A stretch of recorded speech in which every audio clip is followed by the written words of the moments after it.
your listening enjoyment, John Lund as... Johnny Dollar. Ben Turner, Johnny. How does your blood pressure react to hobnobbing with nobility? Well, so far, I don't feel a thing. How are you going to? Nothing like the beautiful Baroness Olga Jarvas to provide impact. How much of a jolt has she given you? Around $100,000. Jewels and furs. Stolen from a New York penthouse last night. But get this. 2 marriages ago, the Baroness was a Mrs. Thomas Bentley. Last week, Bentley filed a petition in bankruptcy. His commercial photography outfit's about $100,000 in the red. Well, one coincidence doesn't make a fraudulent claim. If you read the gossip columns at night, Why is that? then you'd know what beautiful Baroness has been seen billing and cooing with what broke ex-husband. Well, it's kind of late to scoop George Fisher now, but I'll try.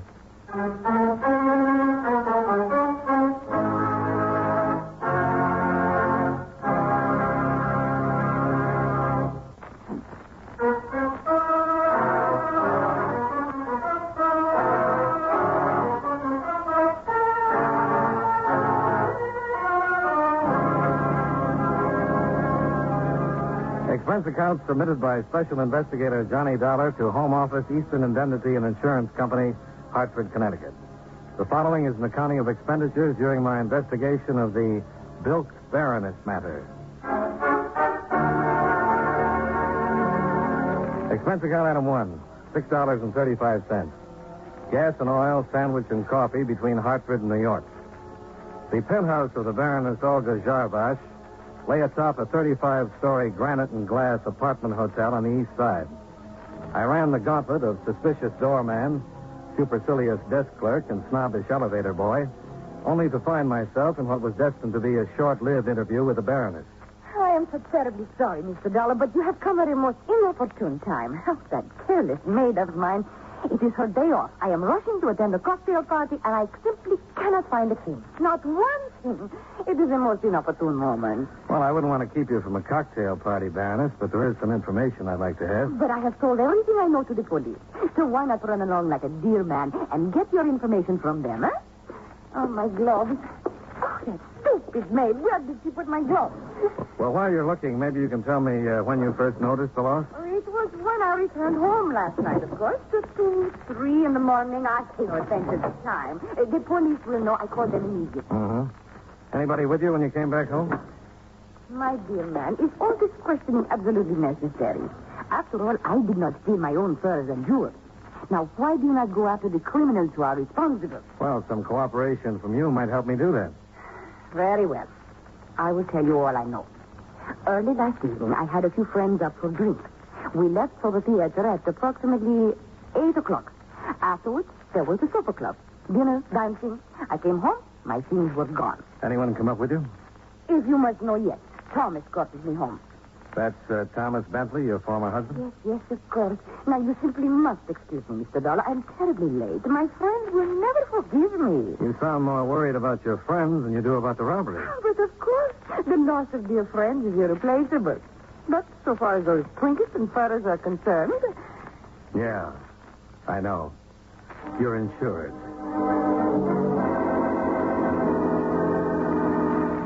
Expense account item 2, $15. 5 apiece to the employees I'd met on the way up. But outside of learning that Olga's penthouse was a gathering place for practically every screwball in New York, I came up with nothing. Things turned out a little better over at Center Street, where I met Lieutenant Lewison of robbery, who was in charge of the investigation. Looks like an inside job to me, Dollar. Well, what's the dope on it, Lieutenant? Only 2 doors to the penthouse, front and service. Neither one was forced. Service door bolted and double locked from the inside. So someone got in the front way with a key, huh? Seems reasonable. Outside of the furs and jewels, nothing else in the apartment was touched. Whoever did it knew exactly where to go. No ransacking. The job was well planned and well carried out. You got a list of those who have keys? Oh, you can't possibly narrow them down. The Baroness hands them out to her friends like tossing confetti at a New Year's party. We checked the obvious ones, maid, hotel employees. Haven't come up with a thing. There were 2 full-length coats, 2 jackets, and a stole among the missing furs. That's right. Well, now, the jewelry might not be too hard to handle, but how did anybody get out with a load of fur like that and not be noticed? I don't think it's possible. Another thing that makes it look like an inside job. The Baroness telling me she had some friends up last night? Yeah, she mentioned it. Didn't happen to mention Vasily Udescu, did she? No. Should she have? He was one of them. The doorman tells us that while the rest of the party came down around 8, Udescu didn't leave till 11:30. Might be interesting to know why, huh? Yeah, particularly in view of the fact he's got a record. Suspected confidence game on a Fifth Avenue jewelry store, suspicion of shoplifting furs, no conviction. Could be we'll close this as soon as we pick him up. Maybe. Why the doubt? You know something we don't? Yeah. I haven't had an easy case in 3 years. And I don't think you've had too many either.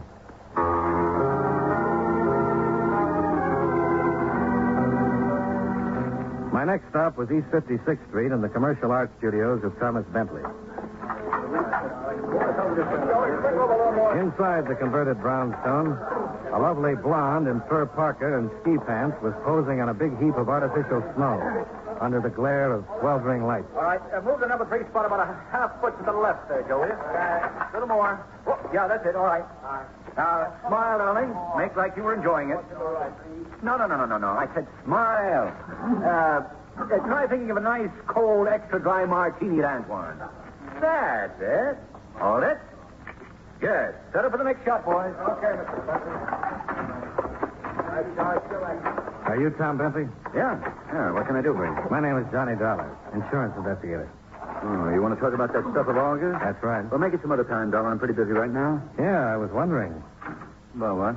how you could be in full operation when you're supposed to be dead broke.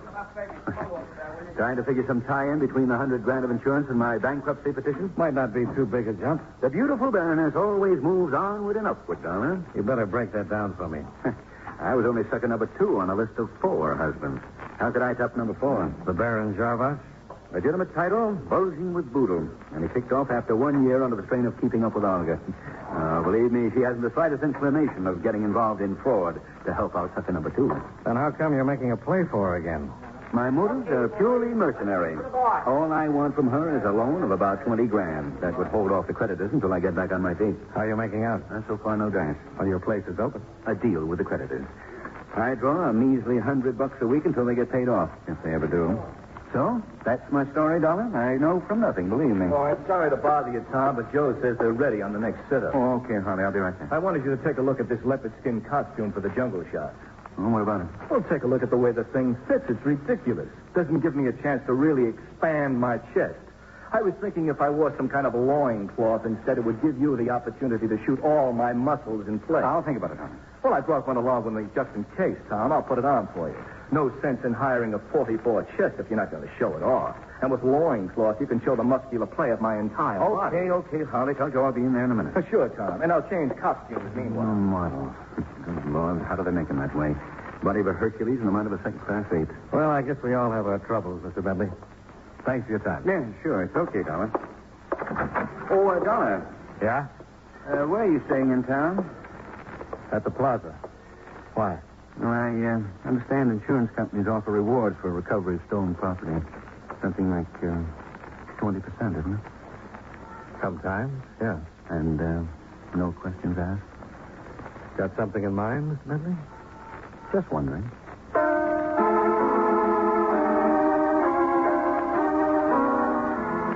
It was getting late in the day and time for the inner man to be cared for. So I headed for the Plaza Bar. En route, I stopped to telephone Lieutenant Lewison. You know, Dollar, this case might not be so tough at that. What have you come up with, Lieutenant? Vasily Udescu picked him up 20 minutes ago. Don't tell me he confessed. No, not that, baby. I didn't think it could be that easy. No, it's not. We'll just have to be satisfied with the stolen jewelry we found in his apartment.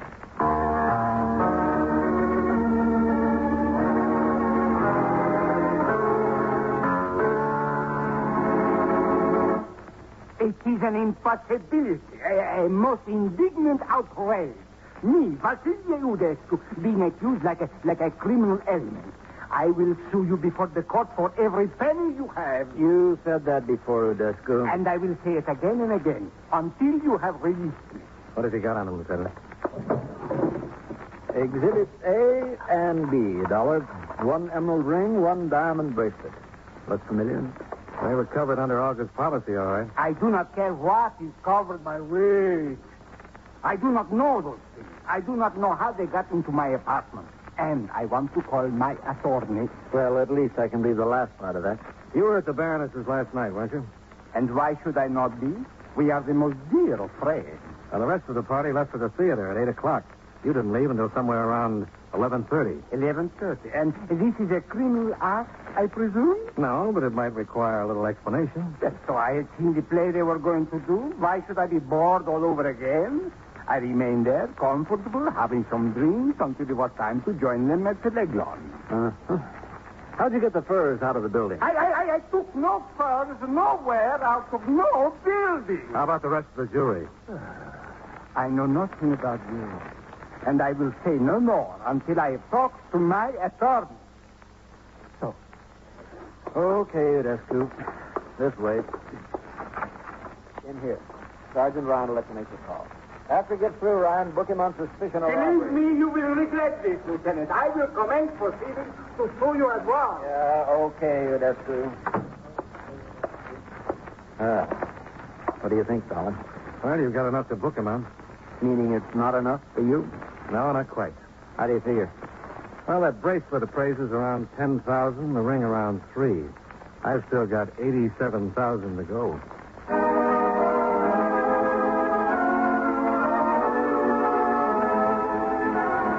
Expense account item 3, $1.50. Double scotch at the Plaza Bar. I could have saved the double. Halfway through, I was called to the phone. Tom Bentley, Dolar. Can you come over here to the studio right away? Why? I've got something for you on Olga's robbery. Oh, what's that? I just happen to know where the loot is. I'll be right there, Bentley.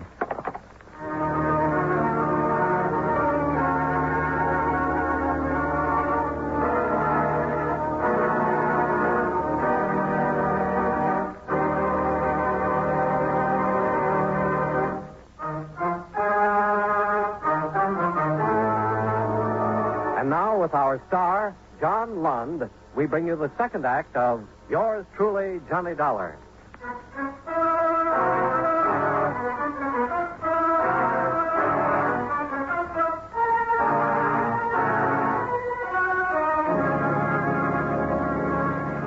I put in a call to Lewison, and after violating some minor traffic regulations and the composure of a few New York drivers, I pulled up in front of Tom Bentley's studios. The headquarters car was parked out in front, and Lewison was waiting for me just inside. It didn't take you very long, Dolar. No, I caught all the lights. Mm-hmm. Where's Bentley? Back here. The funny thing about people, Well, what's that? if they'd stop trying to chisel the law, they'd save themselves a lot of trouble. See what I mean? Yeah. Size of the hole in him looks like it came from that .375 Magnum Winchester on the floor over there. A rifle of that caliber is more suited for hunting elephants than a job like this.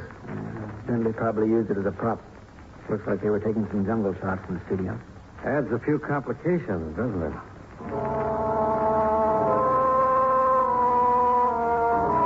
After homicide arrived, Lewison and I went back to headquarters. Baroness Olga Jarbosh was there with a cute blonde by the name of Herta Werner. I recognized Herta as the model Tom Bentley had been using in the snow scenes. The Baroness had as little trouble recognizing the ring and bracelet.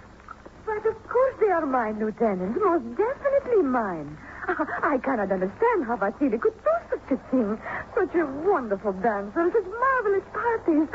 Oh, that he should do something like this is positively heartbreaking. I have a formal complaint sheet here, Baroness. I'd like you to sign it. But of course I will.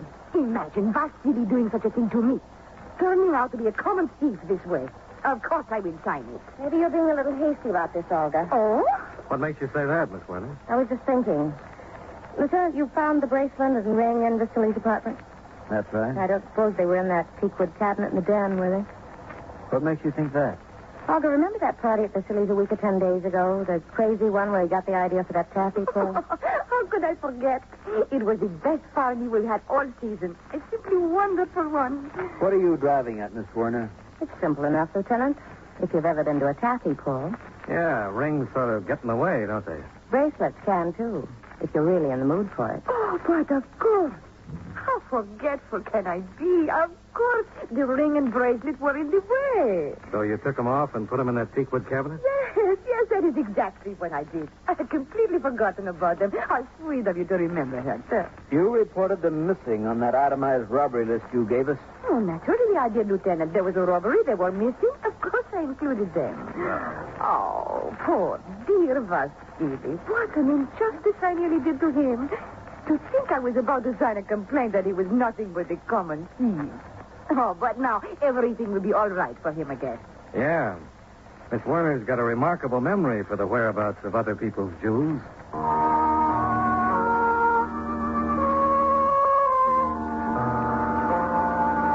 The Baroness signed a statement covering the facts about the ring and the bracelet. It was witnessed with a flourish by her to Werner and more sedately by myself. Then the two of them left. Well, there it is, Dolar. If those two weren't lying, Vasily Udescu is in the clear. Well, even if they were, he couldn't have killed Tom Bentley. Yeah. I wonder if homicide counts with anything. Anything new about the employees at August Building? Their alibis are checking out one by one. Doesn't look like we've... Lewis and robbery. Anything turn up on that Bentley killing on 56th Street? Uh-huh. Yeah, well, keep us posted. No, not much help there. It seems pretty certain the .375 Winchester did the trick. Ballistics will verify in about an hour. No prints on it. So far, no witnesses. Looks like we're right back where we started from.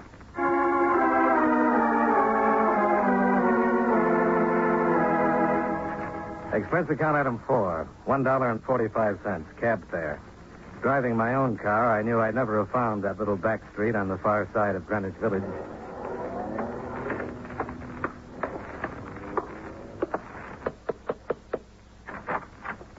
Oh, there, Mr. Dollar. Come in. I've been expecting you. Yeah, I gathered that. You look like the type who'd be sharp enough to get what I meant back at police headquarters. Well, the way you underlined your address on that statement and then batted your eyes at me wasn't exactly subtle. It wasn't meant to be. Well, now that that's settled, what do you want to tell me about the robbery? And how much do you want? Not very subtle yourself, are you? You weren't thinking about my personality when you issued that invitation. No, I was thinking about $1,000. You've got expensive ideas. $100,000 loss is even more expensive. Mm-hmm. You know where the stuff is? If I could tell you that, I'd ask for 20%. Well, what can you tell me? Come here into the den, Mr. Dollar. Yeah, sure. I can't show you any etchings, but there's some pretty fine photos hanging on the walls. What do you think of them? Yeah, very nice. But I like my cheesecake on the feminine side. Hey, didn't I see that massive muscle down at Bentley's earlier today? You did. His name's Harley Townsend. Your boyfriend? My husband. Oh, congratulations. Don't bother. He won't be for long. What that big ham has on his mind are his muscles and other people's money. What's he got to do with the $1,000 you had on your mind? Plenty. He has a key to August penthouse. He was with a dinner party last night, only he left late around about 12:30 and came back at 1:30 with Tom Bentley. Starting to add up to 1,000, Mr. Dollar? Not yet. Then try this. Tom Bentley called him around 7 tonight. Harley blew up. Said he wouldn't settle for 10,000 when he could get 50. And Bentley better wait for him and get over there. And he tore out of here fast. And he took some of these cartridges with him. Pretty big caliber. So are the rifles of Harley's they were using at the studio. Where's Harley now? I haven't the slightest idea. You're not telling everything you know. Maybe not, but you can't prove it. And I'm not interested in being booked as an accessory. Hmm? Sounds reasonable.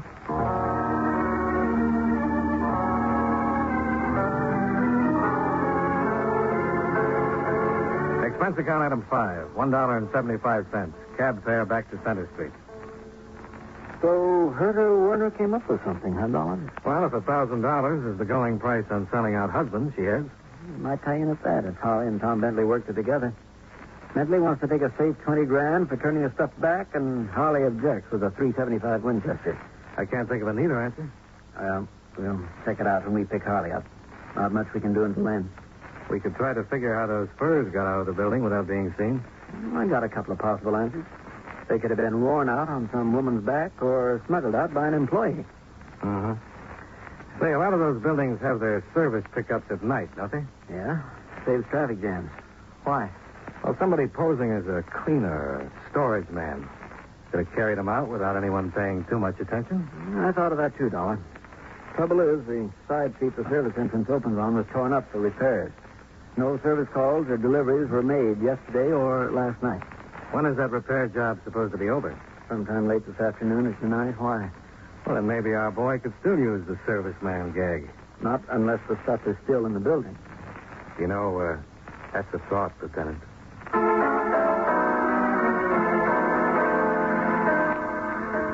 The side street by the Baroness's apartment building might have been under repair yesterday, but there was nothing wrong with it by the time we got there.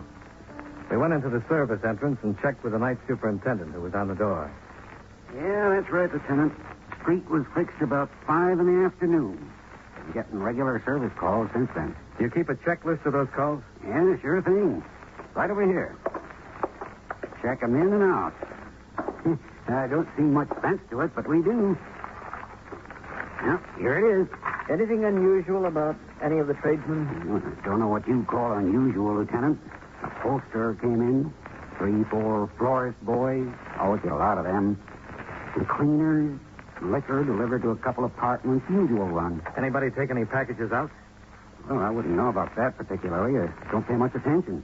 Coming in and out all the time. Guess maybe the laundryman's going to take something out, though. He usually does. What laundryman is that? New fella. Don't think I ever saw him before. Real big he is. Kind of busting out of uniform. Nice enough fellow, though. Could be Harley. Yeah, sounds like it. What laundry was he from? I don't think I noticed. Just saw he was a new one. Yeah, if you want to know, why don't you ask him? You know where we can find him? Sure. He only checked in maybe 10 minutes ago. Probably down in the basement laundry room right now. The laundry room, lined with wooden storage compartments and cluttered up with washing machines, dryers, and tubs, looked like a mad welter of confusion under the dim night lights.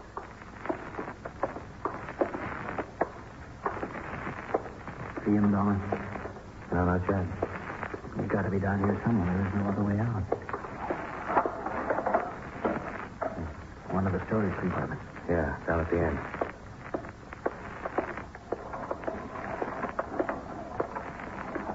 Hey, there he is. It's Harley. Pushing that laundry cart. Yeah.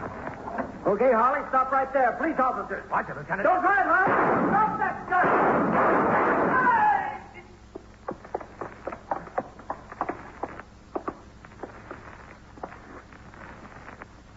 He should have listened, Lieutenant. Yeah.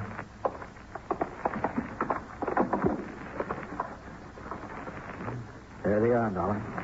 The furs under the laundry. Jewelry, too. Must have kept them in an empty storage room overnight. Uh-huh. You know, one of us had better sharpen up on the target range. Hmm? There's a bullet hole through the sleeve of this mink. That'll cost your outfit something, Dollar. Well, under the circumstances, I don't think they'll mind.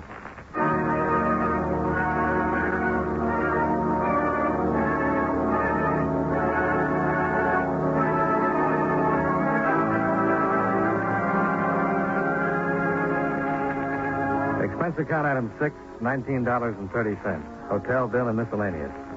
Expense account item 7, $5.10. Gas and oil back to Hartford. Expense account total, $50.45. Yours truly, Johnny Dollar.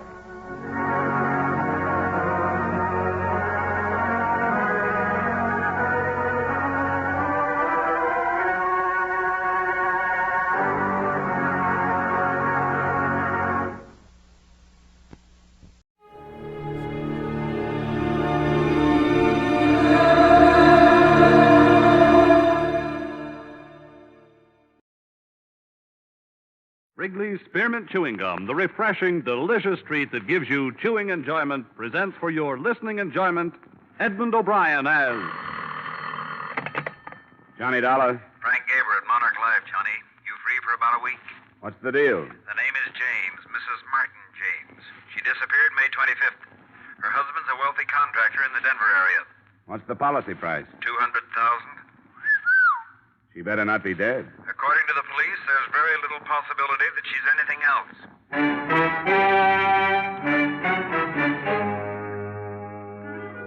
The makers of Wrigley's Spearmint Chewing Gum bring you Edmund O'Brien in another adventure of the man with the action-packed expense account. America's fabulous freelance insurance investigator. Yours truly, Johnny Dollar.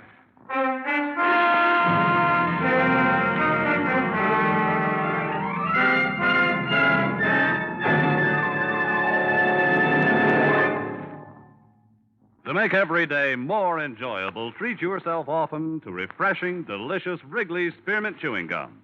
Here's a taste treat you can enjoy indoors, outdoors, at work, or at play. The cool, long-lasting mint flavor refreshes you. The smooth, steady chewing helps keep you fresh and alert. Adds enjoyment to whatever you're doing. Wrigley's Spearmint Chewing Gum. Healthful, refreshing, delicious.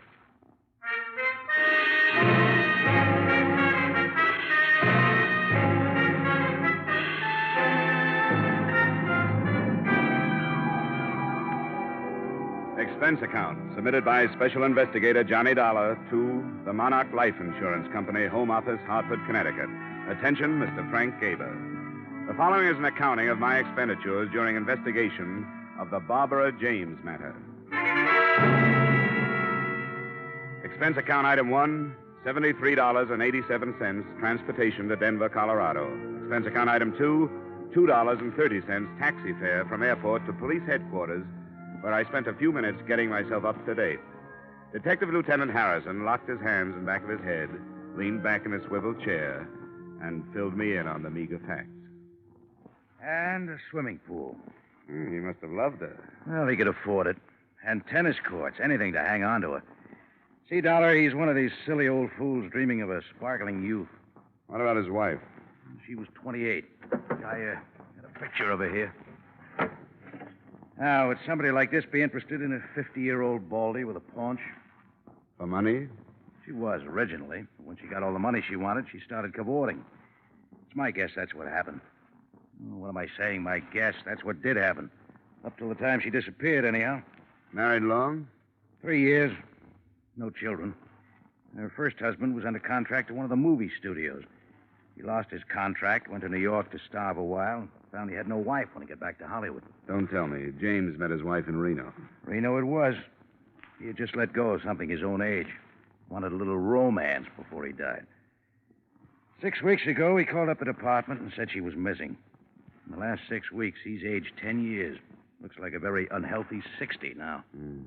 Nothing from the travel bureaus, out-of-town hotels? Nothing from railroad stations, bus depots, airports, auto rental services, other police stations in the U.S. and Canada, et cetera, et cetera, et cetera.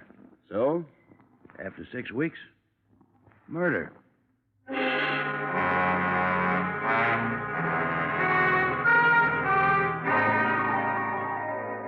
Expense account item 3, $1.50 taxi fare to the lush mansion of Mr. Martin James.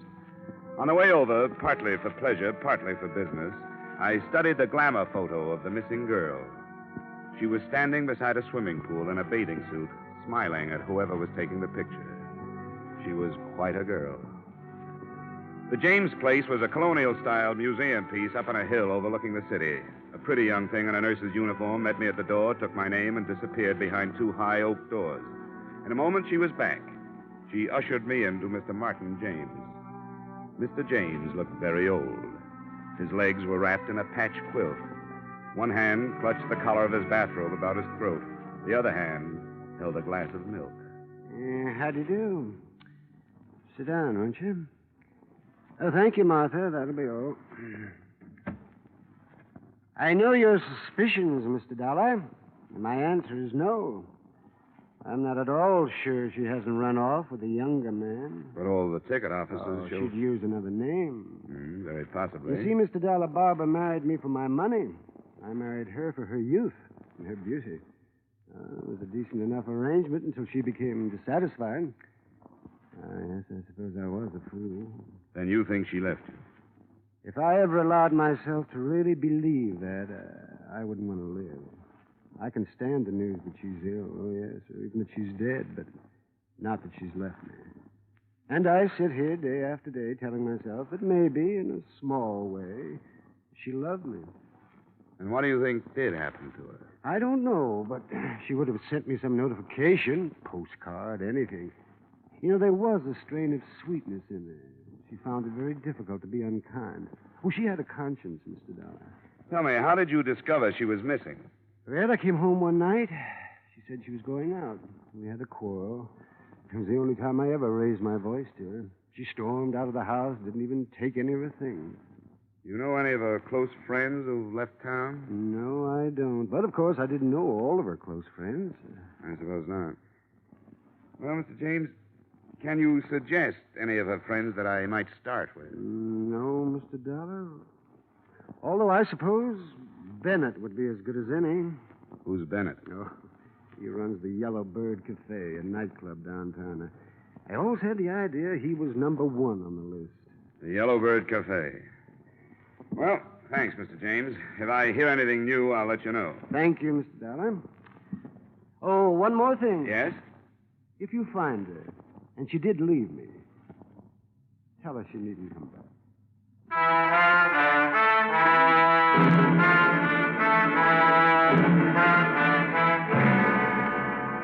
Expense account item 3, 90 cents taxi fare to the Yellow Bird Cafe, a blue-lighted night spot. In a minute or two, I was seated opposite a slick-haired leading man in a dinner jacket. From the size of the bills on his desk, I'd say his wallet was pretty well dressed, too. Don't look at him too long. They'll burn your eyes out. Must be awful to have to rake all that off the lawn every morning. Oh, I just wanted to impress you. That's a whole week's take. Denver isn't what I call a good club town. My place in Frisco does much better. The only town worse than Denver for club trade is Cleveland. Cleveland pulls in the gutters at 6 p.m. Well, I'll keep that in mind if I ever get the urge to open up a clip joint. I'm here about Barbara James. It's funny how that name keeps cropping up. I suppose it'll keep cropping up until somebody finds her.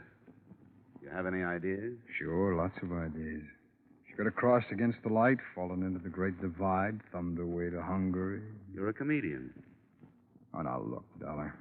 I'll tell you what I told the lieutenant. I don't know anything about it, and if you insurance rubes had any brains, you'd check with the cops first before making fools out of yourself. You saw quite a bit of her. Saw, that's right, saw. That was a long time ago. Listen, guy, I got a book in my pocket with names of girls who make Barbara James look silly. Now, why should I take away an old man's child bride? That's not the way I heard it. All right, for laughs, sure, I used to take her out. She was lonely. She used to come in here and sit alone at a table. I had nothing else to do. We'd dance. I'd buy her a few drinks. That was it. She gave you the brush, Bennett. Oh, yeah, sure. You don't like to be given the brush. Anytime I can't hang on to a dame like Barbara. She gave you the brush and you didn't like it. All right! All right, Dollar, she gave me the brush. I took that girl and gave her a new life. She was stuck with that old guy up there on the hill. She poured out her heart to me. Told me how it was to live up there. Well, I listened to all that. Listened like I was interested. And she turned around and kicked me. Who'd you run off with? I should remember. Your cooperation would be appreciated. Oh, get out of here. I'm busy. Thanks. You've been a big help. I hope you find her. Dead.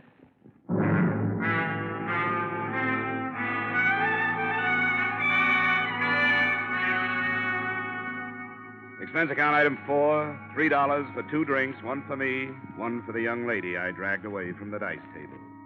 2 drinks later, I was a lot better informed. You know, if he catches me talking to you, I'll probably be fired. If he catches you, you'll deserve it. I bet they were quite a team, this Bennett and Barbara. Oh, she gave him the brush. That's what everyone said. You think she's dead? I don't draw any conclusions without having the facts. Bennett hates to be brushed. So do I. Bennett started this place on money he borrowed from James. Now, that's a new thought. Mm-hmm. Here's another. Barbara James's first husband is in town. I didn't catch the name? Fred Fogel. Another leading man. Another leading man. Yeah, I think that's worth another drink. Uh-oh. Here comes Bennett. Say, where's this Vogel staying? The Parkson. Goodbye now. Well, I see you're pumping the help. Oh, just browsing. Browse elsewhere, huh? Right. Well, it's been swell. Wait a minute, Dollar. What did she tell you? We discussed baseball. Come on, sit down, Dollar. Make up your mind. All right, sit down. Sure. Look, Dollar, I don't know where Barbara James is, and for all I care, she's at the bottom of the ocean, but there are a few things that have nothing to do with this case, which I would hate to have circulated around. Every man has personal matters. I'm glad you recognize it. Now, come on, what did she tell you? You didn't tell me Vogel was in town. Is he? What's he doing here? How should I know? All right, Bennett, forget it. But listen, this girl, this Dice girl, I don't go firing her or anything. I appreciate your interest in her welfare, Dollar, but I keep her for all the things she doesn't say. Finish your drink, Dollar. Ice is melting.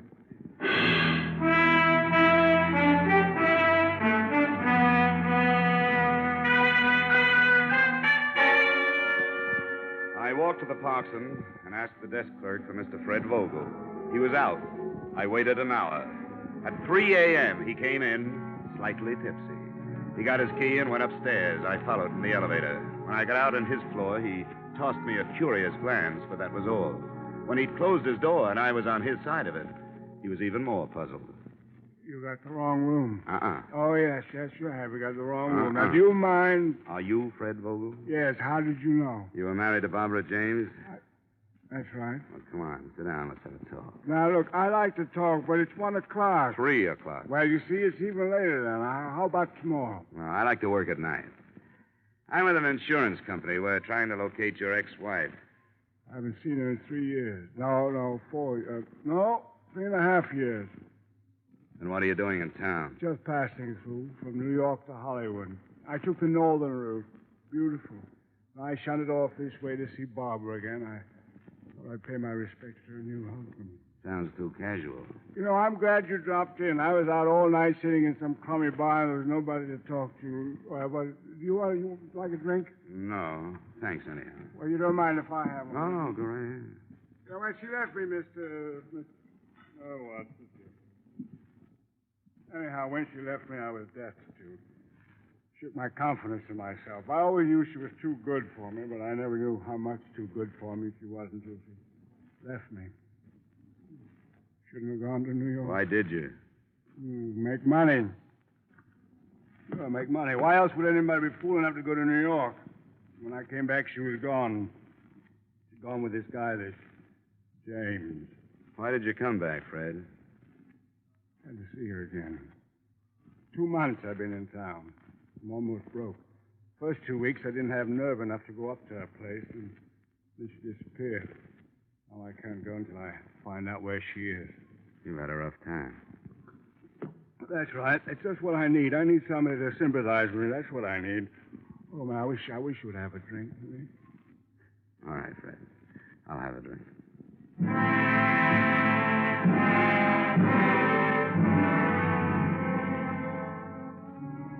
I went home at 5 and slept till 11. The only reason I woke up then was because somebody was ringing a telephone in my ears.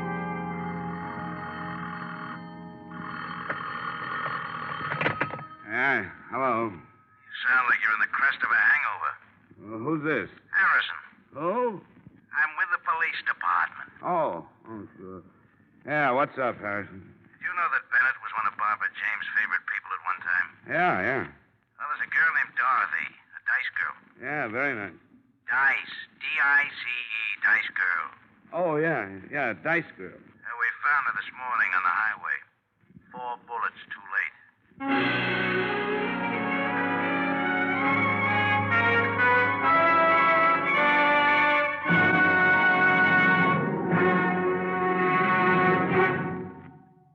To make every day more enjoyable, treat yourself often to refreshing, delicious Wrigley's Spearmint Chewing Gum. The lively, full-bodied real mint flavor cools your mouth, moistens your throat, freshens your taste. And the chewing itself gives you a little lift, helps you keep going at your best. So for real chewing enjoyment that's refreshing and long-lasting, always keep Wrigley's Spearmint Chewing Gum handy. Healthful, delicious Wrigley's Spearmint Gum will make every day more enjoyable. And now, with our star, Edmund O'Brien, we return you to the second act of Yours Truly, Johnny Dollar.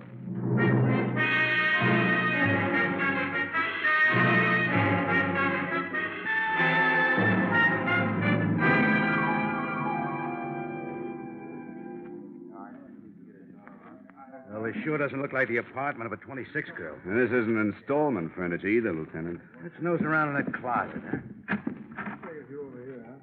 What? Imported brocade. Yeah. My wife's been pestering me for something like this for 10 years. Now, how would a girl like Dorothy rate all this? For being lovely? Or for being quiet. Possible. It's usually the former. Yeah, that's true. Wait a second. What are you doing? Looking at this label. Martin Rifling, Denver. Now lead me to the classified. Yeah, it's very cute, Dolar. Wish I'd have thought of that. Here's the yellow book. Thanks. Now, let's see. Dresses. Here we are. Now, Rifling. Right here. Martin Rifling, early 5687. There you are, Lieutenant. Make the call in the name of the law. Yeah. 5, 6, 8, 7. I hope they still have the records. On the other hand, a customer like this, hello, say this is Lieutenant Harrison, Police Department. Have you got the records on a Miss Dorothy Weller? No, all right, sure. What's the deal? Says I have to talk to the manager. Hello, say this is Lieutenant Harrison, Police Department. I'd like some information regarding a Miss Dorothy Weller. Yes, Weller. She had quite a substantial account with you, didn't she? 3,000. Wow. Look, who paid the bills? What? She did? Well, did she ever come in with anybody? I see. Yes, I see. All right, thank you. Nothing. She paid everything herself. The bankroll wants to keep itself a secret. Well, let's check on some of this other stuff. Probably the same deal, Lieutenant. She was getting plenty from somewhere, and the gift was strictly anonymous. Got any ideas? Same one you got. I want to mess around here for a while. You go on over to Bennett's and check. I'll let you know if we're right, Lieutenant. And look, why don't you take some of that imported brocade back to your wife? Huh? Don't be silly. Then I'd have to take her someplace expensive to show it off.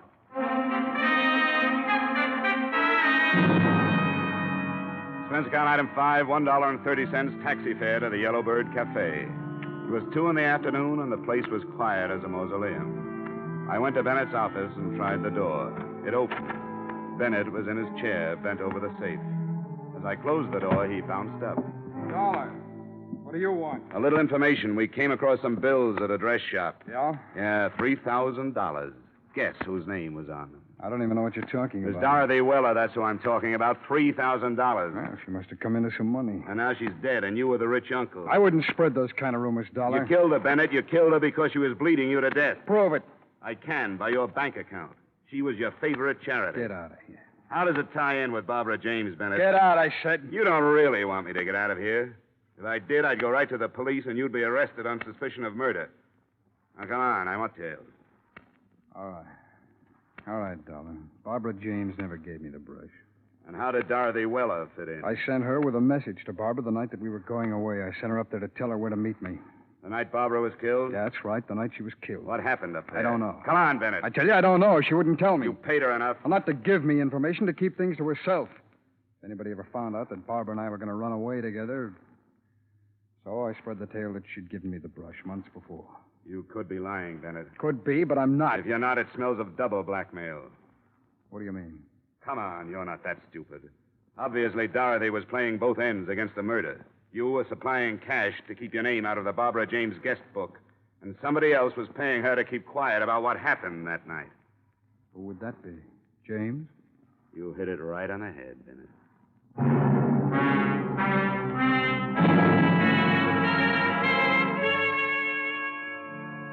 Expense account item 6, transportation to the Martin James place. I found old Mr. James out by the swimming pool, accumulating a wrinkled tan. He sent the nurse for something cool for me, and we settled down to conversation. Are you calling me a liar? All I know is something drastic happened the night Barbara James disappeared. Now, look, I don't prosecute anybody. I'm just an insurance man. My job is to find your wife, that's all. Well, I've told you the truth. No, I'm afraid not, Mr. James. Because it happened something like this. You came home. Happened something like this. You came home. Barbara was packing. She was there with another girl, a girl named Dorothy Weller. She told you she was running away with Bennett. You had a quarrel. Oh, it's the most You've been ridiculous paying thing. Dorothy Weller plenty to keep that quarrel to herself. Why, that's sheer invention. Investigation, Mr. James. Now, exactly what happened Oh, everything happened exactly as I told it to you. Bennett tells a different story. Then it'll have to be Bennett's word against mine. It'll be more than that, Mr. James. Dorothy Weller is dead. Huh? Yes. I see. Now, What happened that night? So we quarreled. Barbara said she was going away with Bennett. I didn't want her to go. She left anyhow. I paid Dorothy Weller a good deal of money, not to mention the quarrel, to the police. What happened to your wife, Mr. James? I don't know. She didn't run away with Bennett. What happened to her, Mr. James? I don't know. You killed her, didn't you? No, You told her you'd kill her before you'd let her go. And she tried to go and you shot her. Oh, no, that's a lie. Well, Mr. James, it's only a matter of time. Don't admit anything now. You don't have to. The only witness is dead. But we'll find the body. Oh, thanks for the drink.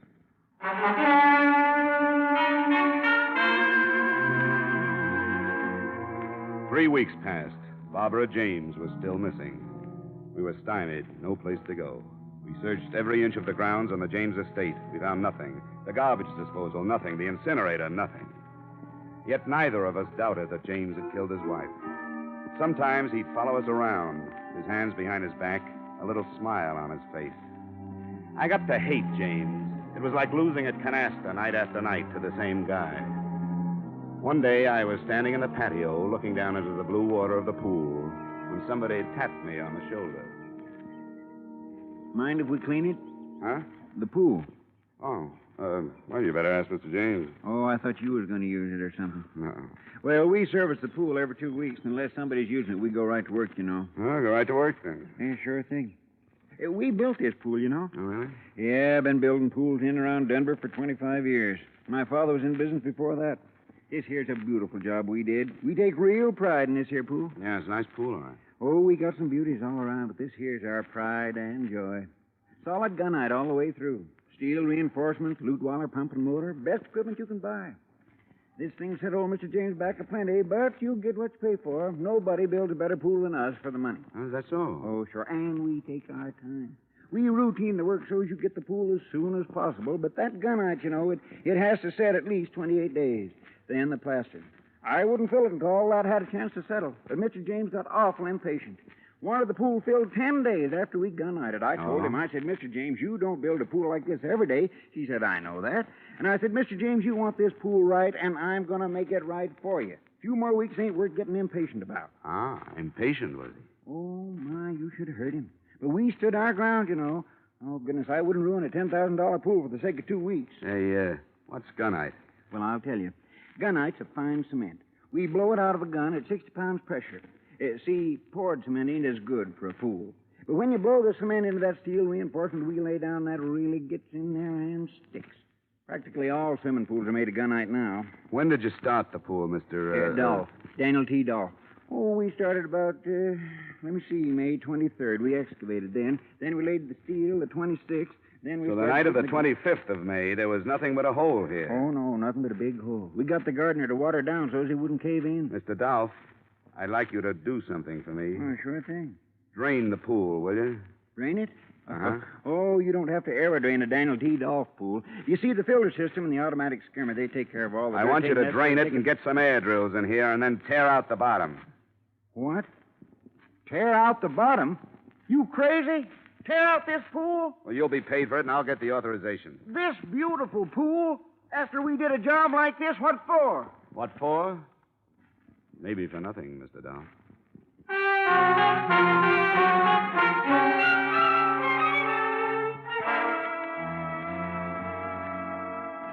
You dig up the pool? That's right, Mr. James.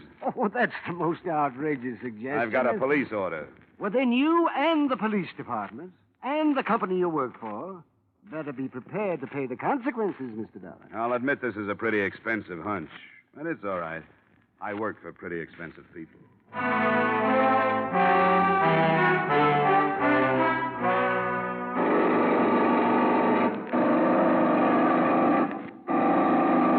Hope you know what you're doing, Dollar. What? I said I hope you know what you're doing. Well, it's only a hunch, Lieutenant. May 25th, the girl disappeared. Now, May 25th, there was nothing but a big hole here. James knew that the next day they'd put the steel reinforcement in and then gunite over it. What better place for a body? Oh, here comes James now. What? I said James is coming. Oh. Hello, Dollar. How are things progressing? Pretty well, Mr. James. Yeah, I hope you're having a good time. Just like a small boy watching them tear up the street. Only this time it's going to cost you your job. Yes. And your company. A lot of money. The order comes from the police department, Mr. James. You have to bring that up. Don't you think this is all just a little bit childish, darling? Depends on what we find. If we don't find your wife, it's childish. If we do, it's logic. But rest easy, Mr. James. It won't be long now.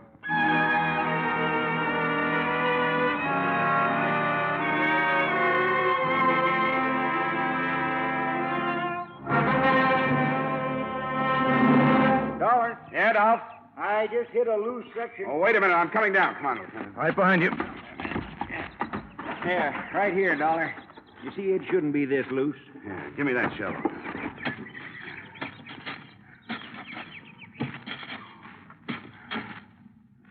Look, Johnny. Yeah. Great place for it. What is it, Dolar? Dolar, what is it? It's a grave, Dolph. What? We better get after James. Hey, he's gone. Let's get up there. There he goes, Lieutenant. Hey, he's up on the porch. Come on, let's go. As you see, I have a gun. You don't want to add 2 more to your score, James. And why not? Dorothy and Barbara, and now you. Not this No, time. you Dollar, don't. Let it go, James. No, you're... Oh, nice work, Dollar. You all right? Just fine. But Mr. James isn't going to need a new swimming pool.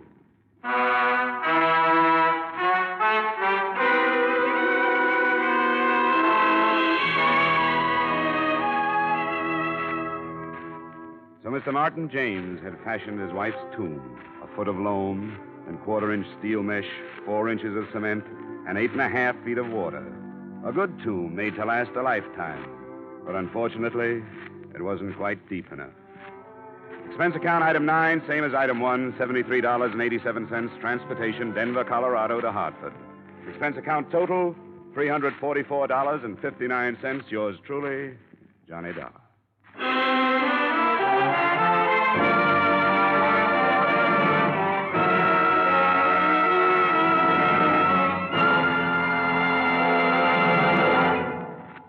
Remember, friends, to make every day more enjoyable, treat yourself often to refreshing, delicious Wrigley Spearmint Chewing Gum.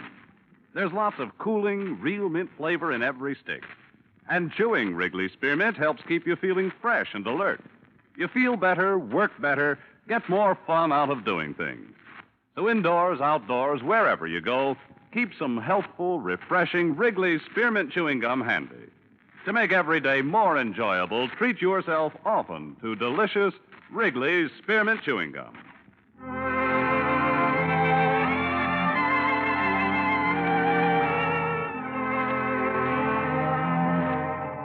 Yours truly, Johnny Dollar, brought to you by Wrigley's Spearmint Gum, stars Edmund O'Brien in the title role, and is written by Gil Dowd and David Ellis with music composed and conducted by Leith Stevens.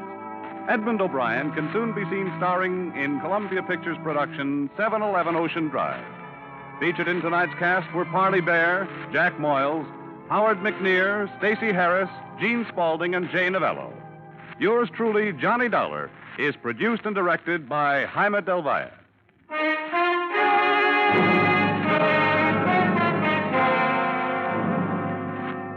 The makers of Wrigley's Spearmint Chewing Gum hope you've enjoyed tonight's story of Johnny Dollar and that you're enjoying delicious Wrigley's Spearmint Chewing Gum every day.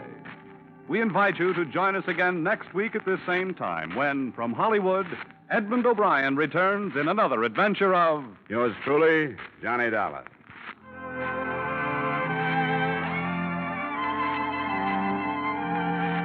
Bob Stevenson speaking. This is CBS, the Columbia Broadcasting System.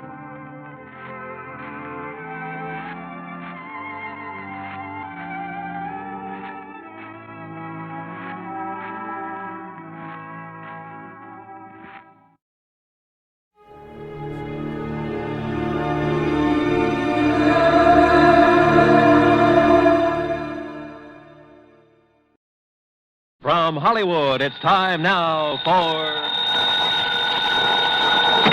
Johnny Dollar. Fred Wills of Surety Mutual Limited, Johnny. Oh, hi, Fred. What's on your mind? At the moment, San Francisco. Oh, nice town to have on your mind. What's new out there? That's what I hope you're going to tell me. What do you mean?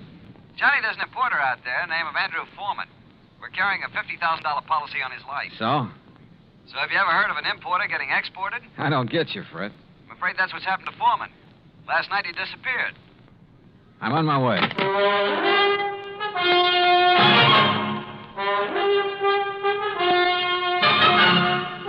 Bob Bailey in the exciting adventures of the man with the action-packed expense account, America's fabulous freelance insurance investigator. Yours truly, Johnny Dollar.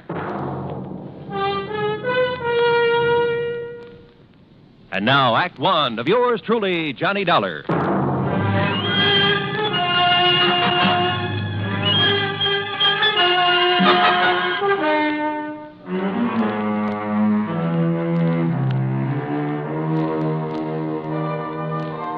Expense account submitted by Special Investigator Johnny Dollar to the Home Office, Surety Mutual Limited, Hartford, Connecticut. Following is an account of expenses incurred during my investigation of the Blinker matter.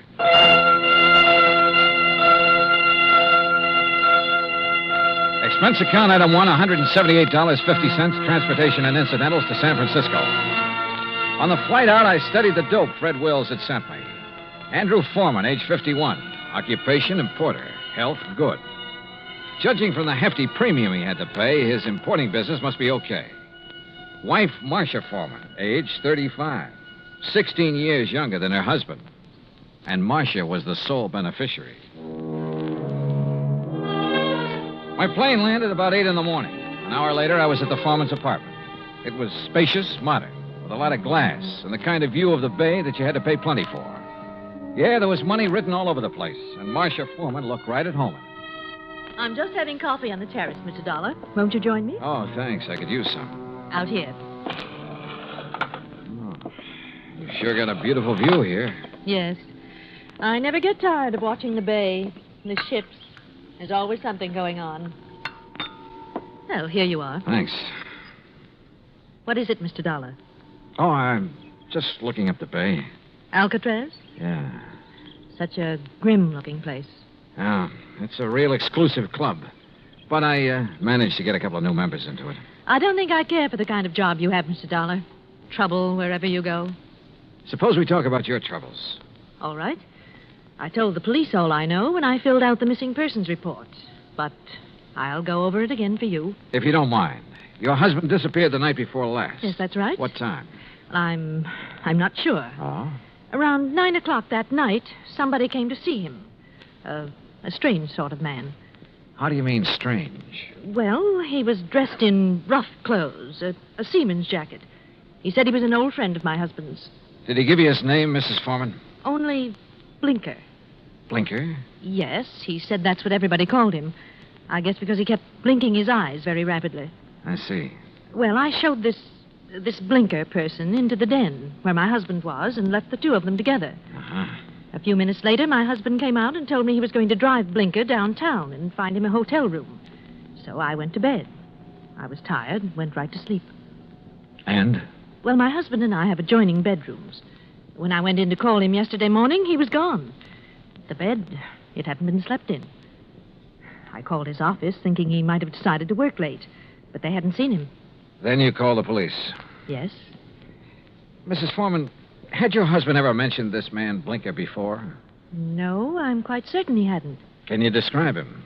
Well, he wasn't above medium height.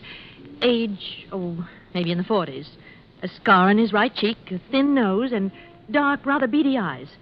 I'm afraid that's the best I can do. Well, considering that you only got a brief look at him, I'd say that was a pretty complete description.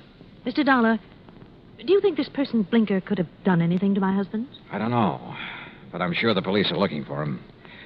Just one more question, Mrs. Foreman. Suppose Blinker had nothing to do with your husband's disappearance.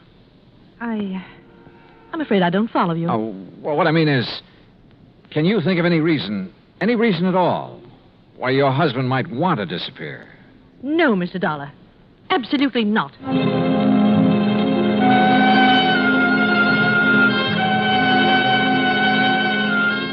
Marcia Foreman sounded pretty certain of that last answer. Maybe just a little bit too certain. Expense account item 2, $1.80 cab fare to the office of an old friend of mine, Detective Lieutenant Scapella. Jono, if Foreman took this character Blinker to a hotel, it's no hotel we ever heard of. We've covered them all. You think Blinker could have killed Foreman? It's a possibility. What's another? Maybe there is no Blinker. Yeah, Scapella, I thought about that, too. Jono, didn't it hit you there was something strange about Mrs. Foreman's story? She said she let Blinker in the apartment. She showed him to the den. Now, she could have only seen him a couple of minutes. Yet she rattled off a complete description of him. Yep. Sure is to me, Scapella, right between the eyes. And the way she described it. Yeah, I know. Seaman's jacket, beady, blinking eyes, scar on the right cheek. Oh, he sounds real distinctive. Real distinctive. Or real faked. Well, the trouble is, smelling a fake's one thing. Proving it's another. What do we got for a motive? For one thing, $50,000. She was Foreman's sole beneficiary. That's interesting. That's real interesting. Excuse me, Jim. Capella. Oh? Oh, yes. What? I see. Yes, okay. Yes. All right, thanks, Mr. Arnold. Jono, looks like we better back up and start all over. What do you mean? That was Wayne Arnold. That's Foreman's attorney. He had a telephone call this morning. From Foreman? No, but from somebody just as interesting. Blinker. Yeah, Blinker.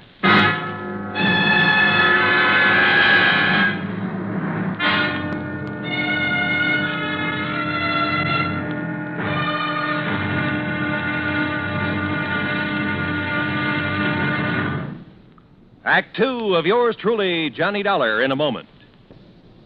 And now, Act 2 of yours truly, Johnny Dollar, and the Blinker matter. Like Scapella said, we had to back up and start all over again.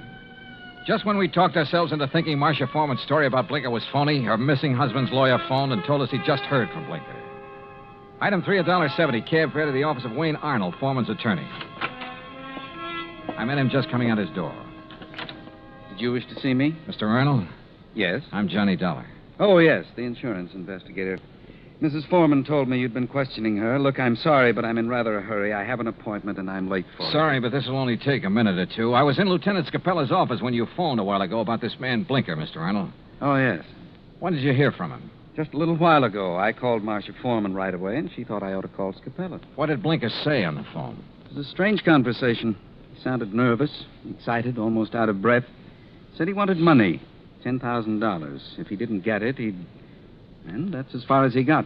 He stopped suddenly, said he'd contact me later, then hung up. What do you make of it, Mr. Dollar? I don't know. Could be he's holding Foreman for ransom. That's what it sounded like to me. I take it you don't know this Blinker. I never heard of him until Marcia told me about him showing up night before last. Okay. Just one more thing, Mr. Arnold. How long have you been Foreman's attorney? 3, 4 years. Why? Any reason you know of why he might want to disappear? None that I can think of. Another woman, maybe? I doubt it very much. How about his importing business? As far as I know, it's in excellent shape. Okay. Thanks, Mr. Arnold. Mr. Dollar. Yeah? This man Blinker, why would he have it in for Andrew Foreman? Good question, Arnold. Sorry I don't have an answer to it. I went down the elevator and outside. I stopped at the corner to get some cigarettes, and that was my first lucky break. Because just as I was leaving the counter, I saw Arnold come outside. And the way he looked up and down the street made it plain he wanted to see if anybody was watching him. He got into his car and drove off. I grabbed a taxi, that's item 4, and trailed him. He drove into Golden Gate Park and stopped. I got out down the road and worked my way toward him behind some bushes. Pretty soon, a woman came over and got into his car. I couldn't hear what they were saying, but I didn't need to. Because when I saw the kiss, I got the message. The woman was Marcia Foreman. I went back into town and waited for Marcia outside her apartment door. She showed up about half an hour later. What? Why, Mr. Dollar. What is it? Is something wrong? Yeah, something's real wrong, Mrs. Foreman. I want to talk to you. All right. Come in. But I've already told you all I know. The story you told me about this man, Blinker. There's no such person, is there? What? You and Arnold made it up. No, that's not true. What about you and Arnold, Mrs. Foreman? I don't know what you're talking about. Well, then tell me, did you enjoy your visit with him in Golden Gate Park an hour ago? Oh, that. Yeah. Well, all right, Mr. Dollar. Wayne Arnold and I have... Well, we've been in love for some time. Did your husband know? I'm not sure. We were trying to find the right time to tell him. I don't think he'd really have cared very much. Oh. My husband and I haven't gotten along very well the last year or two. I guess I really didn't know him when I married him. Mr. Dollar, this has nothing to do with my husband's disappearance. You must believe that. That's so. I didn't make up the story about Blinker. I didn't kill my husband, if that's what you're thinking. Has he been killed? I don't know. You've got me confused. If you didn't do it, how about Arnold? No. He'd have no reason. Besides, he wasn't even in town the night before last. I can check that. I know you can. Mrs. Foreman, maybe you're telling me the truth and maybe you're not. Sooner or later, I'm going to find out which. I am telling you the truth. Then can you give me any reason at all why your husband has disappeared?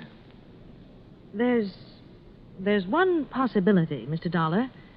It might have something to do with his importing business. What's that mean? My husband, well, he seems to have made a lot of money out of his importing business. More than the kind of thing he usually imports would warrant. What does he import? Oh, trinkets, curios. From the Orient, mostly. Have you a key to your husband's office? Yes. Let me have it. I want to take a look around. I went over the papers in Foreman's office and found out his last shipment had come in 3 days ago on the Indian Princess. Mrs. Foreman had said Blinker was wearing a seaman's jacket. I headed for the waterfront, but the ship was gone. Near the pier was a beat-up eating place called Gus's Cafe. A woman with an apron came over. She was about 6 feet tall and almost that wide. What can I do for you, buddy? I want to talk to the owner, Gus. That's me. You're Gus? Short for Gussie. What's on your mind, buddy? Johnny Dollar. I want some information. You a cop, buddy? No, I'm not a cop. You look like a cop. Now listen, that freighter that shoved off from this pier, the Indian Princess. Docks there regular. You know any of the sailors from her? Just about all of them. They all come in here. Hey, look, Gussie. Gus. Okay, Gus.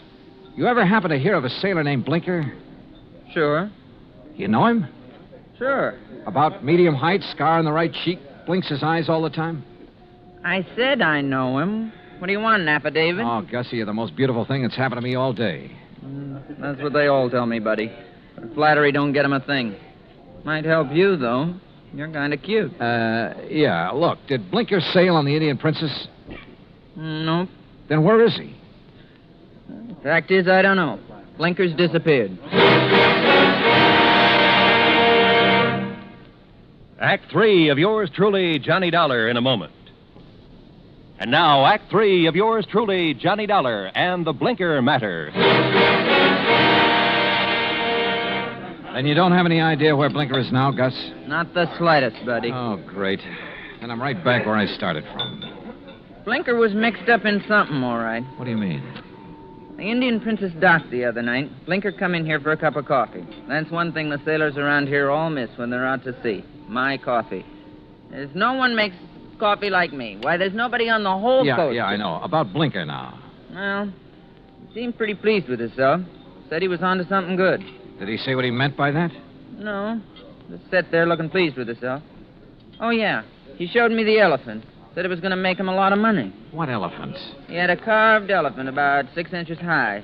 Must have picked it up somewhere. Maybe he was going to sell it. I don't know. Foreman imported curios from the Orient. His last shipment came in on the Indian Princess. That elephant could have been part of it. Foreman? Who's he? Never mind. Well, I wonder where I go from here. I wonder what I'm going to do with all Blinker's stuff if he don't show up for it. Maybe I'm... What did you say about Blinker's stuff? What stuff? I got a back room where I let the boys keep their gear when they're ashore. You've got Blinker's things there now? Sure have. Why didn't you tell me? You never asked me. In the back room, I went through Blinker's sea bag. Near the bottom, I found a carved elephant. An ordinary-looking elephant, until I twisted one of the legs loose. It was hollow, and inside a little paper packet full of white powder. Suddenly, the whole deal slid into place, and just as suddenly, the whole deal made me slightly sick. Now I wanted to see the rest of those elephants real bad. According to the records in Foreman's office, the shipment was in a warehouse. I went outside and over to the pier. Johnny. What? Oh, Gus. Come here a minute, Johnny. Look, I'm in a hurry. Thanks for everything. I'll see you later. You got time to see this? Over here, near the pier. Wait a minute. Yep. It's a body, all right. One of the boys just fished it out of the water. I sent him to call the cops. Looks like it's been in the water quite a few hours. Gus?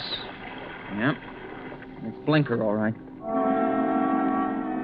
I knew I had to work fast now.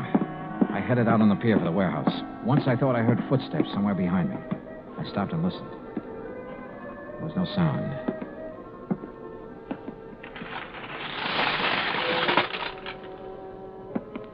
It was dark inside the warehouse, but with the help of matches, I located Foreman's shipment. I took a crowbar and opened one of the crates. It was full of carved elephants. I picked up one of them. Yeah, it had a hollow leg. And the hollow leg was full of the same white powder. I hit the floor fast. The shot had come from over near the door. I eased my gun out and waited. 5, 10 minutes went by. I kept quiet. Then suddenly a shadow loomed up near the crates. We saw each other at the same time.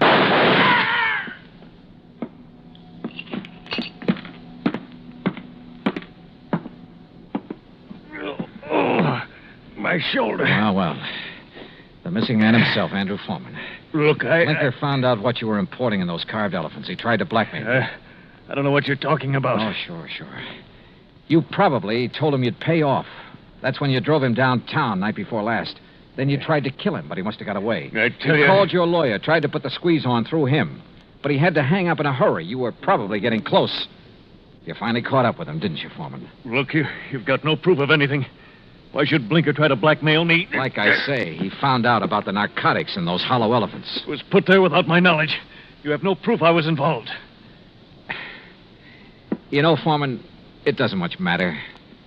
You've got even bigger troubles than that staring you in the face. I don't understand. Blinker's body has been recovered from the bay. I wouldn't know anything about that. You've got no proof of that either. No.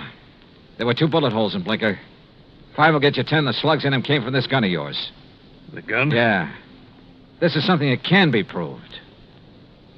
Well? All right. I just didn't have any choice.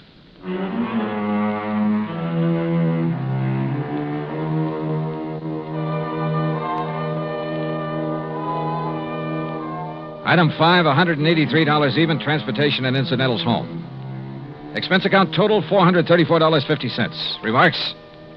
Andrew Foreman made a complete statement to the police. The murder case against him is open and shut. So, it looks like he's going to beat the narcotics rap after all. The hard way. Yours truly, Johnny Dollar.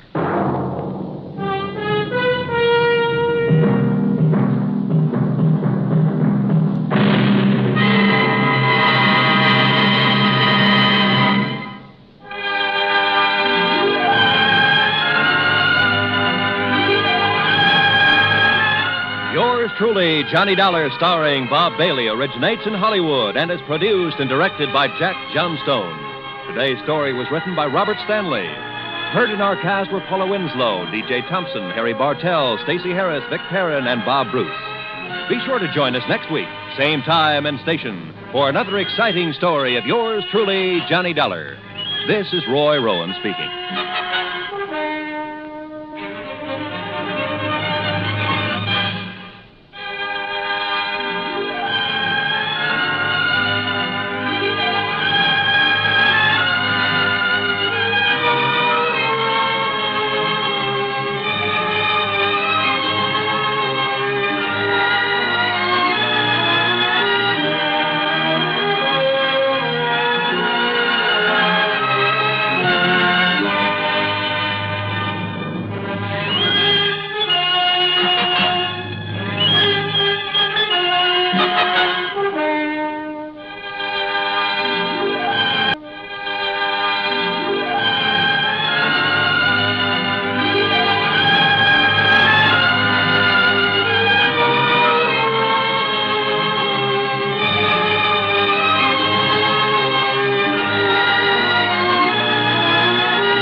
has come to you through the worldwide facilities of the United States Armed Forces Radio and Television Service.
Autolite and its 96,000 dealers present Suspense. Tonight, Autolite brings you A Ring for Marya, a suspense play starring Mr. Cornell Wilde. Oh, John, it's a beautiful ring. So you like it? A nice diamond, huh? John, I can't tell you how much. Oh, Marya, I would have done more for you and long ago, but for my business troubles, like a stone around my neck hangs that. I know, John. The store. Yes, the store. That's why it's necessary to do this thing tonight, for both our sakes. Oh, John, it was crazy of me, I know, but I was worried the way things were between us that perhaps you didn't love me anymore. But no, After tonight, Marya, there will be other moments like this, many of them. When we get our money from the fire insurance company, we needn't rush back into business again. After all, we have been working hard for nearly 10 years. We'll go someplace, enjoy ourselves first, together. I can hardly believe it. Only I wish that tonight was over with. When I think of what we must do. Oh, there's nothing to worry about, Marya. In the morning, you will be at your aunt's home in Minneapolis, and I will be here to handle everything myself. Don't you see? You'll be safe. And if I wasn't sure of everything, would I be willing to stay alone and face all the questioning? Oh, John, you're willing to do this For both of us, Marya. For our future. Now I can tell you how much this ring means to me. As long as I live, I will never take it off. Now I will go finish packing my bag.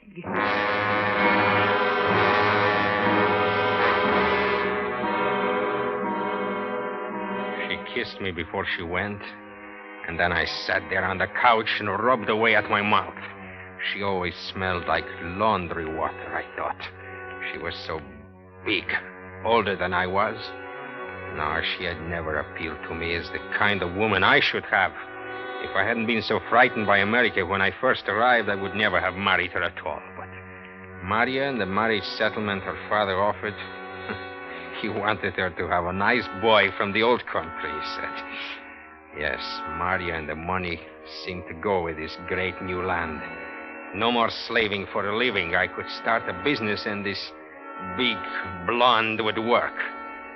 But now our business at the store had gone to pieces, so burn the store. With the fire insurance money, I would have a chance for the kind of life I deserved. Oh, it was smart touch to give her the ring. With that blinding her eyes, she'd do whatever I wanted her to do. And afterwards, there'd be no trouble divorcing her. I had tested her in quarrels. She was the kind that takes her beatings silently. In just a moment, Mr. Cornell Wilde in the first act of A Ring for Marya. Ringing in the new year early, Harlow? Why, no, Hap. Those are only the 3 chimes. What 3 chimes? The 3 chimes a year an Autolite Stay Full battery needs water in normal car use. Harlow, you deserve life for that. And I'll take it if it's the longer life of an Autolite Stay Full, because the Stay Full gives 70% longer life, as proven by tests conducted according to SAE minimum life cycle standards. You're positive, Harlow? Positive is the word, Hap. Every positive plate in the Autolite Stay Full battery is protected with fiberglass retaining mats to reduce flaking and shedding and keep the power-producing material in place. You've sure got your battery problem solved for 1951, Harlow. Right, Hap. And friends, for the new year, see your neighborhood Autolite battery dealer and have him install an Autolite Stay Full battery. A battery that needs water only 3 times a year in normal car use. And remember, you're always right with Autolite. And now, with A Ring for Marya and the performance of Mr. Cornell Wilde, Autolite hopes once again to keep you in suspense.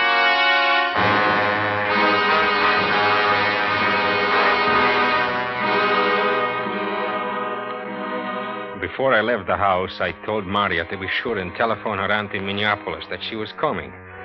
Then I stopped in at a bar and ordered a whiskey. When the bartender wasn't looking, I spilled this whiskey all over my shirt front.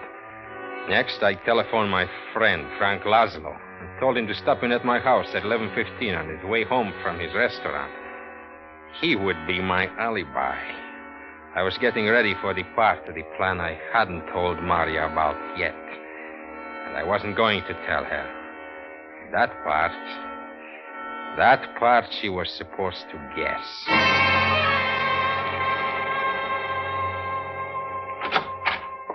John? Oh, I'm so glad you're back. I tried not to think of it, but... John, you look... What's the matter? I can't do it. What? I can't go. I can't trust myself. I even had some drinks to get up my nerve, but... No, I've been through too much all these months worrying. You have been drinking. I can smell it. You never drink. I told you, I had to do something. I tried to pretend that I was brave, that this thing tonight, because it meant so much to us, I would go through with it, but I can't. I can't. It takes a stronger person than I am. Oh, but, John, if you mean the fire, burning the store, I'm glad we're not going. It was a terrible thing anyway. I'm glad. What are you glad about? The insurance is our only hope. Do you know what it means? Without it, we have nothing. It's the end of things, of you and me, of everything. I will have to go away alone. I couldn't go on with you knowing that I'm a failure as a man. John, it is not the end. I can take the store. We'll begin fresh again. No. It was the only thing. Now we shall fail. I shall just go somewhere and disappear, and you... Yes? Yes, John? What about me? That's what I hate to think about. That I must leave you. If only this thing tonight could be done. It's so simple. It's all arranged. We would have had happiness. John, let me do it. You were willing to stay behind and face everyone while I was safe at my aunt's. Why shouldn't I be willing to do as much now that this strain has proven too much for you? You stay here, John. I will go to the store. I will do it myself and then get on the train. It will be as we planned, only... Just don't talk like that anymore about leaving me. No. I was just talking. It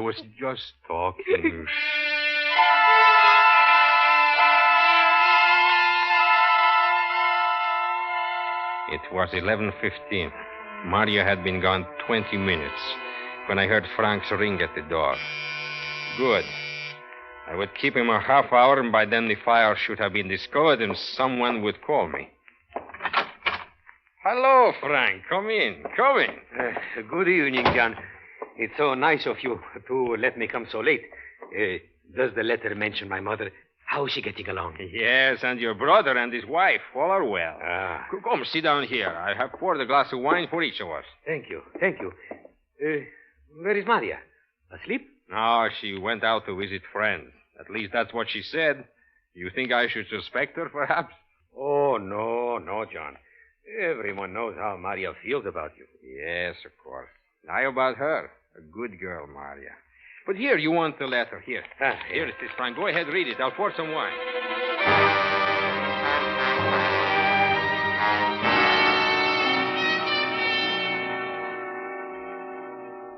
John, a whole bottle of wine we put away. I'll never be able to sleep. And it's nearly midnight. Don't be foolish. It's wine, not that ink you sell for coffee. You'll sleep. Well, I'm off. Thanks for calling me about the letter. Don't go, Frank. I don't get to see you often. Your phone, John. Answer it. I will find my way out. Well, all right, Frank. It is nearly midnight, eh? 7 minutes to. Good night. Good night. Hello? Hello, is there someone on the line? What is that? Who is it? John. What did you call for? John, I'm burned. What happened? I fell afterward, in the dark, in the fire. I don't understand. If you were burned. I beat at them. I beat at the flames on my dress and put them out. I got up the stairs and ran from the floor. Did you remember to lock the door? I don't know. I was in pain, I tell you. I walked and cried. I didn't know what to do. And then I saw a little bar. I waited till it was almost empty, and that's where I am now. In the telephone booth. Oh, John, please come. Do something for me. But if you're in a bar, the people, can they see? No, I took my coat off when I went into the store before I went down to the basement. That's why the fire burned through my dress so quickly. Now I have my coat on. I can't tell. Marya, do you hear me? Yes, John. I'm coming with the car. Where is the place? A little bar. Clock Street. Near the railroad yard. Yes, I know. Leave the place and wait for me behind the freight loading platform where it is dark. I'll be there in 20 minutes. Don't talk to anyone. Don't let anyone see you too closely. Do you understand? Yes, John. Hurry.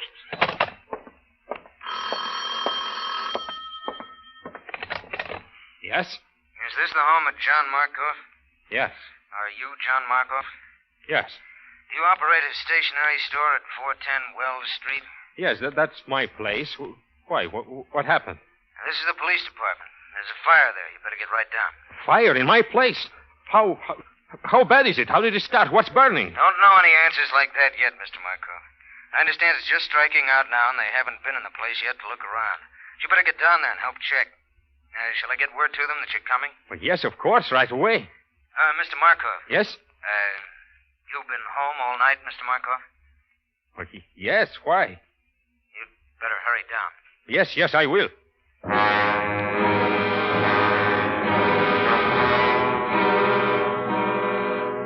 Yes.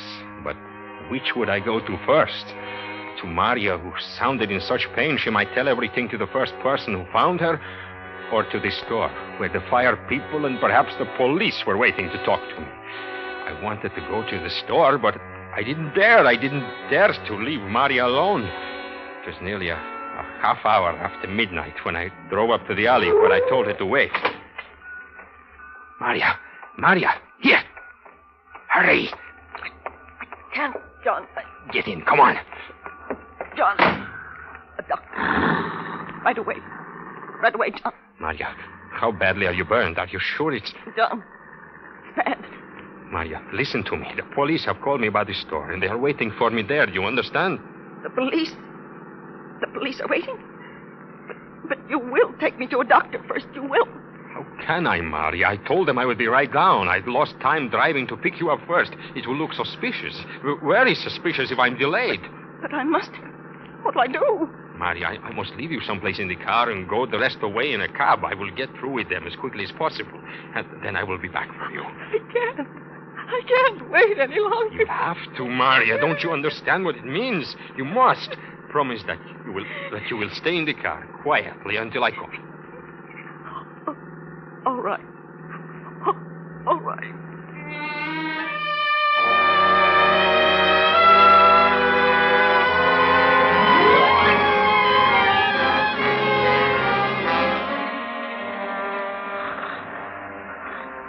So, you wouldn't know anything at all about how the fire got started, eh?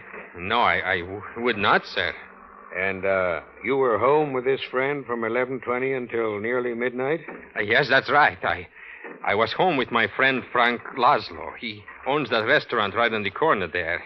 He always closes up by 11, and tonight he stopped in to read a letter I received from friends of ours in the old country. All right. We'll talk to Mr. Laszlo. In the meantime, Mr. Markov, you better drop in at the fire marshal's office in the morning at 10 o'clock. You mean that I... No, I don't mean anything. Why, certainly. Anything I can do to help, I'll be there, of course. Of course.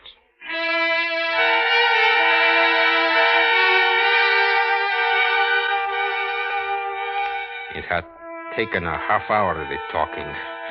I knew from their manner that they had found the kerosene, or smelled it. Then I was back at the car looking at Marya. She appeared unconscious, but when I started to drive away... You were gone so long. I couldn't help it, Marya. It wasn't pleasant, you know. Now, Dr. John, so he can do something for me. All right, all right. John, how are you talking to me? You frighten me. Frighten you? What about me? Don't you think I am frightened? What do you suppose will happen if I take you to a doctor? He'll want to know everything, and he will have to report it. But somewhere, John, I must have treatment. Where? Name the place where taking you won't be the same as going straight to the police. Well, then, the police. Anybody who will help me. John?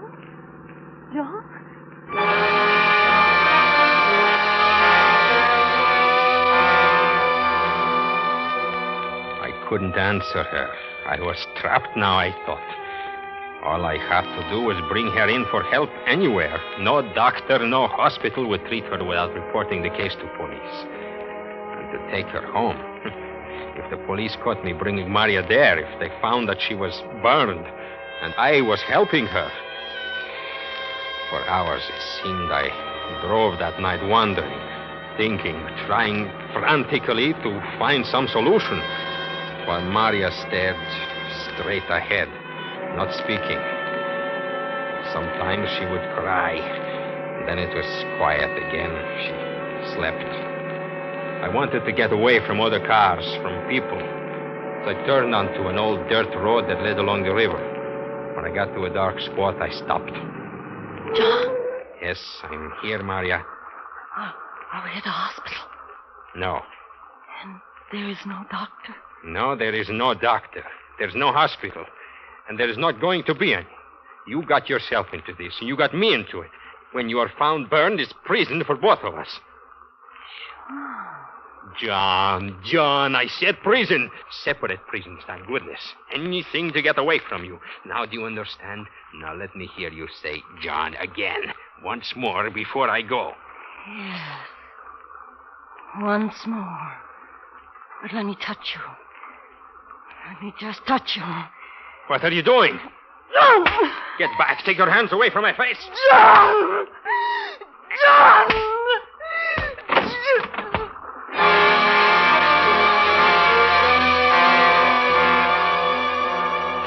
Somehow, I got out of the car and away from her.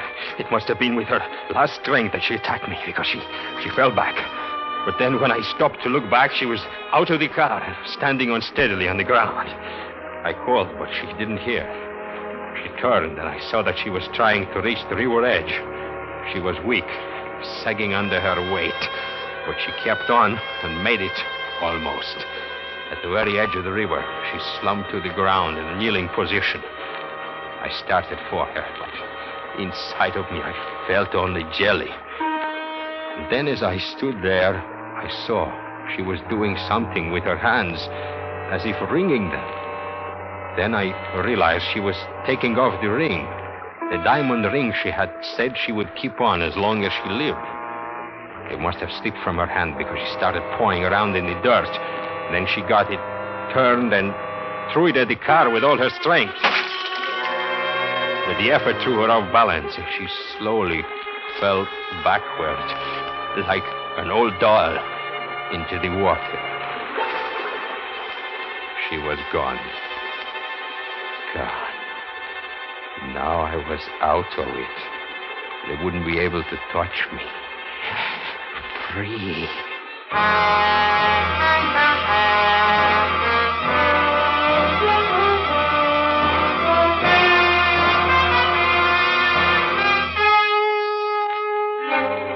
Autolite is bringing you Mr. Cornell Wilde with Irene Tedrow in A Ring for Marya, tonight's production in radio's outstanding theater of thrills, Suspense.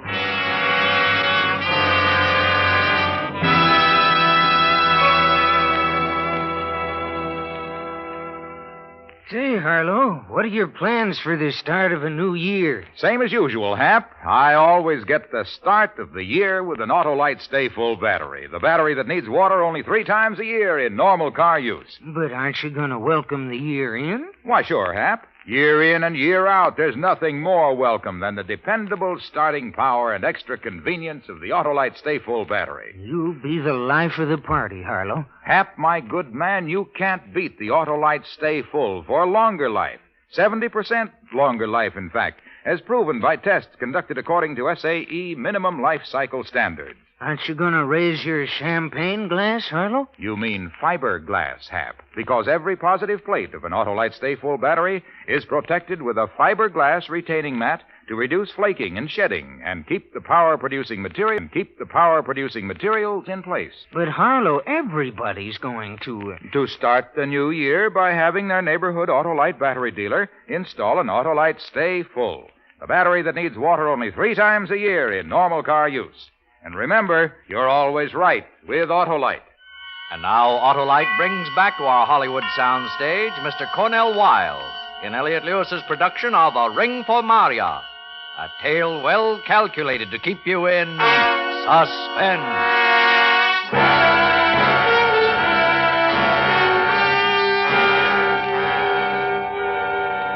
Early in the morning, I went to a police station. I had decided it would look odd when Marya's body was found if I had not reported her absence. They took her description and then... How about jewelry? Did she have any she might be wearing? Only her wedding ring and earrings. Gold earrings shaped like a hoop. Nothing else? Nothing. All right, Mr. Markov. We'll call you the moment we hear anything. Well, I think she'll be walking in on you soon. That's our experience in these cases.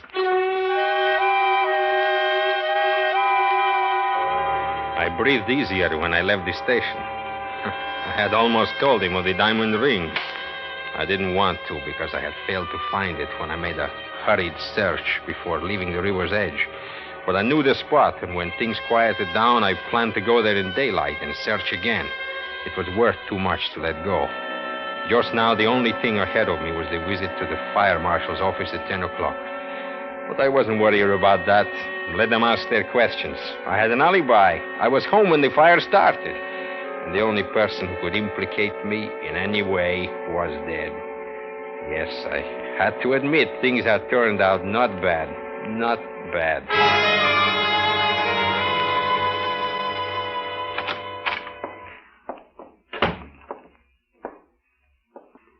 Oh, yes, sir? My name is John Markov. I'm to see the fire marshal this morning. Oh, yes, Mr. Markov. Just a moment. Mr. Markov is here, Marshal. Very well. The marshal is coming out, Mr. Markov. Morning, Mr. Markov. Had a lot to think about. Yes, I've heard. The fire, and then this morning early you reported your wife missing, didn't you? Yes, I was going to tell you about it, too. I was already informed, and I'm afraid I have what may be bad news for you, Mr. Markov. The police think they found her. Found her? How? Where? Very unusual. You reported her as alive only last night, yet this morning, a half hour ago, her body was found floating in the river. The description tallies exactly. Floating? You mean she was drowned, Marya? I don't mean anything of the kind. Come along, Mr. Markov. Police are waiting for you to make positive identification at the morgue.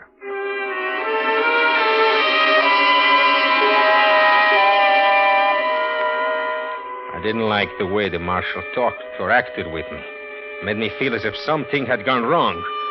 But I told myself to stop worrying. They could know nothing, especially if Marya was dead. But what did he mean talking as if she wasn't drowned? I was still thinking about this when we got to the undertaker's. 2 men were standing outside. They nodded at the marshal, and something told me they must be detectives. Then one of them spoke to me. You're Mr. Markov? Yes. I'm Sergeant Holbrook with the Homicide Bureau of the Police Department, Mr. Markov. We'd like to take a look through your car. Is it here? Why, sure, go ahead. Let me have your keys, you mind? We might have to move the car, one reason or another. Yes, all right. Come along this way, Mr. Markov, for the identification.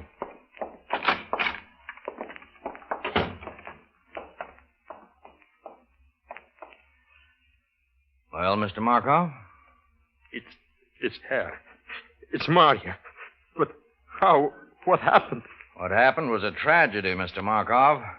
But you see those marks on her body? Yes. Those marks are burns. And there was a fire in your store last night. But I don't understand. You think Marya? Marshal, can I talk to you for a moment? Oh, yes, Sergeant. Look over here.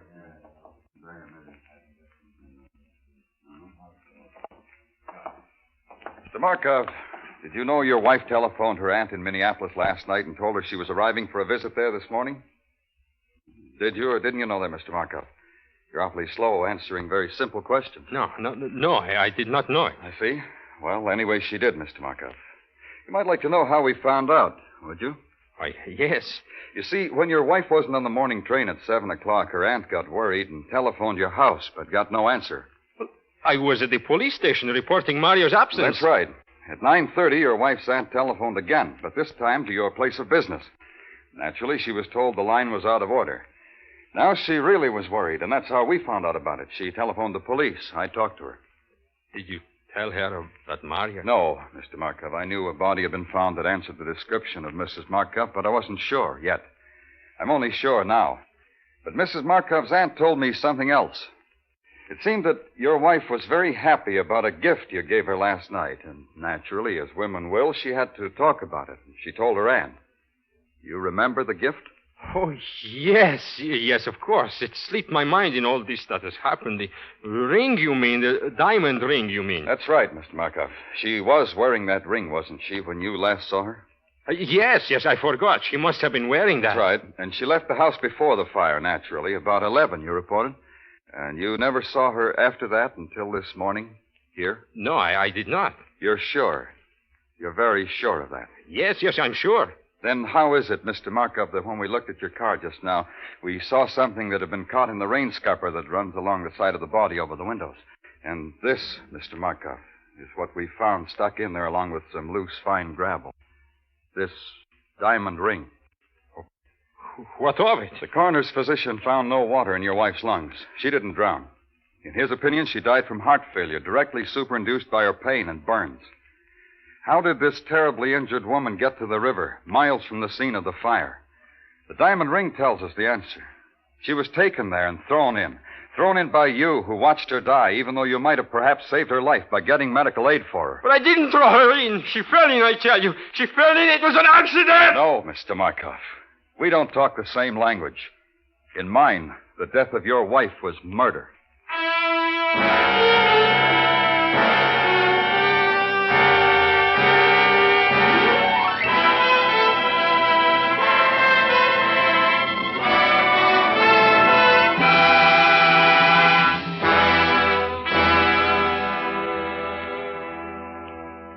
Suspense, presented by Autolite. Tonight's star, Mr. Cornell Wilde. Well, see you next year, Harlow. Okay, Hap, and in the meantime, don't forget. Don't forget what? That Autolite makes over 400 products for cars, trucks, planes, and boats in 28 plants coast to coast. These include complete electrical systems used as original factory equipment on many leading makes of America's finest cars. Electric windshield wipers, starting motors, voltage regulators, coils, distributors, wire and cable, generators. So, friends, don't accept electrical parts supposed to be as good. Ask for and insist on original factory parts at your neighborhood service station, car dealer, garage, or repair shop. And because all Autolite parts are original factory parts, you can be sure you're right, because you're always right with Autolite. Next week on Suspense, Mr. Mickey Rooney, as star of Alibi Me. And in weeks to come, you will hear such famous stars as Ginger Rogers, Eve Arden, and Ezio Pinza, all appearing in tales well calculated to keep you in suspense. Suspense is produced and directed by Elliott Lewis, with music composed by Lucien Moraweck and conducted by Lud Gluskin. A Ring for Marya was written for Suspense by Louis Pollock. Cornell Wilde is next to be seen in the new RKO Technicolor production, Sons of the Musketeers. And remember, next week on Suspense, Mr. Mickey Rooney in Alibi Me.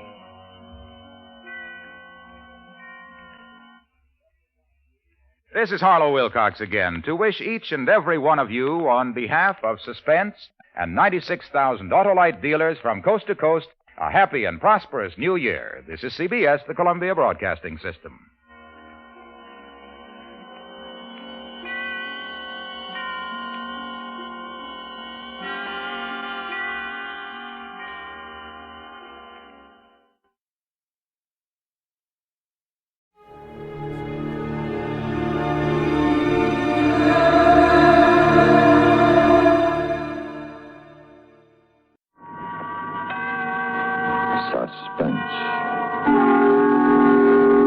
Producer of radio's outstanding theater of thrills, the master of mystery and adventure, William N. Robeson.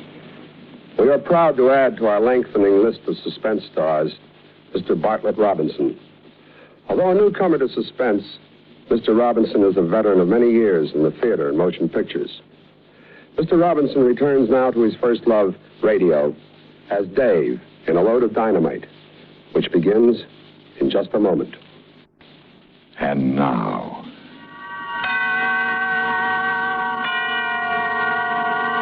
Mr. Bartlett Robinson in A Load of Dynamite, a tale well calculated to keep you in suspense.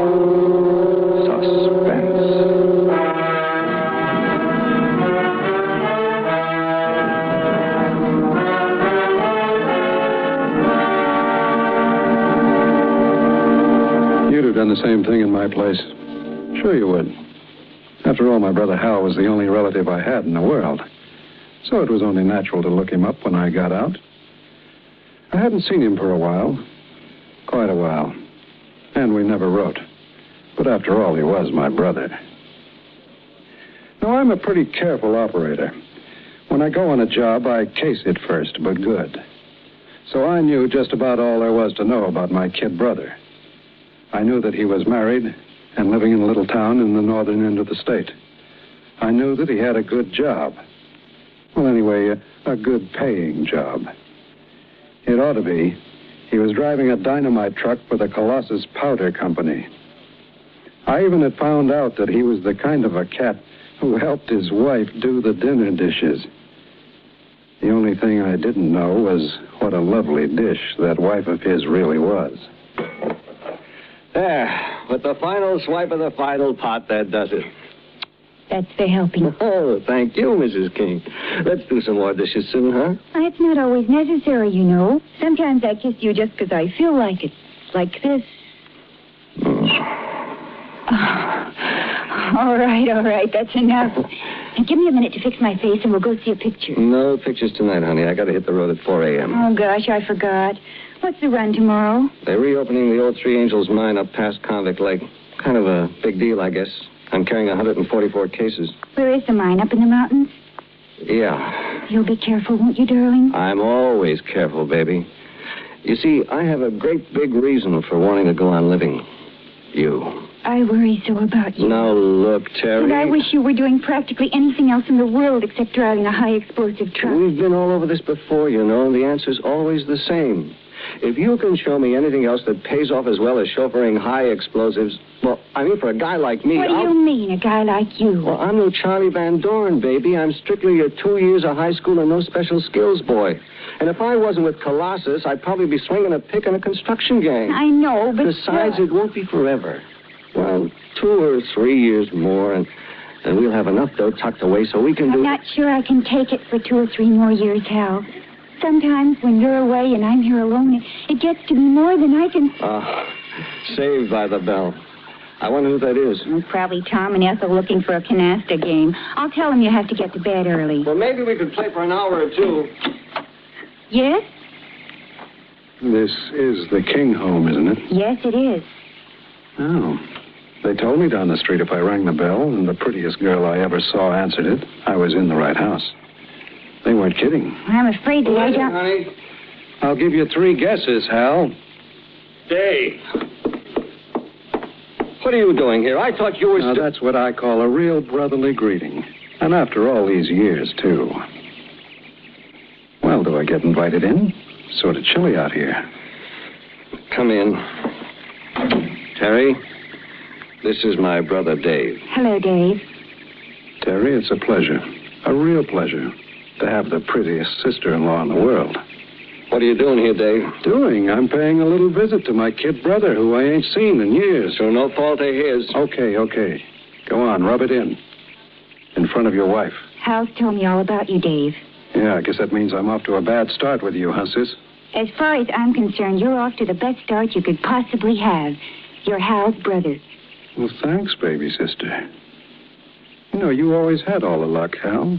A swell job, a nice house, and a beautiful and also understanding wife. Luck? I worked for him, Dave. Worked hard to get him, and I work hard every day to keep him. They weren't handed to me on a platter, and I didn't try to take them away from anybody with a gun. Hal. All right. So I pulled 10 years in San Quentin for that stick-up. But I got 3 off for good behavior. They said I was a model prisoner. Don't that make you proud of your big brother? Oh, sure.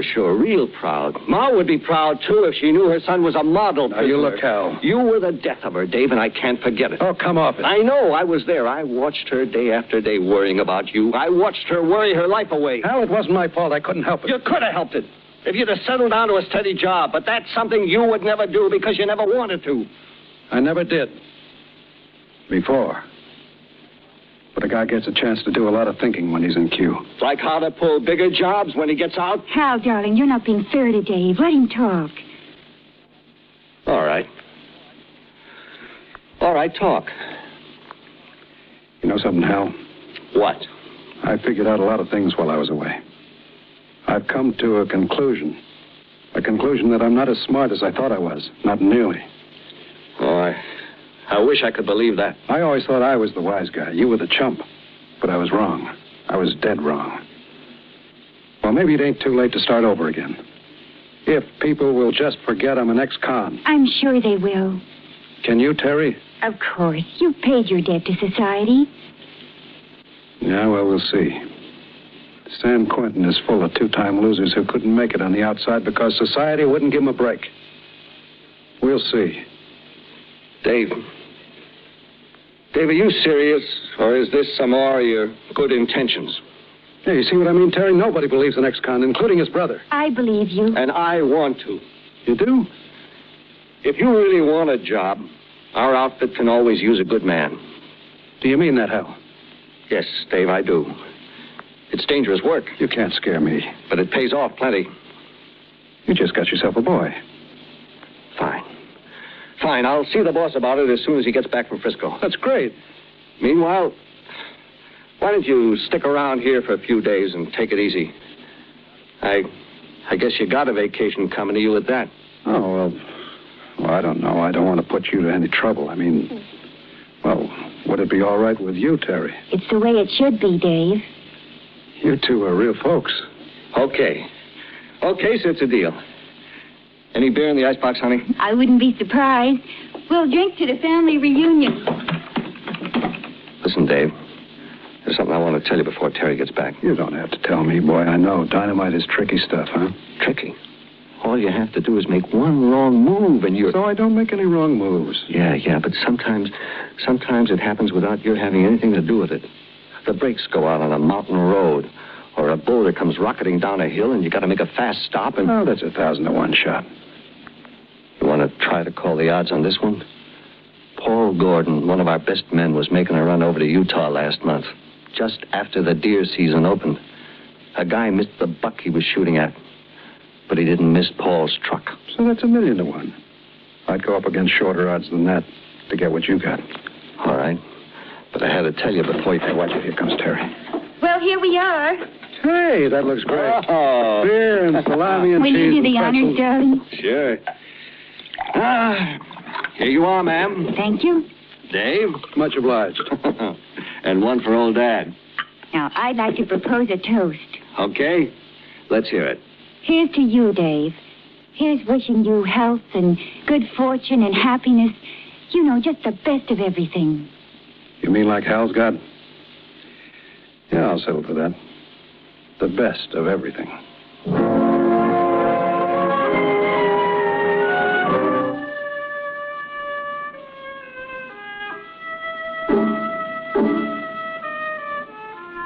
Now, don't get me wrong. I meant it about wanting to settle down and go to work for a change. Meantime, until Hal's boss got back, I was in clover. Every day but Saturday and Sunday, Hal was out on the road. And me? I was hanging around the house with that gorgeous wife of his. She couldn't have been nicer. Treated me like I was her brother. But the feelings I had toward her were not exactly brotherly. I tried to control them. I honestly did. Because it was fun to be with her, too. Like the time we went downtown to buy me some decent clothes. With the dough Hal lent me. Here's a pretty tie, Dave. It'll go beautifully with that blue shirt you just got. Oh, no stripes, thanks. I've had enough of them. Oh, you promised me you weren't going to think about that anymore, much less talk about it. I'd promise you anything, Terry.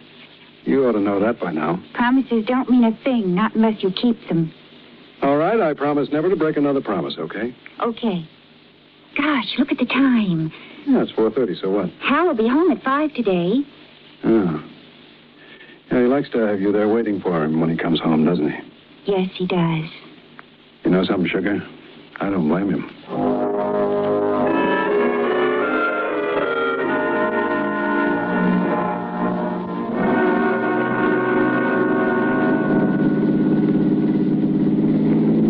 You're very quiet, Dave.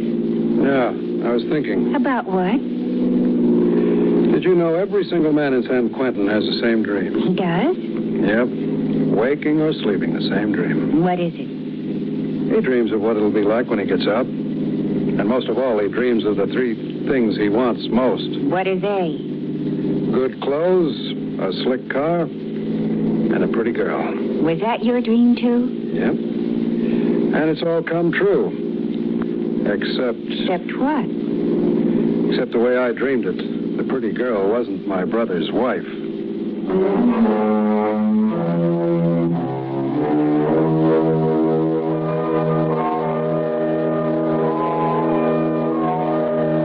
She was a faithful wife, all right. She never gave any sign that she realized what I was driving at. And Hal, he went overboard with the devoted brother act. The boss isn't back from Frisco yet, Dave. But there's no rush. It's like I said before. You got a vacation coming to you. Hey, do you still like to hunt? Yeah, I sure do. Well, why don't you drive into town tomorrow, get yourself a license? I got a 30-06 you're welcome to use. Any deer around? Well, they tell me they're thick as flies around Convict Lake. How about it, Terry? You want to go hunting? Oh, no, thanks, Dave. I just don't like the idea of killing anything. Oh, okay, but I'll bet you $7 to a plug dime that you'll eat the venison after I bring it home.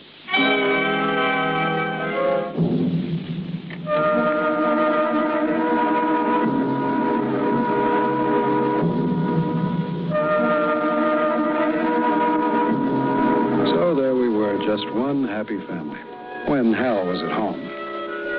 But when he wasn't, Terry drove me nuts.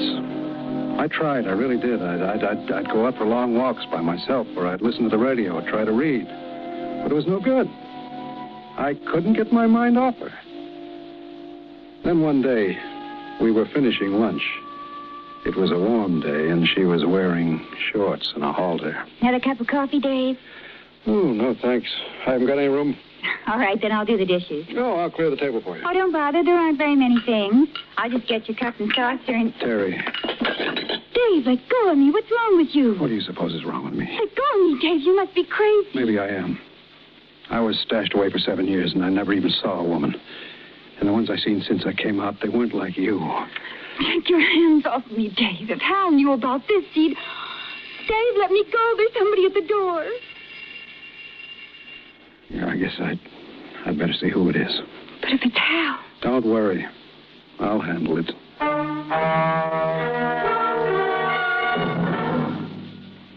In just a moment, we continue with Suspense. And now, we continue with the second act of A Load of Dynamite, starring Bartlett Robinson. A tale well calculated to keep you in suspense.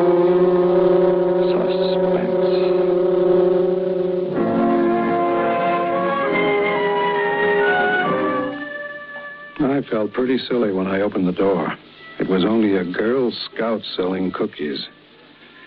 But the interruption gave me a chance to get a hold of myself. And to make the most serious decision I'd ever made in my life. Dave, I've got to have a talk with you. Don't you say it, Terry, and listen to me first.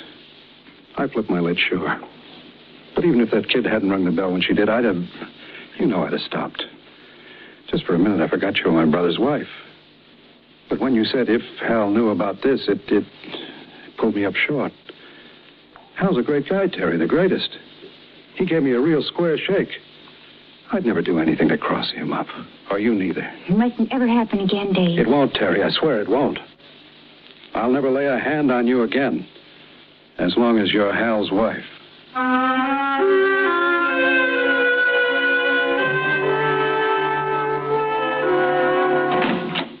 Hi, darling. What kind of a day did you have? Oh, you know, the usual thing. How about you? Usual by me, too. I ran 5 tons of blasting powder to Canyon Camp, and that was it. Any news about Dave's job? Boss isn't back yet. Right. I hope you can get it set pretty soon, darling. Why? Well, it's just that...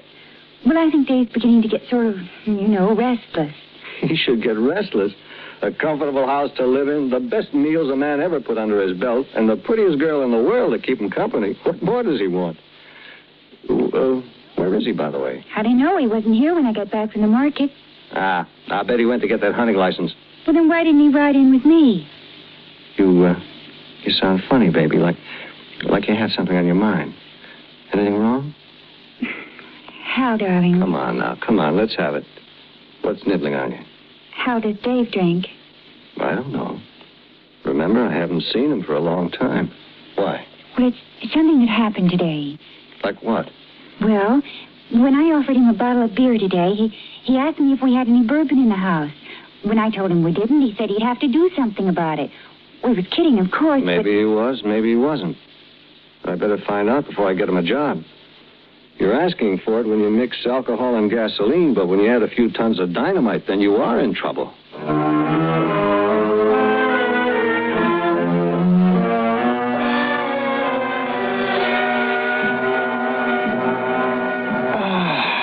You certainly know your way around a kitchen, sugar. That was one mighty fine dinner. I'm glad you liked it, darling. I'm glad I did, too. It sort of kept the family average up. You didn't eat a thing. I guess I'm worried, Hal. You mean about Dave? Where is he, Hal? Why didn't he come home? Why hasn't he telephoned? Maybe He's something... a big boy now, Terry. I know. It goes one of two ways now, sugar. If he meant what he told us the other night, there's nothing to worry about. If he didn't, then it's strictly his headache. Remember, he's still on probation. Poor guy. I'm sorry for him, too, Terry. I know you are. Yeah. I'm sorry for him. And for every other man in the world, because they can't be married to you. You're a darling. Come on, baby. It's time to hit the sack.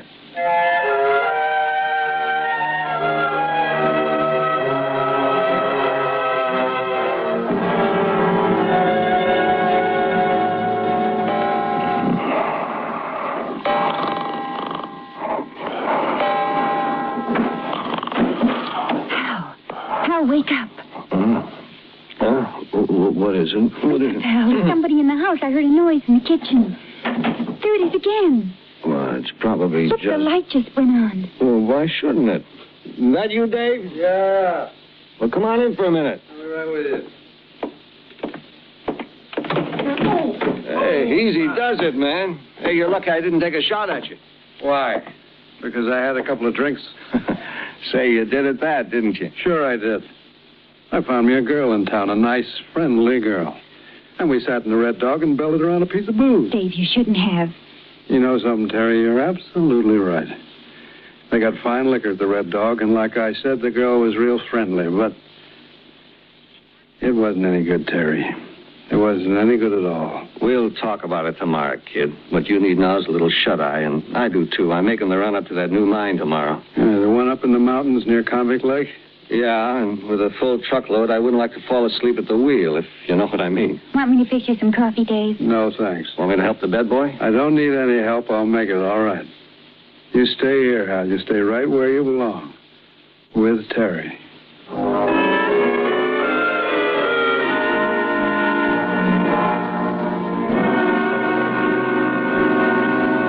Have time for another cup of coffee, Hal? Yeah, I guess so. Eddie isn't due to pick me up for 10 minutes. Hey. What? You forgot to kiss me this morning. Oh, no, I didn't. I just don't believe it's good for you on an empty stomach. There you are. Ah, now the day may begin. Silly. I think I'll take a cup into Dave. It'll help wake him up. That's a good idea. Dave? Dave!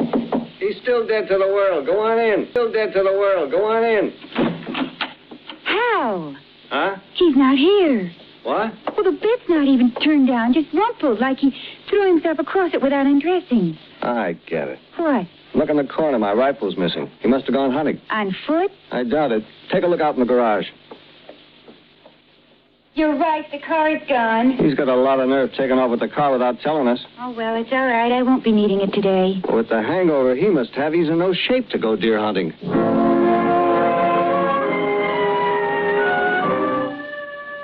Maybe not to go deer hunting, but I was in good enough to shape to bag what I was after. A 10-ton truck is a pretty sizable target. And when it's loaded with dynamite, you can hit it anywhere and it'll go off.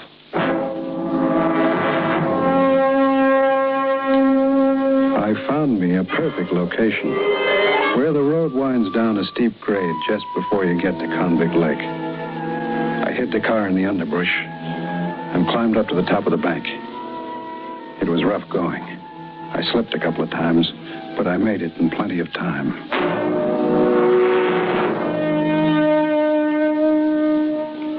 It was nice sitting there in the warm morning sunlight, thinking about Terry. Thinking about the life we were going to have together. I knew she liked me, like a sister. But after a while, she'd learn to like me like a wife. I would be so understanding and sympathetic with her in her bereavement. I would be kindness itself. We would be joined in a terrible experience.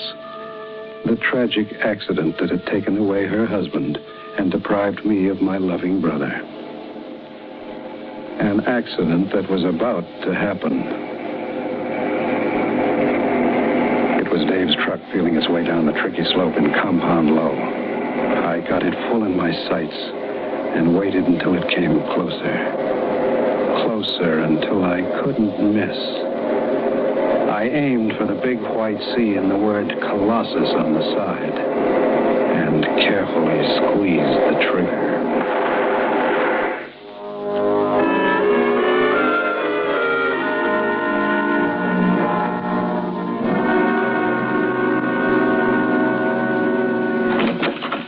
Anybody home? Darling, you're early. Yeah, I quit. What? Yeah, I'm through with dynamite. Won't be so much loot driving freight, but you'll live a lot longer. Oh, darling, I'm so glad. I thought you would be. Whatever made you make up your mind? Well, I got scared, honey. Real bad scared for the first time. What happened? I was coming down that steep grade outside Convict Lake when I heard a rifle crack back in the woods. And I thought about the time Paul Gordon got blown up over in Utah when that hunter missed his deer. So I decided life is short enough as it is. Oh, darling, I feel 10 years younger. So do I, honey. Oh, point killer. Maybe it's Dave. I'll get it. Oh, look, Hal. There's the sheriff's car parked at the curb. Maybe it's about Dave, then. Yes, officer? Are you Mr. King? Yes? Dave King, your brother? Yes. I'm afraid I have bad news for you, Mr. King. What's happened to him? What's my brother done now? He's killed himself. Oh, no. Oh, I don't mean suicide. It was apparently a hunting accident. What happened? He was up in the mountains hunting. Must have stumbled or fell because the barrel of his rifle was plugged with mud. When he fired, the explosion drove the breech block right back into his face. Killed him instantly. Where did this happen? Up near Convict Lake. You know where that steep grade comes down the mountain just before you get to the lake. I know. Sorry to have to bring the bad news, Mr. King. Guess you and your brother were pretty close. Yeah? Yes, we were. Pretty close.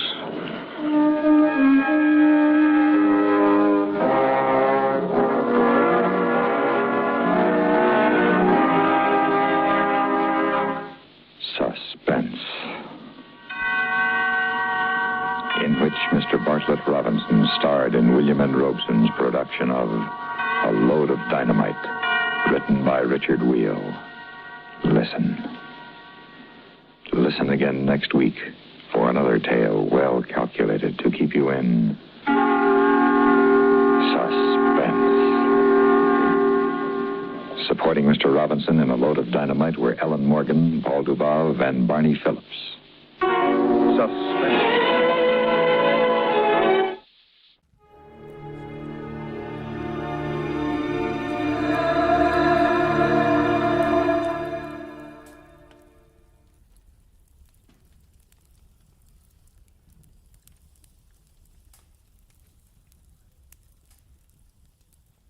When it started, it was simple, just a lawsuit for damages.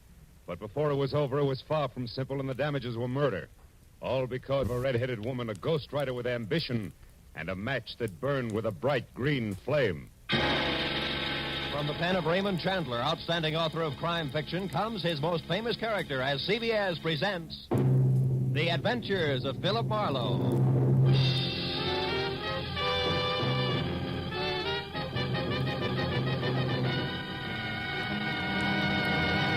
Now, with Gerald Moore starred as Philip Marlowe, we bring you tonight's exciting story, The Green Flame.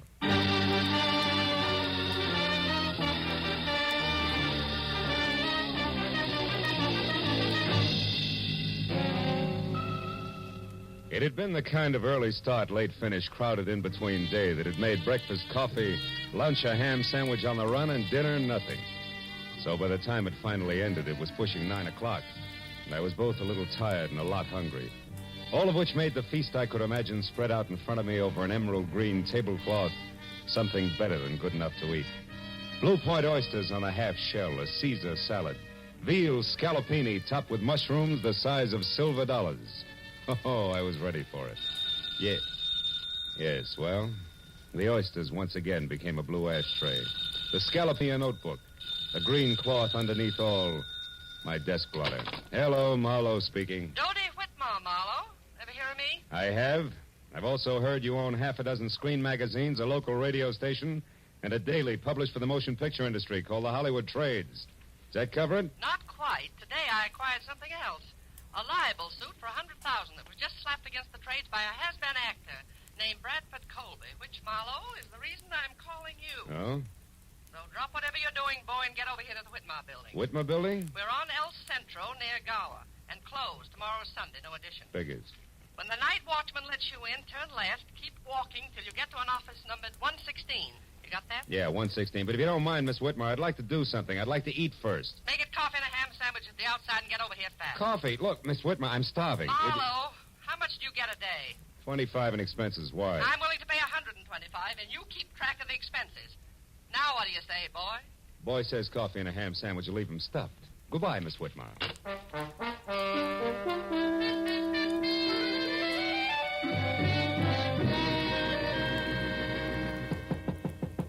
Come in, Marlowe. Sit down over here, and if you smoke cigars, don't. I can't stand them. Drink? No, thanks. Marlowe, our A1 gossip columnist, Stanley McGrath, had this to say in today's edition of The Trades. Mm-hmm. The sometimes actor Bradford Colby won't call it quits. When refused a part by an independent producer who's short on funds, Colby offered to hawk all and come up with $20,000 if the producer would change his mind. The producer wouldn't. End of quote. And beginning of noise from Colby, huh? Yes, a clamor that we can only silence by proving that McGrath, what he said, is true. Which shouldn't be impossible because Max was a thorough man and never heard of the word rumor. Wait a minute. What do you mean was a thorough man? He died of a stroke, Marlowe, at 5 this morning en route to the hospital, age 61. His column, as usual, arrived here yesterday afternoon in the mail.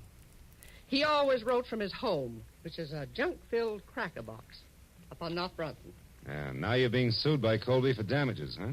The late Mr. McGrath isn't around to prove what he said is true. You catch. And being very unpopular with producers myself these past 30 years, Marlowe, I've no chance of any help from the one who actually turned Colby down for that part, whoever he is. All of which makes my job what? Precisely this. Find Mac's source of information. Come in, Larry. Larry North, Marlowe. My editor and anybody's Napoleon. Larry, meet Mr. Marlowe. How do you do? How do you... Dodie, I've just found out that old Mac's only lakeman, a queer duck named Leonard Phipps, left town sometime yesterday for San Diego. May or may not be back by now. Where's Marlowe going to start? Well, I figured... At old Mac's place. Larry and I have already checked there, Marlowe. 8312 North Bronson. Maybe you'll grab onto something that we overlooked. Here's the key. Thanks.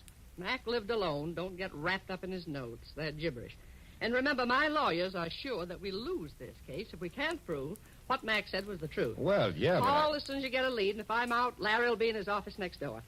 And, Marlowe, don't waste any time. There's a lot at stake, boy.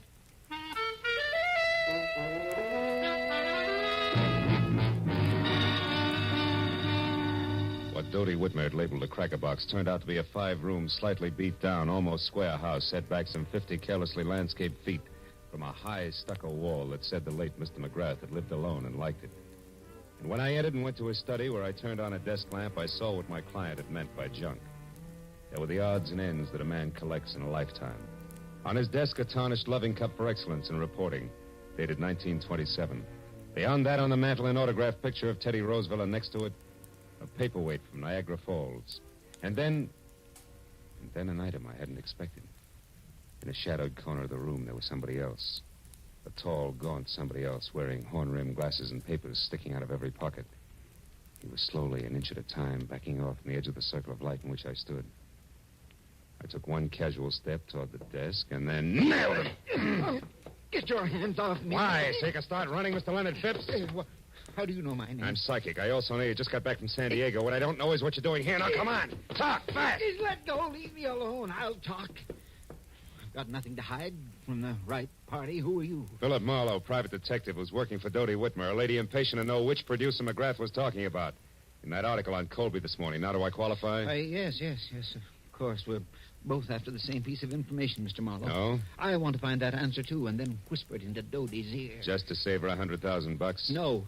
Just to get a chance to fill McGrath's shoes. And don't laugh, because I've been ghosting that column for the past month now. Didn't McGrath write this morning's column himself? No, he didn't. I did. But the piece on Colby was not mine. McGrath must have added that himself, the fool. Well, you don't sound like you're happy in your work, Phipps. I wasn't. Mac was a tyrant. I put up with him because he promised sooner or later to let Dodie Whitmer know that I was doing his work. Don't be too bitter, Phipps. Mac couldn't have known exactly when he was going to die. Well, what if he But could? to get back to the subject.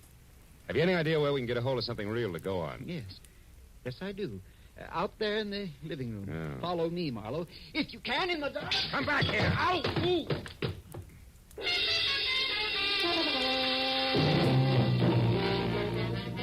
By the time I got to my feet, Phipps was gone. I found another lamp in the dark, turned it on, and started for the telephone. But then I stopped. In the center of the floor, where it must have fallen when the leg man made his wild break, was a wrinkled piece of paper. When I picked it up and turned it over, I was suddenly glad that Mr. Phipps had gotten away because, in his hurry to leave, he had dropped his checkoff list for Operation Bradford Colby. There were a half a dozen producers crossed off above the notation Mac's Place, but below that, and not yet discounted, was a name I'd never heard before, Sherry Sheldon. At that, I called Dodie Whitmer, gave her a quick rundown on what had happened with Phipps, and then tossed the name Sherry Sheldon in. She talked it over with Larry North before she answered. But when she did, I knew that finally we were all getting someplace. Marlowe, this is good. Larry tells me that Sherry Sheldon is the ex-Mrs. Bradford Colby. Oh? And better than that, a redhead with temperament to match. That kind'll talk. Mm-hmm. Any idea where this item lives? Yes, a bungalow on Cherimoya, 5800. 5800, huh? Larry says it's a quiet, dead-end street, but not to let that throw you. Because from what he's heard about the lady herself, she's very much alive. So play it smart, boy. You're probably in the big time now. Good luck.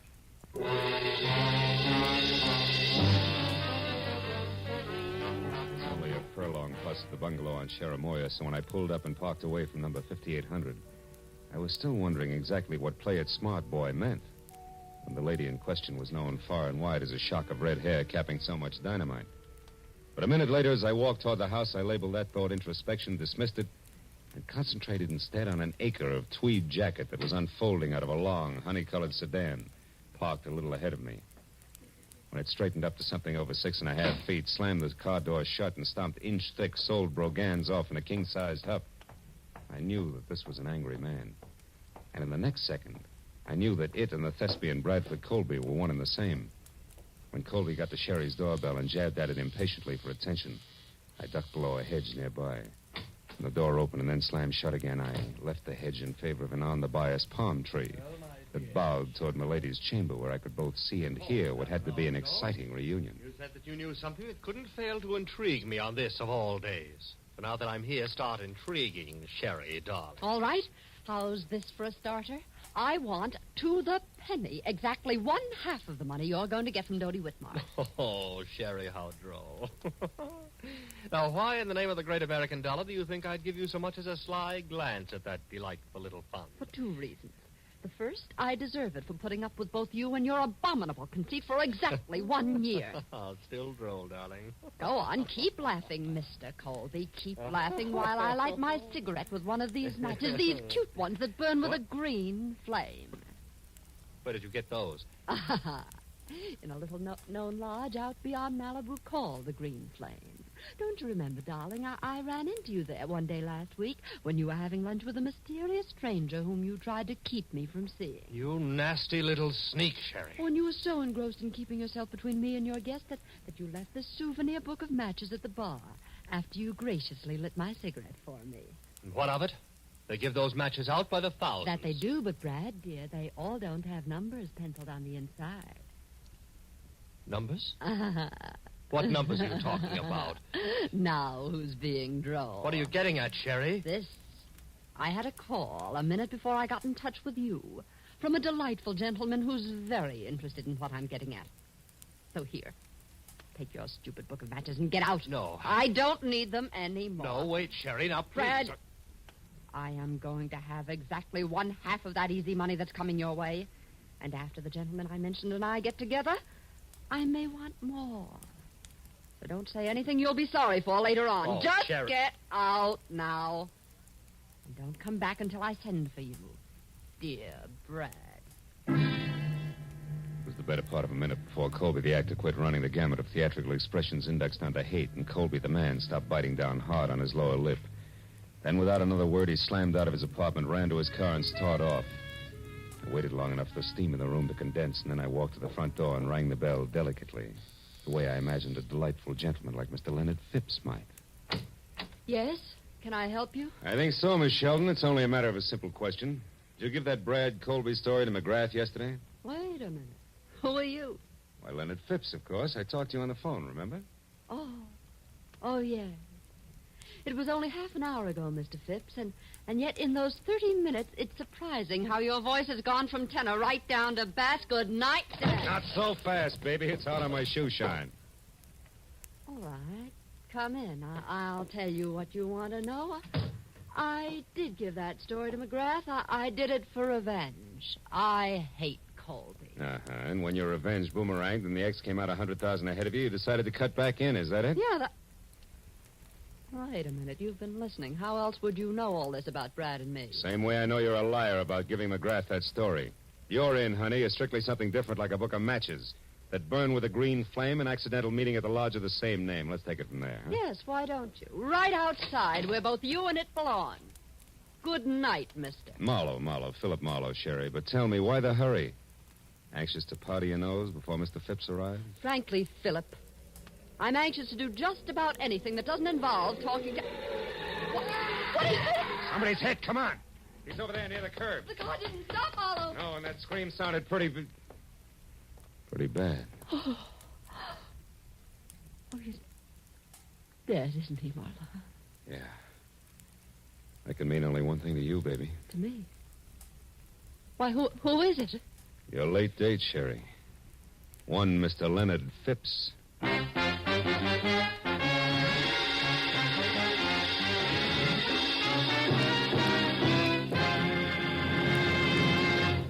In just a moment, the second act of The Adventures of Philip Marlowe. But first, on the special program, One Great Hour, later tonight on CBS, President Harry S. Truman will be joined by Gregory Peck, Ila Lupino, and Quentin Reynolds to tell the story of what American religious groups are doing to bring relief to the world's war-stricken people. Be sure to hear One Great Hour tonight at 10 o'clock Eastern Standard Time over most of these same CBS network stations. Now, with our star, Gerald Moore, we return to the second act of Philip Marlowe and tonight's story, The Green Flame.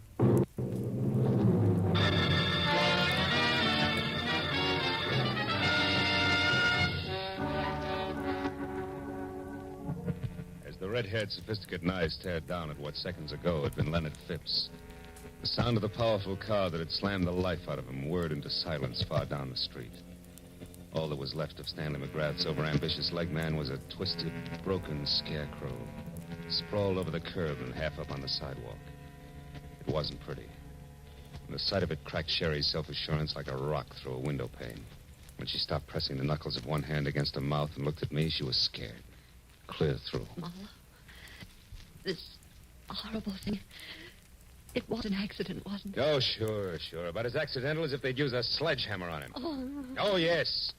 You only wish it was an accident because you're next in line and you know it. Remember, he was on his way to see you when this happened to him. I don't know what you mean. I mean, it's a high-priced game, baby, and they're playing for keeps. So you better level with me and fast. What's so important about those green matches? I don't know. You're a liar. You're going to wind up looking like Phipps here before the sun comes up. No, And tell me the truth, you little fool. Come on. I am, I swear. Phipps called me because he thought I might have given McGrath that story on Brad, but I didn't. And why was Phipps still interested? Why did he want to talk to you? Because I told him I'd seen Brad with someone at the Green Flame last week, and that Brad was very upset when he found me there. All right, who is he with? I don't know. That's not the impression you gave your ex-husband, beautiful. I was swinging in the dark, Marlowe. 5 people left the Green Flame at the same time. I couldn't tell which one had been with Brad, but I'd know them if I saw them again, and Phipps thought that together we could figure out who it was. Go on. What about the numbers in that book of green matches? What were they? 811. 811? Yes. What does that fit, a hotel room? Well, I don't know that either. You mean it was just another swing in the dark? Yes, but it connected, Marlowe. It scared him when I mentioned it, so it must be important. Yeah? Take another look at Phipps, baby. See how important it is. Now try again, real hard. Remember what 811 means. Marlowe, I just don't know. Please believe me. Maybe you're just thick. Maybe you got too much nerve, but I'll tell you one thing, Sherry. I wouldn't be in your spot for 10 times $100,000 because I don't think you're going to live until morning. Oh, I didn't think that Brad would go this far. What I've told you is the truth. Wait a minute. Shut up. Somebody's coming. It might be Bradford. Now you get out of here. Well, how? I don't have my car. Take mine, that coupe. Here are the keys. Go down to the office of the Hollywood Trades. He won't show his face around there. Find Larry North or Doty. Well, all right, but what about you? Go on, will you? Beat it. I stepped into the shadows of the trees that bordered the walk and waited. I heard Sherry slam the door on my car and burn $5 worth of rubber off my new fist tires getting away. A second later, the visitor I was expecting showed up, but it wasn't Brad Colby. It was Larry North.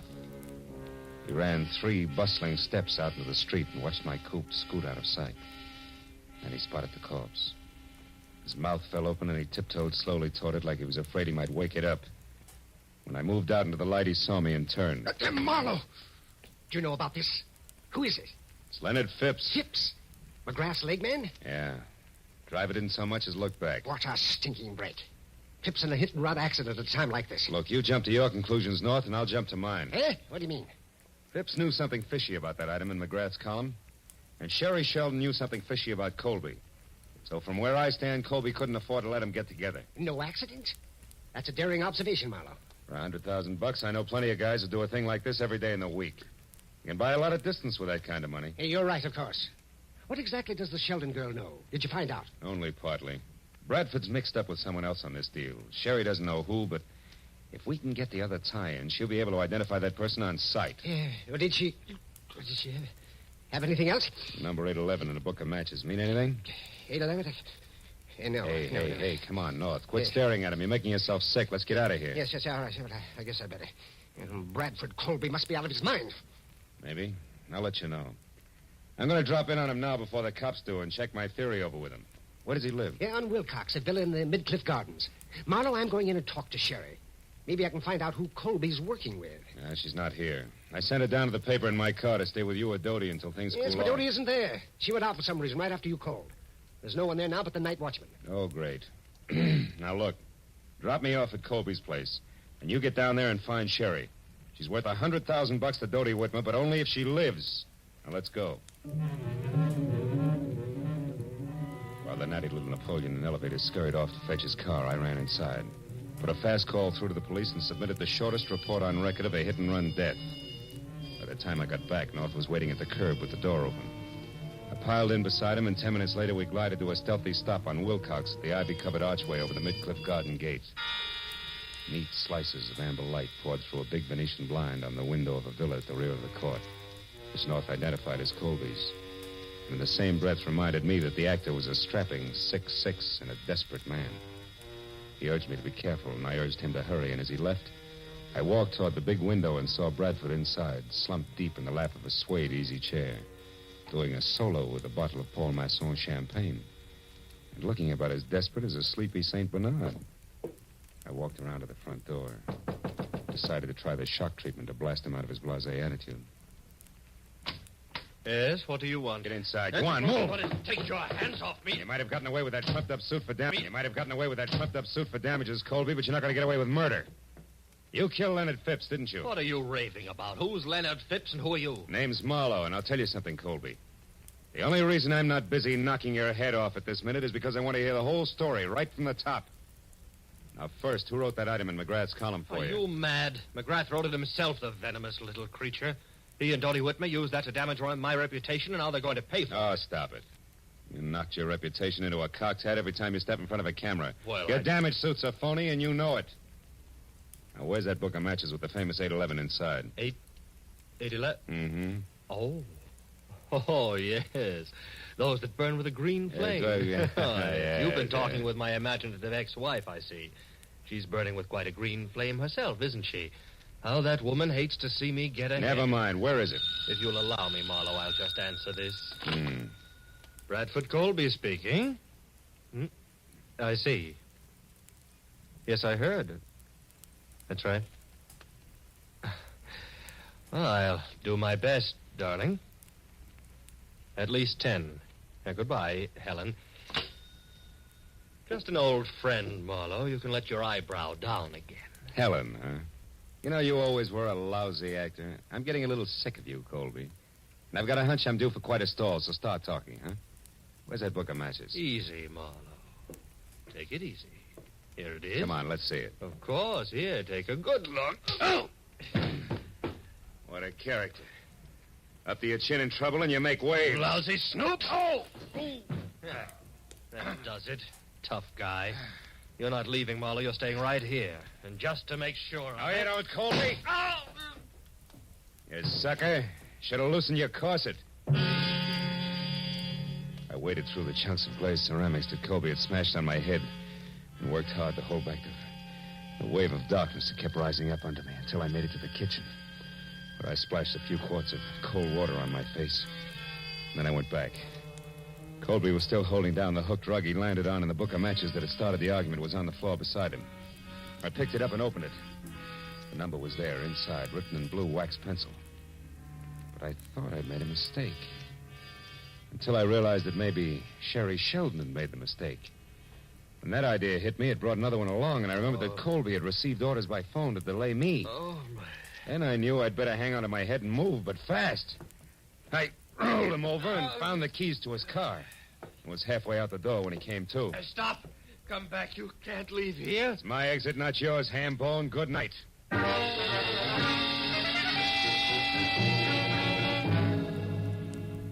It took all of 5 minutes to get from Wilcox to El Centro in Colby's long, honey-colored sedan. And on a hunch, I drove down the alley to the back door of the Whitmer building. The hunch paid off. Because I had stopped and turned on the parking lights when the door opened and I saw exactly what I'd expected. The watchman was on the floor out cold, and the little Napoleon in elevated shoes was staging a big exodus with his arms full of a very limp redhead named Sherry Sheldon. As soon as he saw the honey-colored car, he started talking. Bat! Brad, you idiot. I told you to stay home. Did you do it? No, she's only unconscious. There wasn't time. We'll have to finish it someplace else. Put her in the back seat. All right. Here. Now, let's get out. Marlowe. Don't move, little man. I'm too tired for any more trouble. I'll shoot first. So you're the boy on the inside with all the brains, huh? You cooked this whole thing up with Colby. He gets libeled and sues Dodie Widmer for damages, and then you two split the settlement between you. Correct me if I'm wrong, North. You got your chance when McGrath died after turning in his copy. All you had to do was write that one libelous item, include it in McGrath's column, and nobody could ever explain where the story had come from. That stupid fool, Bradford. I could never trust him to do anything right. Is that why you killed Phipps? Yes. And if Brad Colby had held on to you for another 5 minutes, I would have had time to get out of here. Yes, and so would I. Sherry, are you all right? No, not yet. Hey! No. Oh. Where he and Brad are going, Marlowe, I'd never get another chance to even the score. Oh, baby. You handle a spiked heel like Babe Ruth handled a bat. He's out. Yeah, but Phil, you should see what he hit me with. Oh, brother. Come on, beautiful. It's time to turn out the lights, get in touch with Dodie, and call the law. Let's go.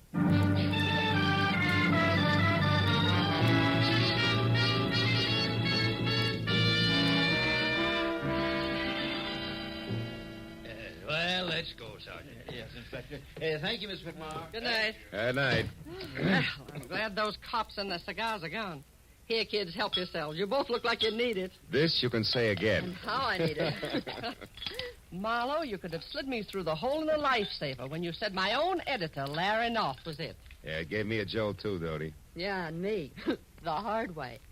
But, Phil, I am sorry about that mistake I made. I could have saved us some trouble.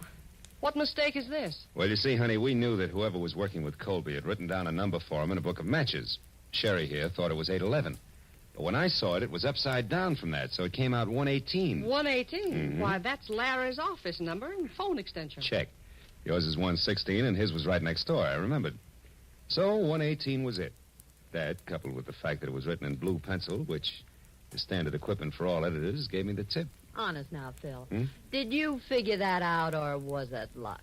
Well, it's a trade secret. Hey, you know something? I missed dinner tonight. You know I'm starving? Well, I know a wonderful place. They have matches like this, see? It burns with a green flame. Will you join us, Dodie? Yes, we would love to have you. You'd rather have whooping cough. Go on, you. Get out of here and good night. Good night, Dodie. Oh, and it will be from here on in. I guarantee it.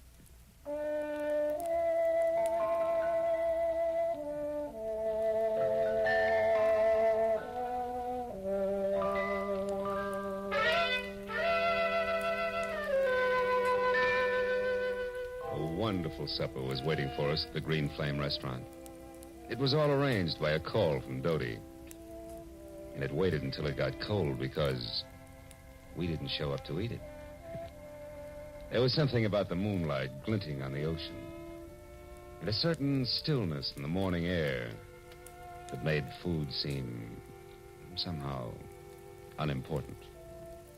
So when I finally dropped Sherry off at her place on Cherimoya, went home to my apartment on Franklin, it was either very late or very early, depending on the viewpoint. There was just one lonely sardine and a cold baked potato in the refrigerator. So I ate. Then I sat down on my bed to light my last cigarette. But I wasn't disappointed when the match flared into an ordinary yellow flame.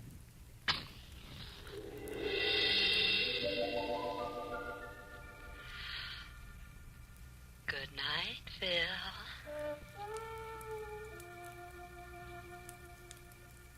Happy Marlowe.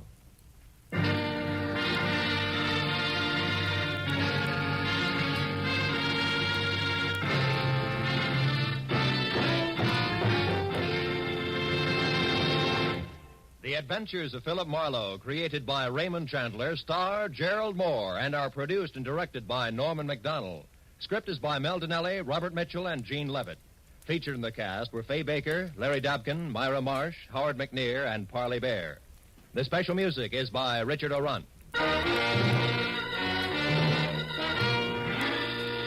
Be sure and be with us again next week when Philip Marlowe says... It was a grim joke that started when 6 heirs came to an ugly house on a rain-swept island to hear a madman's will. But the joke soon turned to murder. And in the end, it was hard to tell who had the last laugh.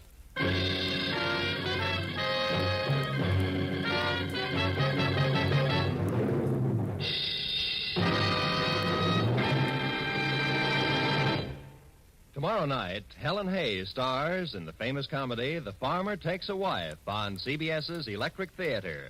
And Eve Arden stars as America's favorite schoolmistress, our Miss Brooks.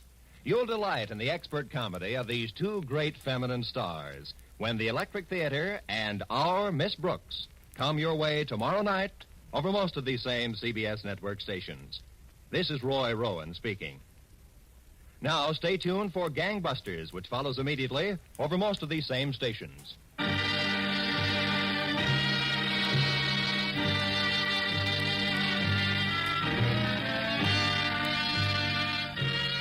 This is CBS, the Columbia Broadcasting System.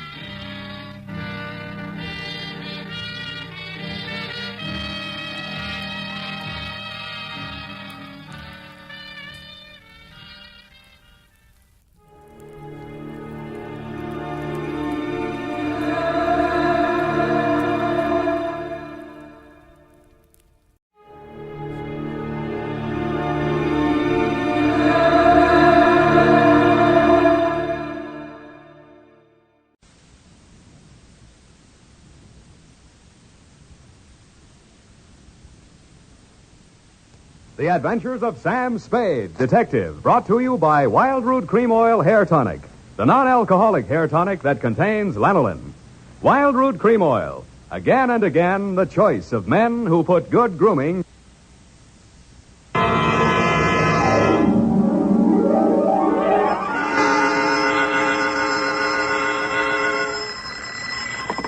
Sam Spade Detective Agency. Me, sweetheart. Oh, Sam, I got it. Got what, my pet? A bank book, Sam. Well, you must advertise in the Lost and Found right away, Effie, and find the owner. There might be sickness in the family. Oh, but it's your bank book, Sam. What? Uh-huh, it has your name on it. Samuel Spade, account number 4. It's a forgery. Somebody's trying to pin something on me. Lock it up and don't touch it until I get there. Oh, all right. Did you make a lot of money on this one, too? Got the check right in my pocket, $500. Oh, Sam, we're making more money than a movie star. Well, almost. And all honestly, too. 600 last week and 500 this week. Yeah, how about that? And life gives a 3-page spread to I Spy Molten. But we mustn't let it turn our heads, Effie. No. We gotta stay in there pitching. I'll be right down to pitch my report on the Adam Figg caper.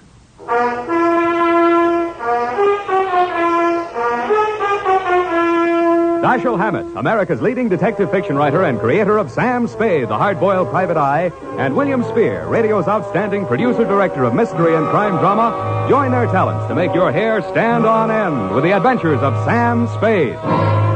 Presented by the makers of Wild Root Cream Oil for the hair. You've heard the saying, you never know until you try. Well, you'll never know how handsome your hair can look until you try Wild Root Cream Oil. See for yourself how neatly and naturally Wild Root Cream Oil grooms your hair. Note how effectively it relieves annoying dryness and removes loose, ugly dandruff. You can get Wild Root Cream Oil Hair Tonic in either the big economy-size bottle or the handy tube. Or you can ask your barber to use it on your hair. But by all means, try it. Don't delay. Get it today. Wild Root Cream Oil. Again and again, the choice of men who put good grooming first. And now, with Howard Duff starring as Spade, Wild Root brings to the air the greatest private detective of them all in The Adventures of Sam Spade.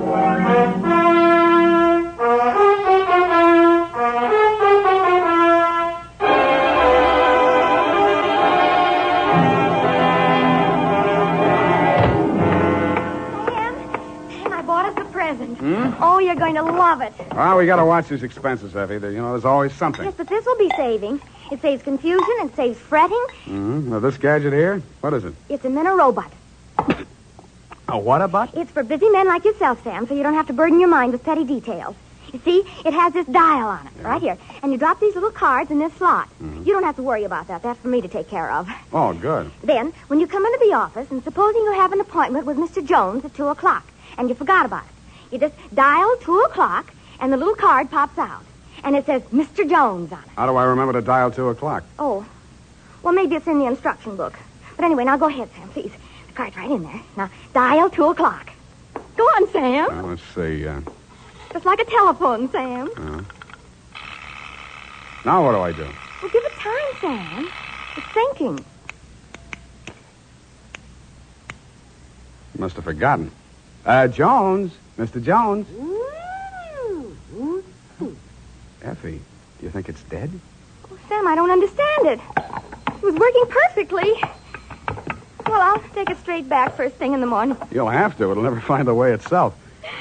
You got your book, sweetheart? Yes, Sam, I don't understand. It was working perfectly. Well, that's all right, honey. It doesn't matter. Date October 5, 1947, to Hillary Exxon Esquire from Samuel Spade, license number 137596.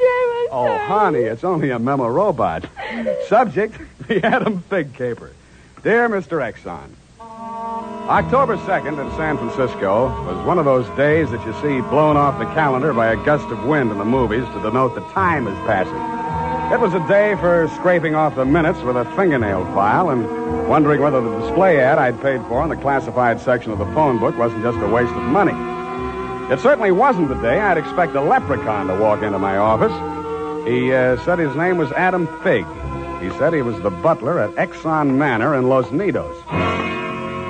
The limousine, Mr. Spade, is waiting to take you away. We mustn't keep them waiting, must we? Of course we mustn't. Who mustn't we? Why, Mr. Hillary, of course, sir. Oh, Mr. Hillary. And old Mr. Exxon. The old gentleman is very ill. Dr. Feige's office is down the hall. Turn to your right, second door. Well, I assure you, sir, that Mr. Exxon is the best of medical care. Your duty will be simple, to prevent his death. Do I donate blood or just frighten away the evil spirits? Oh, it isn't quite that, sir. Someone is trying to kill Mr. Exxon. He's a very sick man, and I'm sure he'd prefer dying from natural causes. I get $25 a day in expenses. Here is an ample amount in advance. But you should know, sir, that the old man is a nasty, cantankerous, villainous, crooked, intimidating... $500? Please, Figg, you're talking about the man I love. Los Nidos was at least an overnight caper, so on my way out, my lovely and charming secretary, Miss Perrine, handed me a brown paper bag which contained A, one pair of socks, darned, B, one shirt, ironed, and C, the apple which she always polishes for me the night before. We arrived at your large Southern-style mansion 2 hours later. Figg! Oh, Figg, where the devil have you been? The city, sir. I can't find the keys to the liquor closet. Where are all the maids? What happened to that cook we hired yesterday? Who is this man, and why is he wearing that necktie? This is Mr. Spade, sir, the detective. I'm Hillary Exxon. Come in, please. Go on upstairs, Figg. See what that girl is doing to my father. I don't believe she's in this at all. Very good, sir. In here, Mr. Spade. Pardon the condition of the house. The old man has been firing the servants again. Your father, you mean? Yes. Every time he gets shot at, he fires all the servants. He gets shot at pretty often? About once a year. In the fall. You always hire a detective? No. Oh, dear. I'm not keeping you up, am I? No, excuse me, please. It's much worse this time. I can't get any sleep. Guns going off in the middle of the night. The whole household disturbed. When and where was he last shot at? Yesterday morning at about 1:30. I dug the bullet out of the woodwork myself, a .38 caliber, embedded in the door frame that leads to Miss Kaywood's room. That's his nurse. Was she with him at the time? No, Dad sleeps like a baby, full of sedatives. She sees to that. Shot come from outside? Yes, but we found nobody on the grounds. No traces of anybody. I don't know whether Dad knows who shot at him or not. He's such a closed-mouthed old devil. You don't care very much for your father, do you? To be frank, Mr. Spade, if hating weren't such an effort, I would despise him. He is without a doubt... Well, listen. Get out of here! There, that's just a sample. Well, come on, let's see what's eating him now. All right, now get out! Talk to me like that. I tell you I won't stand for it. Well, you don't have to stand for it. Take that silly painted face out of my sight. Don't you dare! Get out! I'm quitting, Mr. Exxon. I can't stand it another minute. Yelling, screaming, throwing things at You must have done something to set him off. I didn't, I tell you, I didn't. This is Mr. Spade, Miss Kaywood.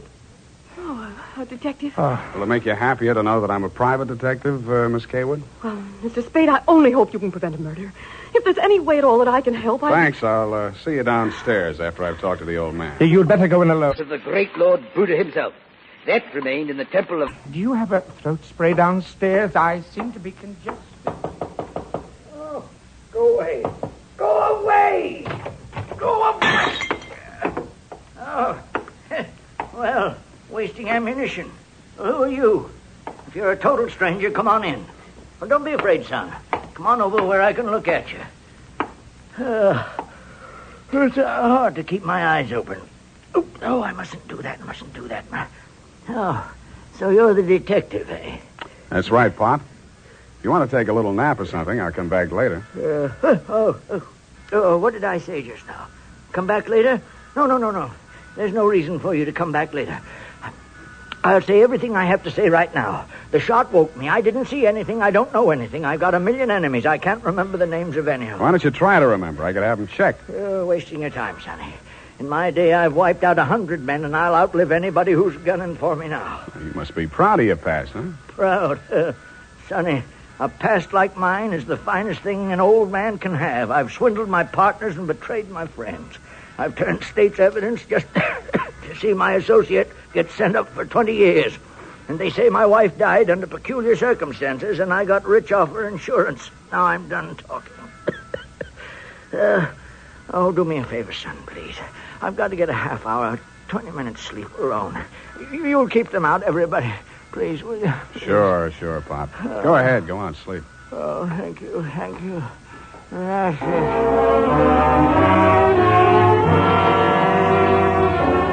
He closed his eyes, rolled over, and fell into a heavy sleep. I stood there a moment, looking down at the frail, wasted old body.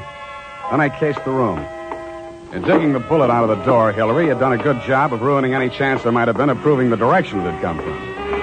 I strolled out on the balcony. It was a pretty night. I lit a cigarette and took it in. Then I heard a door open and close softly behind me. Nurse Kaywood was at your father's bedside. She was filling a hypodermic from a small vial of bluish liquid. He didn't awaken when she jabbed it into his arm. Then she saw me standing in the doorway. She hastily dropped the medicine vial into her uniform pocket and came around the bed to meet me. Oh, Mr. Spade, thank heaven. Why, when I saw you standing there in the half night, I thought you might be... Thought I was who? Why, the man who fired the shot. There was a man? I don't know. I didn't see it happen. I just assumed that... You shouldn't have done it. I warned you, Eleanor. Oh, we're disturbing him. Let's talk outside. Okay. Oh, it's good to breathe something besides sick room air. I thought you got used to things like that in your profession. Why are you so unfriendly, Mr. Spade? Nurses are human, aren't detectives. Try me, sweetheart. Oh, I know what you're thinking of me. But after a week in this horrible house, that poor old man, he's frightened. He's really frightened. What of? Why, the shots. 38 caliber or hypodermic? Surely you don't think that He's supposed to be under sedatives. The doctor's orders. Sorry, sweetheart. It's my job to suspect everybody. Oh, can't you forget your job, even for a moment? Sure. If you don't mind the fact that I know you're a liar, that I'd make book you didn't come here primarily as a nurse, and what's worse, your act's not even convincing. Oh. Is it that bad, Sam? Yeah. Almost bad enough to be good. Come here. Oh, I hate you.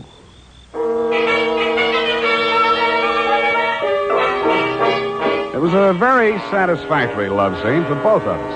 For reasons of her own, Barbara wanted to keep me out of that sick room for a while, and she did. For reasons of my own, I wanted to get that medicine vial out of her uniform pocket, and I did. Then, as suddenly as we had fallen into love, we fell out again. After she'd gone to her room, I went back to my sentry duty around the house. Under a light on the front veranda, I examined the bottle from which Barbara had taken the injection for your father. It was labeled sodium thanatol and had been dispensed by a firm called Ibis Chemicals Limited in Cairo, Egypt. A scream filled the house, high and frenzied. I started running toward Barbara Kaywood's room. I slammed the terrace door open and found the light switch. Barbara was sitting upright in the center of a bed. Her face jerked up so abruptly that it seemed her neck had snapped. She clutched both hands to her chest and fell face down among the bedclothes, staining them with her blood.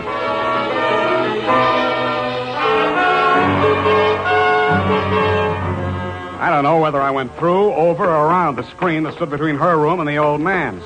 I circled Exxon's bed. He lay on the floor on his side facing the window. I went outside. A .38 automatic lay on the ground a few yards away from the building. I put that into my pocket and listened. No shadows moving. Nothing.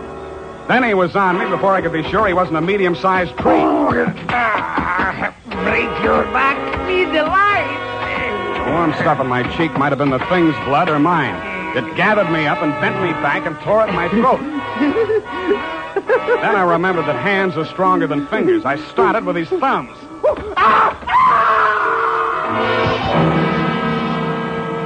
He lay there for a moment, then his huge body began to twitch. He was holding his fingers and sobbing like a baby. I pulled him up to his feet, poked him in the back with the flat of my hand.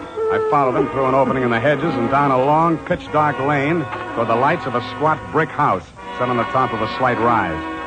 As we approached it, a door opened and light streamed out onto the porch.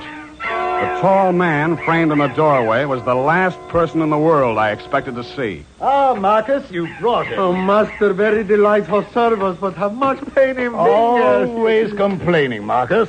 Welcome, Mr. Spade. Come in, my dear fellow. Come in. I've been expecting you. The lost family fortune by blackmailing me. And if you don't remit, Exxon could have you booked for forgery, blackmail, definition of character. Oh, my dear fellow, please. This is most painful. But if I had but the original letter, I could destroy it and go back to the felt. Ah, the felt. What happened to it? That Figg, that stinker stole it. He burgled my home. Are you taking pot shots at old Exxon? Well, don't be a fool, man. I want Exxon to stay alive. I must find out some part of his life which will have an exchange value that will cancel out what he has on me. By the way, old thing, you met Miss Kaywood. Mm-hmm. At the present moment, she's milking me for $150 a day. Oh? She's supposed to goad the old man by whatever means necessary into talking about his past. And that information she is to bring to me. Well, that ought to be easy. Exxon brags about his past. Now, so far, I've learned that Hillary Exxon stole 2 heifers at the livestock show in Abilene in 1906. I feel for you, Captain. That wouldn't get much on the current market, would it? My dear fellow, I've a proposition to make to you. Should you ferret out anything that would be of value to me, I'll reward you handsomely. Well, maybe something can be arranged, Captain. Good, excellent. May I have your word on that? Well, there isn't much time, Captain. I'd better trot on back. I'll show you to the door, sir. And let me warn you, Mr. Spade, for your own good, should you ever hear the thrum of Ibis wings, run, flee. I assured him that I would heed his warning, bade him good night, and started back down the lane in the direction of Action Manor. Business was going on as usual. There were no shots this time, only the scream. When I got to Barbara's room, you and Adam were standing at her bedside trying to quiet her down. Well, Mr. Spade, is this the way you guard the house against intruders? Where have you been? Ask Adam. What does he mean by that, Figg? I'm sure I don't know, sir. I've not left the house, sir. What happened here? Oh, she woke up screaming. She said someone had come into the room and torn off her bandages. A nightmare, of course. Please, I want to talk to Mr. Spade alone. Oh, please go. Adam, you go too. Please, Hillary, you go too. Good. Some questions I want to ask you, sweetheart, alone. But look here, Spade, look here. She just had a terrific shock. She shouldn't be questioned. The code of detective transcends that of the medical, Mr. Hillary. Perhaps he should have a few minutes alone with Miss Kaywood. Oh, very well, Figg. I suppose you know best. Remember what the doctor said, Miss Barbara. Not too much exertion. What happened, Barbara? Oh, it could have been a dream. Somebody was standing over me in the darkness and peering down at me. And then he started to rip off my bandages, and I screamed. And when Figg came into the room and he turned on the lights, he was gone. It could have been a dream, Sam, and I could have been clawing at the bandages myself in my sleep. But you weren't. It wasn't a dream. I've been talking to Captain Sherry. And then I thought... well, how much do you know? That you've been feeding the old man truth serum to get him to talk in his sleep. Oh, How much talking has he done? well, plenty. How much you told Sherry? Well, just as little as possible. Why? Because, Sam, if we can keep that old man alive and out of jail long enough to sell what we know to Sherry for what it's really worth, we'd be fools not to do it. What makes you so sure you'll stay alive long enough to collect, sweetheart? Well, because you're going to help me, aren't you, Sam?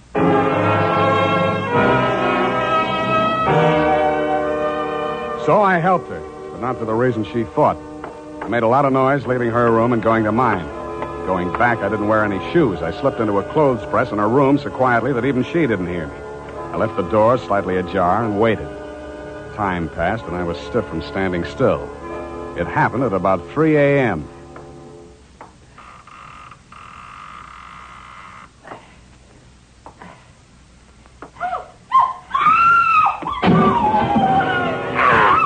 The crazy, feverish glare of his eyes told me that the threat of the gun in my hands meant nothing to him. I jumped to his side, twisted the knife away from him, picked him up in my arms, and carried him, kicking, clawing, and swearing, back to his bed. He lay there, breathing hard. Then he smiled. You're a smart one, Sonny. You had me figured out the first time you came in here, didn't you? Not quite, Mr. Exxon. The gun under your window was the clincher. That gun? Sure. I had it under my pillow all the time. I got tired of shooting into door frames. Look, you're dying, Mr. Exxon. There's no use trying to make up stories now. You're right, Sonny. I knew that nurse would sit up in bed after I fired tonight. And then I let her have it right through the screen. Why? You know why, will or not. She was doping me up and sneaking in here at night, listening to what I was babbling about. Maybe you weren't saying anything important, Mr. Exxon. I might have, Sonny. I might have. 14 years ago, I killed my wife. I wanted to carry the secret to my grave.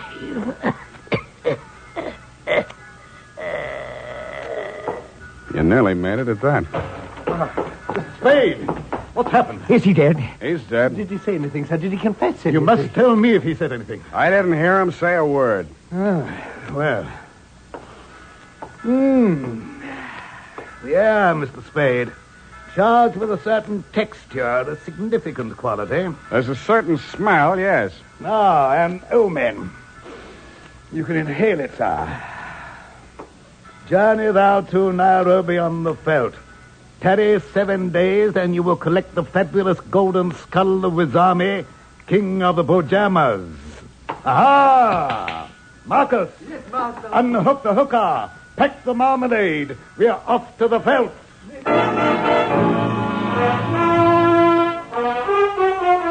Just then, a flock of birds broke across the horizon, screaming. There must have been thousands of them, but not ibis, Mr. Exxon. Vultures. I suppose if you're going to pay any attention to omens, it's a good thing to know your birds. Period. End of report.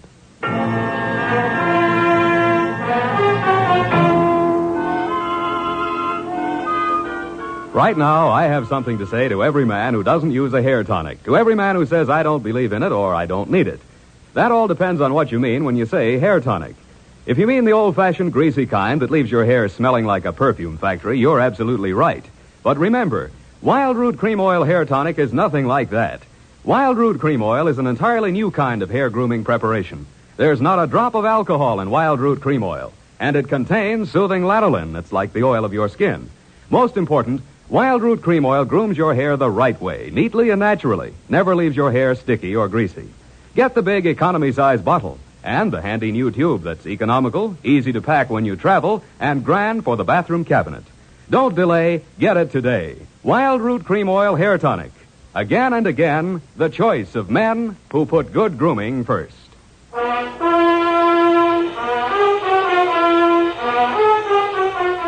Well, Effie, we, Sam! The memo robot works after all. I told you it would.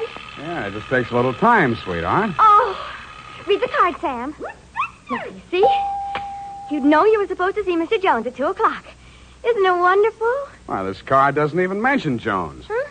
What does it say, Sam? Well, it says, journey thou to Friskin's drugstore, wager $5 on Ira W. in the 3rd at Belmont Park. Oh, Sam, it's psychic. Tarry but a moment. Yes? Thou wilt lose $5. Oh, good night, Sam. Good night, sweetheart.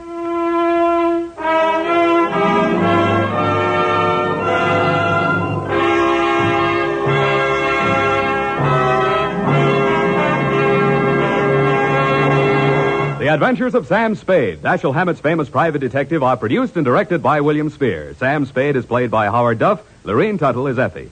The Adventures of Sam Spade are written for radio by Bob Tallman and Gil Dowd with musical direction by Lud Gluskin. This is Dick Joy reminding you that next Sunday, author Dashiell Hammett and producer William Spear join forces for another adventure with Sam Spade, brought to you by Wild Root Cream Oil. Again and again, a choice of men who put good grooming first.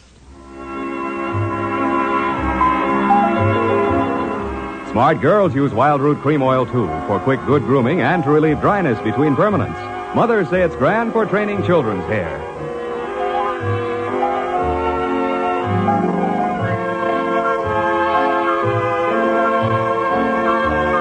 This is CBS, the Columbia Broadcasting System.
Get this and get it straight.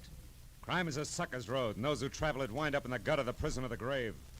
There's no other end, but they never learn. From the pen of Raymond Chandler, outstanding author of crime fiction, comes his most famous character in The Adventures of Philip Marlowe.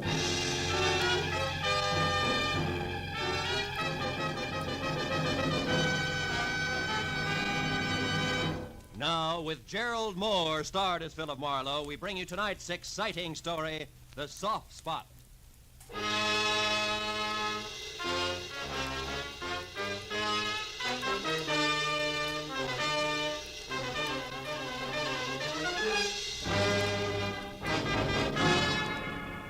So much for the news from abroad.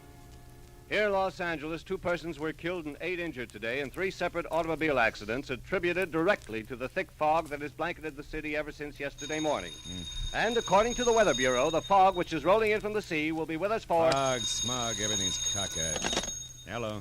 Philip Marlowe, please. Earl Hanley speaking. This is Marlowe. How are you, Mr. Hanley? How's the newspaper circulation business? Oh, both zooming, Philip. Oh, look, Marlowe. Can you come out to my joint in Los Feliz Boulevard, 3810? I'd like you to work for me again. And, you write your own ticket as usual.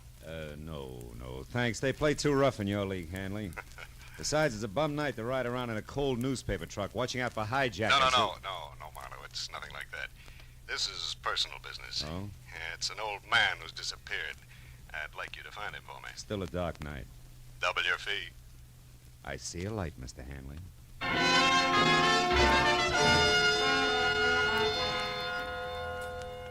Outside, the city was wrapped up tight in the kind of wet ceiling zero fog that leaves you feeling damp and all alone.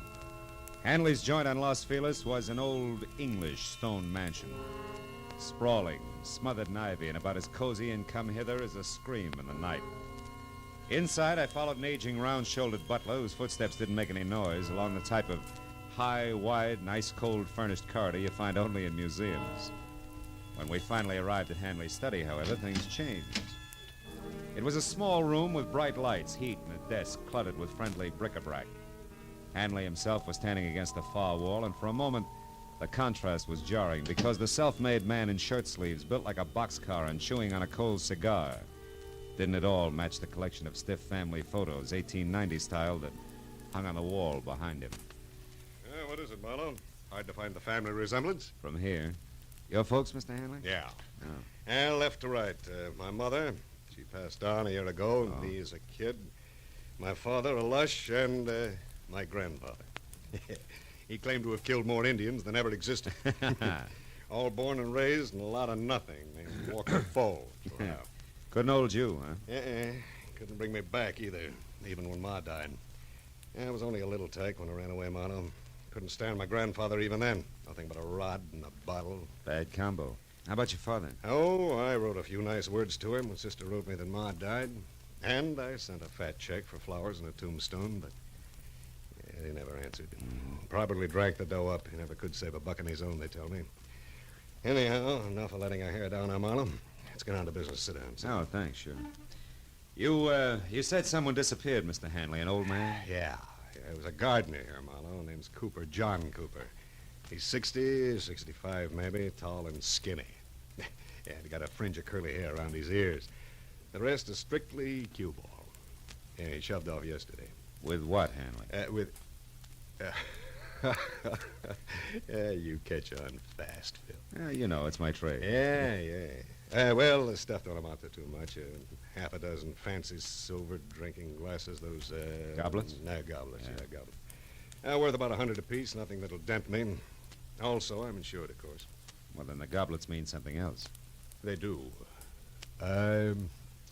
Let's call them a present from a lady. All right, let's. I want them back, Marlowe. Why me? Why not the insurance company or the law? No. No, that I don't want. And if you laugh when I tell you the reason, I'm going to punch you right square in the nose. Have some scotch. No, thanks. Go ahead. No. Drink alone, then, if you don't mind. I don't mind. It's this old Duck Cooper, you know. I feel sorry for him. Yeah, he came in here one day last week, hat in hand, looking beat as an alley cat. So I gave him a job helping one of the gardeners, but I was on to him right from the start. What does that mean? He was a gardener like I'm a ballet dancer. Oh. Yeah, I could tell. And from there on, it got worse. First couple of days, he watched me and everybody else around here pop-eyed as a shoplifter loose in Tiffany's. But you didn't fire him? No. Well, I figured a few square meals, some sleep, a little dough in his pocket would calm him down. So I just put a new master padlock in my trophy room and let it go with it. That was your mistake, huh? Yeah. But just so you don't think I'm losing my marbles, Phil, I better tell you about another mistake. But gonna have to make this short, dinner guest shut out. Another mistake? Mm-hmm. Yeah, 15 years ago, Phil, I was in a spot just like this Cooper. Yeah, I was broke, hungry, mad at the world, and in a position to do the wrong thing. I did, and I got caught. But the boss understood, read me the riot act, and let me go. And today it's my turn. Want to laugh? Not very much. Tell me, what have you got for me to go on? Well, thin air. But you're good, Marla. You'll make out. The Thanks. name and description already gave you that. All right, here's the rest of it, according to the servants. 1, he lived somewheres around Skid Row. 2, he never touched anything that kicked harder than ginger ale. And that he went for in a big way. 3, he had a buddy in his neighborhood who was teaching him how to whittle. Make stuff, carving wood. Yeah, I know. And that's it, huh? Well, that plus the fact that he smoked these pint-sized cigars. We found a pack of them in the overalls he wore. Here they are. They're called Aces Up, made in a downtown L.A. shop, also on Skid Row. Oh, the address is in the box there. Could help? Could. Well, see what I can do, Mr. Hanley. Okay, Marlowe. Call me as soon as you get close, will you? Sure. Oh, and Marlowe. Yeah? I want those goblets pretty bad, but take care of the old man, will you? I know what you mean. Yeah. Also, Hanley, I think it's a pretty decent thing that Yeah, you'll have to excuse me, Marlowe. I got to change for my guess. Talk to you, huh?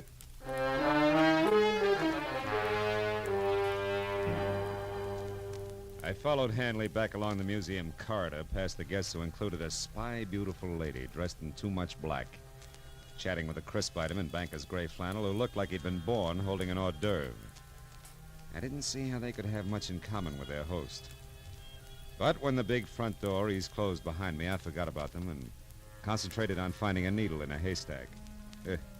A needle in a haystack and a fog yet. Well, the tobacco manufacturer responsible for the handmade black rope called Aces Up was my first try. His shop was a 2x4 dirty glass storefront labeled H. Andrade in dry, peeling gold foil that flaked off when I opened and closed the front door. And what had to be the proprietor was alone, rolling cigars on a rickety table that was stacked high with damp, dark tobacco leaves. He didn't look up when I described the man I was after. Asked if he'd seen him. A moment later, when he did turn his head my way to answer, I realized why. I am sorry, senor. I don't see nobody. I am blind. Fine start, huh? And for some cockeyed reason, like the fog or the kind of man I was after or the neighborhood of derelicts I moved through, which could have used a few sprays of sweet air, didn't get any better. Not at least for the next hour, during which I stuck to the wood carving angle and covered every possible tie-in I could think of, including a visit to a nearby home for retired men of the sea. Looking for someone who's teaching a man to whittle. That's right. He's teaching an old man named John Cooper. Ever hear of him? No, can't say I have. But lots of lads here whittle. Why don't you have a chat with them? Okay, I In will. the morning. They're all bedded down now, mate. Wouldn't want to pipe 'em out over a silly question like yours, would you? No, Skipper. Let him sleep.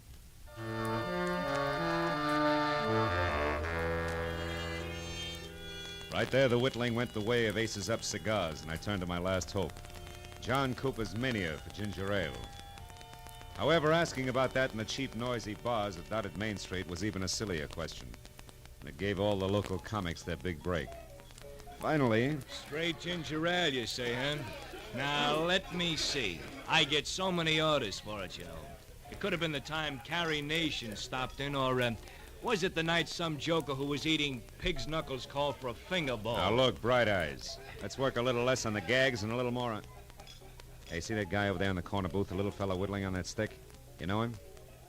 Come on. Here's 5 for your trouble. Who is he? The name is Skeeter. Been doing his drinking and wood chopping here for 5 years. Is he always alone? Not always. Sometimes he has a buddy with him. Lately, an old bald he's trying to teach how to cut them calls. Oh. A guy who never orders nothing at all, so don't get What started. does Skeeter drink? Skeeter? Yeah. Why, he always has bourbon at... Yeah, bourbon and ginger ale. Uh-huh. The guy you want must drink Skeeter's Chasers, huh? That figures, thanks. Well, don't mention it, Screwball. A profitable pleasure. With thine eyes. Making me nervous. What is it, mister? Lose something? Sort of. John Cooper. Oh. Have you seen him, Skeeter? He told me I could get in touch with him through you here at this bar. Said you were a friend. And I am. Say, is he in trouble, mister? Maybe. What makes you ask? Because he didn't show tonight. And last night he was all out of sorts. Had something on his mind. Couldn't pay attention to the lesson I was giving him. Is it bad? No, not if I can get next to him in a hurry. Tell me, Skeeter, do you know where he stays? Sure do. A rat hole over on South Spring, number 2. Hey, wait. Huh? You ain't a cop, are you? Oh, no, a friend, Skeeter. Yeah? What kind of cigars does he smoke? Friend? Aces up. Do I pass? Uh-huh. It's 210 South Spring. 210 South Spring, thanks. So long, Skeeter. I'll get in touch if I need any more help. Hey. Sorry, buddy. I was in a hurry. I didn't see you. You lost up my shoe shine, sweetheart. Where you running? Get your mitts off. I said I was sorry. What do you want? The dime you invested in the shiny, your ears slapped down into the pockets of that zoot suit. Which? Okay. We'll let it go. I thought we would. So long again, Skeeter, and thanks.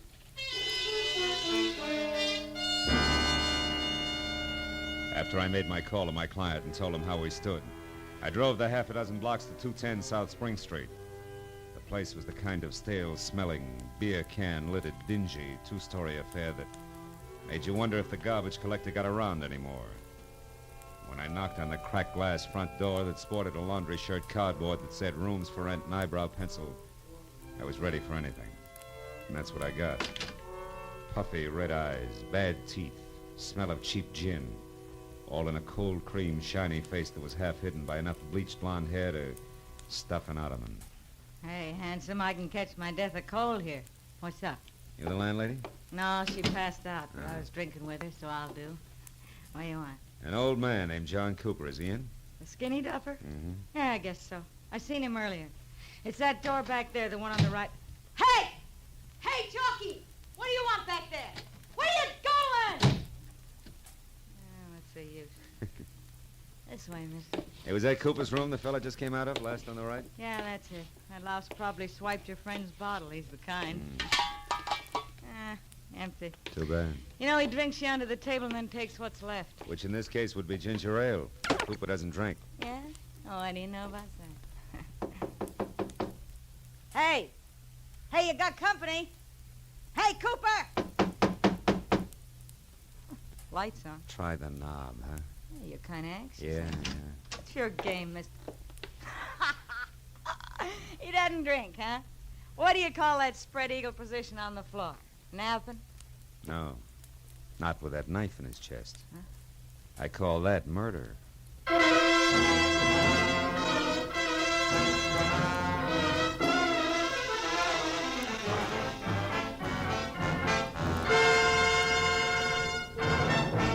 In just a moment, we will return to the second act of Philip Marlowe. But first, one of your favorite laugh shows and stars, My Favorite Husband, starring Lucille Ball, will return to CBS this Saturday night.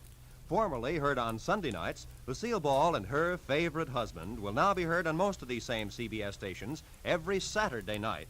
Be listening this Saturday when Lucille plunges that favorite husband into a mad and merry mix-up over who is the town's best or worst-dressed man. Now with our star, Gerald Moore, the second act of Philip Marlowe, and tonight's story, The Soft Spot.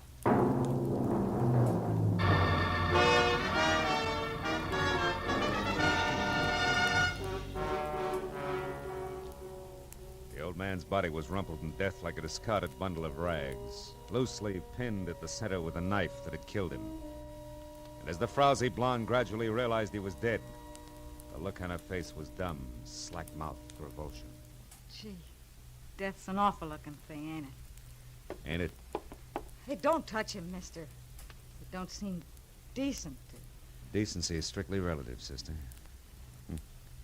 There's a scratch here on his neck. Like a woman's fingernail raked it. Huh? Where? Hey, his locket's gone. Locket? Yeah. This old guy wore a locket? Yeah, Yeah, I seen it on him yesterday when the cops hauled off that redhead from upstairs. This old guy was shaving, and he came out in the hall without his shirt on to watch, and I seen the locket around his neck. What did it look like? It was a little square one on a gold chain. Now it ain't there. Ripped off and in a hurry. That much old gold's not worth murder, even in this backwash. Baby, what do you use for closets? Closets? Are you kidding? In this dump, you hang your stuff on the plumbing and like it. Why? Well, then there's no place here that 6 big silver goblets could be hiding, I guess. You couldn't hide a shot glass in this joint. Not for long, anyway. Well, the old boy traveled light. There's nothing here but... What? Hey, what'd you find? Hmm? What'd you find? Oh, this newspaper story on the table. Torn out of the day before yesterday's paper, it says. Nelson Root, wealthy Beverly Hills broker, dies in a freak car smash-up. Root is survived by his wife, former showgirl Evelyn Lansing Now, Root, what do you suppose that old guy was saving that for? To have sold his shoes with, maybe? Oh, sure. Now, look, as long as you get your brain in gear, tell me where I can find that guy who ran out of here. Chalky? Yeah. Hey, listen, mister, I don't want to get mixed up in this. I just live here and I'm back here. You're already mixed up in it. Yeah, but that Chalky's awful hard, mister. I wouldn't want to cross Now, him. listen, that old man there was murdered. Remember, it's for keeps. You tell me here and now, or the cops down at headquarters. Come on, where does he live? I don't know for sure. I think I heard once he's got a shack in the alley behind some warehouse over on San Pedro Street. Which warehouse? I don't know. Honest, I don't know. Hey, you might find out at Dooley's Diner. I think he shoots craps over there. Okay. Thanks, baby. And do yourself another favor before you cool off. Call the police.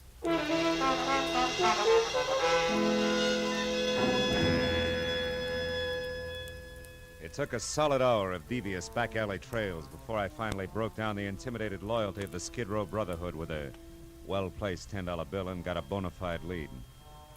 In the thick fog that crawled along the alley, Chalky's shack had all the welcome home look of a wet gutter. It was wedged in under the hulking concrete base of an overpass like dirt under a giant fingernail. Sick yellowish light oozed out through a single tiny window, too murky to see into. So I did the next best thing and hoped that he was alone inside. Who's there? Who is it? I got a tip for you, Chalky. Dooley sent me. It's about the Johns. They're after you. Cops. Hey, wait a minute. Now, what's the tip, fella? What? Hey, where are you? Right here, Chalky. Now stay where you are, Buster. I'll kick your head off. Hey, what's the idea? I want fast answers, Chalky. Nice straight ones. Why'd you knife the old guy tonight? Knife the old... Hey, who are you? What's the idea? I want answers, not questions, Chalky. Why'd you do it? I didn't kill him. I never used the shiv. He was already dead when I went in there. I lifted that locket off to the old coot, that's all, so help me. Give me that locket. I ain't got it no more. Ma Murphy's got it now. I hocked it already. She gave me 3 1/4 on it. Look, I got a buck left. If you want that, you can cheap have it. lying grifter. You killed an old man to get the trinket for 2 cents. No, I didn't.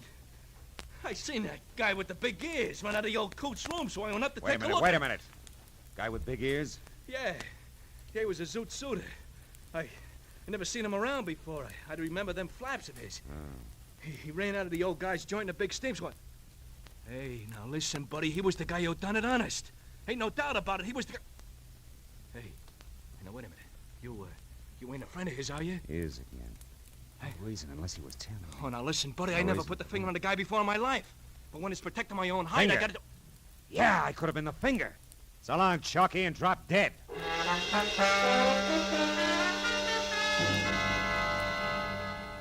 It was still foggy outside, but my own personal fog began to lift. Big Ears must have been tailing me, overheard me on the phone, and got to the old man first. But why? Why the clipping that old man Cooper had about Nelson Root's accident? Nelson Root survived by a widow. A widow? Holy smoke!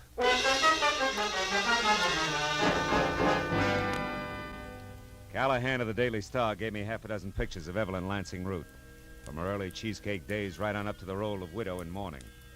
There was no doubt left. She was the lady in black, one of my client's dinner guests. By the time I'd driven through the fog out to Los Feliz again and up to Hanley's sprawled-out house, I'd lined the whole business up to where it made a twisted kind of sense. There was nothing left to do but nub it in his lap. I'd found him in his study. Well, what's wrong, Marlowe? Maybe you better tell me. Tell you what. Did you find Cooper or didn't you? Sure. I found him. I found him dead. What? The old man is dead. You know perfectly well he's dead. Come on, Marlowe. Sit down. Have a drink. You'll beat. No, thanks. I've covered a lot of ground tonight, most of it pretty slimy. Led me in a big circle that started here and ends here, and now it's late. We're both fairly intelligent. Let's give each other a break, shall we? Go on. Let's suppose that a man was in love with a woman, a married woman, who was tired of her husband. So, she and the man arranged for the husband to die in a freak accident. Yeah, that's right. And let's suppose a strange old geezer overheard them plan it and then disappeared. Oh, that's rough. I imagine they'd have to find him and shut him up, wouldn't they? Or he'd blackmail him to death. Possibly. And how do you suppose they'd go about that, Hanley? Hire a private detective, maybe? Give him a song and a dance about a theft, a trumped-up story about some missing silver goblets, maybe? Maybe. Only, he'd be much too reputable to do their killing. Yeah, so they'd hire a professional killer, one with big ears, to follow the detective. And when the old man was located, the killer would step in and go to work with a knife. And then vanish completely, because he'd be a good professional man. Well, Hanley? Well, Marlowe? Oh, yes, that's a great yarn. Yeah, but a little fantastic, isn't it? Yeah, utterly. Oh, good boy. That's the way I figure. Too weird to take seriously. Only I'm going to make it stick. Yeah? Marlowe, you try to embarrass me with a crackpot theory like that, and I'll make you the laughing stock of this state, do you hear? I'll have you hooted right out of the business. Because you don't have one shred of proof, Marlowe, and you'll never be able to get one. And what's more, you know it, don't you? Don't Get your hands off me, Hanley. Oh, come on, Phil. Come on. Let's have that drink now, and then you go on home and forget all about this, huh? Shall we? Oh, after all, the old jerk was just a skid row drifter. He didn't belong any place. Who'll ever miss him? He was nobody, Phil. Get it? Mr. Nobody. He's no loss, so let's just forget it. Marlowe, wait a minute. Marlowe, come back here. I had to get out. What made it even worse to us that I knew he had me. I couldn't even begin to prove the first word of what I knew was the truth. I couldn't sleep with it either. That was why an hour later I leaned against the lamppost back on Skid Row again and looked across a lifeless intersection through the eddying fog at the gaunt flophouse where the old man had died. Well. A wayfaring stranger in the night. Hiya, pal. Beat it. Wait a minute, wayfaring stranger. Couldn't you accommodate me to the extent of a match, or would that break your back? Here. Keep him. Thanks. Why don't you go home, pal? Nothing happens here on Cooper Street after 2 in the a.m. As a matter of fact, nothing happens anywhere anymore. Cooper Street. Cooper. That's one right out of the book. I'll bet $50 on it. 9 out of 10, they'll take the name of a street. Huh? Who? Never mind. You live around here? You're kidding. Where's Ma Murphy's pawn shop? Hey, easy. Watch the lapels, pal. Well, come on. Where is it? Ma's joint is 3 blocks down on Filbert, downstairs, middle of the block. But there's no romance there, pal.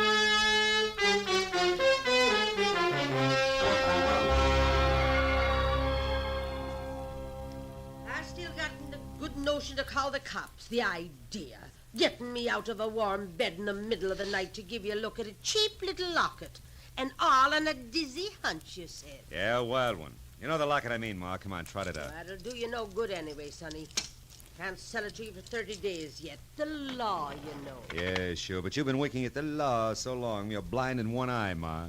Is that so? Well, here you are. Say, is it hot, sonny? I'll know in a minute. It's the inside I want to see if it's... Oh. What is it, sonny? Is something the matter? Yeah, my hunch paid off, Ma. It's hot, all right. Hot enough to burn a guy to death. Here's my card. I'm taking this along. What? Now, well, hold on a minute, you. Hey, stop. I'll call the cops. Don't bother, honey. I'll call him myself.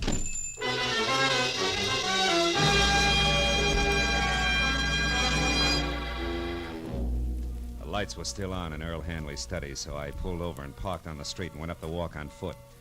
And as I moved to the door, the fog slid around me in thick swirls.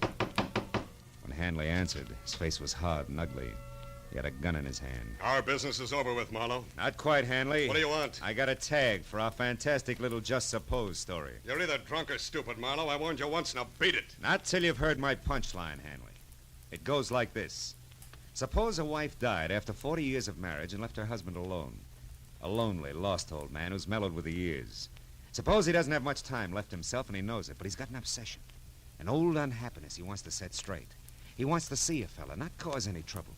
Just be around where he can look at him now and then. Come on, get to the point. Sure, this is the point, Hanley. Huh? Here, take it.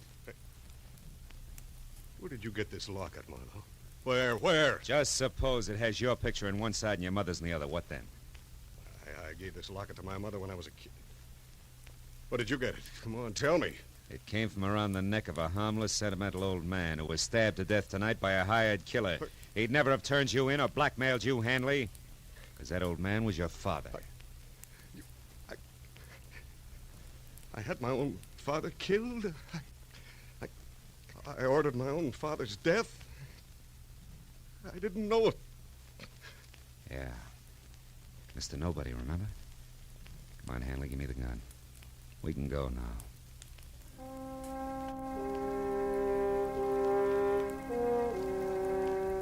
Hanley went quietly. All the way, he kept the little locket clenched in his fist. But as I led him up the stairs at police headquarters, he broke loose long enough to shatter both his hands against the marble pillar. He wound up in a straitjacket. But it didn't matter much because when they picked up Evelyn Root, the lady in Too Much Black, she filled in the rest of the story, including a lead to Big Ears. When it was over and I was sitting outside in my car alone in the fog that pressed close against the windows, I could see nothing of the city. Nothing but the soft, swimming white mist which hid the black outlines of Skid Row. Funny thing, you know. Some people can get out of Skid Row, but Skid Row will never get out of some people.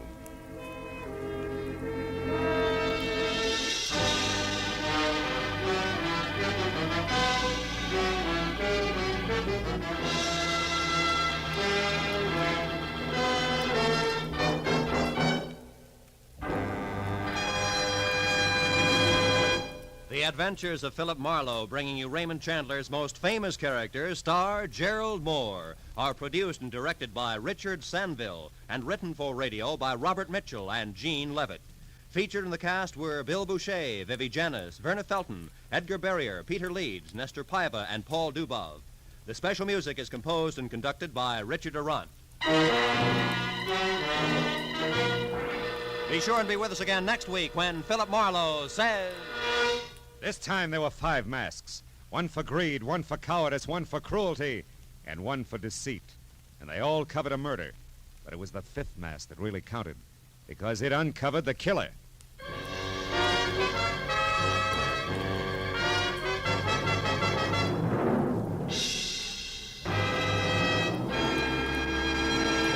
For some easy-to-listen-to music on Sunday afternoons, be sure to hear those favorites, the Symphonette and the Choraleers, which return to CBS this Sunday afternoon.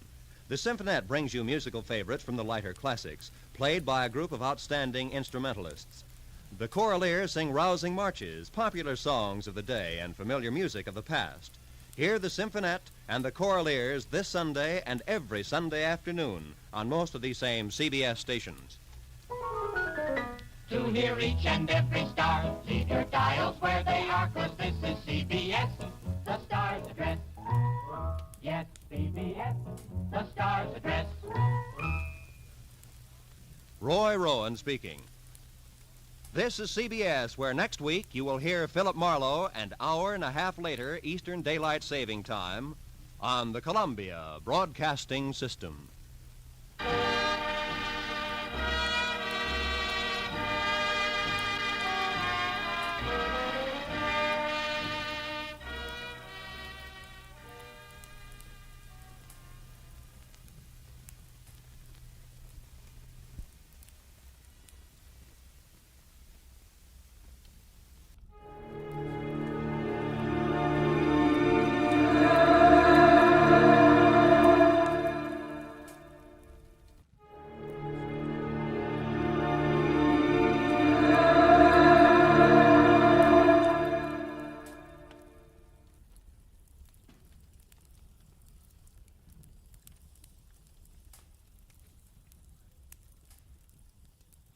Most Saturdays at this time, we spend an exciting half hour of adventure and action with America's public hero #1, Hopalong Cassidy. Well, even two-fisted cowboys take summer vacations when they can, and Hoppy is no exception. But Hopalong and Topper will be back with us riding the CBS air trails again 1 week from tonight, September 22nd. Get this and get it straight. Crime is a sucker's road, and those who travel it wind up in the gut of the prison of the grave. There's no other end, but they never learn. From the pen of Raymond Chandler, outstanding author of crime fiction, comes his most famous character in The Adventures of Philip Marlowe.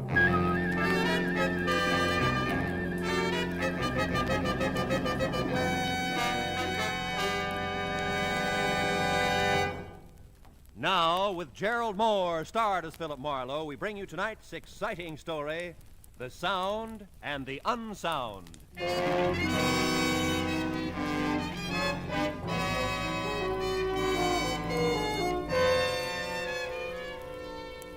You know, in my business, you get to the point where you think you've seen everything. In fact, you get there at least twice a week.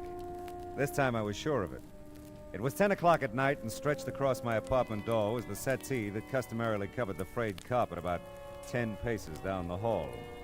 And stretched across the settee was a sturdy female in her twilight years. She was sound asleep.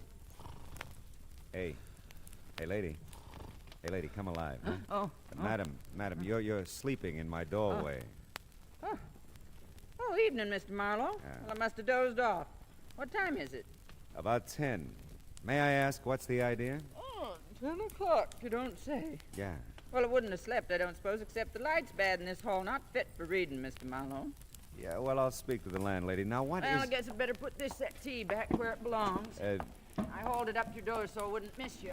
I can haul it back just fine. Yeah, I know, but you... Now then, you remember me, don't you, Mr. Marlowe? Lucille Bellows? Well, Letty Parmley's friend, remember? She introduced me to you one day in the supermarket. We all began to talk. Oh, sure. We had fun, didn't we? Oh, we sure did. Yeah. Oh, by the way, before I forget it, Homer's gone now, you know. Is he really? Mm-hmm. 4 months tomorrow. Thought you'd want to know. Oh, I want to know that, sure. Don't really suppose I'd have to bother you if he was still around, but since he isn't, I just came right to you the moment I couldn't stand it any longer. Yeah, well, I'm glad you did. Might as well go into my apartment and talk about it, huh? Well, now, that's mighty nice of you, but we'd save a lot of time if we'd just drive right over to the court now. That way you'd be there when it happens. Drive over to be there when it happens. I own that nice little bungalow court just off Fountain and Franklin, you know. Won't take us no time to get there if you've got a car. I've got a car. How did you get here? Walked. Do it every evening. Take a nice, brisk constitutional. Keeps an old lady like me in fighting trim. How much do you weigh, Mr. Marlowe? About 190. Why? Bet I can lift you.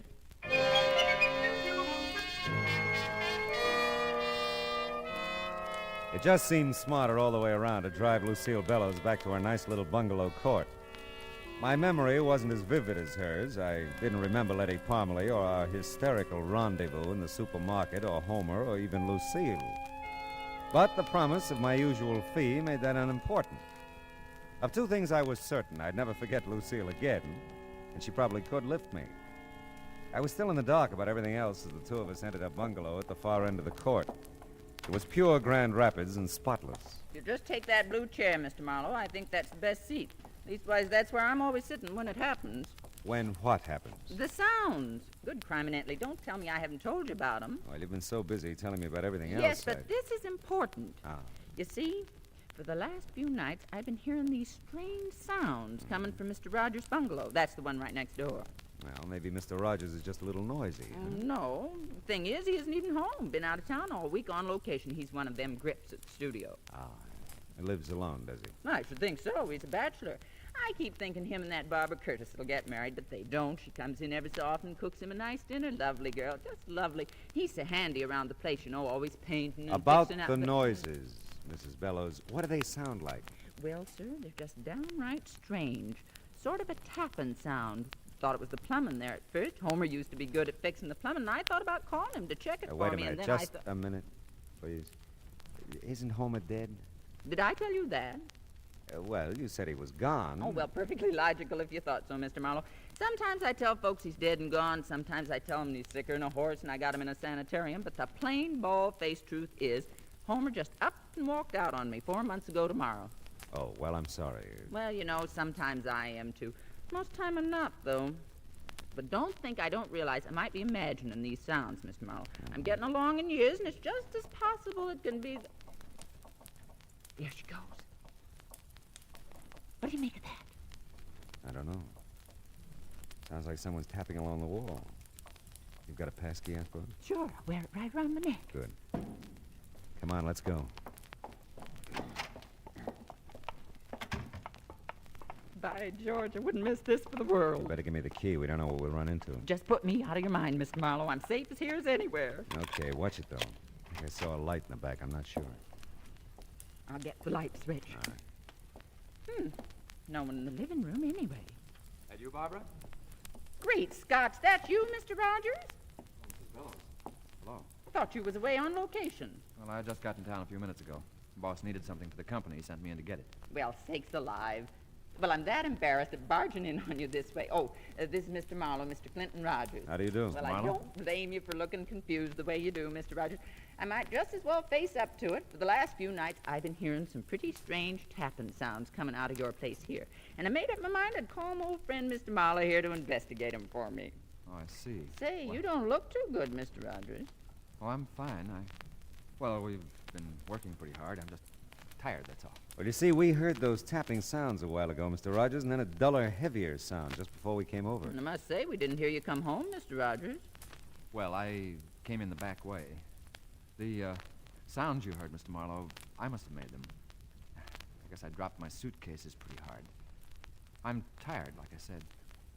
I hope it didn't bother you. Yeah, but what about the tapping along the wall? I can't imagine what that could have been. I didn't hear it. Mrs. Bellows? Why, Mr. Larry, what on earth? The door was open. I saw you in there. I must speak with you, Mrs. Bellows. Well, I simply must speak with you. Well, all right, Mr. Larry. We sure were just thinking of you, Mr. Rogers, when we blew in here unannounced, you know. Sure, I know, Mrs. Bellows, and thanks. Don't mention it. I'll be in my bungalow if you want me, Mr. Marlowe. That's fine, Mrs. Bellows. Well, do you think we ought to take a look around, Rogers? No, I don't think so, Mr. Marlowe. Mrs. Bellows could have imagined all those noises, you know. Yeah, she could, but I couldn't. Anyone else got a key to your place here? Why? Barbara Curtis, for instance? Mrs. Bellows told you, huh? Yeah. No, but Barbara knows where I keep the extra key outside. But as far as I know, she's out of town, too. By the way, what studio are you with? Imperial. Uh-huh. Look, Mr. Marlowe, I'm really pretty tired. There's nothing wrong here, I'm sure, so... So it's okay with you if I leave now, huh? Well, I just... It's all right, Rogers. Oh, by the way, Mrs. Bellows tells me you're a pretty handy guy around the house, painting, keeping things fixed up all that. Yeah, I guess I am. Why? Well, you just probably haven't had time to fix that crack in the plaster there running up from the hall closet. Why, no, I haven't. I'll have to get to that soon, too. Mm-hmm. That's been nice seeing you, Mr. Rogers. Yeah, same here. You plan to stay in town? Oh, sure. I'll be in town. All night.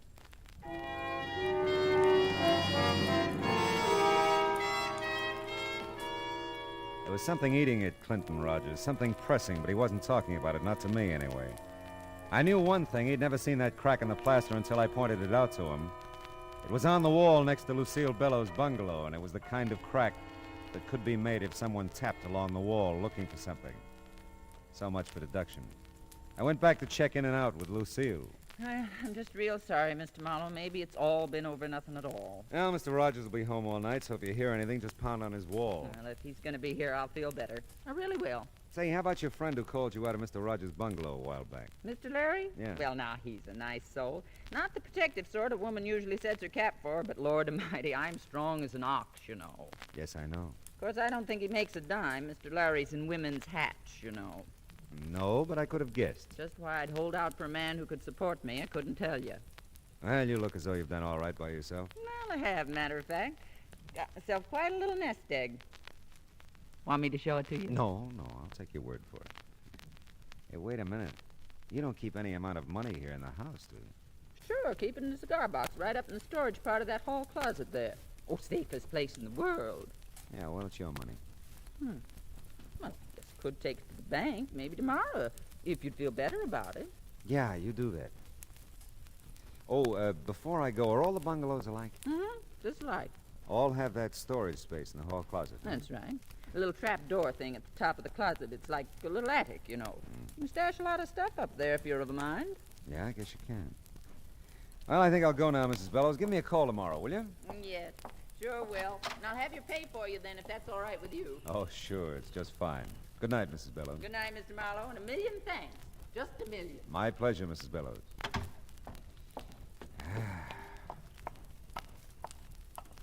Oh, Mr. Huh? Marlowe. Oh, Mr. Larry, isn't it? Oh, yes, it is. I know who you are. I mean, the Philip Marlowe, all that. And all that. Well, that's good. Now we know each other, huh? I've really become quite chilled waiting for you to come, Lucille. Is that what you've waited to tell me? Certainly not. Confidentially, Mr. Marlowe, I know something that may interest you. Oh. Well, it's quite obvious to me that something's going on around here. Something odd, I mean.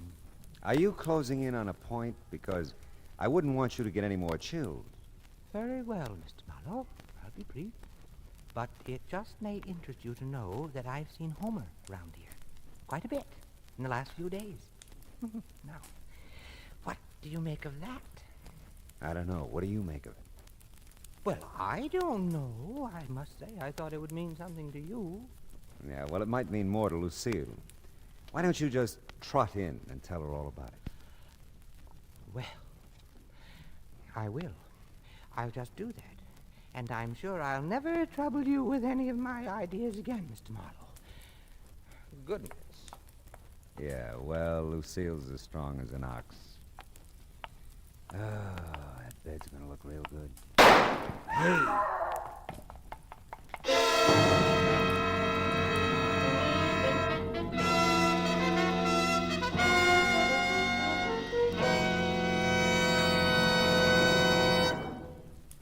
In just a moment, we'll return to the second act of Philip Marlowe. But first, CBS Radio puts out the welcome mat for 3 of its greatest stars tomorrow night. Jack Benny and his gang start the new season. My Friend Irma becomes a regular Sunday feature on CBS Radio, and Tony Martin will rejoin Joe Stafford on the Contented Hour. Be listening for Tony and Irma on most of these same stations, and Jack over them all. More than ever before, CBS Radio is the star's address. And now with our star, Gerald Moore, the second act of Philip Marlowe, and tonight's story, The Sound and the Unsound.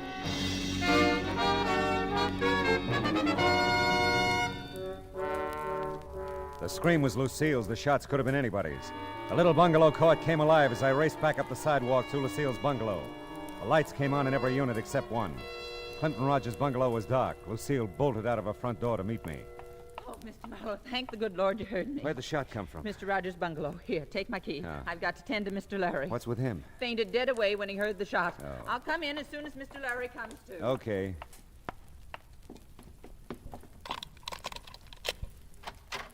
Rogers? Rogers, where are you?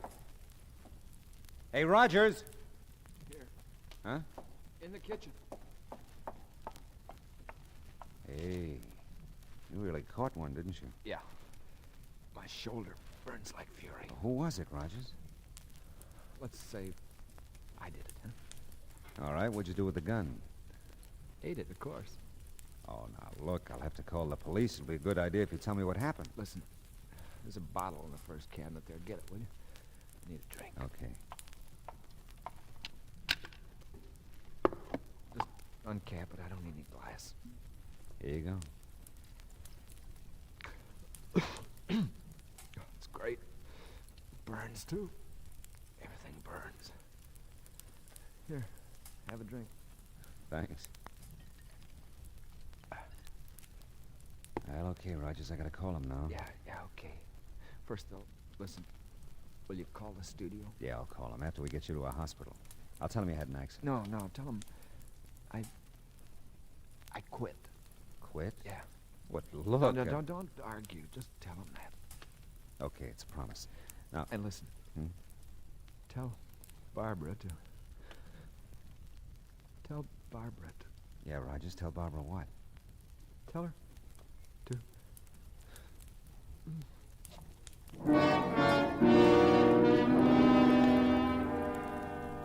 I called the emergency hospital in Hollywood, and their ambulance was there in no time. So was a squat little sergeant. Lucille followed him in. I had two hunches that I was keeping to myself for the time being.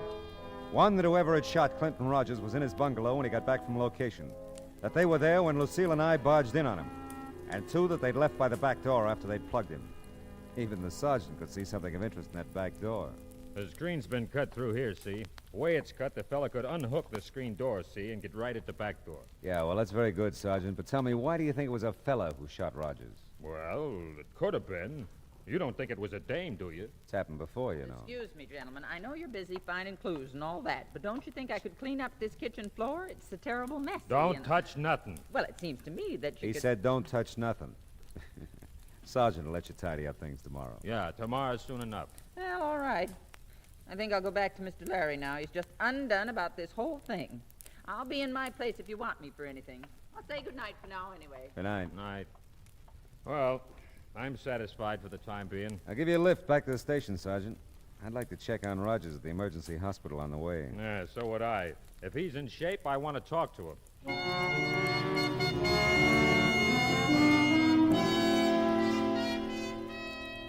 The news from the emergency hospital wasn't too good.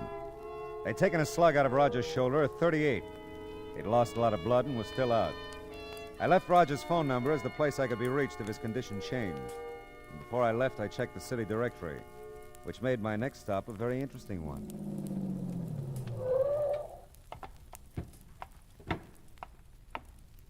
Hey, the studio's closed, mister. You can't get in at this time of night. Are you Homer Bellows? That's right, and I'm the night watchman here. Why? Well, Clinton Rogers works here at Imperial, too, doesn't he? Uh-huh. But he ain't here. He's in a company that's out on location. Leastwise, I think they're still out. You a friend of his, Homer? Well, you might say so. I know him. You used to live next door to him, didn't you? Yep, I did. Hey, who are you, anyway? Well, I'm a guy who wants to know what you've been doing around Rogers' bungalow recently. Rogers' bungalow? Yeah. Been doing nothing, except passing it on my way to my wife's. What infernal business is it of yours? Well, none, really, but I'm a friend of your wife's, Homer, and Oh, you are you? Well, if you're such a friend of hers, why don't you ask her what I've been doing around there? Does she know? Does she know? I've been asking her for a divorce since you're so nosy. I want to marry me someone else. Oh, won't she give it to you? Oh, she's agreeable to the divorce, all right. Thing that's holding her up is a settlement. Oh, settlement. Yep. You see, I lived with that one almost 40 years. I think that entitles me to a nice little wad of her money. Lucille, don't see it that way. Yeah, well, some women have next to no understanding about things like that. But my visit with Homer served its purpose. I went back to Rogers' bungalow in case the call should come from the emergency hospital. And this time I wanted a good look at that crack on the wall, the storage compartment in the hall closet. I'd kept Lucille's passkey, and this time I didn't bother with the lights. I used the flashlight from my car because I was pretty sure whoever had shot Rogers hadn't found what they were looking for. I just opened the hall closet door when I'd heard it. Someone was unlocking the front door. I moved quickly behind a big chair in the living room. Just tiptoe, Bud. We've got to be quiet. Yeah. But what about lights? We'll try to make the flashlight do. Okay. But I still don't think there's much of an idea. Oh, I was afraid to come alone, Bud. And I've got to find it before Clint comes back. You could just take my word for it, you know. You wouldn't have to be here at all. I've told you. I can't believe what you've said. I've got to find out for myself. Maybe you'll be sorry if you find out. Maybe so, but at least I'll know then. That little storage place here in the closet is the only place I haven't looked. Do you think this will be enough light? Yeah. But how'll I get up there? I can't reach that door from here. Oh, well, wait. I'll get the stool from the kitchen. I'll get it. No, I've got the flashlight, Bud. I'll... Oh, good heavens, Bud. Here in the kitchen. It's blood. Yeah. Sure is. Who's that? Hey! Who's that? Hey! Don't reach for anything, Bud. You're covered. What's happened to Clint? Somebody shot him. Oh, no. He's not dead yet, Miss Curtis. You know my name? Yeah, he mentioned you. I'm Philip Marlowe. Mrs. Bellows called me in on this. Oh. Why don't you put the gun down, mister? I will when I find out a few things. Where is Clint? I want to go there. Police took him to the emergency hospital. Police? Yeah, they're going to call me here and tell me how he is.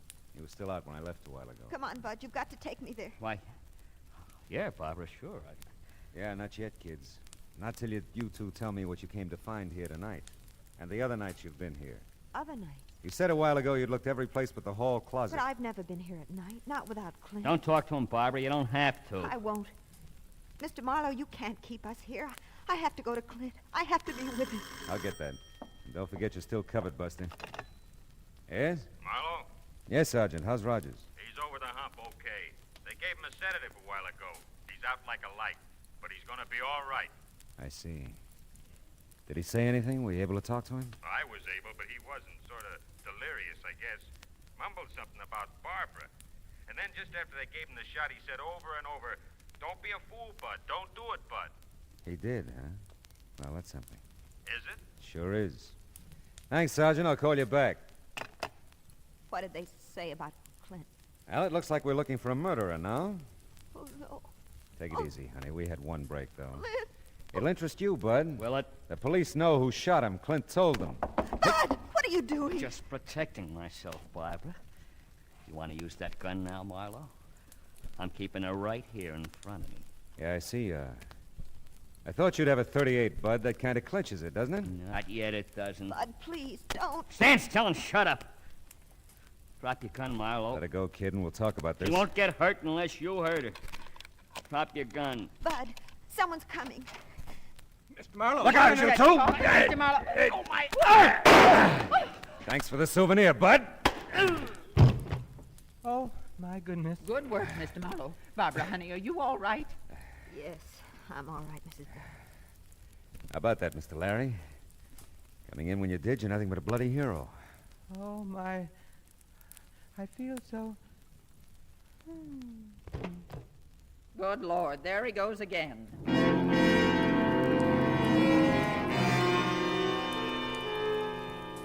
Lucille was a past master at reviving him by now. She hauled him sack-style over to the couch while I told Barbara her Clint was going to be okay. I kept Bud immobilized until the squat little sergeant arrived with a squad car. They hauled him away. I dug the 38 slug out of the plaster and gave it to the sergeant. When the show was over, Mr. Larry obligingly snapped to. You feel like walking, Mr. Larry? I could carry you to your bungalow, you know. Oh, mercy, no, Lucille. I'll walk. If you'll just let me use your arm for support. You're just welcome to it, I'm sure. Can I help? Well, no, thanks so much, Mr. Marlowe. We'll manage. You give Mr. Rogers my best, Barbara. I will. I'll be glad to. You know, Lucille, I'm beginning to see the value in the love and protection of a strong woman. How about that? She'd be good for him, too. Yeah. Now, look, honey, what's this all about? You've been looking for something, so has Bud, apparently. Clint got himself shot because of it. Now, what is it? Bud said it was money, that Clint had some hidden here in the house. Oh? I didn't believe it. Still, there was something between Clint and me. Something he wouldn't tell me. Whatever it was, it's kept us from getting married. What was Bud's story? Well, you see, Bud's known Clint a long time. He just came out here a couple of months ago from Ohio. Clint didn't seem to want us to get acquainted, Bud and me. It wasn't jealousy. It was something else I couldn't understand. Mm-hmm. Last week, Bud told me that Clint had robbed some store back east, that he'd been caught and served some time. But they'd never found the money, and that Clint somehow escaped from prison, came out here, and brought the money with him. Well, that could be. Clint caught Bud looking for something here tonight. By the way, where'd you run into Bud tonight? Oh, just about a block or two from here at the corner. I was driving home from a movie. Decided to come up here for one more look before Clint got home. I insisted that Bud come with me. He didn't want to. Now, let's see what we can find. No one's opened that little trap door in the hall closet yet. Maybe that's got all the answers.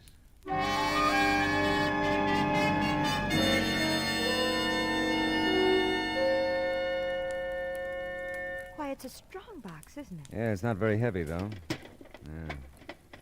There. Let's see now. No money at all. A couple of war bonds made out to Clinton Rogers and/or Thomas Rogers. Clint said he didn't have any family. Hey, look. Here's an envelope with your name on it. Oh, For Barbara Curtis to be opened in case of my death. I don't know what to do. Well, don't look at me, honey. I can't decide for you. You will go with me when I tell him, though, won't you? Sure I will. Let's see. My darling, this newspaper clipping will tell you why I couldn't marry you. When you read it, you'll see why. I love you, Clint. I'm afraid to read the clipping, Mr. Marlowe. Let me see it. Not pretty, honey, but it isn't about Clint.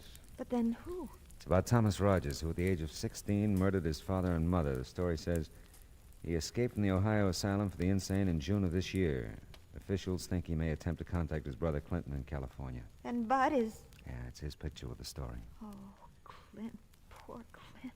What a horrible, horrible thing for him to live with. Yeah. But, honey, Mr. Larry said it a little while ago. The love and protection of a strong woman. Clint has it, Mr. Marlowe. I've never been so strong or so protective, and I've never loved so much.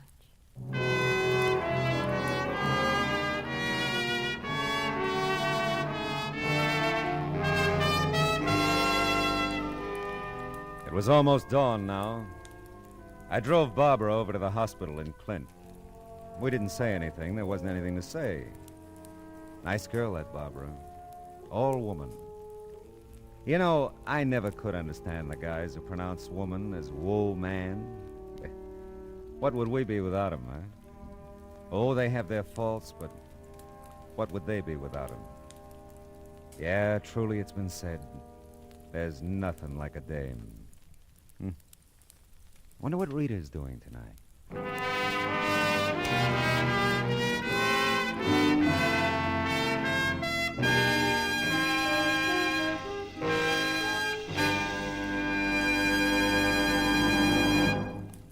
The Adventures of Philip Marlowe, bringing you Raymond Chandler's most famous character, starring Gerald Moore, was produced and directed by Cliff Howell and written for radio by Kathleen Height.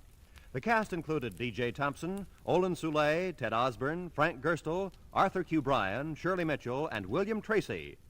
Gerald Moore may currently be seen in the Santana production Sirocco. The special music for Philip Marlowe is composed by Pierre Garrigank and conducted by Wilbur Hatch.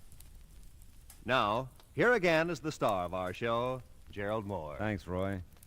Ladies and gentlemen, boys and girls, tonight's broadcast concludes our current series of the adventures of Philip Marlowe. I understand it won't be very long until we meet again.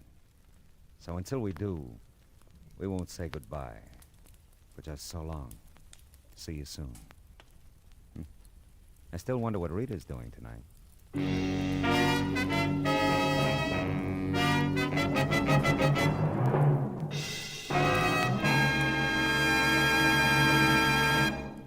Lovable, Laughable My Friend Irma, starring blonde Marie Wilson, is back on CBS Radio Sunday evenings now. She'll move in tomorrow night at most of these same CBS radio stations, bringing her skeptical roommate, Jane, her permanently jobless boyfriend, Al, Professor Kropotkin, and all the others. Be listening for My Friend Irma tomorrow night, won't you? That address again? Why, sure. CBS, CBS, the star's address, the star's address, where you always hear the best at CBS, CBS, the star's address, the star's address, CBS. Stay tuned now for Gangbusters, which follows immediately over most of these same CBS stations. And remember, Steve Allen is here with songs for sale every Saturday on CBS Radio. Roy Rowan speaking. This is the CBS Radio Network.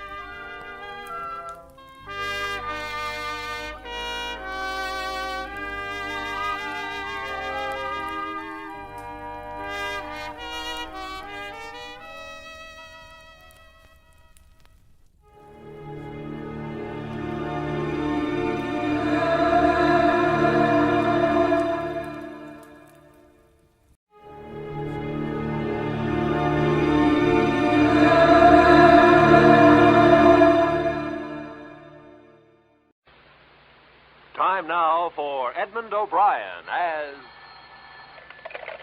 Johnny Dollar. Why in the world are you down here, Dollar? Your train leaves in 45 minutes. Well, I'm taking a quick refresher course in ancient history. You're sending me out to find a missing archaeologist, aren't you? Well, I want to be able to talk his language in case I find him alive.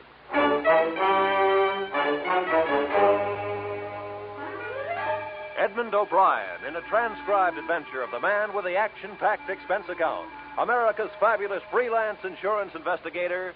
Yours truly, Johnny Dollar.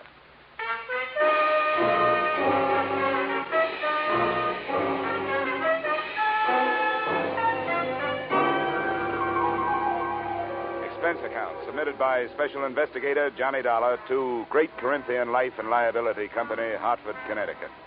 The following is an accounting of my expenditures during my investigation of the disappearance of Bruce Lambert, the archaeologist who never should have left his tomb. Expense account item 1, $7.50, railway and taxi fare from my Hartford apartment to room 317, Brighton Arms, New York City, a hotel whose front rooms had a depressing view of an 81st Street mortuary.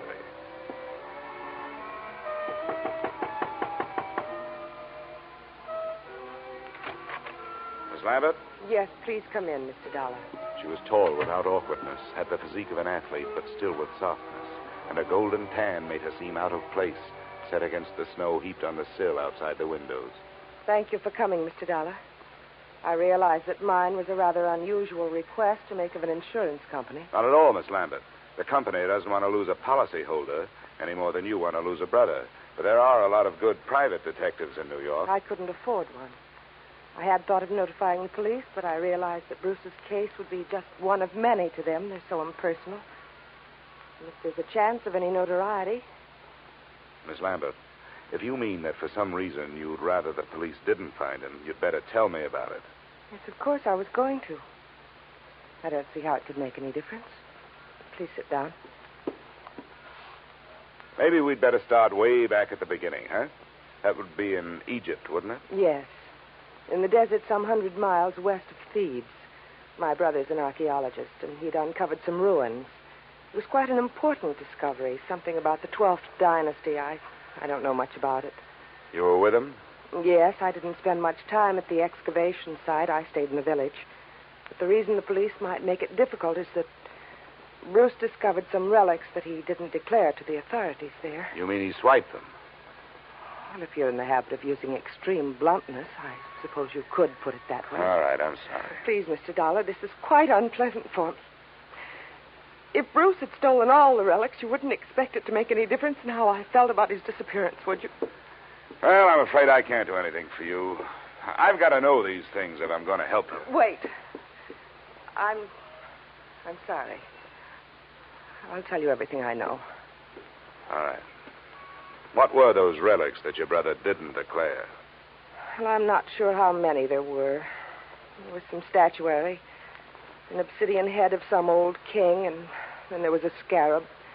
It was supposed to have been the official seal of this king. Do you know how valuable this stuff is? I'm afraid that it might be very valuable in some circles. That's what I was afraid of, that someone harmed Bruce or even... But there's so many things to be afraid of. He isn't strong. Maybe even his mind. He was injured quite severely in a traffic accident in Alexandria just before we left Egypt. I've got to find out what could have happened to him. Oh, come on. Now. We can't find out this way. What does your brother look like? Is he light or dark? Here's a snapshot. Oh. He's blonde. His hair is straight and was quite long when I last saw him. And that was 4 days ago? Yes. The day our ship docked, I was arranging for my luggage. He just disappeared. What else? What's his bill? Slight, medium, heavy? Slight, I'd say. What about his clothes? Well, he was wearing a dark blue suit and a gray overcoat. The right sleeve of both would be empty, because his right arm and shoulder are in a cast. Uh-huh. A traffic accident. Huh? Yes, both were fractured. I wish I were able to be more help. But I've told you everything I know. He just vanished. Did he have any enemies that you know of? No, there's not even that. I can't let myself lose hope. But what can we do? How do you start looking for somebody with so little to go on? Before I answered her question, we started at the beginning again. The second run-through was pretty much like the first. But disappearance from a foreign ship in the port of New York is not as easy as the telling of it. I left the troubled Marcia, checked into an 8th-floor room in the Brighton Arms, where a phone call told me the North Fleet had already sailed. No hope of information there. So I headed for the U.S. Customs Office. Good afternoon. Mr. Nixon? Yes? Well, my name is Dolar. I'm an insurance investigator. The girl outside said you could help me. I'd like to get some information on a passenger who arrived from Alexandria on the North Fleet. North Fleet. Well, I'd have to know the day of arrival and the name of the line. It was 4 days ago. They'd made it... that would make it the 20th. It's a British ship. North Fleet. Well, no. What was the passenger's name? Lambert. Bruce Lambert. Did he clear any luggage through customs? Bruce Lambert. Yeah. Witnessed the examination of one piece of luggage, a suitcase, personal effects, one piece of statuary purchased in Alexandria, no duty. What address did he give you? Bruce Lambert. No street number, no hotel, the Brighton Arms. Oh, the Brighton Arms. Well, don't count on that.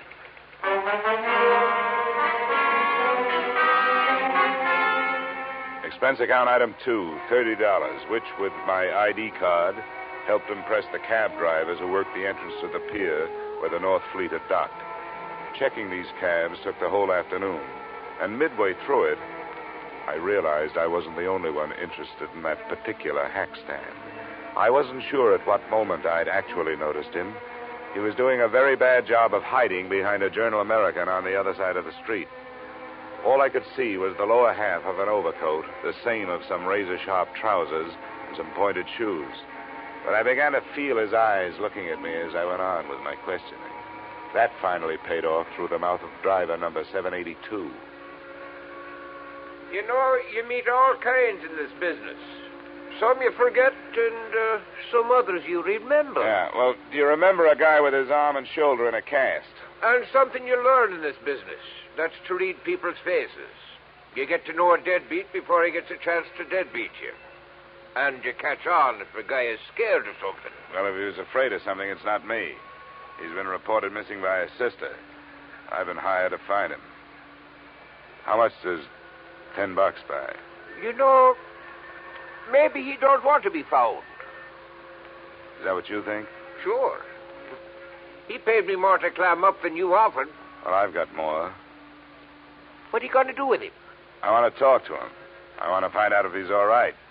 If he wants to stay lost, that's his business, not mine. How's 25? Get in, my boy. It's not very far from here.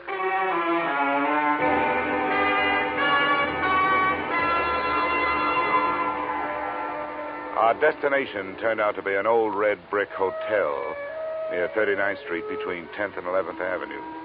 And it occurred to me that as an archaeologist, Lambert was running true to form. He'd even used some ruins to hold up in. One $5 bill brought the information from the room clerk that Lambert was out of his room, and another brought a pass key that let me in.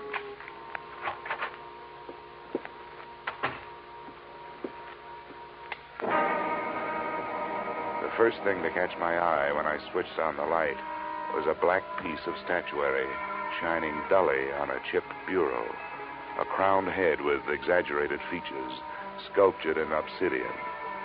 I posed myself this riddle.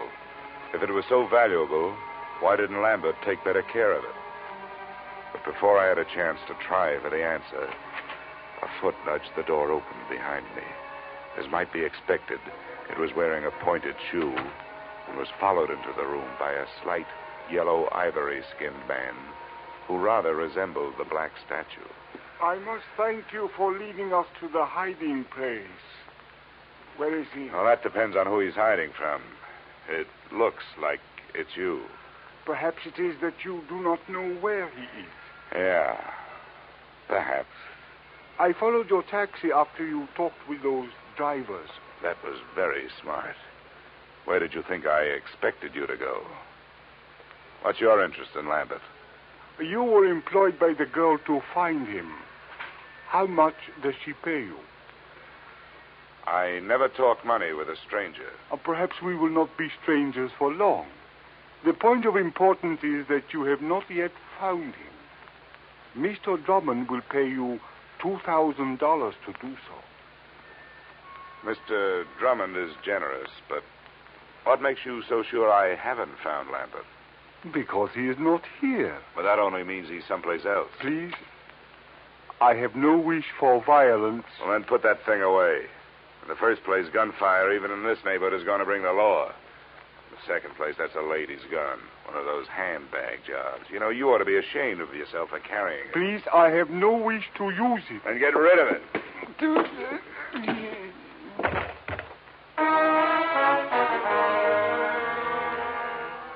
I hate little men who try to play bully. There was more than that behind my fist. I figured I could learn to know him better if he was quietly stretched out on the floor. I was half right. An Egyptian passport told me that his name was Ammon Hyksos.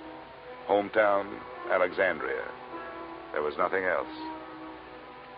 I could turn Hyksos over to the police on an assault charge, or I could wait until he woke up and try knocking some information out of him.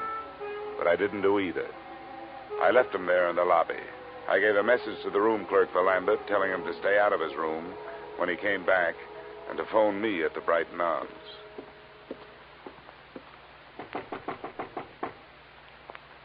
Who is it? Dolar. Oh, just a second. Is there any news? Did you learn anything, Mr. Dolar? Yeah, I made some progress. I met Ammon Hyksos. You told me your brother didn't have any enemies. That little Egyptian is out looking for him with a gun. Why'd you lie to me? I have no right to ask you to believe me now. That's so true. But I wish you would. Please come here and sit down. No, thanks. You sit there and I'll stand here. I think I'll be less inclined to believe you from here. That's not fair. I know. I wasn't fair with you either. I want to be. But there are some things I just can't tell you. Why not? Well, I can't tell you that either. No, nuts. Women like you make everything tougher than it should be. You demand all, but you give nothing. You ask to be trusted, and you won't trust. You make yourselves look soft when you're as hard as steel. You've got warmth, but you only turn it on when you get something out of it. You're wrong. I was trying to help him. Or us. I had to lie. Look, I started this thing wanting to help you. There was something personal about it.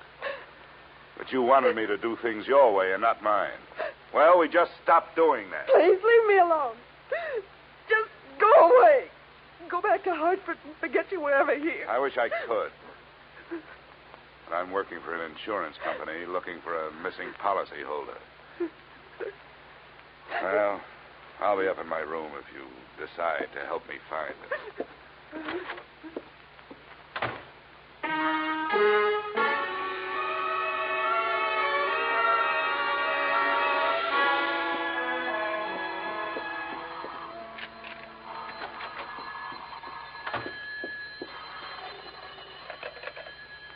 Yeah? Is this Mr. Dolar? That's right. This is Bruce Lambert. I got your message to call. Where are you now? Not so fast. There were 2 attempts on my life while I was on my way here from Alexandria. I'm not anxious to tell anybody where I am. How did you get into this? Marcia called your insurance company when you took the run out. They hired me. Good for Marcia. Is she all right? Well, that depends on your point of view. I suppose she's being the helpful sister to you, but for me, she's done nothing but act mysterious. I don't get it. She won't tell the truth about you. I hope you do better. She told you she was my sister? Well, sure she did. Why shouldn't she? Well, I can't see why she'd do that. She isn't your sister? No, I don't understand it. She's my fiancée. I don't understand it at all. Where is she? I better talk to her. That's a good idea. Room 317, Brighton Arms. I'll be there with her, waiting for you.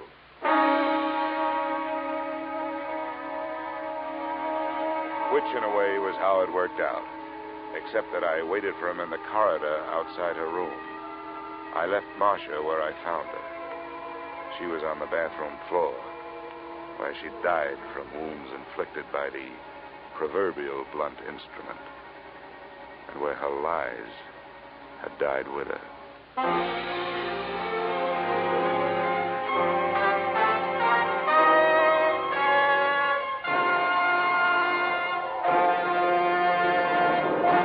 In just a moment, we will return to the second act of yours truly, Johnny Dollar. But first...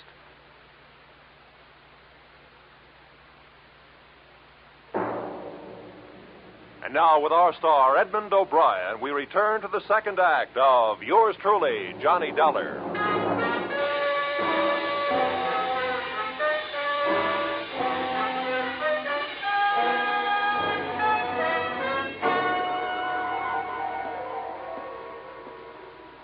Bruce Lambert? Yes? It's all right, I'm Dollar. Didn't take you long to get here. Where'd you phone from? Just around the corner, a bar. Why do you ask? Where's Marcia? Marcia's dead. I don't believe you. I want to go in there. She isn't dead. Let me in there.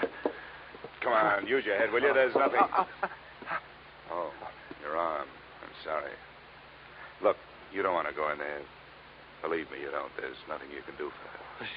She can't be dead. She can't be. Come on. Where? Why? I want you to come up to my room with me. You've got to do two things. First, give me every reason you can think of why this should have happened. And then, before the police get here, you'd better start rehearsing a story of your own.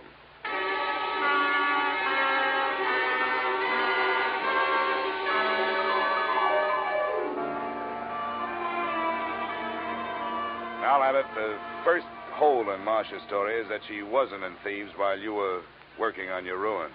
That's right. I didn't even know her then. I met her in the hospital in Alexandria after my accident. I was there for 2 months, you see. She was my nurse. But she did know about the relics. That statue and the scarab that I haven't seen. Oh, yes. Here it is. This is the scarab. Oh, yes, she knew. We talked about my little deceit. Well, how little is it really? You talk about 2 attempts on your life. Now we have actual murder. You'd better let me have that scarab. Oh, yes, of course. But surely you don't think the relics are at the bottom of this? They're rare, but not valuable enough for this. Unless someone knows more about them than I do. I doubt that. I have made a thorough study of the 12th dynasty and King Amenemhet III. It's a carving of his head. What do you know about a man named Ammon Hyksos? And another whose last name is Drummond? Hyksos? Ammon Hyksos? Do you know him? Does it ring any kind of a bell? No, I'm afraid not. Drummond means nothing. Oh, all right. Let's try the 2 attempts on your life. What about them? Well, they happened on the nights of the 17th and the 18th. Both of them could have been accidental, except that, well, the same small man stood near me both times. It would be too much for me to hope you could describe him, I suppose. Well, it was dark. Well, both times I was on the promenade deck, and something heavy was thrown or pushed from the deck above. I reported the second one, and the ship's officer apologized for the carelessness. But you thought enough of it to disappear? Oh, well, I certainly did. Instead of going to the police? Yes. Oh, I suppose it was wrong, but you must understand, I was desperate. Well, we'd better go down to the 3rd floor. I hope the police think more of your story than I do.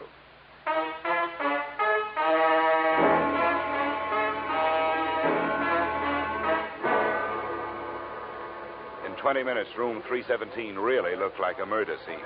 The place was swarming with New York's finest, white with fingerprint powder and blinding with flash bulbs. The lieutenant to whom I made my statement looked as if he thought I was as crazy as I thought everybody else in the mess was. But then he changed his mind. Dollar? Hey, where is that insurance stick? Here I am. Him in the bathroom. Oh, there you are, Dollar. Yeah, find a suicide note or something? What'd you say that name was? Ammon, Hyksos. Yeah. Well, I guess there aren't too many ways to spell that one, so this must be it. Pillbox. Let me see that. Prescription from Alexandria. Dr. Ammon Hyksos. We'll put a tracer on that phone number you took off him first thing in the morning. Yeah. Hey,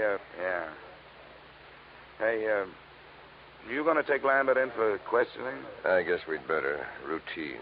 He's clear as far as I can see. Well, do something for me, will you?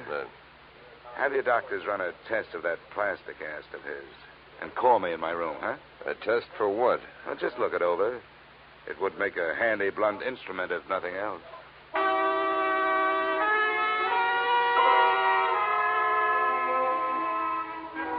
Expense account item 3, $7.50.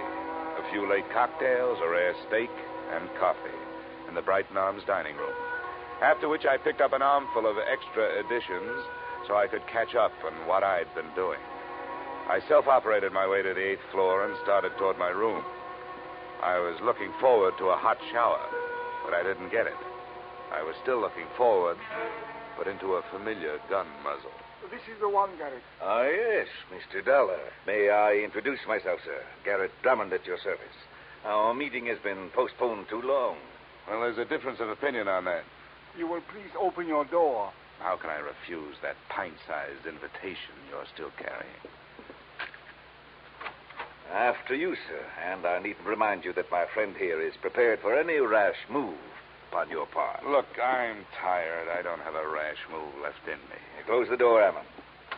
I suggest that you sit there, Mr. Dollar, in that unsightly straight-back chair. Thanks a lot. Now, sir, I shall plunge right to the point. Where is that scoundrel, Bruce Lambert? Well? I think I just decided that I don't know. Please, we have no wish for violence. You always say that with a gun in your hand. Well, let's get started.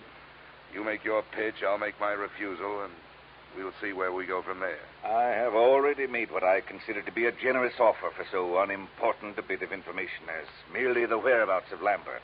$2,000. But if it will expedite matters, I am prepared to expand my offer by another 1,000 on the spot, sir.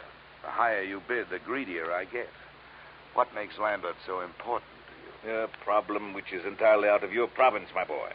How much do you know of Egyptian legends, sir? Oh, no more than $1 worth. Ah, pity. A fascinating subject. Well, sir, Bruce Lambert has in his possession a certain object of great importance, both culturally and economically.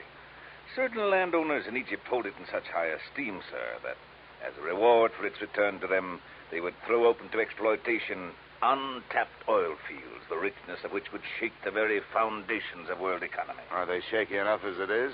My boy, think what it would mean to a civilization fast approaching the depletion of its petroleum sources. New horizons, sir, a brave new world. Lambert owes to us all relinquishment of this object so that it may serve humanity. You're right. And it may be easier than you think. Splendid, sir. Where is he? Which relic is it? The black statue your playmate could have picked up for free? It is King Amenemhet's scarab that I would discuss with Lambert. I demand to know where he is. Why waste time on him? I've got the scarab. I find that most difficult to believe, Mr. Dollar. Well, I'll show No. Keep your hands away from your pockets. Ammon will save you the trouble. Ammon. Please remain still, Mr. Dollar. My wish is for peacefulness. Sure.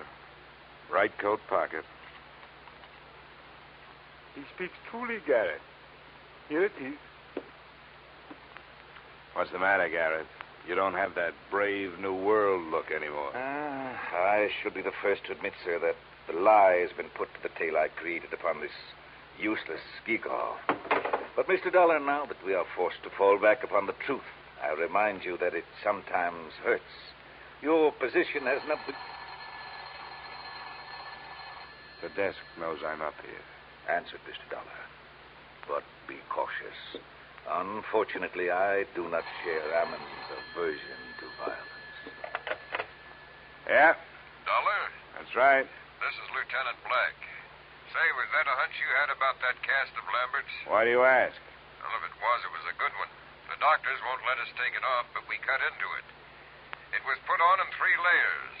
The middle one was wrapped in narcotics. Yeah? Don't be so modest, Dollar. There must be $300,000 worth. No, sometimes it's a whole month before we get that much. Looks like the work of your friend, Dr. Ammon Hickses. Yeah. Oh, wake up, Dollar. I want to check Lambert's statement with yours. I'll have you there in 10 minutes. Goodbye. Okay. I commend you, sir, upon your show of intelligence. Who was it? The police. They're looking for Lambert. Oh, and what did they give as their reason? Narcotics. The story of a man bound for America who cracked up in a car, and while he was unconscious and being patched, said narcotics were put in his cast by a Dr. Ammon Hickses, probably assisted by a nurse named Marya. But there's no proof. Ammon, we'll waste no time on evasion. Yes, we used the boy. A courageous scheme, but for that silly goose of a girl. She was the true conspirator and the traitor as well. She happened to fall in love with the guy. The romantic Atlantic crossing. An empty proposal of marriage suddenly becomes more important than actual coin of the realm. But enough of that. The police are looking for him, and odds teeth, so am I. Where is he? I don't know. Ammon, call his hotel in 39th Street. No, wait, my friend. The police must be watching that. Are they, Mr. Dolar? Well, that's where his personal things are. If I were the police, I'd be watching. Yes, we seem to find ourselves in such a position that we must at least pretend to see eye to eye, sir. Very well. We shall wait here. The chips are down, so to speak. Ammon. Yes, Garrett. Take the pistol. Into the bathroom with you. With the door slightly ajar, you shall have a splendid command of the arena, as it were. Yes, Garrett. And remember, the stakes are high. Yes, Garrett, I will remember. And now, Mr. Dolar, it would seem that little remains but the waiting.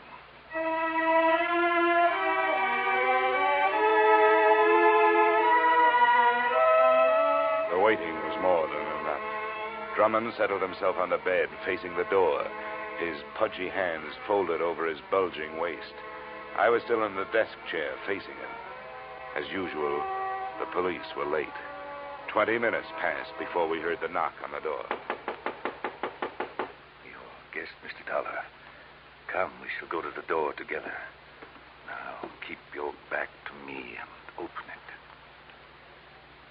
It's your party, Drummond. Come in, Lambert. Not Lambert, the police. Hammond, shoot! Hammond, my friend, help!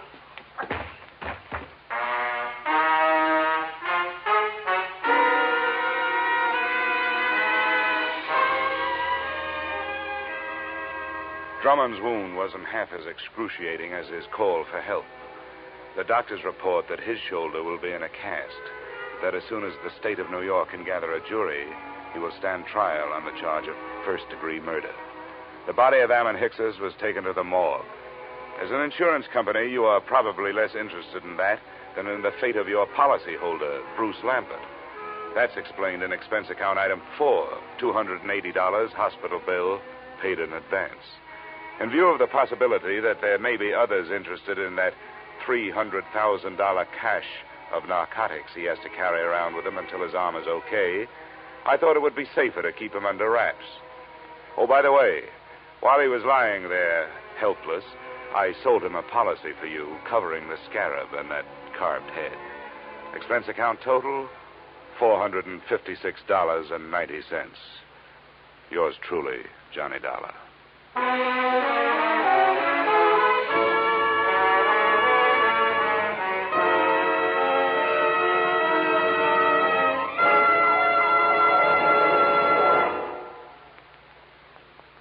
Yours truly, Johnny Dollar, stars Edmund O'Brien in the title role and is written by Paul Dudley and Gil Dowd with music by Leith Stevens. Edmund O'Brien can currently be seen starring in Harry M. Popkin's United Artists production, DOA. Featured in our cast were Virginia Gregg, Jay Novello, Ed Begley, John Daner, and Pat McGeehan. Yours truly, Johnny Dollar, is produced and directed by Jaime Del Valle.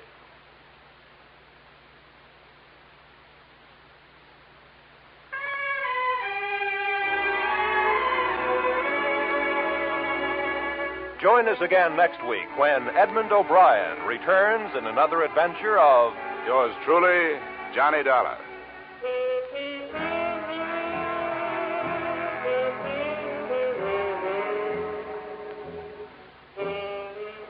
$54,000 is burning a little old hole in that little old jackpot of Sing It Again this week, just waiting for somebody to light up the right answer and drop the cash and prizes in his lap or her lap.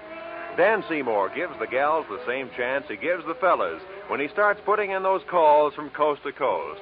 So be listening this Saturday when Sing It Again and the $54,000 Phantom Voice come your way on most of these same CBS stations. This program was transcribed in Hollywood. Roy Rowan speaking. This is CBS, where yours truly, Johnny Dollar, meets adventure every Friday night. The Columbia Broadcasting System.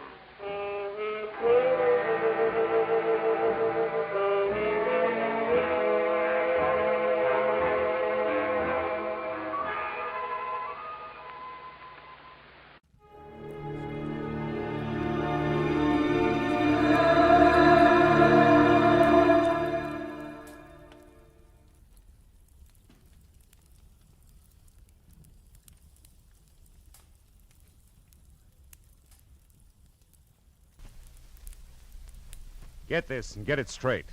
Crime is a sucker's road, and those who travel it wind up in the gutter, the prison, or the grave. This time a car hop knocked me down a flight of stairs, an honest woman was strangled by a green silk sash, and a simpering dandy was shot to death. All because of a run-of-the-mill accident 500 miles away. It happened like this. From the pen of Raymond Chandler, outstanding author of crime fiction, comes his most famous character in The Adventures of Philip Marlowe.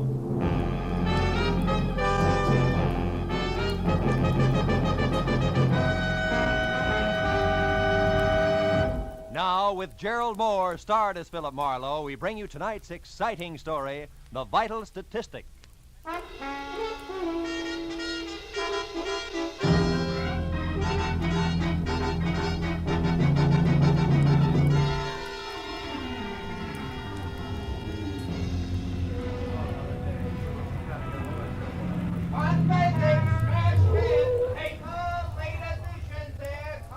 Hey, boy, give me a paper, will you? Paper, mister? Yes, sir. What do you like? Races, comics, or classified? How about some news? Star? Here you are. Thank you. Paper! Get out of my way. Hey, take it easy. Drive away from here. Fast. Oh, wait a minute. What is this? You've got to help me. I'm being followed. Oh, just a minute, sister. I think The you better light's green. Drive, will you? Hurry, please. Okay. She was streamlined, from close-cropped hair the color of a smoky sunset to low-heeled slippers brocaded in bronze. And in between, a dress that conformed as close and smooth as lacquer on a Chinese vase. I made 4 turns in 4 blocks, then pulled into the curb and stopped. She stabbed a look at me with a pair of sharp, jade green eyes that said life had always been nothing but a calculated risk. Then she stepped out of the car and smiled. You were a big help, brother. Thanks, and goodbye. Not just like that, baby. Come here. I don't like being left out on a limb. Now, look, you did me a favor, okay, but we drop it right here. It's trouble. You wouldn't like it. On the contrary, it's business, like keeping my own nose clean. I'm a private detective, but I didn't issue any invitation for you to jump into my car. A private detective? Yeah, who's chasing you, baby? The law? You can tell me out here on the street or inside over a drink. I'll take the drink. I need it. Oh. Maybe I need you, too. This might be a break. I'm Mrs. Terry LaBar, and you're, Marlowe, Philip Marlowe. Who you running from, Mrs. LaBar? a woman in slacks. I don't know who she is or why she's following me, but every time I look back, she's there. This is the second day. Booth? Yeah, sure. Say, look, why haven't you talked it over with your local policeman? Are you working for me, private detective? It all depends. All right. I'm a merchant, Chinese silks. Not a little shop for 6% profit, but wholesale, quick, with cash at 40%. Uh-huh. So what's the point? No police. All it takes is a rumor of police, and I'll have doors closed on me from Seattle to Mexico. Good evening. May I get you something? A martini, please. Make it 2, waiter. Yes, sir. Right away. This gets us back to the woman in slacks, huh? Yeah. Here, Marlowe. 50 and 50. $100. I want you to locate that woman, find out who she is and why she's after me. Will you? Not without a few more facts. For instance, could she have some connection with your business? No. I have 2 men working with me. A strong one named Harlan Casey, who sees that my cash gets safely to where it's going. And a smart one named Joe Temple, who knows what to buy with it. She doesn't belong to either of them. Oh, you sure? Positive. Casey hates all women. Even me, I think. And Joe Temple, well, Joe's a wonderful guy. You hint like a woman falling in love with a fella named Joe Temple. Care to talk about it further? Why not? Temple and Casey have been in San Francisco all week on a deal. A big deal that'll make or break us. Every cent I have is tied up in it. Oh. Well, what about you and Joe Temple? Yeah. Well, perhaps this will explain. I planned to go away this weekend, but I changed my mind because I didn't want to miss his letters. I know it sounds funny, but it's true. Those must be some letters. They are. Like the one I got this morning. It's half business, all right. Complete account of how hard he and Casey worked for me yesterday in San Francisco. But the rest of it is to me. personally. I don't want to sound old-fashioned, Mrs. LeBar, but what about... My husband? Yeah. That was a mistake I couldn't live with. One thing I can't stand, Marlowe, is being lied to. It leaves me vindictive. I'm suing for divorce right now. Vince LeBar is a human leech, as cold and spineless and parasitic as the real thing. Okay, but why would your hating your husband put a woman in slacks on your trail? I don't know. All right, Terry, I'll worry about that, too. Any idea where I can start? Just one. I pulled a switch on her yesterday, Marlowe, for about an hour. I trailed her to the corner of Wilshire and La Cienega, then lost her in traffic. There are several dancing schools around there. Is that worth anything? Maybe. What kind of car was she driving? We were both walking. She's tall and brunette, and I've seen toads with nicer eyes. Not enough. Can't guarantee anything. I'll keep my fingers crossed, Marlowe. Here, take the 100. Oh. Do what you can to report to me at my place, 204 Beechwood Circle. Okay? Pardon, sir. Your drinks. 2 martinis? Oh, thanks. Here. Oh, thank you, sir. To your success, Private Detective. To your health, silk merchant. Drink hearty.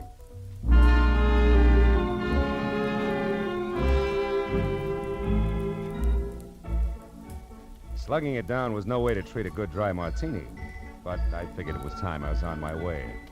I drove out to Wilshire and La Cienega and slowed down enough to look at all four corners.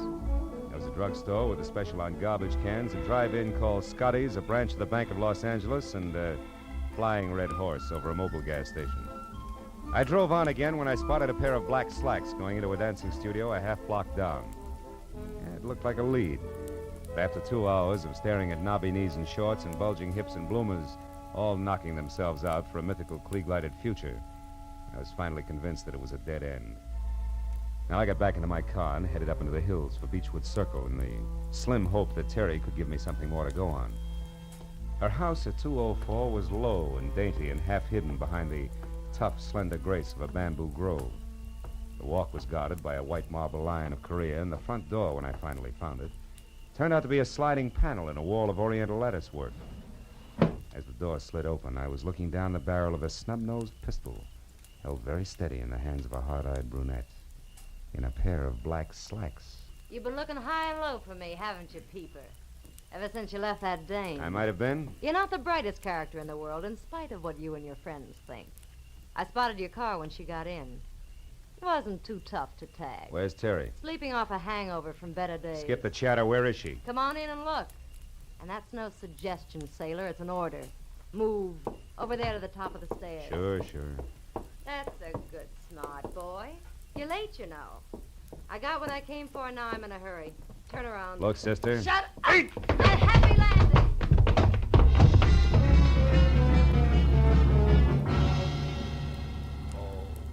Oh, there were 10 stairs down to the basement. And with a shove reinforced by the 45, I hit all but the first 3. By the time I worked all the kinks out and was back upstairs again, she was gone. I started through the house, then slowly from one room to another, turning on lights as I went, looking for what I knew was going to be a very sick client. When I got as far as the study, where somebody had gone through the desk drawers with what must have been a snowplow, and I still hadn't found Terry, I got that numb feeling in my stomach. I started out a side door that opened into the patio. But then I heard a whistle from the front walk. I cut back through the house instead and waited near the door. Terry! Hey, Terry, can I come in? It's little Joe, the Frisco kid. What happened to your weekend trip, honey? Who are you? What do you want? Hiya, Temple. How do you know me? Mrs. LeBar hired me today just after she canceled the weekend. She gave me a rundown. She hired you? What do you mean? I'm a private detective named Marlowe. Why would she hire you? Because she was being followed by a brunette in slacks. She didn't like it, and that's all the information you're going to get, so relax. You say Terry isn't here? Isn't home? Not so far, no. Come on back here to the study, Temple. I want you to look at something. Somebody's gone through the desk in an awful hurry. Yeah, I see what you mean. Maybe you know something about what's missing, huh? You and Mrs. LeBar were fairly close, from what I'm told. The letters. The letters are gone. Terry kept my letters in this bottom drawer. Ah. By the way, Temple, where's your sidekick, Harlan Casey? Oh, I don't know. We both left San Francisco yesterday. He hates to fly, so I assume he took a train. He ought to be here in L.A. now. Well, you don't think Casey's mixed up in this, do you? I don't know. It could be. Vince LeBar. That's who it was that got those letters. It was Vince LeBar. They were really love letters. The business part was nothing. And LeBar is the dog-in-the-manger kind of guy who wants everyone to be unhappy if he That is. fits, Temple. With a smart lawyer, your letters to Terry becomes grade A material for a countersuit for divorce. Sure, he could make it stick and also get a fat settlement under community property laws. Now, listen, here's what you've Marlowe. got. Marlowe, it's Terry. Terry! Temple, Terry! wait! Terry. Look at her, Marlowe. Look at her. She's dead.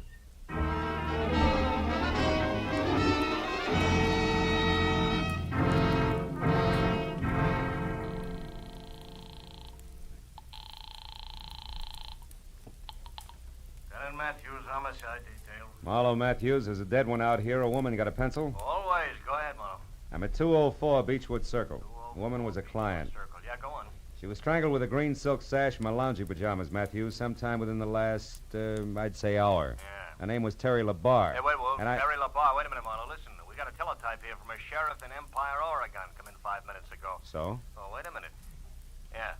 Says some guy named Jess Freeman from L.A. was killed there this morning in a traffic accident. Was loaded with big dough, but doesn't look the type. And the only other identification on him was a business card from one Terry LeBar. Yeah. You got a helpful answer for that? Wait a minute. Temple, do you know anything about a man named Jess Freeman? He was killed in Oregon today in a traffic accident and had one of Terry's cards on him. Freeman? Yeah. No, I don't remember him. No dice, Matthews. Who are you talking to, Phil? Joe Temple, one of Terry LeBar's associates. He's here. Never heard of Jess Freeman? Yeah. No, okay, Marlowe. Uh-huh. No, they said his prince to Washington. A tattoo says he was in the Navy once. They'll pin him down.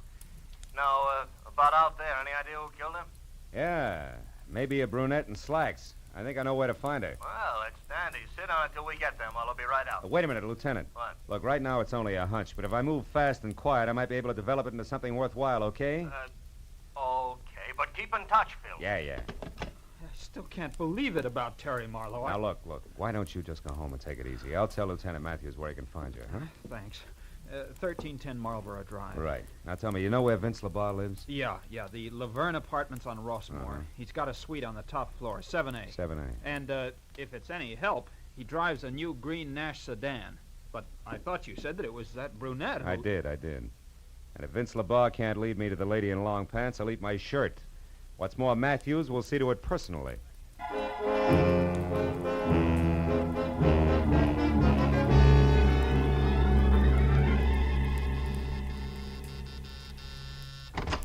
Yes, what do you want? Some quiet conversation with Vince LeBar. I'm Philip Marlowe, private detective. Oh, how exciting. Had I known you were coming, I'd have baked a cake.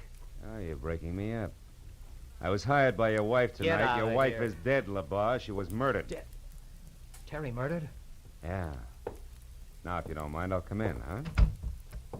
She was killed because of a packet of letters, LeBar. Oh, no. Kind that are a cinch to cause a big stir in anybody's divorce court. Stir big enough to swing a countersuit in your favor. I don't know what you're talking about. Letters. Joe Temple's letters to Terry, the ones you arranged to have stolen tonight. Oh, you must be crazy. Her death wasn't part of the plan, LeBar. That was one of those bum deals. A robbery that got out of hand, wound up as a murder. Oh, no, wait. Now, where is she, LeBar? Who's the brunette in slacks, and where do I find her? You get out of here, or I'll have the police Oh, help you. shut up. You not only steal letters, but ashtrays, too, huh?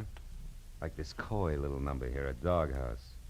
Scotty's Drive-In, Wilshire and La Cienega. Okay, LeBar, that's all. Stand still.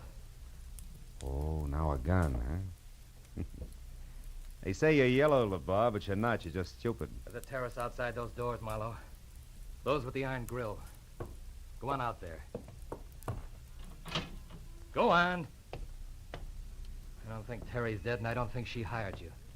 I think you're working for that lousy louse Joe Temple, and if so, he'll need a battalion of private detectives before I'm through. You're through right now, LeBar. You're too dumb to see it. Go on. Clear over to the rail. Keep your back to me. It's 7 floors down, Marlowe, to a concrete driveway. Just in case you get jumpy.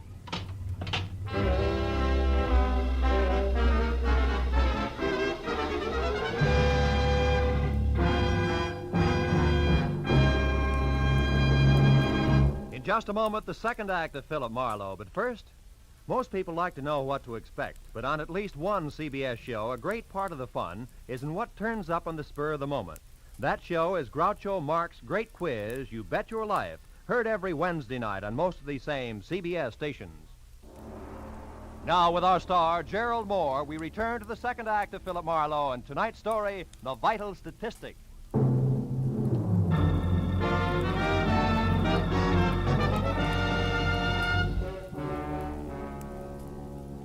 moment Vince LeBar and the Courage caliber .32 he held in his right hand made it out of the apartment and on the run for the elevator, I kicked through the plate glass door.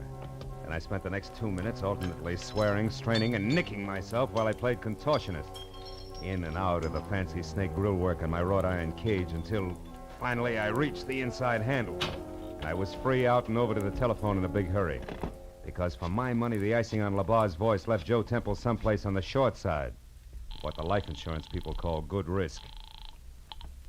Hello? Marlowe, Temple, listen hard. Your life's in danger. What? LeBar, you had him tagged from the first.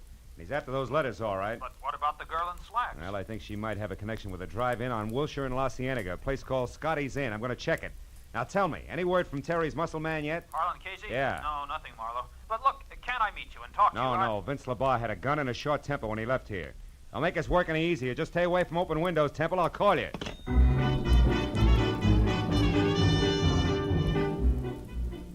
Scotty's Inn was eating on the run in the finest California tradition. A mammoth circle of steel under glass painted a dazzling yellow and blue, surrounded by a half a dozen cars containing teenaged couples with smudged lipstick and the giggles. The second after I pulled in and parked, something in slacks with false eyelashes, a waist you could span with a handcuff, and a fixed frontline chorus girl's smile flipped the card marked Ginger against my windshield. Handed me a menu that still had the froth from an earlier customer's milkshake in one corner. What'll it be, mister? Just coffee, Ginger. Cream? Information. Oh, it's you again. Huh? Look, baby, what I told you on the phone 10 minutes ago still goes, huh? About what? About Rose Facetta, the girl you described. Long black hair, a nice shape, you're infatuated, but you don't know the name and address. So I was nice. I gave the name, told you to look the address up in the phone book, period. Don't be so lazy, baby. Wait a minute, Ginger. I didn't call you before, but that dime cup of coffee will bring you a $10 tip if you tell me who did. Hey, you want the guy who called. I don't know any names, but you're not him. He didn't talk up like you do. But what's all the fuss, baby? Rose Facetta's got a guy. She's spoken for. Besides, a handsome fellow like you should... Sweetheart, this is business, strictly, believe me. Oh. What's the address? Come on. 2428 Havenhurst Drive, bottom floor. Thanks. Here's a 10 I promise you. No, never mind. Hmm? The name was free to him, so why should I charge you? Besides, Decide what? I like the way you said sweetheart. Come on back sometime, will you, baby, when you want more than coffee? Okay. When I want more than coffee and less than murder, I will. Stay out of it, Ginger. It was definite double talk, but the effect was what I wanted. Ginger with mouth wide open and staring after me like my ears were on backwards. That way, she might be scared out of making a simple curiosity-spike telephone call to the popular Rose Facetta, which would trumpet my arrival loud, clear, and prematurely. 10 minutes later, I was parked away from number 2824, Havenhurst. As I got out of my car and started toward the place, I found Vince LeBar's green sedan on the opposite side of the street and carefully tucked into the shadows of a pair of long-haired pepper trees. It was a good time for me to be careful. So when I knocked on the front door, which showed yellow light at the threshold and was the starting point for something not too close to music, I did it with the butt end of my .38. Yeah, who is it? Ziggy, friend of Ginger's. She asked me to deliver you a message, Rose. Oh, all right. What's the message, friend? Why, you loud... Don't try it, sunshine. There's no law against shooting ladies and knock you downstairs. Now back off. Come on, move, but not too far. At the moment, I want you in between me and Vince LeBar. Who? Look, Angel, it's all real plain. Those suitcases behind you there are packed. His car's outside. He's after the letters. Oh, no. Ha ha! There goes Vince now, Buster. Well, Peeper, your opener stinks. Get inside fast. Sure. Any place in particular, sailor? That chair near the desk. Keep your hands in your lap. Okay. If it'll please you, Mr. Detective, I'll be very glad to. After all, you're my guest, and I should be nice to you. Now we talk like a little lady, huh, Rose? Vince LeBar picked up the letters from you as scheduled, and you're getting ready to run because you killed Terry, and you'd rather not be around for the question and answer period, right? I didn't kill her. I just knocked her down. No. You didn't kill her. You just slowed down her breathing somewhat with a pajama sash. You're wrong, copper. Skip it. Doesn't add any other way. Go on, answer it. Who is it? Mr. Shirley, what's going on in there, Mr. Setter? Landlord? No, the jerk who lives in the top half of this place, along with a few thousand Mr. French Setter, if you don't poodles. open this door, I'm going to call the police. I distinctly heard a noise, and I... Come on in, Mr. Shirley. Well, what? Well, what's going on in here? Who are you? Never mind that now. Get on the phone and call the police. Huh? Oh, yes, of course. Yes, certainly. Oh. Operator, I want the police. 2824 Havenhurst Look, Drive. Hero, Yes. you're a little mixed up about some things. Yeah, and you're just the kid to straighten me out. Those letters you got to tip me out. Those letters you got at Terry's place were written by Joe Temple. Was your boyfriend Vince heading for Temple when he left here? I can't... Try hard, sister. All right. Maybe he was. Now leave me alone. Not quite. Hey, you, Mr. Shirley. Oh, yes? In that desk next to you, there's a gun. Keep it on until the law arrives. Lady's wanted for murder. Well, yes, but what if she should... Yeah, then shoot, Shirley, fast. Because if you don't, she'll kill you. Tell the cops I'll fill in the blanks later. Oh, now, wait. Why must you leave? Why don't we both watch? Because a guy named Joe Temple needs my help a lot more than you do.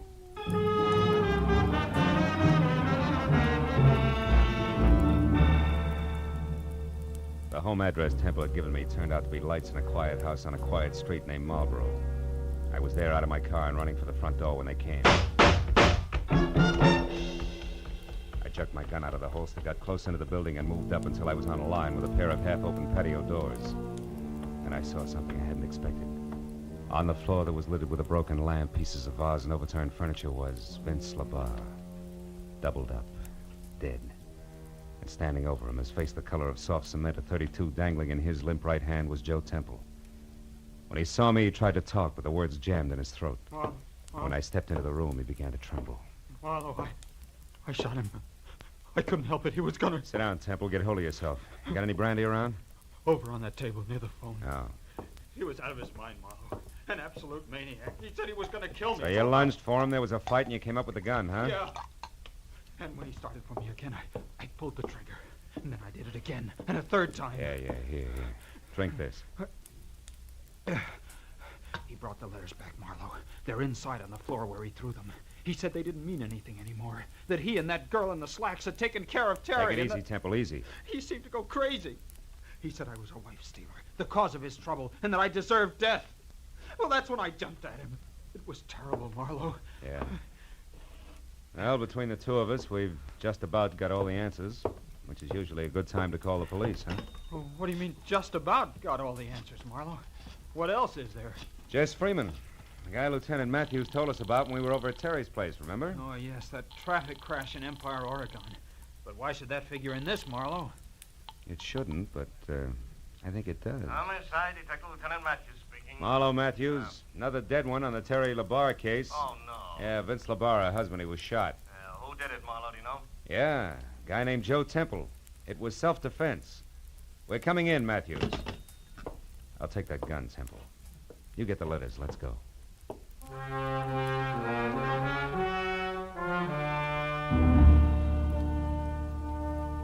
When we got into my car and started downtown, Temple was more relaxed.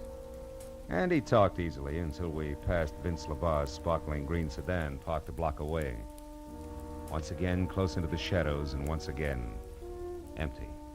Real empty. The sight of it closed him up tight for the rest of the trip. When we walked into police headquarters and through the quarter of a mile of glossy corridor leading to the door marked homicide, he didn't open up any. But it didn't matter, really, because it's police rule never to talk to two men about the same thing at the same time. And I was first. Matthews said hello without shaking hands, waved me into an uncomfortable seat, and then lit his pipe while I brought him up to date. Then it was his turn. So Rose Facetta killed Terry LaBarre so that she could get the letters Joe Temple had written, huh? Mm-hmm. Did this so that her boyfriend, Vince LaBarre, could raise a lot of fuss in divorce court with the letters, file a counter-suit, that kind of stuff?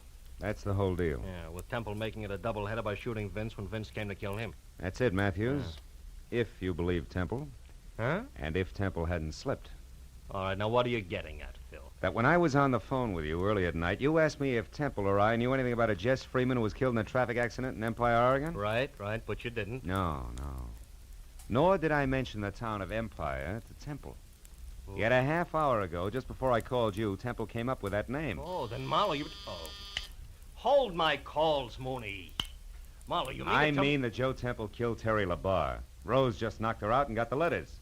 Temple strangled her while she was still unconscious. Yeah, but why? Because a guy identified as Jess Freeman got himself killed in a traffic accident. So? A guy who I think was actually Harlan Casey, Terry's tool-fisted assistant, who together with Joe Temple was crossing the boss lady. Yeah, but Marlowe, and that look, left Temple in a very hot spot. To save himself, he had to kill. Can you prove all this, Marlowe? No. Not a word of it. It's conjecture. But conjecture that fits, Matthews. Yes. When Temple found Terry unconscious in the garden, that was his chance. He took it. Now, look, Phil, you're guessing at 90%. Sure, I'm guessing. But not in the dark. I know how these guys think and act. I've done too many cases not to know. Now, listen for a minute, will you, Matthews? Phil, I gotta will you have listen? facts. All right, okay. Now, look. Temple had to get those letters back, right? Yeah. And the last one in particular, because in the last one, this is the way it's got to figure. He had lied to Terry about being in San Francisco with Casey yesterday, when actually Casey was in Empire, Oregon. Yeah, when Casey was killed up there, the fact was bound to come out. Yeah, it's a good reason. Matthews, will you let me finish, please? All right, finish. Temple knew Terry would find out. He knew that she couldn't stand a liar and a partner who'd double-cross her. Temple knew that she'd get him and ruin him if it took her the rest of her life. So he came back to get the letter before she could read it, but she hadn't left town as planned, huh?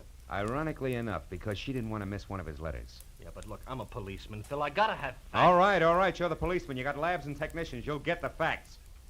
And I'll bet you it figures just like I say. Yeah, okay, Phil, okay. And another thing, Matthews. What? When you talk to Temple, who's holding the packet of letters now like a real good boy, Yeah. you'll find the last one missing. It'll be in his pocket. I'll bet you on that. Well, that ought to do it, Lieutenant. Yeah, with one exception, Phil. Huh? How did Temple maneuver all this? Getting the letters from Rose Facetta, then setting up that self-defense deal. I don't know. But my guess is that Vince got the letters from Rose just before I arrived at her place. But when he got into his car... Oh, yeah. Temple was waiting, slugged him, drove back to his own house, dropped the body in the living room, shot him when he heard you coming? Something like that, Matthews. See if you can't get it out that way. Yeah, well, don't worry, Phil. If it's true, we'll get it out. It'll be true. Oh, now would you ask Mr. Temple to come in, please, Mr. Marlowe? I'll be glad to, Lieutenant. Say, Temple, Lieutenant would like to see you. All right, Marlowe. I think I can speak coherently now. Good. They like to get the facts straight in there. Go ahead. Yes, of course. Good night, Marlowe, and thanks for your help. Oh, good evening, Mr. Temple. Sit down and start talking.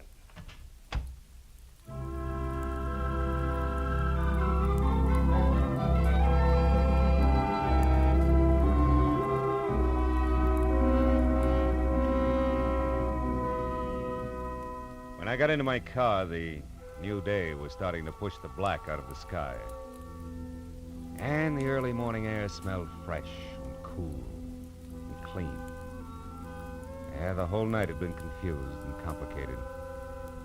But I knew that by the time Matthews had finished with Temple, there'd be no questions left unanswered. That would be great, wouldn't it? If everything could be that way. No questions left unanswered.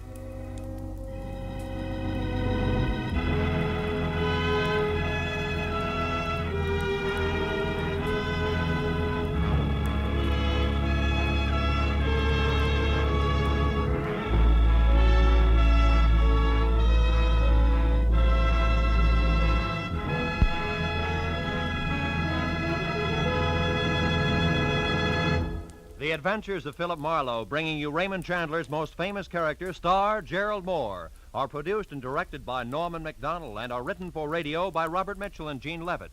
Gerald Moore may currently be seen starring in Republic's The Blonde Bandit. Featured in the cast were Charlotte Lawrence, Elliot Reed, Dora Singleton, Georgia Ellis, Bill Lally, and Hugh Thomas. Detective Lieutenant Matthews is played by Larry Dobkin. The special music is composed and conducted by Richard Arant. Be sure and be with us again next week when Philip Marlowe says... This time a bride-to-be, a corpse in a plush bungalow, and a southern drawl behind a gun all had one thing in common. They moved through the same deep shadow.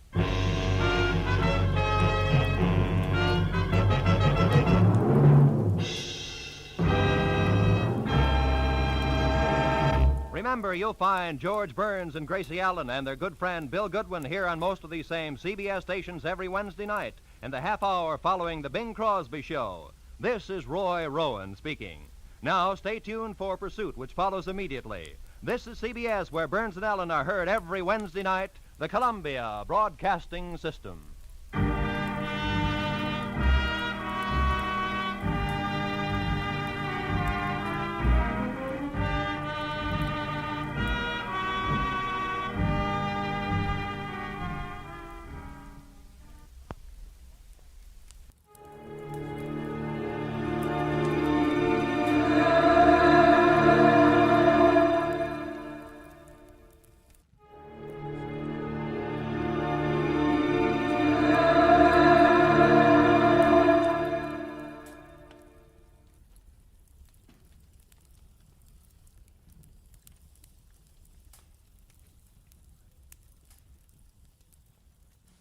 Get this and get it straight. Crime is a sucker's road, and those who travel it wind up in the gutter, the prison, or the grave. This started with a wreck and went from there to double murder over 75,000 bucks worth of glitter that nobody got in the end. Because I found out just in time what was fishy about the tale of the Mermaid. From the pen of Raymond Chandler, outstanding author of crime fiction, comes his most famous character in The Adventures of Philip Marlowe.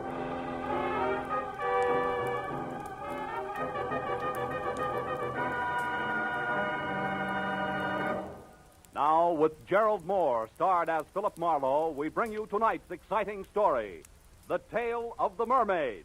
At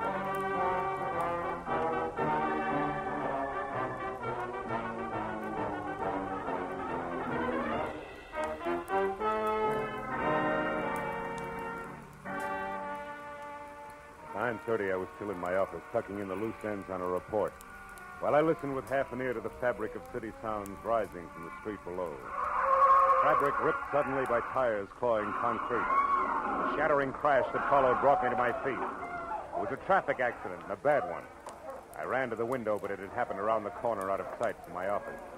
So I watched others run for it and remembered grimly that every 30 seconds, somewhere in the country, a thing like that happened. And 1 out of every 16 minutes was fatal.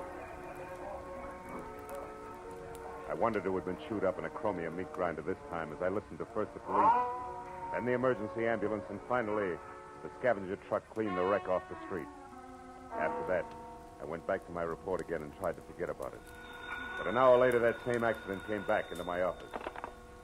Mr. Marlowe, Yeah? this is Corey Riggs. Yes, Miss Riggs? I'm a nurse at the Warwick Emergency Hospital. Uh-huh. About an hour ago, a man named Stanley Ott was brought in, and he's been calling for you. For me? He was badly injured in an automobile accident on Cahuenga on his way to your office.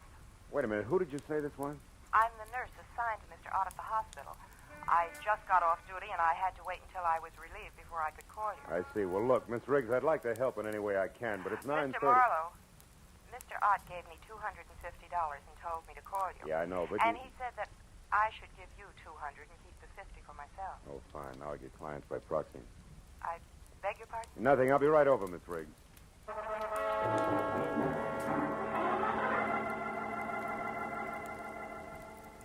I didn't know anyone named Stanley Ott, and I felt a little like an ambulance chaser, but I was only 15 minutes from getting to the emergency hospital.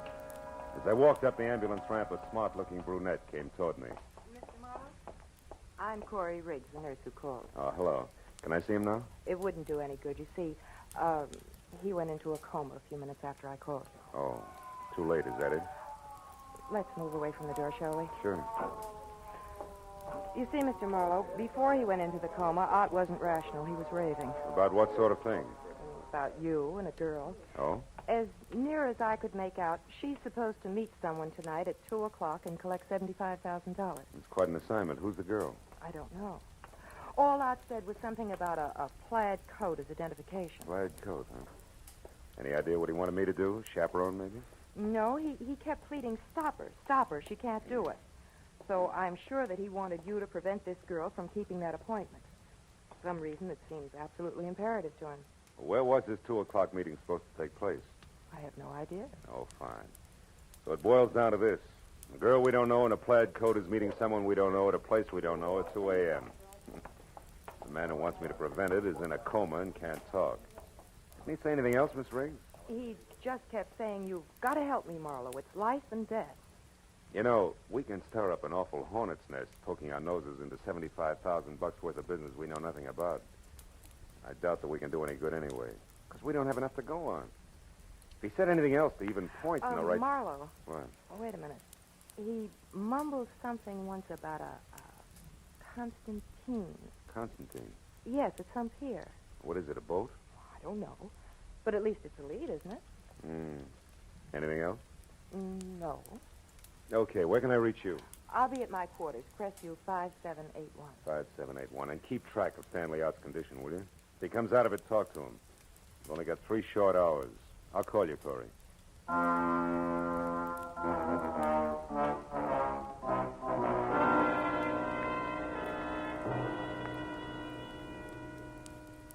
I felt a little weird as I left the hospital because I was traveling on strictly second-hand information as to what had gone on in a delirious mind. But in spite of that, there was still enough coherence in what Corey Riggs told me to make a case. My first stop was a phone booth and a call to the police, where I found out from the accident report that Stanley Out was 30, unmarried, small-time lawyer, and an L.A. resident with a clean police record. My next call was the harbor master's office at San Pedro. Constantine? No, don't remember no vessel by that name, Sonny. Just a minute, I'll look her up in the registry. Let's see, Constantine. Only one listed is a 4-masted schooner sunk off Pirates Point near Monterey in 1870. A little before my time. Not the one, eh? Not the one. So I tried the Coast Guard. No fishing boat called Constantine on this coast, mister. That was followed by a check of Yacht Harbor at Long Beach, negative. And a call to the pleasure boat anchorage at Santa Monica. No Constantine registered here, sir. After that, a long, futile reconnaissance of the waterfront from one end to the other. It left me 1 solid hour later out at the end of a tottering, almost abandoned concession pier in Venice, swearing in blind frustration at the black, seething ocean below. I was licked. Ain't thinking of jumping in, are you, pal? Hey, you look like you lost your best friend. I did, Buster. Me. I was sunk with a Constantine in 1870. Constantine? You know him, too, huh? Him? Yeah. You mean Constantine's a guy? Sure, pal. There's a shack there. Wait till the beacon light comes around again. You see? See there? Well, I'll be. Prince Constantine Chevnov.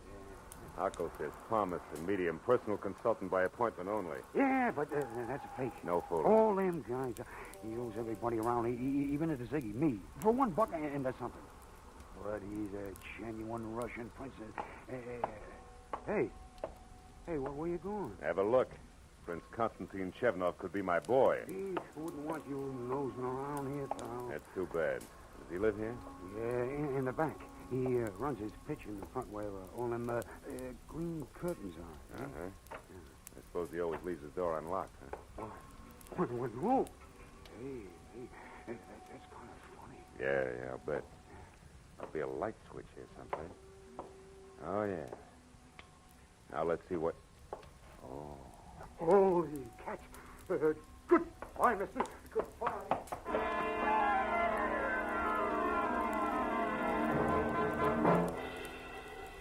As the little wharf rat darted through the door and scampered away into the darkness, I went over to the body, face up on the cheap, gaudy carpet of the seance room. He was about 35 in a substantial gray business suit stained red in front where the bullets had gone in. His wallet was missing. There was no other identification on him. His gray, snap-brim hat was spilled a few feet away, so I picked it up to look for initials and found instead a small file card stuck into the sweatband. Typed at the top was the heading, The Mermaid.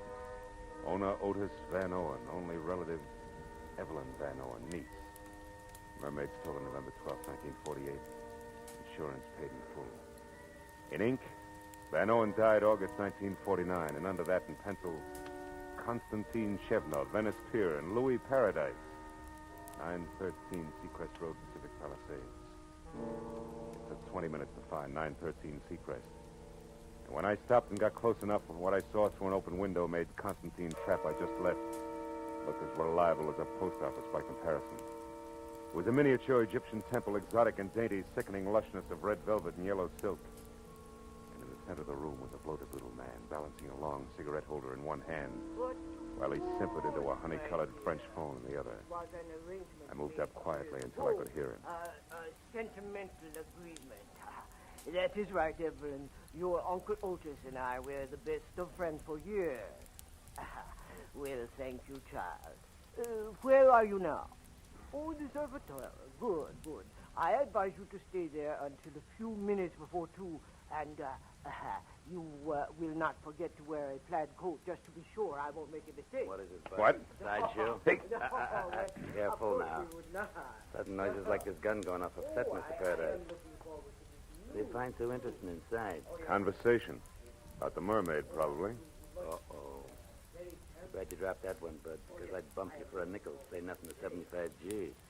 I don't talk things over with punks. I reserve it for the head man. Go do something about it. Okay, Bud, I will. Go on, move. Round to the door and inside. Mr. Paradise gets some kind of kick out of stepping on big guys like you. The gopher face shoved his automatic into the small of my back and marched me inside, where the air was thick with cheap incense. The bloated little king with the long cigarette holder had stepped out, but he came back fast when the gopher called him. Mr. Paradise. He stared at me from across the room, and his nostrils flared for an instant. And he simpered again and sidled toward me. The gopher dug at my spine with his gun. Well, now, what is this, Rudy? Snooper, Mr. Paradise. Caught him outside peeking in the window. Oh, it is a bad night for snoopers. Who are you? Name's Marlowe. And the business? Snooping. He knows about the mermaid, Mr. Paradise. He does he? How much do you know? Speak up. She's got a fishtail instead of legs. You dare to joke? Don't you! Stand here and take it, big man. You asked for it. Make a move and I'll drop you. I know what you are, Marlowe, but not how much you have found out. Now tell me, because the next time I slap you, it will carry more weight than my bare hand, I promise. You have company, Paradise. Should I get it? No, you keep this baboon under control, Rudy. I will answer the door. Oh, Prince, come in. Paradise, what do you mean? How far do you think you can go with my reputation? Do you want to get me hanged? Wife, what is the matter, Constantine? You are upset. Upset? I'm out of my mind. Oh, what a shock. And such a stupid thing for you to do. What are you raving about? He found that body on his front room floor, right, Constantine? Exactly. Precisely. And what is more, I did not put it there. Of all the places in the world, why did you pick this one?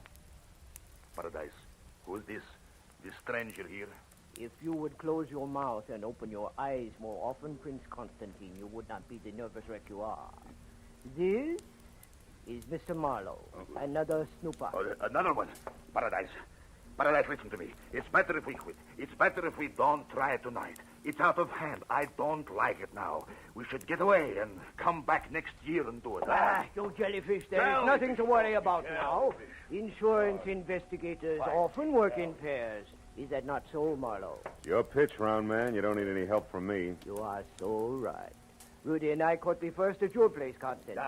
Now we have the second one here. That is all there are. The danger is over. It's clear sailing from now on. But what about that cadaver you had the audacity to leave lying in my seance room? What about forgive that? me, Constantine. That was a necessity. I am sorry. Now listen. Hey, Rudy. Does this go on all the time? Yeah. Ain't it awful?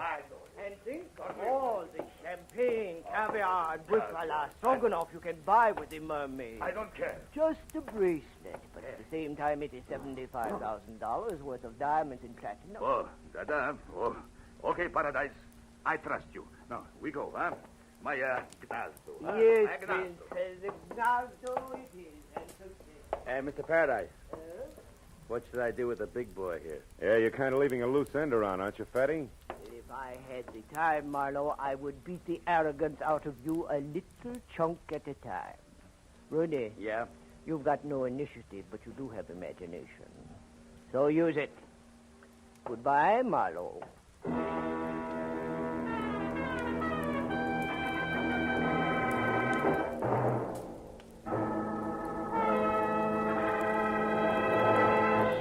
In just a moment, the second act of Philip Marlowe. But first, It's a big break in entertainment for you and a big break in a career for some talented youngsters when Horace Heights' original youth opportunity program opens the door to fame and fortune every Sunday evening on CBS. Popular Horace Height is host to young folks who want to break into show business. And every Sunday evening, one lucky winner does break in, to his delight and your listening pleasure. Yes, for music, comedy, thrills, and all-around fun, listen to Horace Heights Sunday evenings, another great CBS show heard over most of these same stations. Tune in this fall for the shows that you love best of all. Listen carefully. Here's the address. It's CBS. Now, with our star, Gerald Moore, we return to the second act of Philip Marlowe and tonight's story, The Tale of the Mermaid.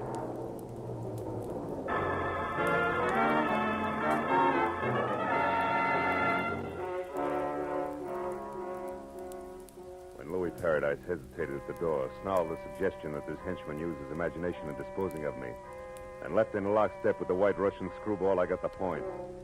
But even if I'd missed it entirely, one look into Brother Rudy's eyes would have done the trick. There were no pupils, just slits of lethal viciousness. Windows to his warped little mind where I could practically see the montage going on. That ran from ancient thumbscrews by candlelight up to a generous beating by street lamp with brass knucks. I felt a cold knot grow in the pit of my stomach as Rudy, with a cannon in his hand, pointed at my head, started toward me. And from someplace outside, I got a break. Two romantic cats. Rudy spun toward the sound. One chance to a customer, Rudy, and you missed. Kill you, Marlowe. I'll blow your head off. Not tonight, gentle soul. Give it to me. I don't want you to hurt yourself until we've had a chance to talk. That's it. Now, lie down. I knew there was some reason why I like cats, their voices. Okay, Rudy, you've had enough rest. Now let's get back to business. Now, wait a minute. Come on, get up. We're going to talk. Wait, hold it, please. No reason for any more rough stuff. I'll cooperate. That's better. Where did Paradise and His Highness head for? The Gnazdo. Where is it? I don't know. Come on, you said there was no reason for rough stuff, remember? Ow! Yeah, I remember. That Gnazdo. That's something I never heard of. An unhappy coincidence, Rudy. It's one thing I'm interested in. Wait. Must be something else you want to know. Something else I could tell you that... Hey, what are you going to do? You mean you can't tell, Rudy? That's Keep funny. away. All it takes is a little imagination.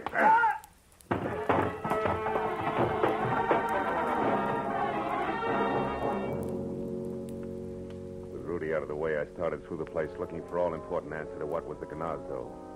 The 20 minutes of turning drawers and closets inside out revealed nothing more exciting than Louis Paradise's address book. First names only.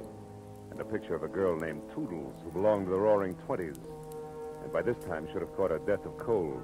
His sister, no doubt. But no lead on the Gnazdo. So on the slim chance that my client Stanley Ott might already be back in this world and able to help, I got outside into my car and drove to the first drugstore where, after checking the phone books under everything from bars to bathhouses for a Gnazdo and getting no place, I called Corey Riggs at the nurse's home. No, Marlowe. Stanley Ott's still unconscious. I just talked to the night nurse on his floor. They expect him to come out of it soon.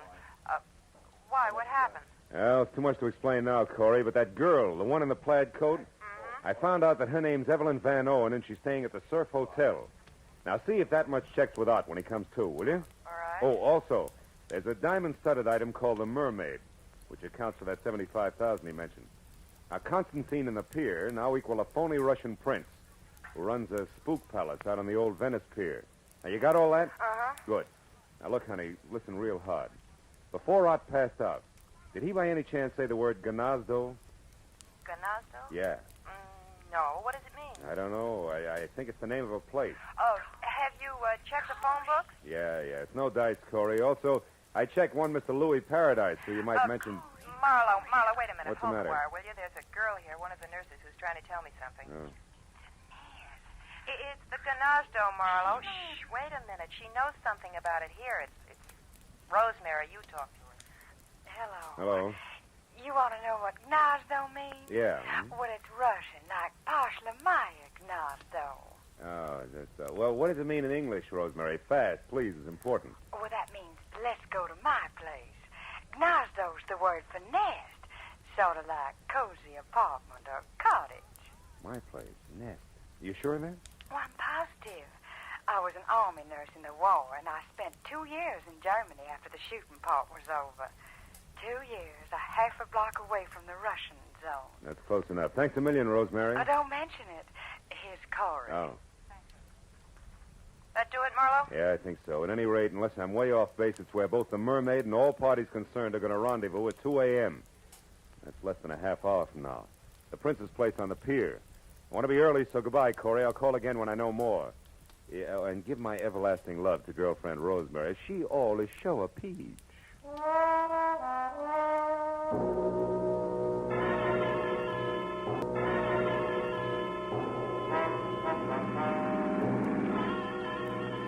There was still a few parts missing, the way there always are. As I drove fast for the old Venice Pier and added as I went along, it came out something like the theme of paradise and Prince Whatchamacallit ready, willing, and able to pay $75,000 for a piece of jewelry that one Evelyn Van Owen now owned. A mermaid, which according to the data I'd found on the insurance man's body, had once been stolen from Evelyn's late uncle. But I left it there when my rear view mirror said a long gray sedan that had been tagging me discreetly for the last 3 blocks. Now being indelicate about it and closing fast. The driver was old pal Rudy, and as he came abreast, he headed for me.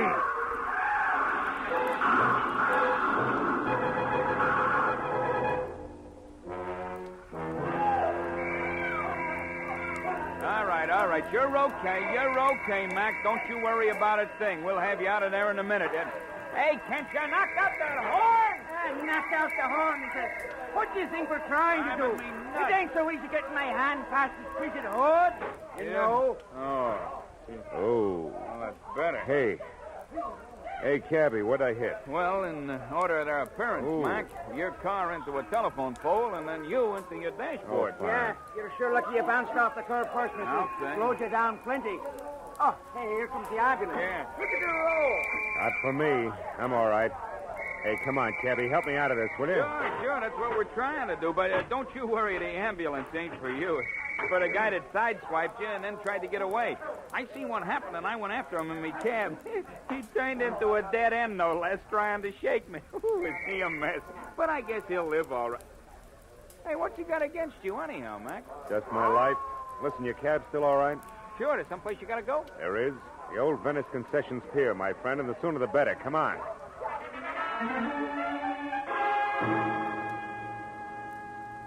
Maybe my head against the dashboard was exactly what I needed.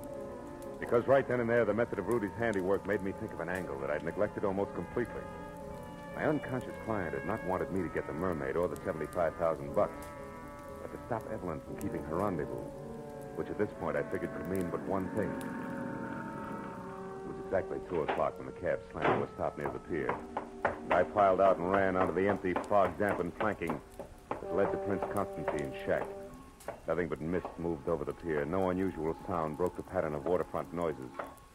But I thought momentarily that I was still in time to prevent what Stanley Out somehow knew was going to happen. That Louis Paradise and his eccentric sidekick intended to get the Mermaid from Evelyn, but pay off in only one way.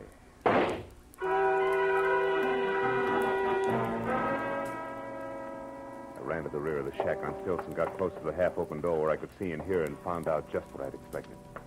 In the storeroom, spread out and very still on the oil-soaked planks that were a makeshift floor, was the lifeless form of a girl, who, according to the plaid coat she wore, was the late Evelyn Van Owen. And kneeling close to a gun in one hand, the sparkling mermaid in the other, was her executioner, Louis Paradise. Next to him is number 1 boy, Prince Constantine Chevnov, not very happy. A fool to shoot her was stupid. Yes. $75,000, stupid. Or would you have preferred that I pay Miss Van Owen in cash? I had to kill her. Yes, Paradise, but the gun, so much noise. We can't afford to attract attention. There's 2 corpses on hand. I should say not, Prince. They don't try it, Louis. Oh, the mermaid. The space between the boards. The mermaid. Oh. It's in the water, Chevnov. Shame. Yes, it's a shame.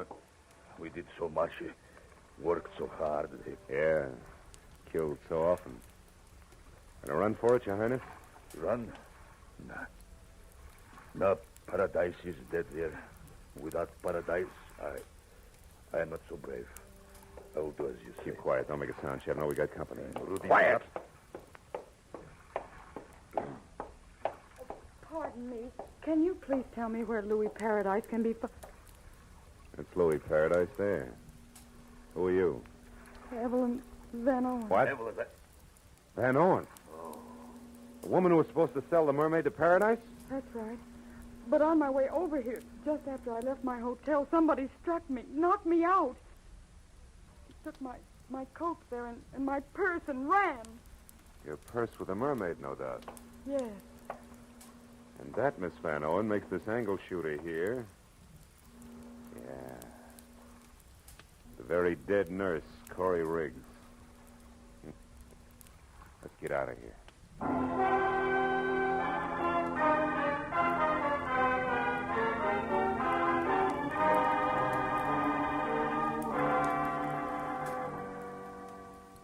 Nothing to worry about, Miss Van Owen. Stanley's going to be all right. Oh, I'm so happy. Why is it women always cry when they're so happy? I don't know, but it's effective. Well, I'll run along now. Goodbye. Bye, Doctor. Bye. You know, Mr. Marlowe, when I was in Stanley's room with the doctor, Stan said he didn't lose control of his car at all when he had that accident in front of your place. He was run off the road By by... a gray sedan, I know. Because I had the same treatment.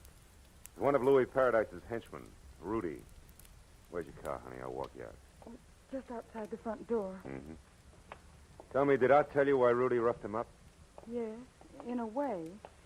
You see, I told Stanley about the deal with the Mermaid, and he thought it all sounded a little phony. Can't understand why. He's a lawyer, you know. Our legal type mind, yeah. He said meeting anyone at 2 in the morning was ridiculous, so he investigated as much as he could. Because he was worried about me. We're engaged, you know. I never would have guessed. And he found out that Mr. Paradise was a fence.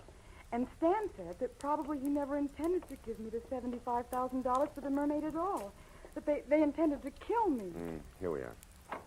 Tell me, why did you get in touch with Paradise in the first place? I was just following Uncle Otis's instructions. He gave me the Mermaid when he was dying. And he told me if I wanted money to sell it only to a Mr. Paradise, but not to mention it to anyone. Your uncle faked a robbery, collected the insurance money, and then let you sell the Mermaid to a fence, huh? It's lucky for you that Nurse Corey Riggs was clever. She put together just enough of Otis's gibberish to know that there was something good to be had, and then got me to unravel it for her. She got killed taking my place. When she tried to collect your $75,000. Yeah. Oh, here's my car. Well, Evelyn, for a little while, you were a rich woman. Now it's all gone. How do you feel? Well, I'm alive. And in love. Yes, well, that answers my question. Good night, baby. And good luck.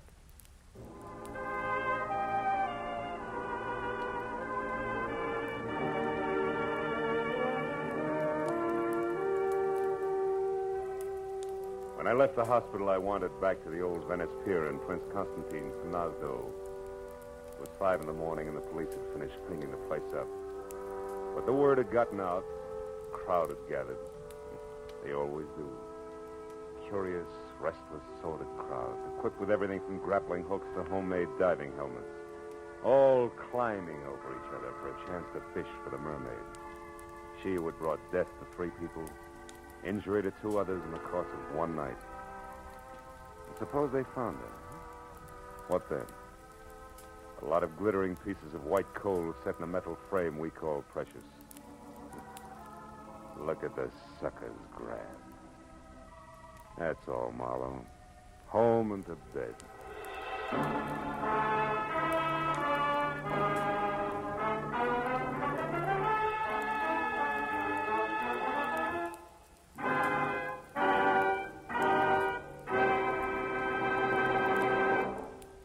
The Adventures of Philip Marlowe, bringing you Raymond Chandler's most famous character, star Gerald Moore, and are produced and directed by Norman McDonald. Script is by Mel Donnelly, Robert Mitchell, and Gene Levitt. Featured in the cast were Rita Lynn, John Daner, Michael Ann Barrett, Wilms Herbert, Junius Matthews, Herb Vigran, and Mark Lawrence. The special music is composed and conducted by Richard Orant.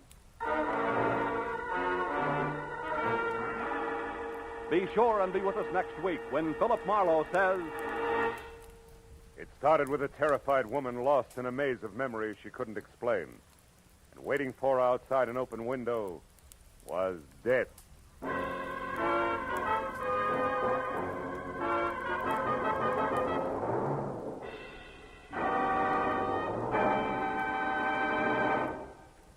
Another show has joined the CBS Sunday Night Parade. It's The Contented Hour, starring Buddy Clark and featuring the finest in popular and semi-classical music. It comes to you on most of these CBS stations for the first time tomorrow night, making its debut on CBS the same night as Red Skelton and Edgar Bergen and Charles McCarthy.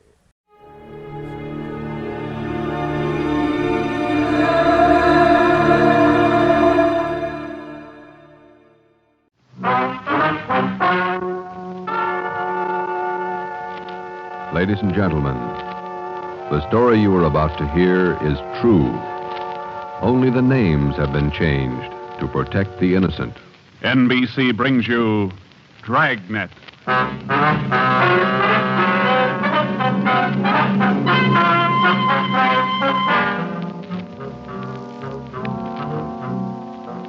You're a detective sergeant. You're assigned to robbery detail. There's a potential killer on the loose in your city. 18 women have been beaten and robbed by this man. The newspapers call him the Werewolf. Your job is to get him. Dragnet, the documented drama of an actual crime investigated and solved by the men who unrelentingly stand watch on the security of your home, your family, and your life. For the next 30 minutes, in cooperation with the Los Angeles Police Department, you will travel step by step on the side of the law through an actual case, from beginning to end, from crime to punishment. Dragnet is the story of your police force in action. It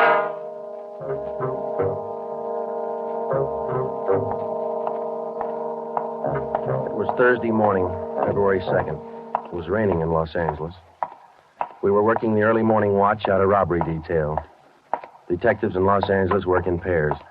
My partner's Ben Romero. He's a sergeant, and so am I. My name's Friday.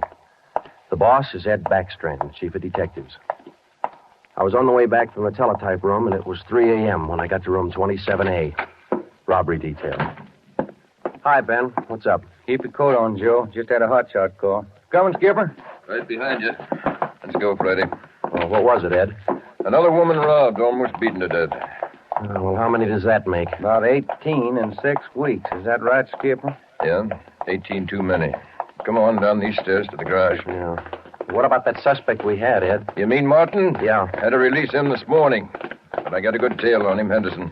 Yeah. We got any report yet? Nothing definite to hold him for. Here's the garage. Let's hustle it. Right. Then if this isn't Martin's job, Skipper, and he's not the right man... Then we start all over again, and we work night and day till we find the right man. Here's the car. Let's go. Ben, you drive. Yeah, all right. How do the victims describe this guy, Ed? Pretty sketchy. Supposed to be tall, dark, long black hair. Last woman said he had a face like an animal, something like a dog or a wolf. A wolf? Yeah. She said something like a werewolf. Something like a werewolf. Well, he almost had to be that, judging from the way he operated. He was either an animal or a raving maniac. One thing we were sure of, he was smart and he was dangerous. For almost 2 months, he'd prowled the streets in a stolen car in the early morning, usually between 3 and 5 a.m. And the victims were always lone women, most of them waitresses, coming to work or going home. He dragged them into the car, robbed them, beat them until they were unconscious, and then throw the body out into the street. That's just what we found when we pulled up to the curb near the corner of 8th and Grand. One cruiser car was already there, and so was the ambulance. About a dozen people were standing around looking at the crumpled figure of a woman sprawled out on the sidewalk. 2 officers were talking to the only witness, a thin, sallow-faced newsboy. His story didn't give us much to go on. Like I was telling these cops, or these officers, sir, I was walking up 8th Street on my way home as usual when I see this blue Chevy sedan pull up down the block there a little way and dump out the dame's body. Well, actually, I don't know what to think. You get a look at the license plate? Well, no, I didn't. Tell you the truth, I could hardly keep from... Well, I was just plain scared. What did you do after you saw him throw the body out, son? Well, I just stood there for a minute, and the fellow in the car drove right on past me. Did you get a look at him? I sure did. How close were you when he drove past? Well, now, it couldn't have been more than, 8 or 10 feet away. I was right over there by the street light near the curb. Would you know this man if you saw him again? I don't know about his height or his build or his weight, but, mister, his face I'll never forget. Why do you say that? It was just like the paper says about him. Right here on the front page. Here, read it. See? Woman says attacker looked like Werewolf. That's all the newsboy could tell us. The suspect drove a blue sedan. He had a face like a werewolf. We covered the neighborhood for clues, and we questioned a dozen people, but we got nowhere. We took the witness's name and address, and we drove down a couple of blocks to an all-night gas station. 14-hour off to Metropolitan. I'm going in here and call the office and see if Henderson's called in on Martin. We might still have a suspect. Right, Skipper. 13-hour off to Metropolitan. Looks as mad as a wet hornet, doesn't it, Joe? Yeah. Did you get a good look at that woman's face when they moved her in the ambulance? Yeah. Sure does like to mess him up. Oh, I don't know how we're going to get him, Ben, but we better do it fast. Next time, it'll probably be murder. Oh, here comes the skipper, Joe. Uh-oh. Doesn't look good. What is it, Ed? Just talked to Henderson. He tailed Martin to a bar in Long Beach. He hasn't been out of his sight for 2 minutes since yesterday. Martin's clear. And we're right back where we started. Yeah, with one more half-dead woman in the hospital. Well, how about that stolen car, Skip? Wait a minute. Get that radio up. Attack. Okay. Code 3. Ambulance dispatched. Code? Attention, all units. On Grand Avenue between Venice and Washington. A woman, victim of robbery and attack. Code 3. Ambulance to task. Code 3, red light and siren. Come on, Friday, let's roll.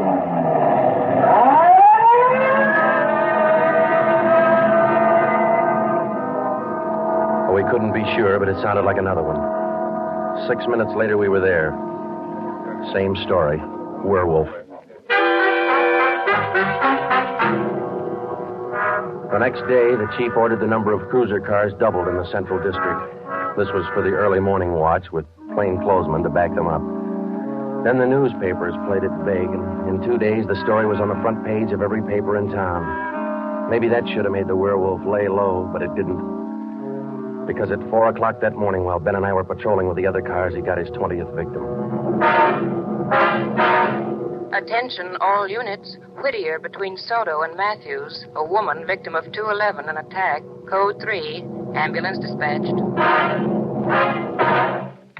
Here's a report on that blue sedan he used the other night, Joe. Found it out on Anaheim Telegraph Road. Any luck with it? Not one fingerprint we can use. Anything else? Nothing. Well, how about the auto theft detail? Same old story, Joe. He steals a car, uses it once, and then drops it. Never leaves a thing behind. Well, that's great. We're sure moving fast. How about that big guy you picked out of the lineup this morning? Oh, I checked his alibi. It's perfect. Now we haven't got even half a clue. Yeah. Well, come on, let's check with Ed. He's instructing the policewomen on the plan for tonight. All right. Now you've heard the report. You understand how the suspect operates and what you're to do. I think so. Remember, all of you forget you were ever policewomen. Change the way you walk, the way you carry yourselves. That's the part you're playing, all right? Okay. And be careful and don't take any chances. All right, Freddie. Okay, Ed. Now, just to make sure you look the part, we're spotting each one of you at different restaurants and coffee shops throughout the Central District. And from 7 o'clock tonight until daylight tomorrow, each one of you is going to be a waitress. You got that? Yeah. Okay, Ben, you want to give them their assignments? Okay, Joe. Well, here's the way it lines up. Marge Kissel at the Top Hat Cafe. That's on 9th Street between AFRTS and Westlake. Okay. And Katie Welch, Joe's Coffee House, Brooklyn, Soto. Right. Pat Fielding at the All-Night Steakhouse on Figueroa Street between Florence No, and... the trick of using decoys to lure criminals into a trap wasn't exactly new, but, well, it was just one of the old tricks that we figured might land the werewolf behind bars. At 7 that night, Ben and I made the rounds and found each of the policewomen on her job as a waitress. Well, the overall plan was simple. The girls were to leave the different restaurants between 3 and 5 a.m. that morning and pretend they were walking home. We mapped different courses for each one of them to throw out as much bait as possible and yet not to make it look suspicious. Each policewoman, from the time she left the restaurant and stepped out into the deserted streets, would be pretty much on her own. We had officers planted all along the way at designated intervals, but a big element of chance and danger was still there. All we could do was cross our fingers and hope. How much more time, Joe? Let me see. She's due in 2 minutes. Yeah. Waiting gets on your nerves. And it won't be long. This corner doorway's pretty good lookout, boy. Yeah. Wait a minute. Listen. Who is it, Joe? Can you see? Get back. What is it? Wait a minute.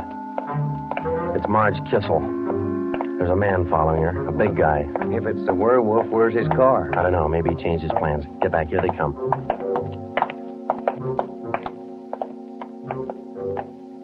You get a look at him, Joe? Oh, pretty good. Not too suspicious. Might be coincidence. Well, they got a pretty good lead. Come on, let's go. Stay back in the shadows.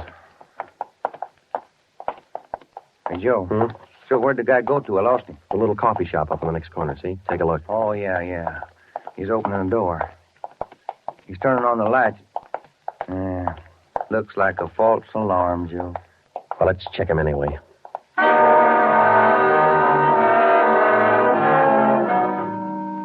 Well, I didn't think we'd be that lucky on the first try, and we weren't. We asked the man a few questions, and it didn't take him long to show us he wasn't our man. He owned the coffee shop. So, Ben and I went back and took up our posts again and waited for the next decoy. We covered that 10-block course 6 times that morning, back and forth, following the bait, but it was almost as if the guy could sense a trap. Not once did we get a nibble. By the time our last decoy finished the route, it was almost daylight. Joe, I never was so glad to see that sun come up in my whole life. My feet feel like they're puffing right up out of my shoes. Yeah, me too. Come on, let's get over to the car and check on the other squad out in Boyle Heights. Huh? Oh. Hit the radio, will you, Ben? Yeah. Joe, there must be some easier job on the force than this. Yeah, you and me both. Now, let's see what happened to the others, huh? 80K to Unit 104K. Come in.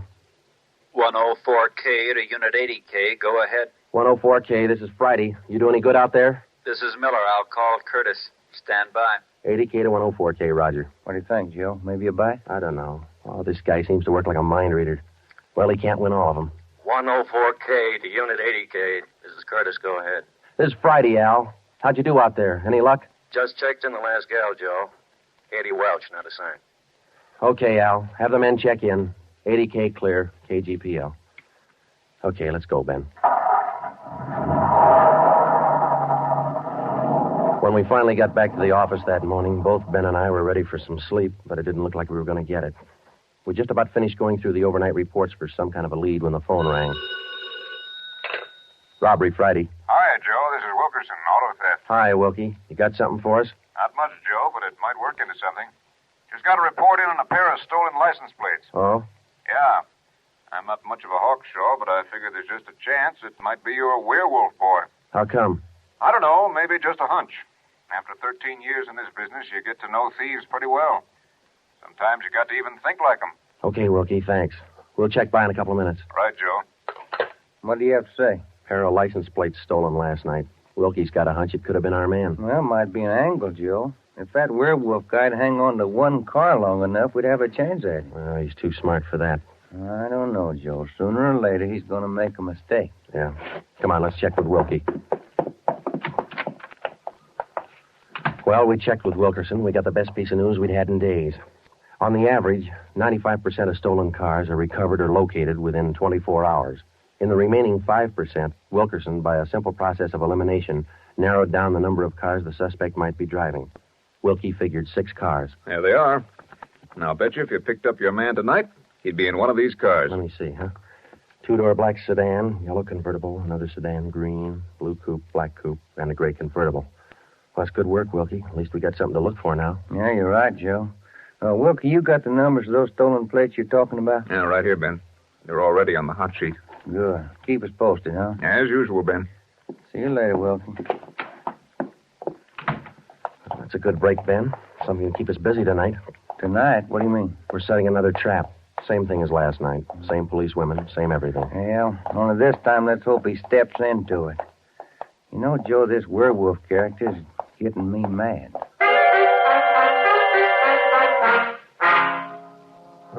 That night, we followed in our own footsteps. We planted the policewomen decoys in 3 separate districts, and a few minutes before 3 a.m., our squad of men took up their positions. The same police women went to their waitress jobs in the same restaurants, and Ben and I and the rest of the men stood in darkened doorways or empty filling stations or whatever cover we could find. And we waited and waited. What time is it, Joe? Let me look. 4:30.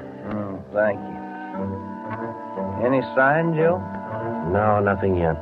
Come on, stay in the shadows. That's the way it went all through the early morning. The same plan over and over again until daylight. Ben and I'd check in at the station, go over the late stolen car reports with Wilkie, catch a few hours sleep at home, and then come back and do it all over again. The next night, and the next morning, and the night after that, and the morning after that. 5 days later, Ben and I were ready to call it quits. I'll admit it, Joe, I can't figure it. The guy's either psychic or else he can smell a cop a mile away. Yeah, well, at least we got that stolen car angle left. Did you check with Wilkie yet this morning? I'll give him a call now. All right.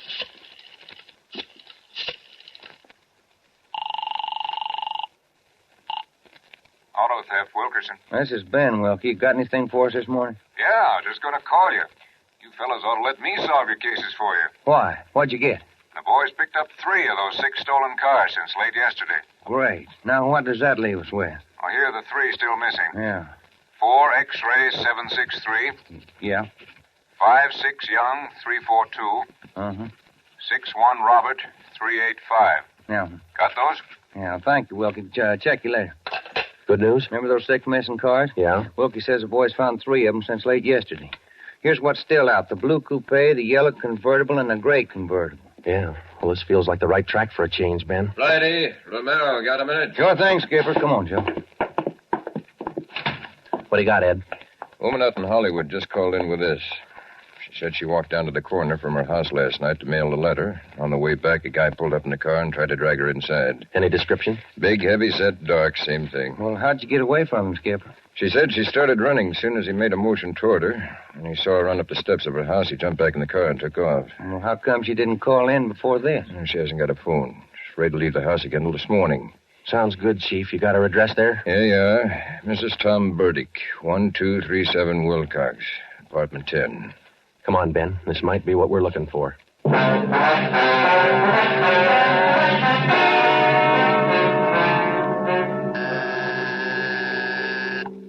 Who is it? Who's there? Sergeant Friday, ma'am. Police. Oh, just a moment. I'm Sergeant Romero, Miss Burdick. This is my partner, Sergeant Friday. We come out to check on your call about that little trouble last night. Oh, well, I don't know if I'm going to be much help to you. I was so frightened about all I could do was just run. Well, could you add anything to the man's description, Miss Burdick? I mean, other than what you told the chief on the phone? Well, now, honestly, I don't think I can. All I saw was this tall, dark man jumping out of his car and starting for me. He had a heavy build and seemed to me, well, a large head with lots of long black hair. Miss Burdick, would you recognize this man if you ever saw him again? Well, I think I might.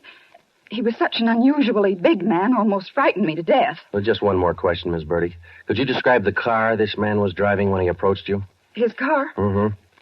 Why, yes. It was a gray convertible. Miss Burdick, are you sure of that? Yes, I'm sure of it. A gray convertible. Thank you, Miss Burdick. That's all we wanted to know. Sometimes when you're on a case, you can chase yourself around in circles for weeks trying to fit together just 2 little pieces of a yard-long jigsaw puzzle. And a lot of the time, you find the answer where you least expect it. But once you get that feeling you're after the right man in the right way, there's nothing that can shake you. When Ben and I got back to headquarters, we went straight to the chief's office with the story, and we had him stake out the gray convertible. In other words, if any detective or officer spotted the car, he reported it back to us, but he stayed away from it. We figured that there probably weren't more than 2 of the victims who could take the witness stand and identify the man who robbed and beat them. Not with a smart defense lawyer, anyway. So there was only one way to catch this suspect. Red-handed. Here they are, Joe. Both sets of license numbers for that gray convertible. Here are the original, and here are the numbers on the stolen plates. Good. Everybody got a hot sheet? From the chief all the way down to the janitor. Fine. Now let's get together with Ed, huh? Hot shot, Joe. Grab it. I got it. On the corner of California and Oakwood, a woman badly beaten. On the corner of California and Oakwood, a woman badly... Come on, Ben, another one. But, Joe, it's broad daylight. Yeah, doesn't figure, does it? Come on.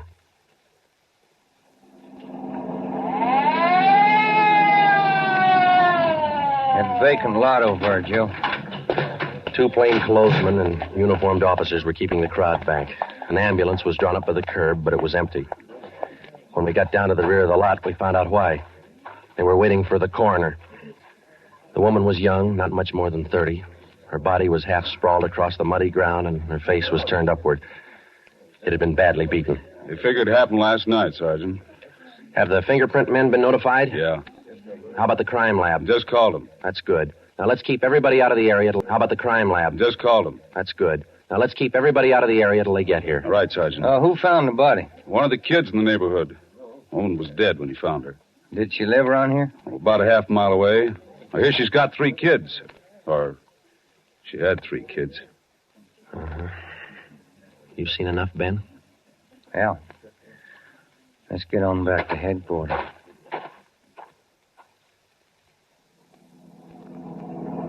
All the way back to headquarters, Ben and I planned our next move. And by the time we got to Ed Backstrand's office, we knew exactly what had to be done. When we told him about the Werewolf murder, he didn't say a thing for a minute. He just stared across the room at the calendar on the wall. Then he brought his hand down hard against the desk. Friday, Romero, I'm only going to say this once, so get it straight. That guy's pulled his last job in this city. He's through robbing and beating women, and he's through with murder. I've given you time to track him down, and now I want him in. No stalls and no excuses. I want him. I don't care how many men you use, and I don't care how you get him, but get him. That's all. Ben and I worked all that afternoon, right through dinner, up until 8 o'clock. By that time, the overall plan was down on paper and already in action. It was one of the biggest things we'd ever tackled, and, well, we didn't know if it was going to work. We only knew it had to work. We had a squad of 65 cars to stretch out over 40 square miles of the city in one big dragnet. The blockade itself would be stationary most of the time, and working inside it would be 2 cars, 14 policewomen as decoys, with 2 plainclothesmen assigned to watch each policewoman. If and when the Werewolf was sighted in the gray convertible, we'd automatically take over the police radio for the whole city, and Backstrand would direct the chase from headquarters. A little after 8, we had coffee and hamburgers, and we went to Ben's for a few hours. Ben tucked his kid in bed as usual, and then he laid down for a nap. I talked to his wife until I dozed off in the chair. At 11:30, she woke us up. I combed my hair and put on my coat. Cops' wives are like everybody else's. They worry. When we met Ed at headquarters, we did some last-minute checking on details with Backstrand for about a half an hour, and then we were all ready to go. By 5 minutes past 2, half the Dragnet crew pulled out of the police garage and scattered over the city to their places. By 2:35, the other half pulled out, and a few minutes later, Ben and I followed. At 3 minutes to 3 that morning, Backstrand took over communications and checked every car in the operation. Stand by. 617. It was a good start. Every man in his right place by the right time. The trap was set. All we needed now was to find our suspect, the Werewolf, inside. Control 4 to Unit 80K. Control 4 to Unit 80K. 80K to Control 4. Go ahead. This is Backstrand standing by. 80K, roger. Clear. KGPL. Okay, Ben. Now let's go find him. I got a hunch, Joe. Let's try the Wilshire district first. Sounds all right to me. Let's go.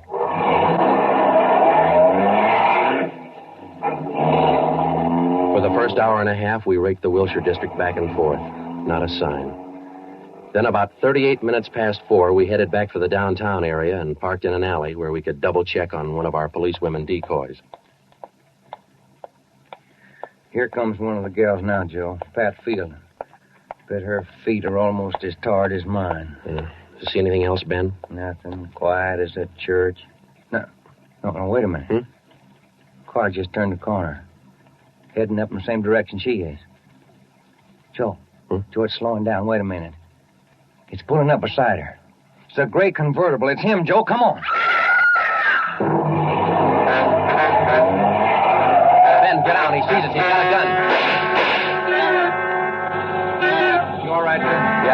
I take off. 80K to Control 4, 80K to Control 4. Control 4 to Unit 80K, go ahead. We've spotted the suspect. He's driving a gray Ford convertible, license 61 Robert 385. Suspect's headed east on Olympic from Alameda, driving without lights. Suspect is armed. He had a fast car and he knew how to drive it. We almost lost him twice. 2 minutes after we sighted him, Backstrand took over full radio control. Control 4 to Unit 80K, your location? 80K to Control 4. We're traveling at a high rate of speed, headed east on Olympic, crossing Soto Street. Control 4 to all units, stand by. Units 11A, 12, and 13R close in on the intersections at Olympic and Lorena. Units 41, 42, 45, and 104K move in on the next 4 crossings east of that. To the north and south, units 105K, 14A, 17R, 43T. Block all main arteries.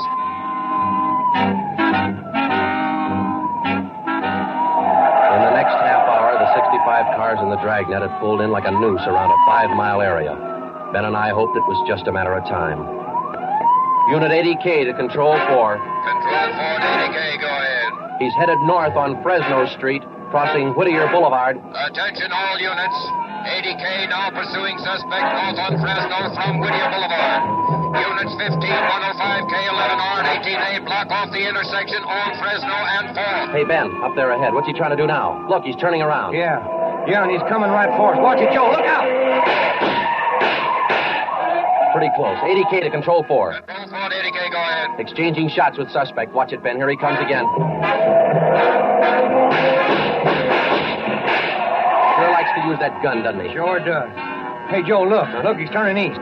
He's running for Hollenbeck Park. Yeah, 80K to Control 4. Control 4, go ahead. Suspect just drove up over curb and into Hollenbeck Park. Control 4 to all units. Control 4 to all units. Converge on Hollenbeck Park. Suspect is in the park. He's armed. Use caution. Code 3.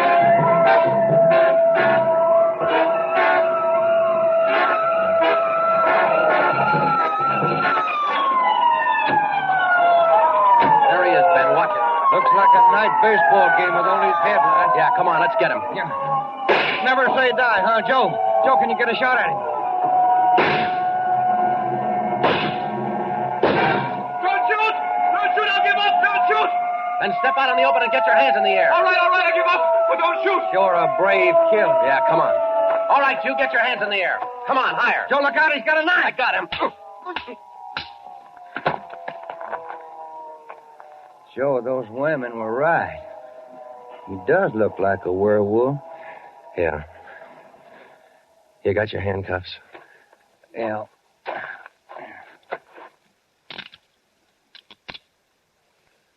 Okay. Got a cigarette?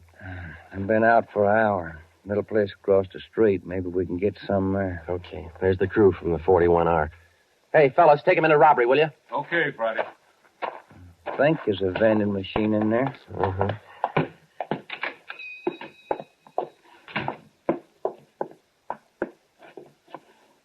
Say, you got some change for the cigarette machine, mister? I think so. Say, who was that guy all them cops were after over in the park a little while ago? I picked up the werewolf. Been reading the papers? Yeah. You fellas cops? Yeah. Sure made it easy for you, didn't he? All you cops had to do was surround the little fella in the park. Nothing to it, huh? Yeah, that's right, mister. Nothing to it.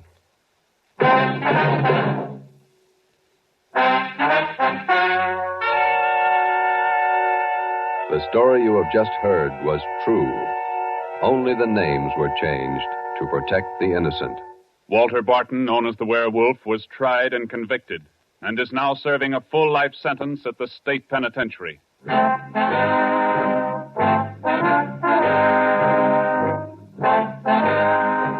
This has been Dragnet, the third in a new series of authentic cases from official files.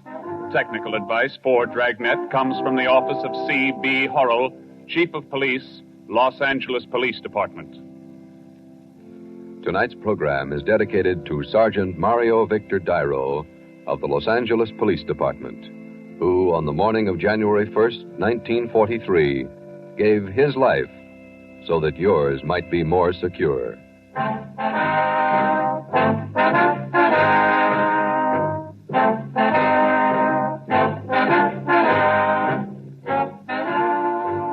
Dragnet came to you from Los Angeles.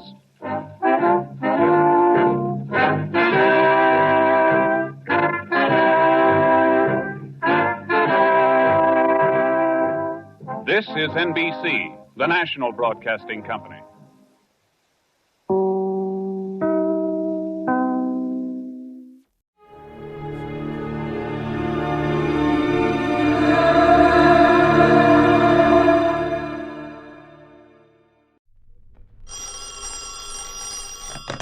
Johnny Dollar.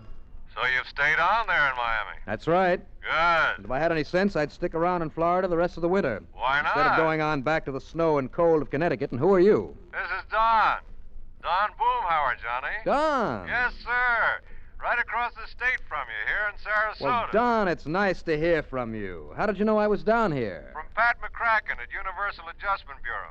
Uh-oh. So I told him I'd try to catch up with you before you head up on north again. I think I will. What? Yes, sir. Nor rain, nor sleet, nor snow, nor anything else shall keep this insurance investigator from heading home. Huh? What are you talking about? Getting away from here in one piece. What? Well, you're still holding down the office of Tri-State Life and Casualty, aren't you? Of course, and that's exactly why... Well, I love you dearly, Don. I've been paid a lot of nice fat commissions by that company of yours. Exactly, and it's because of that very But the last 2 or 3 cases I've handled for you have been so risky, so dangerous, and so darned unprofitable. Johnny! No, please, Don. Let me duck this one. But all I need is 5 minutes with you.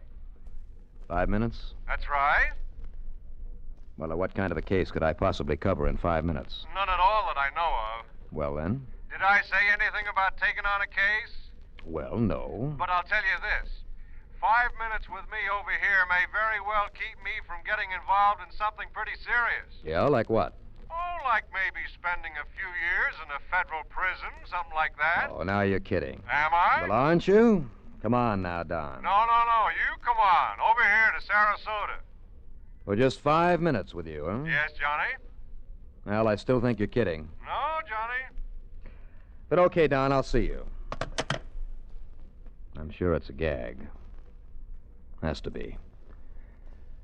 And yet, coming from Don Boomhauer...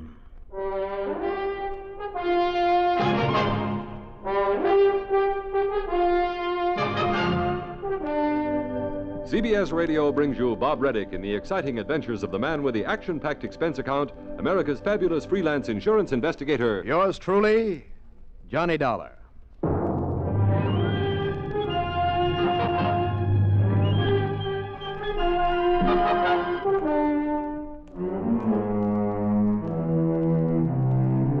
Expense account submitted by Special Investigator Johnny Dollar to the Tri-State Life and Casualty Insurance Company office in Sarasota, Florida. Following is an account of expenses incurred during my investigation of the big date matter.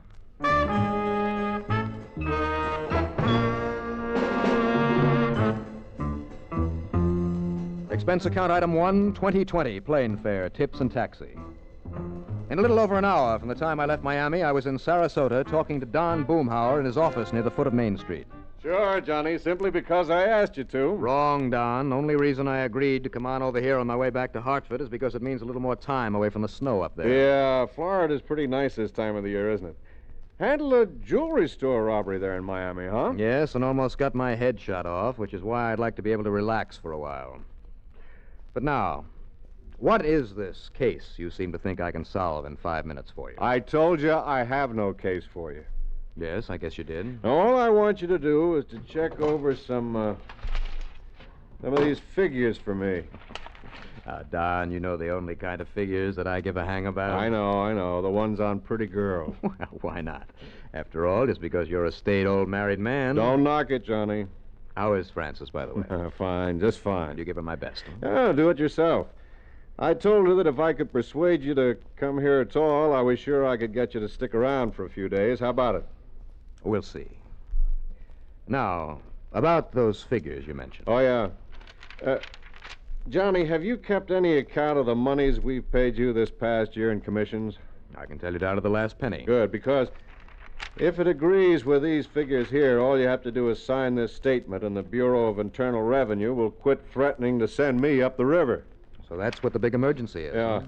One of my part-time clerks balled up some of the paid-out items a couple of months ago, and The tax man just wants proof that we actually gave you this money, so if this figure agrees with yours... And it does. Good. Well, then take this pen, affix your lawful legal signature, and try for once to make it legible. Sure.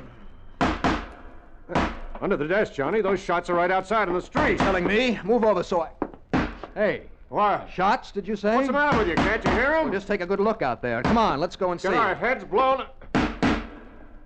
Hey, what the dickens... Sure, it's that car out there with the pretty little blonde sitting in it, backfiring. Son of a gun, you're right. Yeah, but I guess we're not the only ones who thought they were shots. You mean that mob that's gathering? Yes. Looks like half the town has come to see what it's all about. Hey, I hope they don't lean against my plate glass window and break it in. Look at that crowd. Poor gal. Yeah, pretty too, isn't she? Yes, come on. I'll see if I can give her a hand. Come on, Don. Oh, why not? Now, I don't think I know her, Johnny. Well, that's too bad. But she might do anyway. I do? For what? As a date for you. What else? A date? Sure. That wingding that Francis and I are taking you to out at the yacht club on Bird Key tonight. Oh? Sure. She is kind of cute looking, isn't she? Uh-huh. Nice looking car, too. Brand new. And after all, you're going to need some transportation. Well, come on. I'll see if I can find out what's wrong with that bus of hers. Sure, Johnny. You go right ahead. Okay, I will. And purely incidentally, find out if she has a nice evening dress she'd like to show off tonight. Sure, why not?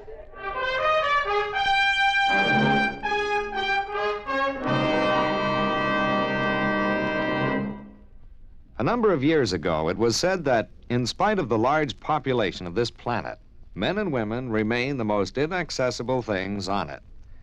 Today, we see this lack of understanding among peoples of the world reflected in headline stories. But it isn't because the people of the world are enemies. All people want to be friends. Long before the termination of World War II, Reverend Eugene Wood, a Methodist minister from Oceanside, California, went into a Scottsdale, Arizona camp where German prisoners of war were interned and offered his services to the imprisoned men. Among other things, Reverend Wood taught the men English, and he taught them about the United States of America. During the following years, after the men had been repatriated to their native Germany, nearly half of the internees corresponded frequently with Reverend Wood. Those men expressed a unique understanding of the people and the country of the United States of America. This great feeling of friendship and understanding prompted the minister to make a pilgrimage to Europe to seek out the men he had befriended in the prisoner of war camp in Arizona. This gesture on Reverend Wood's part gained him a fantastic welcome everywhere he went. In all the places he visited, he spread the gospel of love and friendship and had it returned to him. There were no enemies, only men with the love of freedom, the right of all men.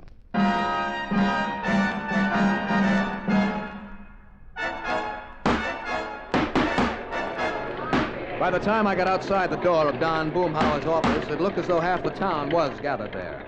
By the time I got to the car where the cute little blonde gal was fighting the ignition switch to cut the engine, stop it from backfiring, 3/4 of the town was present, including the merchants and customers from all the stores and cafes and hotels there on Main Street.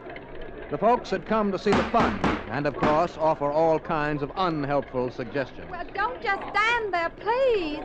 Can't you help me get this thing stopped? Well, can't you turn off that switch? I mean, the ignition key? No, and I've already broken 2 fingernails trying Well, to. all right, then. Pull the release for the hood. The what? Under the dash, there to the left of the steering post. You see it? Oh, this? This little handle? That's it. Give it a pull so I can go around to the front and raise the hood. Oh, now what good'll that do? Oh, that awful noise. Well, if I get the hood open, I can pull a wire off the distributor and stop the engine. Distributor? What's the distributor? Just pull on that little handle. This one? That one. Go ahead, pull it. Okay, now if I can get the hood open, Excuse me. So, and I surely would appreciate it. All right, here now. Just Now, what the Sam Hill? Don't tell me this thing is stuck too. Hey, now, do you all mind telling me what's the big idea around here? Officer. That's right.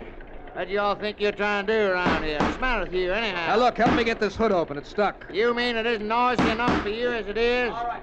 Okay, fair now. I'll take care of this, man. You and the boys get the crowd moving along. Okay, Sergeant. Now, you look here, buddy. Look, will you help me get this hood open so we can stop the engine? Stop the engine? Yes, sure. Now, come on. Well, you crazy or something? All you have to do is get that gal of yours in there behind the wheel to turn off the switch. I have been trying to. I told you, officer, that's just the trouble. You told me nothing. Now, look here. No, Sergeant. Well, that is the ignition switch is stuck. And I tell you, if you all don't cut out this here noise, bust off some of those wires or something. Now, listen.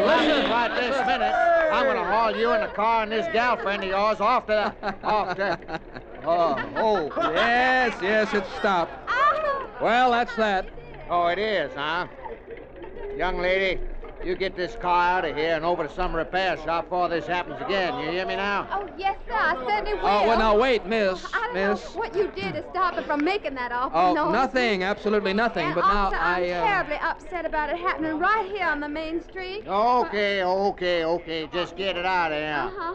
Vanna, clear this crowd off the street. Right, Sergeant. Awfully. Oh, my pleasure. And maybe I'd better go along with you to make sure it doesn't do it again, huh? No, it runs fine now, but thanks anyway. Hey, did I tell you to get this thing out of here? Yes, sir. Right away, officer. Oh, no, wait, please. Wait, nothing. You go on, miss. Yes, sir. Bye. Look, listen. I just want... Miss. The only thing you want to do is keep out of jail. Officer. The idea of letting that thing backfire out here on Main Street. What, do you think I had anything to do with it? If I had any sense, I'd lock you up right now. Oh, now, wait a minute, officer. Go on, get on your way. I don't know who you are, and the only way I'm going to find out is by putting your name on the blotter at headquarters for disturbing the peace. What? And I'm going to do just that unless you make yourself mighty scarce around here in a hurry. Now, go on. Oh, now, look here, will you? Don't bother me. Vanna, I Yes, guess you Sergeant. can all go on back to your regular beat again. Okay, Sergeant. All right, you men. Well, I guess Go back to that's your regular that. beats now. Scout O'Connor, we'll do this. Okay. Well, it doesn't look as though you did too well, Johnny. Well, I didn't really have a chance to talk to her. That's too bad. Yes, it is. 'Cause she's a living doll, all right. Are you sure you don't know who she is, Don? No, sorry. But don't worry, Johnny. I'll round you up some kind of a date for the affair at the club. Now, let's see. Maybe Bill Hall knows somebody nicer. Forster Harmon. What's the matter? I said, what's the matter? Oh, nothing. I was just thinking. Oh. And I'll bet she dances like a dream. I wonder what her name is. No, we'll never know, I'm afraid. Now, don't bank on that. But now, if you'll just sign this statement that you came over here to sign. Oh, sure. Here, use this pen. All right. There you are. Legible, too. Now I'll call Frances and tell her that you're staying over with us. If only I'd noticed the license on her car. Then I'll see what charming, good-looking girl around this town is available. But I doubt if even the police And did. would like the famous Johnny Dollar for a date tonight. Obviously, that one cop didn't know her. Huh? Hardly dare to ask him anyway. Johnny. Which means that probably none of the other police who were there would be of any help either. What are you talking about? That girl, my date for tonight. Oh, now, Johnny, I was only kidding about her. Well, I'm not. But you don't even know her. I will. And chances are that if you should find her and proposition her for a date, you'd get your handsome face slapped. I'll risk it. Yeah? What if she turns out to be somebody's wife? No wedding ring. Oh, you did notice that. I noticed that, among other things. But how are you going to find her? Well, if she's still here in Sarasota, if she lives here... Oh, now, Johnny, this is all a little... Okay, go ahead and find her. How? Well, I have an idea. Yeah? What? May I borrow your car for a little while? Sure. Here, help yourself. Okay. When do I see you again? Now, just give me a little time. All you want. Up until dinner time, when you'll have to pick me up here. Now what? Yes, I see. Stopping at that jewelry store across the street. Here comes another prowl car from the other end of the... Uh-oh, Johnny. Yeah, I see him. Same policeman you were arguing with a few minutes ago. Only why is he coming in here? I'm sure I don't know. Officer? All right now, Buster. What? Just put up your hands so I can slip these cuffs on you. Sorry, Mr. Boomhauer. What are you talking about? You think I don't know now what you all were up to out there, you and that gal? What? Creating all that disturbance out in the street with that backfiring car. Now, officer. So as to draw the crowd so as your Confederate could have a clear field to rob that jewelry store across the street? Put out your hands, sir. Oh, now hold everything. That store was robbed while the mob was gathered around the car? Thanks to this man's diversionary tactics, somebody walked out with must have been $60,000 or $70,000 worth of watches and pins and rings and everything. So they called us up. I wrote the insurance on that store. Now, if you don't want to come along peaceful, mister. Oh, now, whoa, now. Yeah? Yes, officer, wait. What's that, Mr. Boomhauer? Well, don't you know this man? This is Johnny Dolar. Johnny Dolar? That's right. Y'all mean that freelance insurer? Well, you mean the friend of the lieutenant that comes down here now and then to...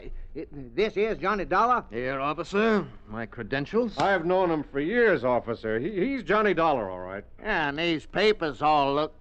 Yeah, but if he was out there by that car... So, Don, you insured that store, huh? Does that mean I'm on expense account as of now? As of now. Yeah, well, now... Fine. And as long as I have the keys to your car, well, I'll see you later. Yeah, now, you wait a minute, mister. Yeah? Unless I can get Lieutenant Phillips to identify you. Oh, he'll be glad to, I'm sure. Yeah, now, you all wait. You're the only suspect I got. Oh, no, you haven't.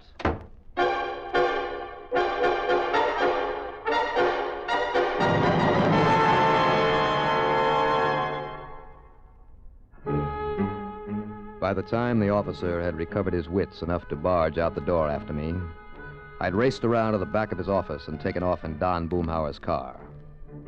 Stop number one was the car agency that sold the same make the gorgeous blonde had been driving, that backfired there on Main Street. No, they hadn't seen either her or the car in the repair shop.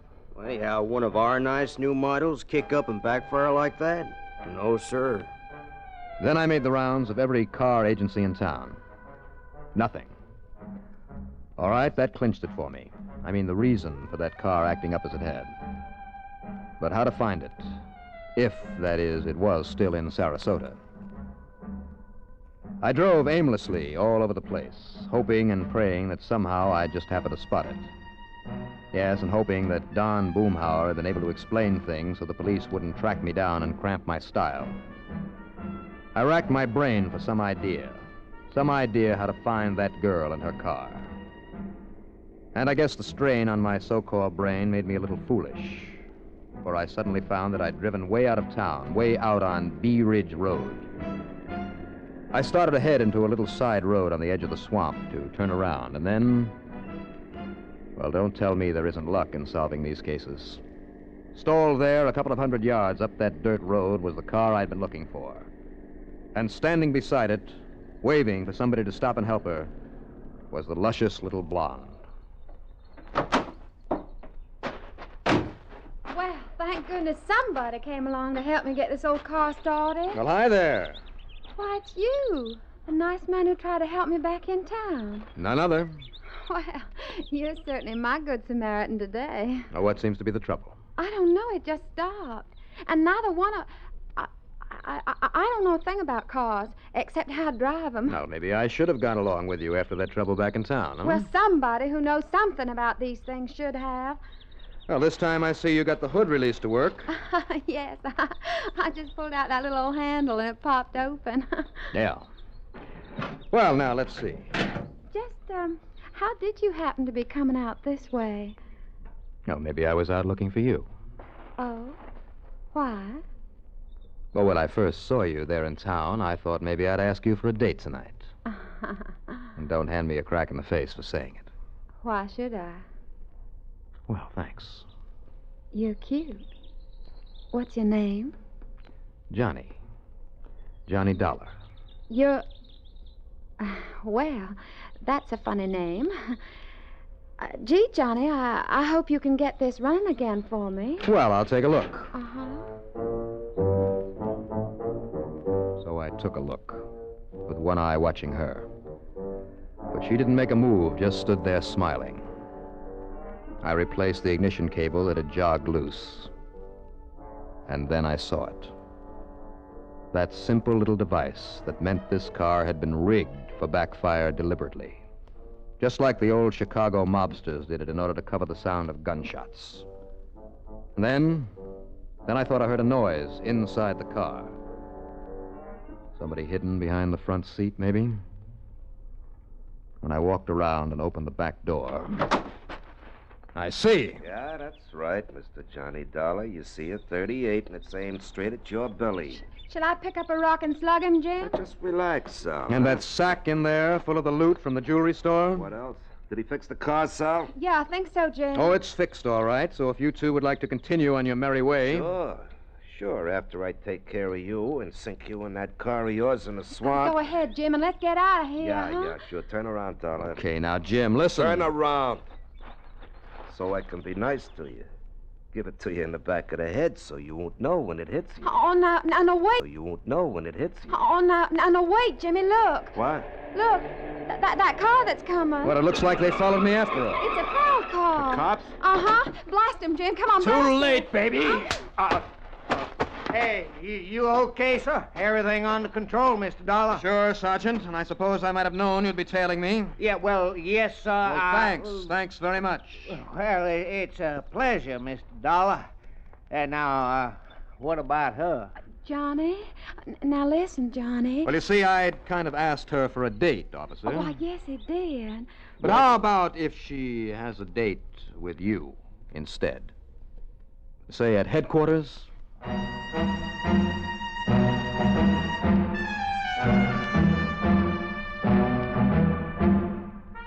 So, thanks to sheer luck and clean living, of course, I'll pick up a commission on the recovery of all that jewelry. Expense account total, only that $20 or so for the extra plane ride.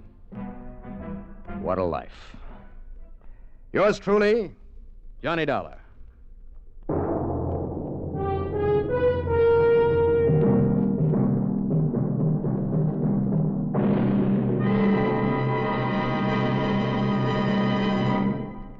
They say that clothes make the man. A smart-looking uniform can do even more. And oddly enough, military uniforms usually have been patterned after the civilian clothes of the day, with some pretty fancy additions, of course. The buckskin-clad rifleman soldier of 1775 was dressed the same as the frontier trapper. The naval seaman, the same as the merchant sailor. It wasn't until the new American government was able to get enough money scraped together that uniforms started to get fancy. But the uniforms weren't really uniform. The infantry had one color combination, and the artillery had another. Even most regiments were dressed differently. Some uniforms were blue and white. Some were red and white. And others were red, white, and blue. Oh, yes, it looked like a pretty patriotic army. But each man also made an excellent target. It was more than 100 years before it was decided that all the frills and colors, plumes and gold braid would make a better dress uniform than fighting clothes. As battle tactics and weapons changed, so did the uniforms. Today, the American fighting man has a greater chance of survival in a uniform that blends with nature. And it's a uniform to be proud of for the great American heritage it represents.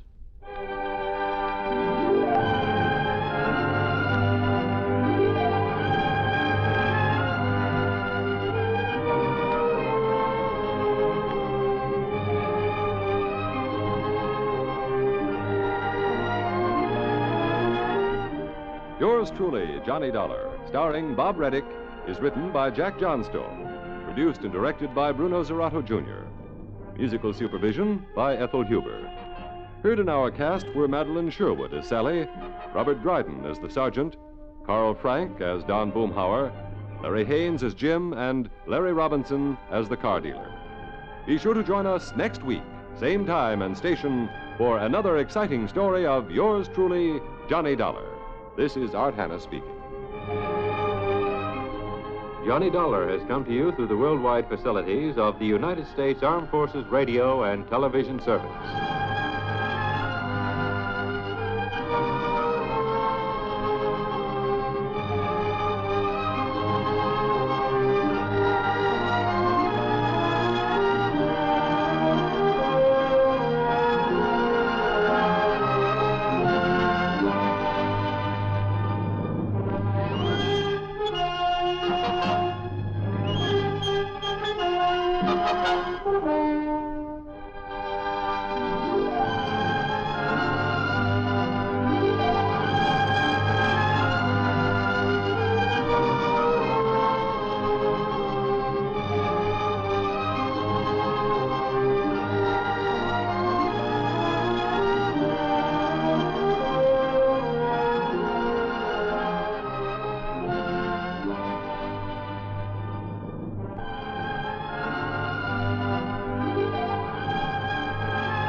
Get this and get it straight.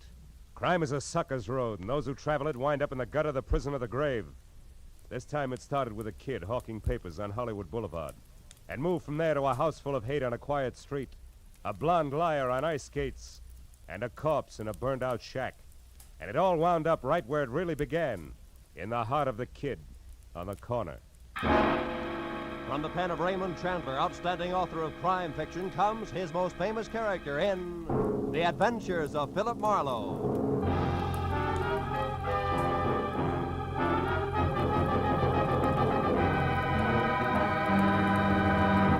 Now, with Gerald Moore starred as Philip Marlowe, we bring you tonight's exciting story, The Kid on the Corner.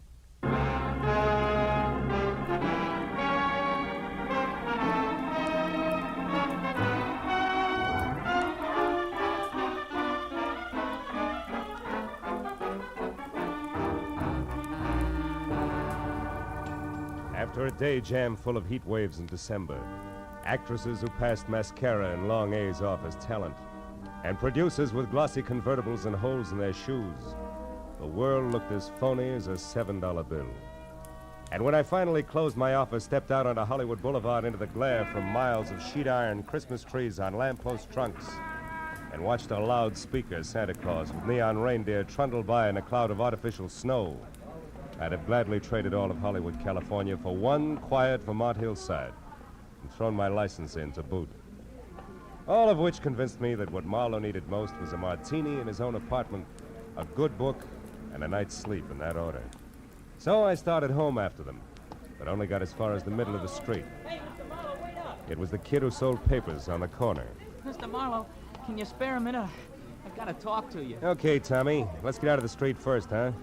I'm not so good at dodging fenders. Oh, yeah, sure. What's on your mind, kid? It's about my Uncle Bert. Bert Larson. He's gone, Mr. Marlowe. What about your family, Tommy? Don't they know where he is? Oh, I don't have no family. I've been living with Uncle Bert in a flat down in Van Ness. Hey, if you haven't had your dinner yet, maybe you'd eat with me in the cafeteria, huh? It's real important to me, Mr. Marlowe. Anything that's important to you, kid, is important to me. Let's go in. Oh, swell. I should have known something was wrong when I heard him walking around. Late last night, you know? He said he was after a drink of water, but he's got those metal plates, kind of like taps on his shoes, so I knew he was all dressed, only I was too sleepy to think anything about it then. Maybe he just got an early start and he's been busy today, huh? No, it's not like that, Mr. Marlowe. Something's wrong. What'll you have, gentlemen? The pork's nice tonight. Stew's the best deal for the money, Mr. Marlowe. Oh? I'll have the stew, please. Yeah, you better make it two, miss. Okay, a couple of stews coming up. See, when I got up this morning, I found this envelope on the dresser. There was $200 inside, and this was written on the front. Let's see it. Dear Tommy, must leave town on business. I'll send more money soon. Be a good kid and take care of yourself, Uncle Bert. Yeah, I see what you mean. Yeah. I spent all day trying to find out where he went. I checked everything but the airport. I know he wouldn't take a plane. He gets dizzy just standing on a curb. No luck, though. Milk, Mr. Marlowe? No, I'll have coffee, Tommy. I feel rugged. Hey, there's a table over in the corner. Come on, huh? Okay. What really makes it fishy is that Uncle Bert's got no out-of-town business.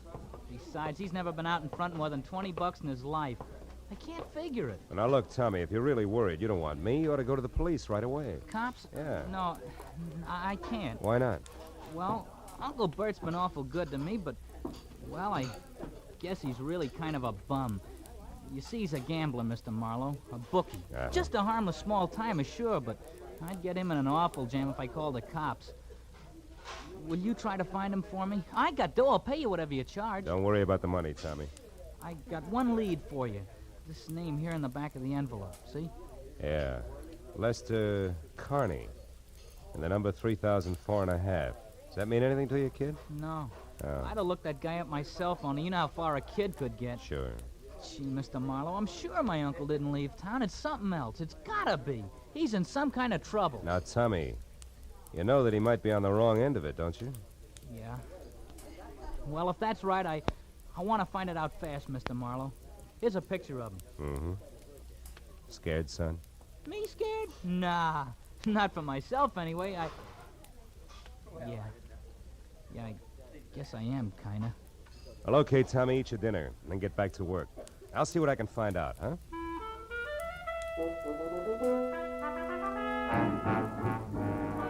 patted my new client on the shoulder and left the cafeteria. But I was sure of one thing. The dry rot that gets to most people in Hollywood wouldn't touch a hard-working kid named Tommy Lawson, who was already smarter at 15 than a lot of citizens get at 50. I stopped in a phone booth and found the name Lester Carney listed in the book at 8110 Cherokee Street. That turned out to be an oversized California Spanish model that had taken lots of old-fashioned wealth to build. Halfway up the curving walk to the already open front door, I heard the voices. All right, Susan, if that's the way you feel, I don't want you in this house another night. Well, I'm sorry, Mom, but I don't think that spying and telling lies are a part of a maid's duties, so I'm leaving. But I would like to know about my back salary first, You'll Mrs. Carney. get your back salary, my girl. Don't worry about that. Now get out. Very well, Mom. Excuse me, sir. Oh, yeah, sure. Well, what do you want? I'm looking for Mr. Lester Carney. Is he in? He is not. Oh, would you mind telling me where I can locate him? I don't know. And I don't care anymore. Just a minute. Is he with Bert Lawson, maybe? I don't know what you're talking about. Now get out of here. And good night to you, too, Mrs. Carney. Hey! Hey, Susan! Just a minute, baby. And who are you calling baby? Well, I call anybody baby when they're as cute as you are. You're not so bad yourself. Well, now that that's established, let's get friendly. I'm always friendly. But they're not, huh? Oh, there's going to be trouble in that house. Oh? Well, good night, Mr. Now, wait a minute. I'll give you a lift in the car. Let me have your bag. Well, all right. Thank you. Ah. Say, what about that trouble you spoke of, Susan? What did you mean? It's Mrs. Carney. Julia. Oh. She isn't as pretty as she used to be. She's turned rancid. She's driven that poor husband of hers out of his mind. He almost never comes home nowadays. Practically lives in his studio. Studio, huh? What kind? Photography. Oh. It's way up in the Hollywood Hills someplace. Susan, did you ever hear either of them mention a Bert Lawson? No. Why, who's he? A gambler. I gather from Julia that Carney's blowing the family fortune, huh? Sure he is. And that's not all she's driven him to. No. What else? What do you think? Another woman, of course. Oh. An ice skater named Carol King at the Igloo. That's that nightclub with the skating show. Yeah, I've been there. Does Mrs. Carney know? Oh, she suspects. That's why she wanted me to spy on him. But I wouldn't because I don't blame him one bit. Not with Julia being like she is. Yeah, maybe you're right, Susan. But then again, maybe you've got your cause and effect backward, huh? Yes? Well, I don't know anything about that. But that poor man's been driven so crazy, he's threatened to kill her. Well, here's where I get out. And stay out.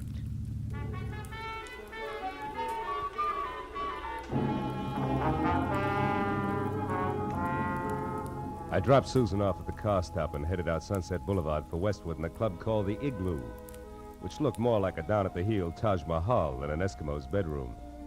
Inside, a line of fast-moving ostrich plumes with wry, crisp waistlines and imitation sable zipped over a short sheet of tinted ice toward the climax of chorus numbers, while I bluffed my way backstage and intimidated the call boy into sending over one Carol King. She turned out to be left in the lineup out front, so I sat down on a cold trunk and waited until the curtain fell. And I got up to greet an athletic blonde with more than healthy face, who sidled dubiously toward me, ice skates and all, and I introduced myself and told her I was looking for Bert Lawson. Why are you looking for Bert Lawson, Marlowe? Well, because people say he's disappeared. Now, I know he's a bookie. You don't have to protect him on that score, and I'm no cop. Just want to know where he's gone. Okay. I hear he made a real killing yesterday, the first one in his life. Oh? I understand he's leaving town to retire. Who's going to make book for you from now on? Nobody. I never play the horses. My friends do. Oh, friends like Lester Carney? Lester? Well, now we get down to business. You smell like you're working for a wife, Shamus. Guess again, sugar. I'm after Bert Lawson, nothing else. That's why I want to talk to your friend. Where is he? Lester Carney is no friend of mine. You know, you should be smart enough to know you're just wasting your time with that pitch. Look, Bud, he was my friend, sure, but that's all off as of an hour ago. We're all through, washed up. I gave him the boot. Why, did he run out of blank checks? I ought to bust your shin wide open keep those for skates that. on the floor, honey. Then skip the cracks. I threw him out because I got sick and tired of waiting. He's kept me on the string for months with nothing but promises. Said he hated his wife, but when it comes down to cases, he refused to leave her. Why? I don't know. He's got some hold over him. He has nerve enough to break. So I wrapped him up in a neat little bundle and sent him home. It was a mess. I'll bet. Between you and Julia, he must be in a great frame of mind tonight. That's his problem now, brother, not mine. What is yours? How to keep your life on ice? No, wise guy. For your information, I'm quitting this show. I'm gonna make a clean break all around. Happy landings. But look, what's the connection, if any, between Larson and Carney? Why, Mr. Marlowe, I have no idea. Isn't that wonderful? Okay, sugar, that's where we'll leave it for now.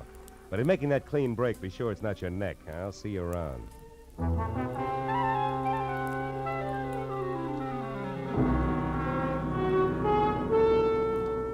I had nothing tangible to base it on, but as I left the igloo and drove back to Hollywood, for some reason, I kept thinking that Tommy Larson was right, that his uncle was still in town and in some kind of trouble. And I was sure that at least half of Carole King's story had been lies, but why, I couldn't figure.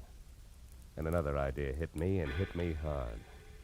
I turned onto Cherokee again and drove up to Carney's house at 8110, parked, and went in. There the vague hunch began to shape up like grim fact, because the front door was wide open and spilling a pale glow from the one light in the house, the hall lamp. I saw the note propped under the lamp even before I went in. I left it where it was. It said, "To whom it may concern. I have paid all my just debts, my affairs are in order, and since life has been made intolerable for me, I have destroyed that which made it so, my wife, Julia. Now there's nothing left. I shall dispose of myself, nor am I sorry, Lester Carney." And I looked up beyond the note and saw her lying at the edge of the circle of light from the lamp. Julia had been strangled by a silk cord that was still embedded in her swollen throat. I turned and started for the phone. There you are. Oh. So I got here a little too late, huh? Or is it too soon? My wife's dead, so what's the difference? You better stand still because I'll shoot fast.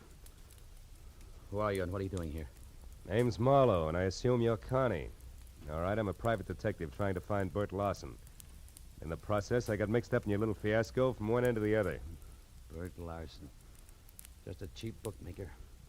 Yet one of the very few people who ever gave me a fair break. Where is he, Connie? Do you know? No. Does it matter? Too bad you bunted in here just now. The man's going to do what I've decided to do. It's a most personal, private affair. It's your party. But maybe you better think it all over again, huh? I've already thought it over. Thoroughly. Turn around and walk through that door to the kitchen. Go on. Sure.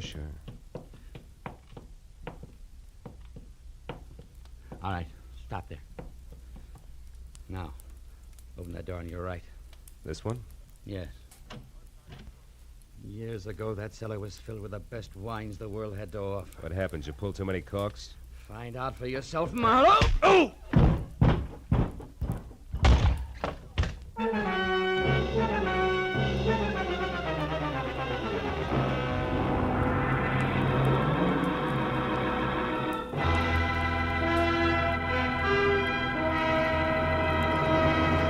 In just a moment, the second act of Philip Marlowe. But first, will Tyrone Power listen to Jack Benny's Siren Song?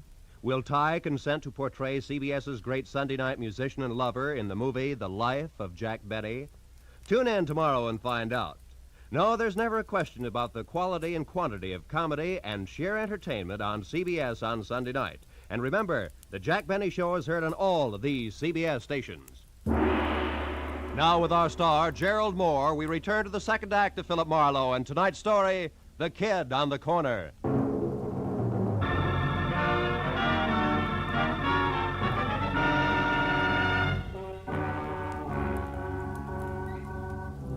Lester Carney, bouncing the private detective down the cellar stairs, had been rough on both the inner and outer man, and my jaw was bleeding where his heavy signet ring had connected. I was back on my feet through the dusty jumble of barrels and boxes over to a grimy side window and finally out onto the street. I found neither confessed killer nor car any place in sight, which made my next step a return trip into the house and a call to Lieutenant Matthews. All right, Marlowe. From your client to Julia Carney to that ice skater and back to Julia Carney. Now, Dad, I follow, but the why I don't. Where's the connection between the newsboy's uncle and this guy you say is on the way out? Lester Carney, Matthews, I don't know. You don't know? You're not saying which, Phil. Well, maybe it's a little of each. Now, look, Lieutenant, Just a second. What is it, Marlowe? Hold the wire, will you, Matthews? Okay, but make it snappy, will you, Phil? Killer on the loose isn't such a good idea, even if he's promised to knock himself off. Might decide to take somebody else along, 3,004.5 North Westmore. 3,004 and a half. I can't hear you, Phil. What? What? Oh, a piece of paper, Matthews, in the dead woman's hand. Oh, now you're fine. It's got an address on it. The same address that was on the back of the envelope Tommy's uncle left for him. Well, this address could be the connection I asked you about. Yeah. Yeah, the hook between Uncle Bert and the Connies. Well, we'll get right over there. We'll take a Matthews, look wait a minute. Let me try it alone first, will you? I think it'll play better that way. And keep the kid's uncle out of the police lineup that way. Yeah. Marlowe, I can't. Oh, now, wait a minute, Matthews, please. I'm thinking of the kid. Yeah, well, Okay. Attaboy. Just don't make it too long till I hear from you again. Goodbye. I knew that the 3000 block on North Rossmore wasn't even close to the Hollywood Hills, which meant that the address couldn't be the dilettante photographer studio that the Connie's ex-maid had described. And 20 minutes later, when I was out of my car and standing next to the doorbell marked 3004 and a half, I knew something else, because the name underneath was Carol King. A light showed from someplace deep inside, and my leaning on the doorbell only proved that it worked. There was no answer at 3004 and a half, but 3004, the other twin to the duplex, was different. It featured a sweet old lady who shattered the illusion the second she opened her mouth. I suppose you're just another one of that King girl's friends, eh? Why, do I look the type, Granny? There is no type, young man. Miss Carol King entertains all sorts. Oh, which might include a recent someone who's gray at the temples, short, and maybe talks a lot about the ponies? What? How would I know what a guest talk about? Oh, you gotta be kidding. Look, honey, a woman's been murdered tonight. And Murdered? I knew it. I knew it. No, she wait a had minute. to come to a bad Wait a minute, end. Well, Granny. only yesterday Whoa, I told Henry hold that it, if that hold it, girl- Granny. Carol is not the one who's dead. Oh, Yeah, well, I'm glad. sticks out all over you. Now, look, what about that man? Well, he was here about 30 minutes ago, just the two of them, drinking that hard liquor like it was water and making enough noise to raise the devil himself. A farewell party, they called it. Oh, did you see him leave? No. Henry made me come in then, and well, I mean... Yeah, I know what you mean. You missed it. Okay, Granny, now look, how do we get in here without kicking the door down? Come on, sweetheart, it's important. There may be a body inside. Body? Oh, well, how awful. Here. Over here, behind this ledge. That's better. She always kept a spare key.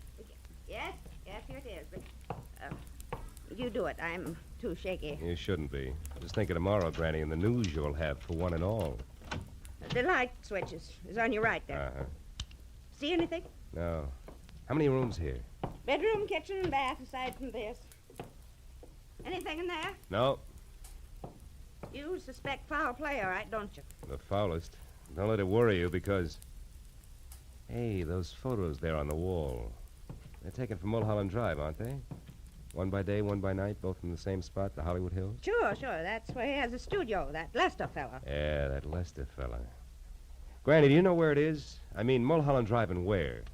You know, that street runs for miles along the top of the mountain. Well, of course I do. Was born and raised here in Los Angeles. Granny, where? Mulholland and where? Mulholland, Laurel Canyon Boulevard, just Ah. south of the intersection. Thank you, sweetheart, and goodbye. Oh, wait, one moment now, if you please. What's the matter? What's your name, officer? I know my rights. Your name and your division. Granny, dear, I'm no cop. Huh? I said I'm no cop. Oh, not a police officer. Well, then who are you? Just a passerby. A stranger in the night. Good night, Granny.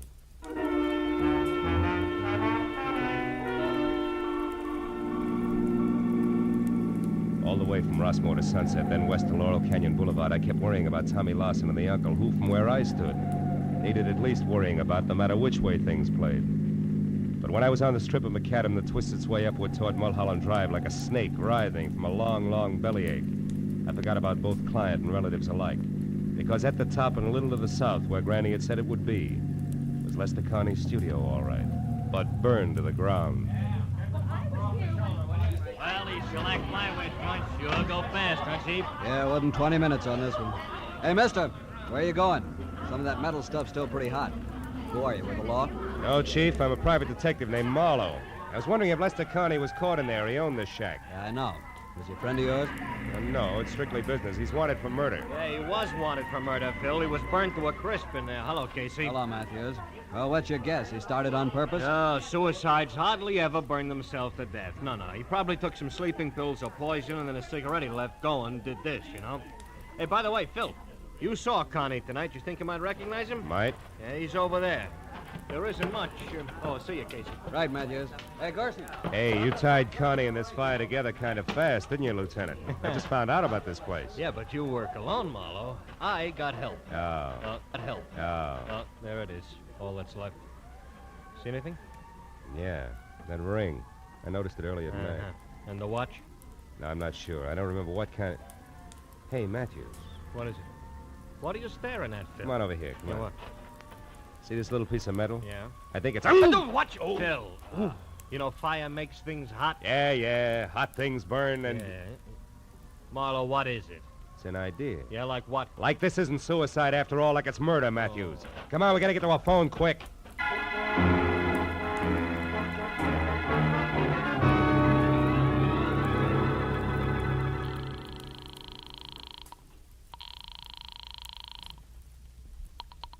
Los Angeles International Airport, Central Dispatcher's Office. Look, miss, this is important. I'm calling for Detective Lieutenant Matthews at police headquarters.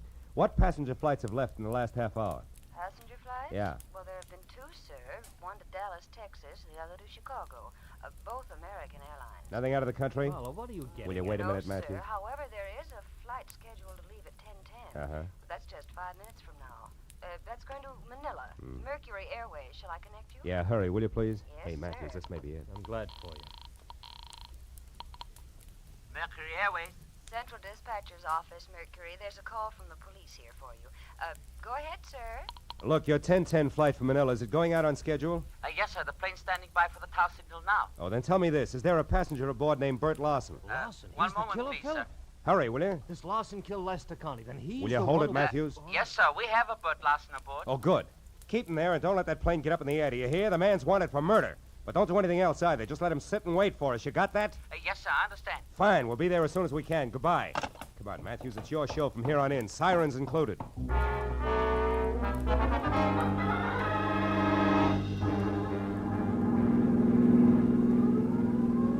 Okay, Marlowe, okay, enough. So we're on our way to the airport. We're going to catch her, kill. Everything is great. But first, how do things add up? Mooney, take it easy. 5 seconds more or less, never yet turn the trick. Okay, Lieutenant. Were you saying something, Matthews? Yeah, I'm saying I don't know which end is up, Phil. Look, Lester Connie killed his wife, right? Right. Why? Because he wanted her out of the way so that he and a cheap little monster named Carol King can live happily ever after. Oh, divorce wouldn't do that for him, huh? No, Mooney! No, I don't think so. Probably because Julia Connie had a real tight grip on the purse strings. Oh. Maybe something more, like it's not very nice pass for a guest. Yeah, but the purse strings, the money, that's where Bert Larson figures in, huh? A bookie with a claim. No, blackmail. Now, I figure Bert Larson knew about Connie and Carol King. He must have stopped by once to pick up or pay off a bet at the right time. Yeah, and from there, what? And from there, the team of Carol and Lester killed Lester's wife. Yeah, which we've covered. But not in detail. Now, listen. You see, after the murder, Lester planned to kill himself. Yeah. Or at least make it look like that. Yeah. A suicide note, the Mulholland studio burned down, the works. Yeah, and the body we found, Phil. That's an added attraction. Bert Larson included in the last minute. What? The wife and then the blackmailer? Ah, you're getting it. Drugged while drinking at Carol's, where he thought that he was going to get paid off in money, then up to Mulholland Drive, ring watch, and flames added. Oh, and then out here at the airport, headed for Manila. Lester Connie. Uh-huh. Hey, Mooney, we're getting close. You better kill the siren. Okay, Marlowe.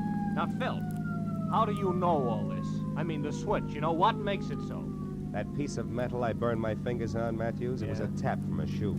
And Bert Larson wore taps. The rest of it adds from there. Yeah, including Connie at the airport now as Larson. Sure. Who'd be looking for a beat-up second-rate bookie who decided to leave town? Aside from a nephew, that is. Yeah, aside from a nephew, tried every place but the airport. Uncle Bert couldn't stand planes. The brakes, Matthews. Oh, here we are. Yeah, just you and me and Mooney and the killer. Aren't you coming, Phil? No, I think I'll wait here, Matthews. I got some thinking to do. About the scum you sometimes meet in the night? No. Not the kind of a kid I almost never meet in the night. See you. Yeah. All right, come on, Mooney. Maybe our boy will make a break for it, I hope.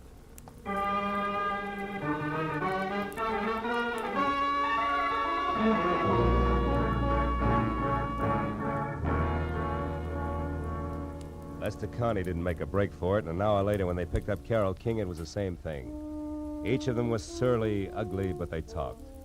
So when I finally left police headquarters, where try as he would for Tommy's sake, Matthews had found it impossible to skip over Bert Larson's connection as a blackmailer. It was pushing midnight, and I was dog-tired.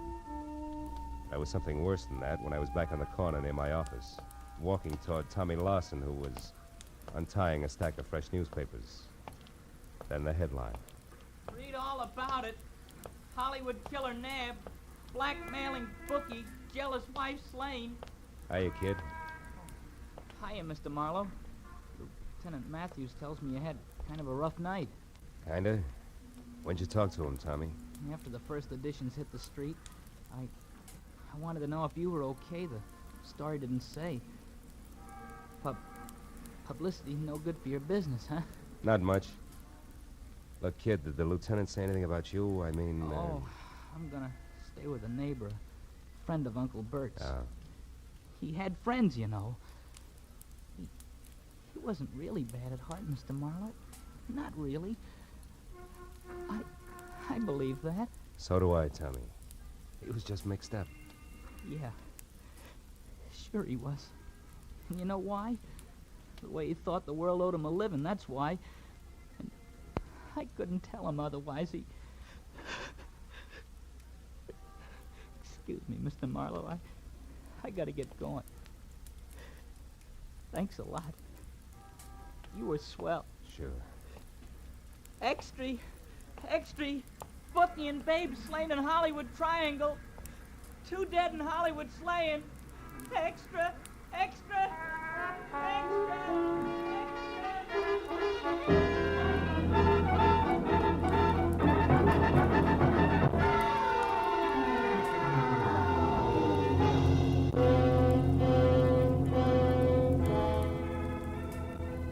There's nothing more pathetic than a kid.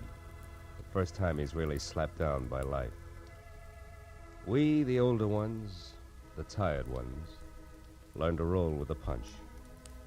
Because we've got time in our corner, watching us, counseling us, teaching us how to save ourselves, so that at the final gong, we're still on our feet.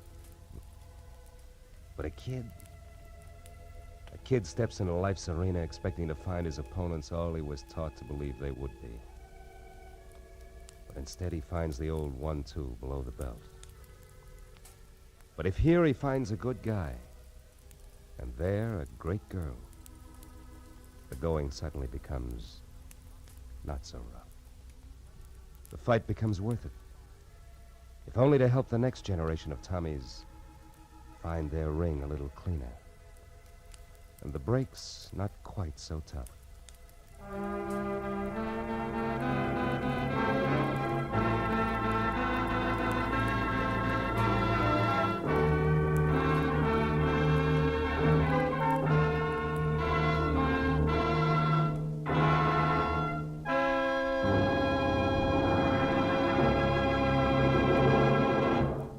The Adventures of Philip Marlowe, bringing you Raymond Chandler's most famous character, star Gerald Moore, and are produced and directed by Norman MacDonald.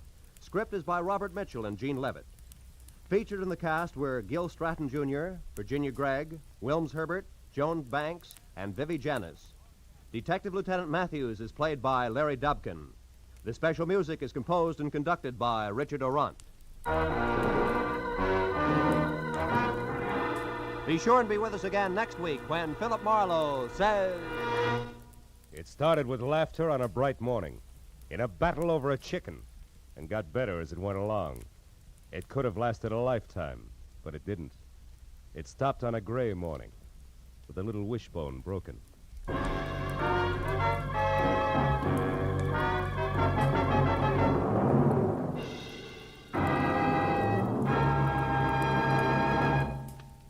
Stay tuned now for Gangbusters, which follows immediately on most of these same CBS stations. This is Roy Rowan speaking.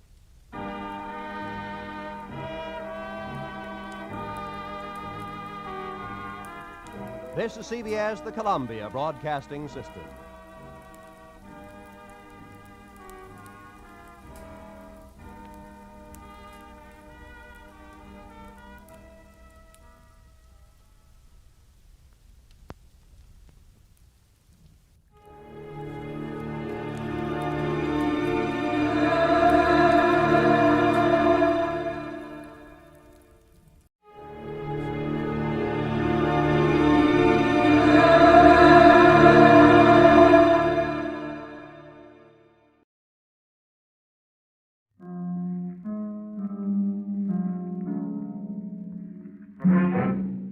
Columbia Broadcasting System presents yours truly, Johnny Dollar.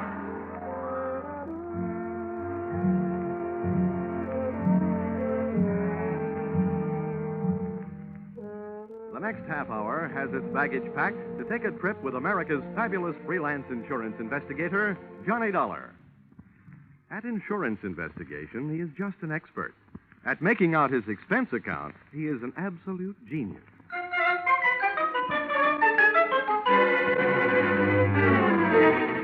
Expense account submitted by Special Investigator Johnny Dollar to Home Office, Nutmeg State Casualty and Bonding Company, Hartford, Connecticut.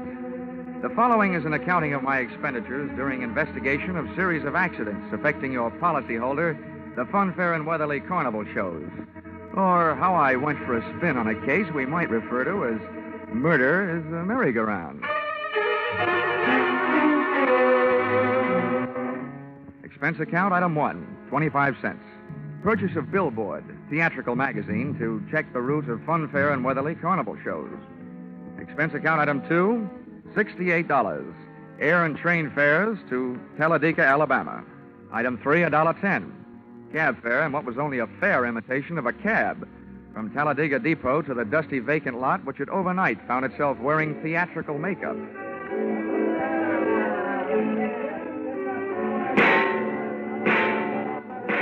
Brightly as the hot sun beat down on the midway, it couldn't help the layout of canvas and slats from looking beat up. A perspiring mechanic shot sparks of profanity back at an obstinate motor as he tried to get it to roll the giant hoop of a Ferris wheel. I asked him what he knew about the accident of a week before when a car dropped off the same Ferris wheel, badly injuring 3. He was charming. Listen, pretty boy. Don't go getting nosy around here. The Joe in charge of the electric scooter concession was just as sweet. On the subject of how come one of his scooters blew up a few nights back, sending a citizen to the hospital, he just didn't feel like talking. If you ain't a cop, start moving. If you are, where's your warrant? I was just asking the pilot of the giant airplane spin who he thought might have cut the cables the night one of his wallboard gliders took off across the carnival crowd, crashing and busting up a few more customers, when I got a canvasman's version of a sharp answer, a tent stake right behind my ear.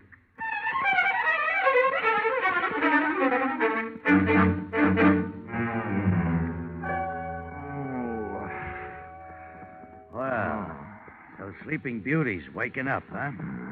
Who are you? I thought maybe you'd be sick of asking questions. First, maybe you better answer a few. Before you get up. Number 1, who are you? A pilgrim from Hartford. Never mind the double talk, wise guy. What's your name? My name is Johnny Dollar, but right now I feel like 2 cents. What's your big interest in those accidents you were asking questions about? Strictly academic. I'm only representing the insurance company that's paying off on those accidents. Now maybe you'll tell me who you are and where I am. Oh, I thought you guys were smarter. Dollar, I'll let you in on a little secret. Next time you want to find something out on a traveling show, get to the boss first. Asking a lot of questions around a circus or carnival lot is unhealthy. Where is the boss, Miss Pepper? Louise is in the other end of this trailer. She'll be right out. Okay, you can get up on your feet. Oh, thanks.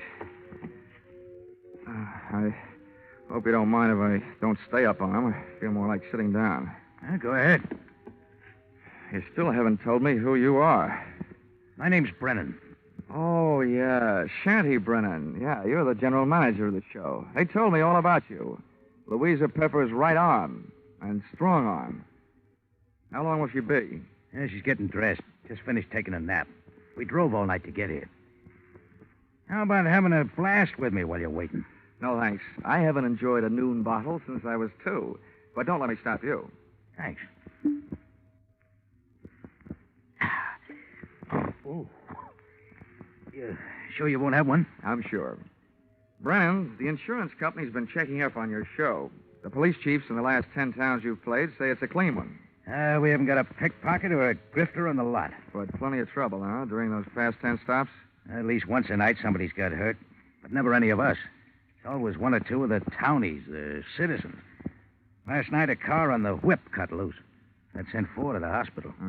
4 more insurance claims for Nutmeg State Casualty and Bonding, huh? Yeah, and 1 more town we won't be able to play again for a couple of years. It's a wonder we didn't travel out of that town last night by rail, tarred and feathered. For 10 straight nights now, you've had at least one big accident every night. What's your guess, Brennan? Has fate taken a steady job on your show, or is somebody out to get you? Somebody's out to get us. Okay, well, do you have any idea? Oh. Oh. Why didn't you tell me we were entertaining a gentleman, Shanty? I'd have put on some more clothes. It would have taken a lot more clothes to cover all there was of Louisa Pepper. She looked like an aging Cupid doll, but even in a carnival, she was no prize. I didn't like the look in her eye. It looked much too friendly. So right away, I decided to change the unspoken subject. Miss Pepper, I'm here on business, insurance. Sorry, we're not buying any. And I'm not selling any.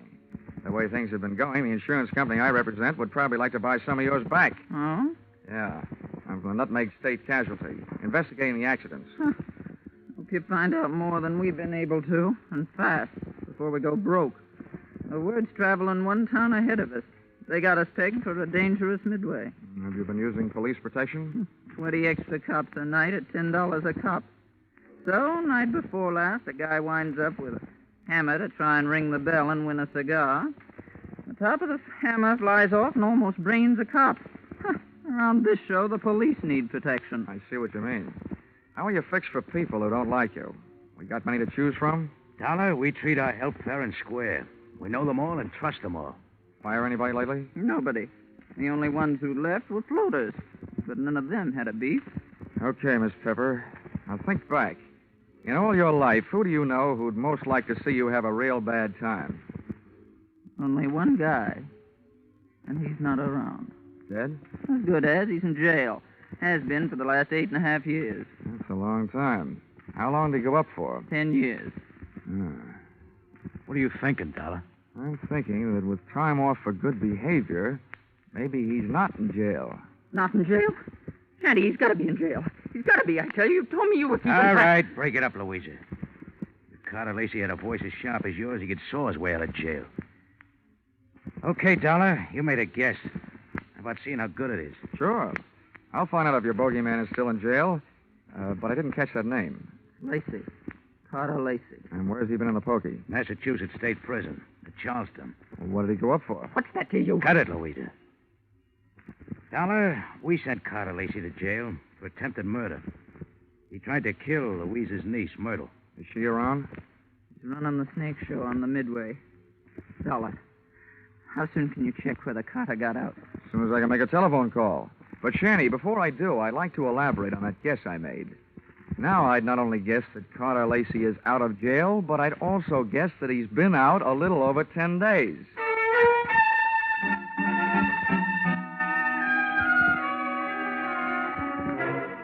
Expense account, item 4, $3. Telephone call to Massachusetts State Prison, confirming both of my guesses. Carter Lacey had checked out of the Bay State's Hotel Greystone for bad boys 2 weeks previously. Item 5, $32. Telephone calls to various hotels in the last 10 towns the Fun Fair and Weatherly Carnival shows had played. Item 6, 10 cents. 2 nickels spent calling 2 hotels right here in Talladega. Then I dropped 1 more nickel in the telephone. Got the lucky number? Yes, sir. We do have a Mr. Carter Lacey registered. Room 312. Shall I go? And hit the jackpot. Expense account item 7, 65 cents. Cab fare to Sunshine Hotel. Tip the driver, $1. From the lobby, I call room 312. He invited me up. I invited him down. I knew I'd feel better talking to Carter Lacey with a lot of people around. They'd make nice witnesses if he suddenly got homesick for prison life and used me as his ticket back. I waited in the coffee shop. The waitress brought me a cup of coffee, and my palate went to work refereeing a one-sided bout between the strong Java and the weak cream. Hello. Dollar? All right. Sit down. Thanks. So you're Carter Lacey, huh? Have some coffee? No, thanks. It keeps me awake nights. How about your conscience? Having the same trouble with that? My conscience deserves an 8.5-year rest. But it can't start its vacation until I even up a few scores. Busting up carnivals. Child's play. Look, Dollar, over the phone, you told me you're an insurance investigator. You can save your company a lot of money. How? Call them up and tell them not to insure the lives of 3 people. Because any minute now, 2 of them are going to be dead. Louisa Pepper, her niece Myrtle, and Shanty Brennan. Yeah, Dollar. I'm going to kill 2 of those people. The other one's still my friend who's going to help me do it. In case you don't know your law, Dollar, don't bother calling the cops. I can't be held for making a threat unless I put it in writing. Well, Lacey, I don't know what your beef is against the people running that carnival, but those accidents have been hurting a lot of innocent bystanders. Dollar, you're talking to a guy who really knows what it means. Getting hurt as an innocent bystander.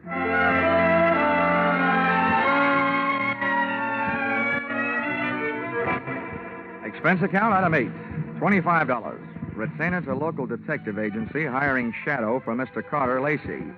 Explanation, an ounce of crime prevention is worth a ton of trials. Item 9, $1.20.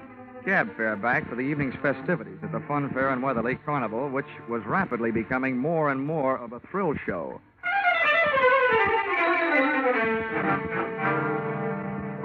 Expense account, item 10, 30 cents. Down payment on ulcer, eating supper at what the carny people call a grease joint. I made my way among the trailers that were lined up behind the midway, and as I looked for the one housing Louisa Pepper's snake-charming niece Myrtle, the burning sensation around my heart wasn't all caused by the hot dogs I'd just eaten.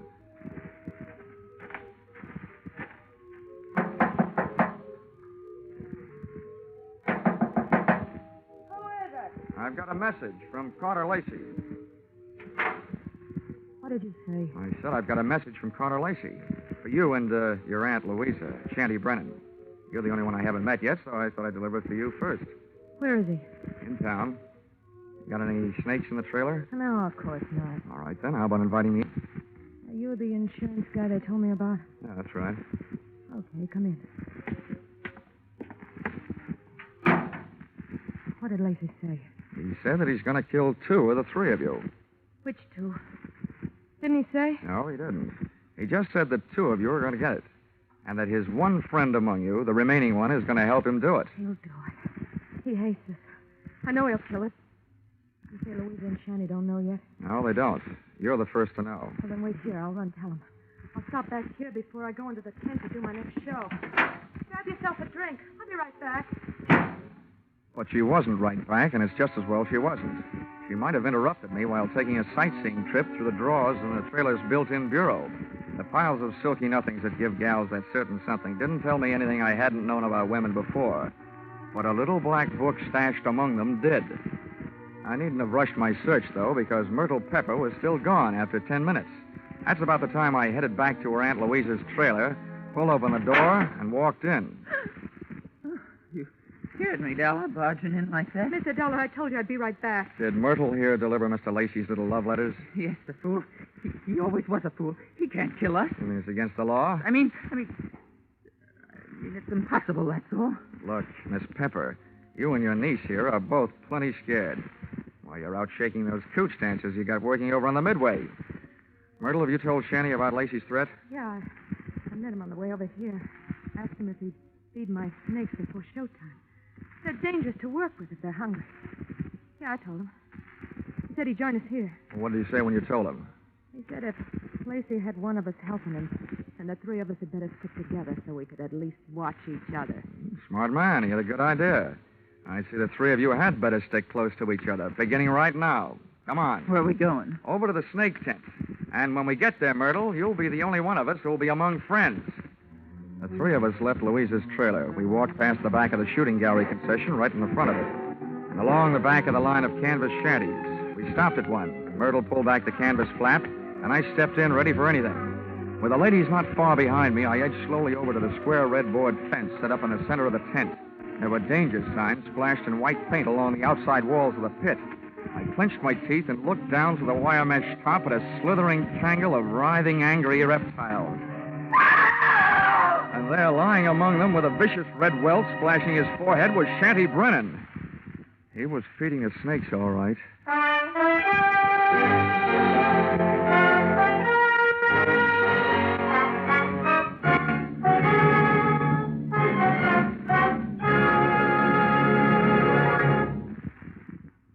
In just a moment, we'll return to the second act of yours truly, Johnny Dollar.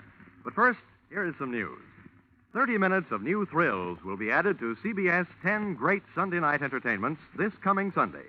At 6:30 p.m. Eastern Standard Time, where you formerly heard Spike Jones, CBS will bring you screen star John Lund in an adventure-packed tale of a ship filled with terror and horror.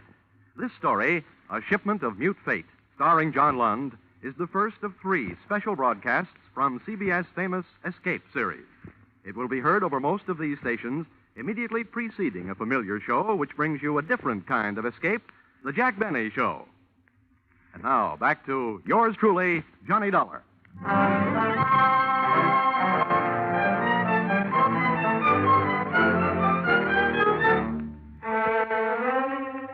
I'd just seen a murder mystery where the actors had been hissing instead of the audience.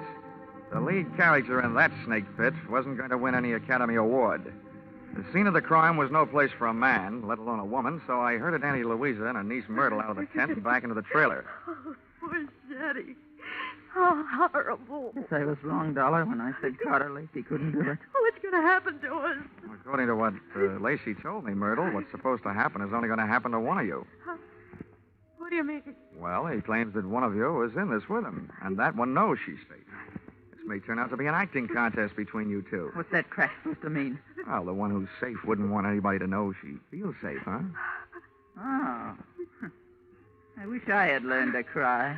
Louisa, you don't think it's me? Well, I know it ain't me. Oh, ladies, how about observing a moment of silence in memory of the deceased while I give you a few instructions? Okay. Have you got a gun in here, Louisa? Yes, and a license to carry it. Good. Where is it? The gun, not license. I won't give it to you. Well, if you don't, people might get to thinking that you're Carter Lacey's girlfriend and accomplice. Anyway, I don't want the gun to take with me. I want to leave it here. Where is it? In that drawer right over there. Which end of the drawer? What's the matter with you, blind? You'll see it. I'm not turning my back on you. Which end? You'd make a lousy trapeze artist, Dollar. You don't take any chances. This end, toward me. Thanks.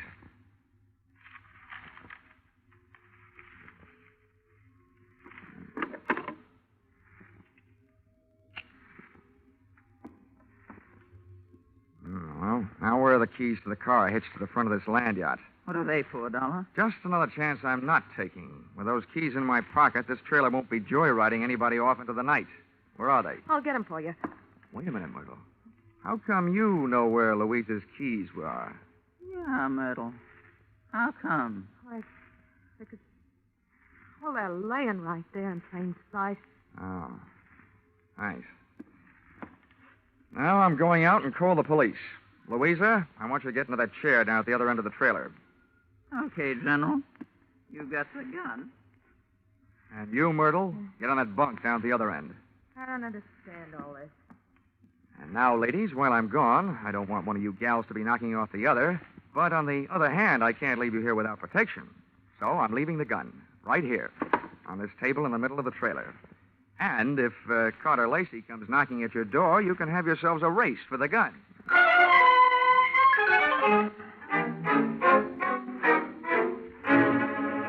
Expense account, item 11, 5 cents. Telephone call to the local police, plus another nickel spent calling a taxi.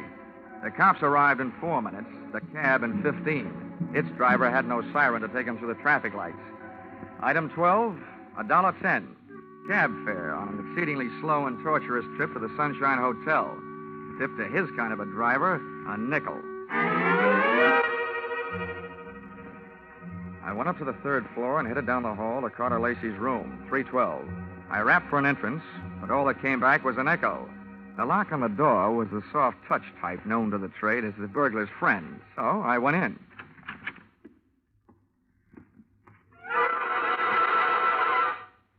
Stars fell in Alabama? Oh. Stiffs fell in Alabama tonight.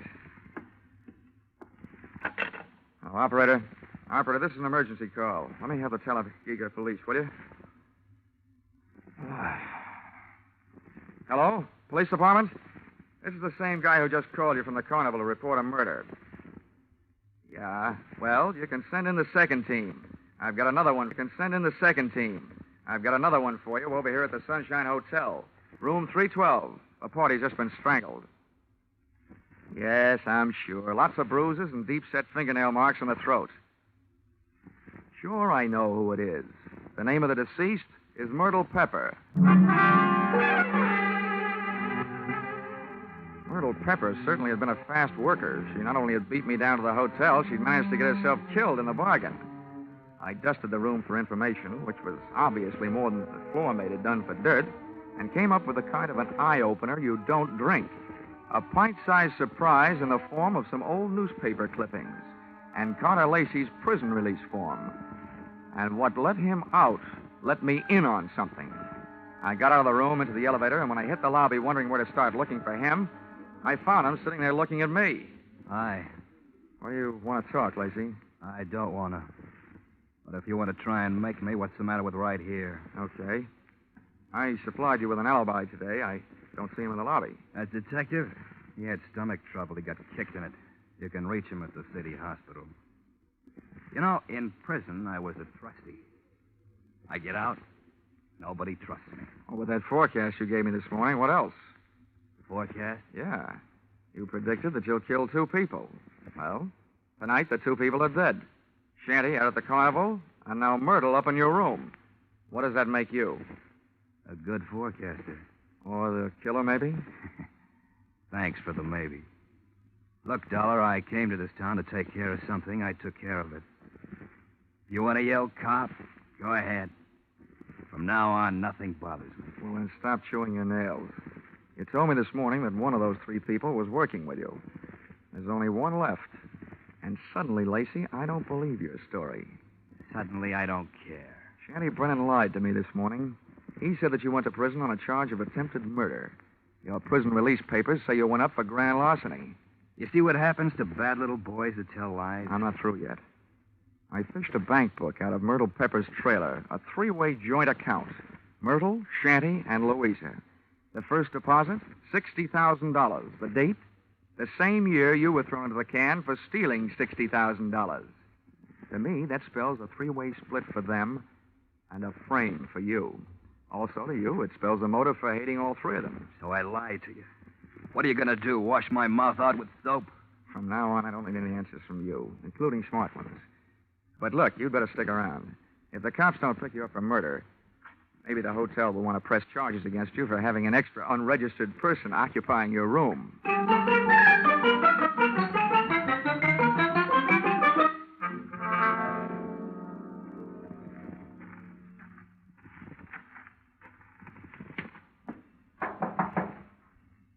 Who is it? Johnny Dollar. Oh, wait a minute. Miss Carter. They arrested him?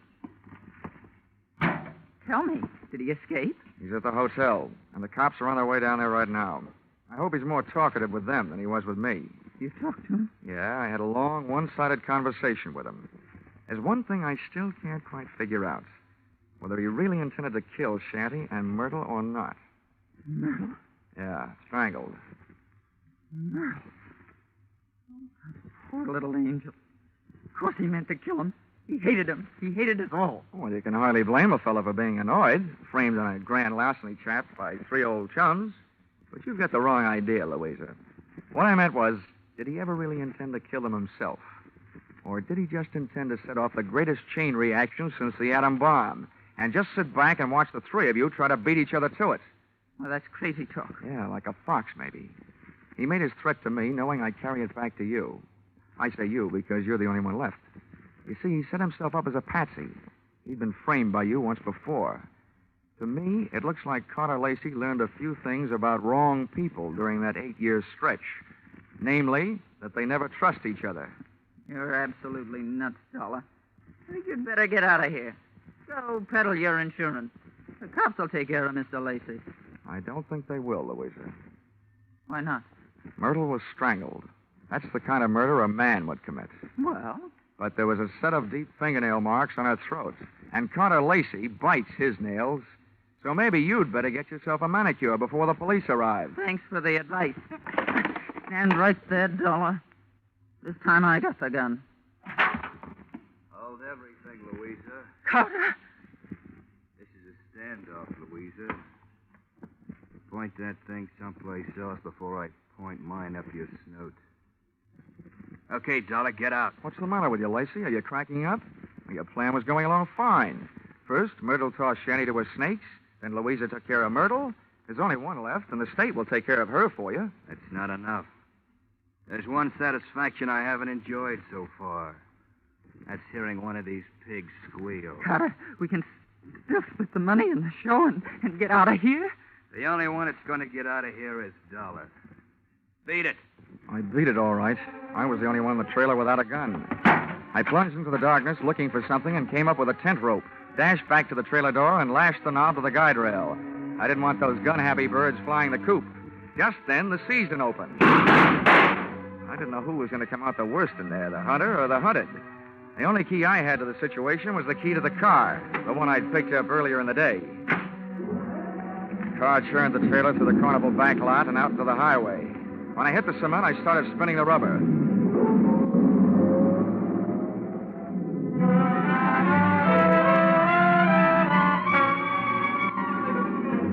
Just as we hit the streets of the sleeping city, things woke up.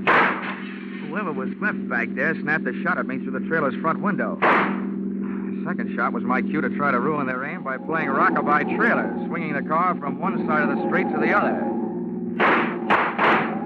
Just as the not-so-sharp shooter made another try, I picked up just what I was looking for, a game of tag with a police patrol car.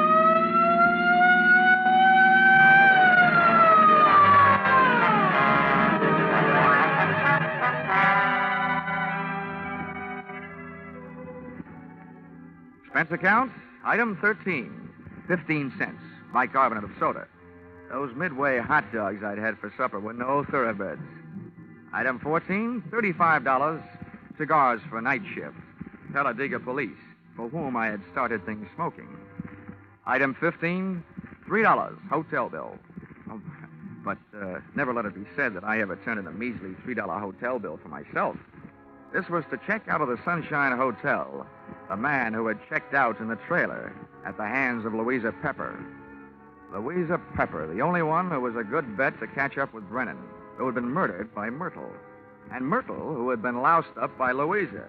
And Carter, whom she had also carted out of this world, proving that when you start any kind of chain reaction, you should be careful, because you're never going to be sure where it's going to stop. Expense account total... What? Only $692.18. I must be slipping. Yours truly, Johnny Dollar.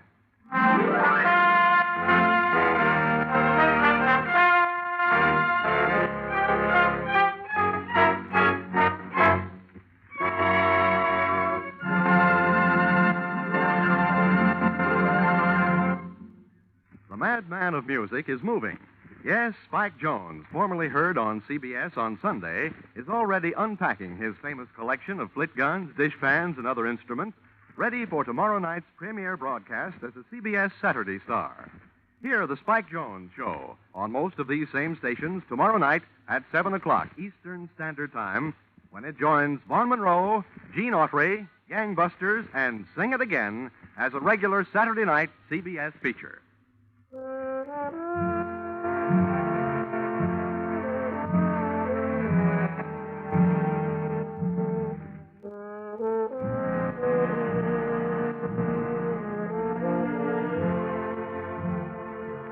Listen in again next week when CBS brings you Yours Truly, Johnny Dollar, with Charles Russell as Johnny. Yours Truly, Johnny Dollar is written by Paul Dudley and Gil Dowd, with music by Mark Warnow, and is produced and directed by Richard Sandville for CBS, the Columbia Broadcasting System.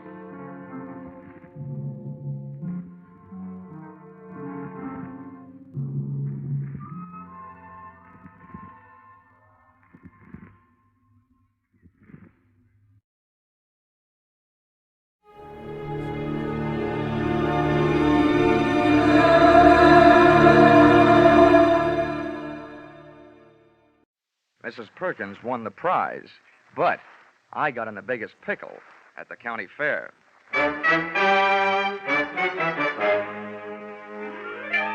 This is another in the adventures of America's fabulous freelance insurance investigator, Johnny Dollar. At insurance investigation, Johnny Dollar is only an expert. At making out his expense account, He is an absolute genius.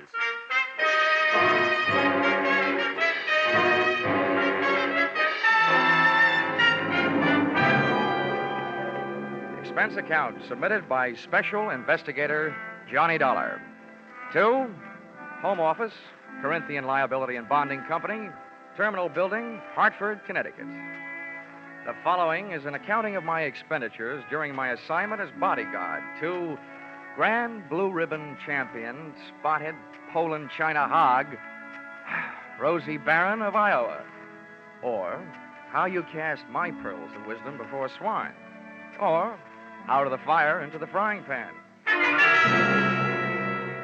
Expense account, item 1, $76.80. Train and bus fare, Hartford to the town of Carver, county seat of Carver County, Iowa. Expense account, item 2, $2.50. 1 Coke, 3 handkerchiefs, a bottle of salt tablets, and sunglasses, with which to combat the Corn Belt heat. Item 3, 6 bits, jitney ride to the Carver County Fairgrounds. Undoubtedly named that because the band I found in the midst of playing its afternoon concert was only fair. Hey, friend. How's that?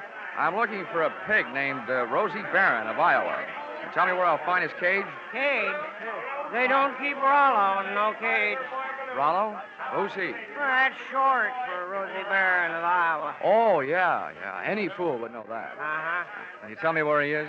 See that building over there, the livestock building? Yeah. You'll find Rollo in the swine wing. Swine wing? Well, that conjures up a dainty picture. A flying pig. Afraid Rollo won't ever do much flying. Weighs 980. Oh, well, thanks a lot. Neighbor. Yeah? Why don't you try slipping out of that there coat? You won't find it near as sweaty. Oh, yeah. Thanks, Hiram. Oh, he didn't even wait to be my best friend. Hey!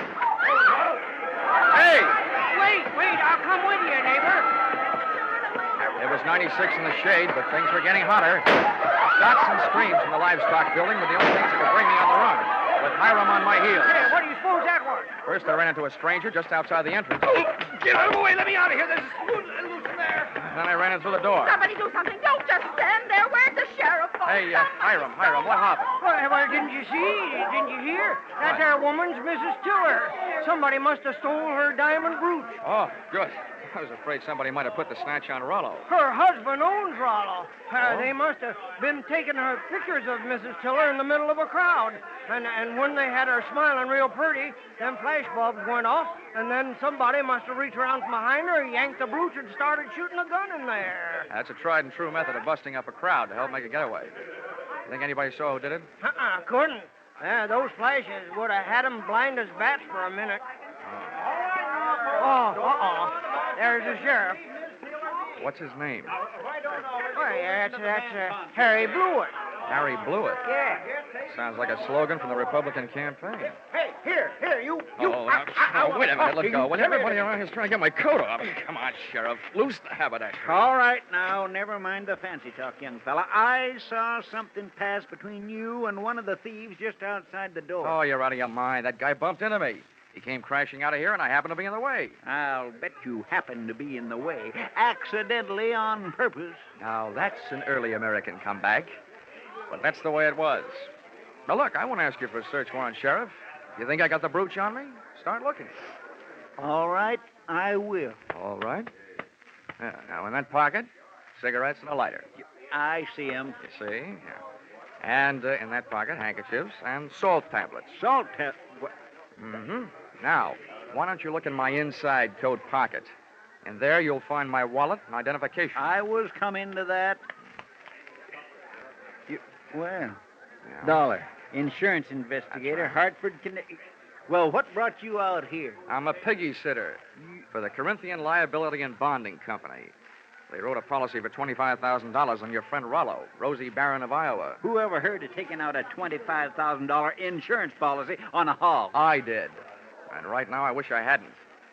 Some people pay high premiums for publicity, Sheriff. And that's what the Blue Ribbon Prime Packing Company is doing in this case. Now, may I have my wallet back? I want to count my money. Yeah, now, here. All right. Here's your wallet. You may think you're quite the joker, young fella, but I'm telling you right now, I'm going to keep an eye on you. I got a better idea than that, Harry. If I were you, I'd go looking for that photographer. Why? What'd he do? He took the picture. And there's just a chance the thief may be in it. Say, that gives me an idea. Sheriff, whoever says you aren't smart makes no mistake.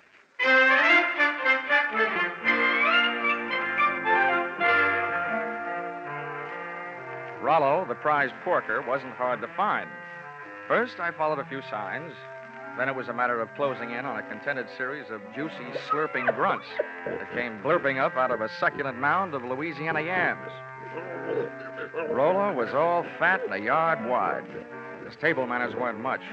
He didn't look very smart, but he sure looked healthy. 980 pounds on the hoof. A fine figure of a pig. Pardon me, miss. Could you tell me who's in charge around here? Well, just for the moment, I am. Well, I'm trying to find a Mr. Worthington Tiller, who I take it owns this monster. Monster? What? What's the matter? Have I said something wrong? You certainly have. And you've also said it to the wrong person. In case you don't know it, my name is Alva Anderson. Oh, my name is Johnny Dollar. How do you do? What's all this got to do with Rollo? Nothing.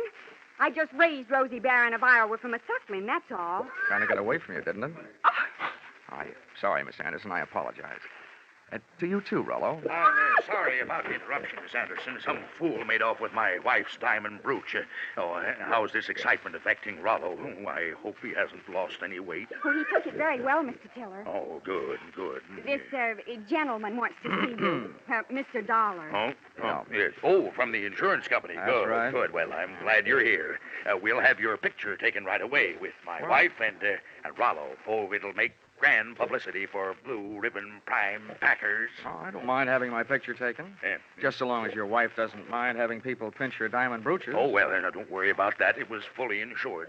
Oh, that kind. The thing I want you to worry about is Rollo here. As president of Blue Ribbon, I paid Miss Anderson $10,000 for this magnificent swine, and I don't want anything to happen to it. You bought him for $10,000, insured him for $25,000, and you don't want anything to happen to him? Well, I don't mind paying those exorbitant premiums when I get back the kind of publicity this will bring in.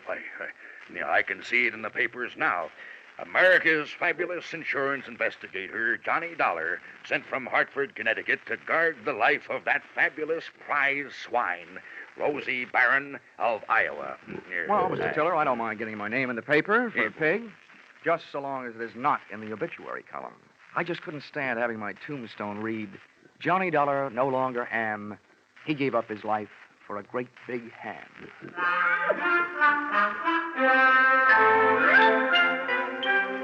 My tombstone tagline was over the head of Mr. Tiller, but it went over right nicely with Alva Anderson, who paid off with a smile. I parlayed that into a conversation, helped me pass the time while guarding Rollo, the poor man's blue boy. By the time it was over, Alva knew a lot about me, and I knew a lot about pigs.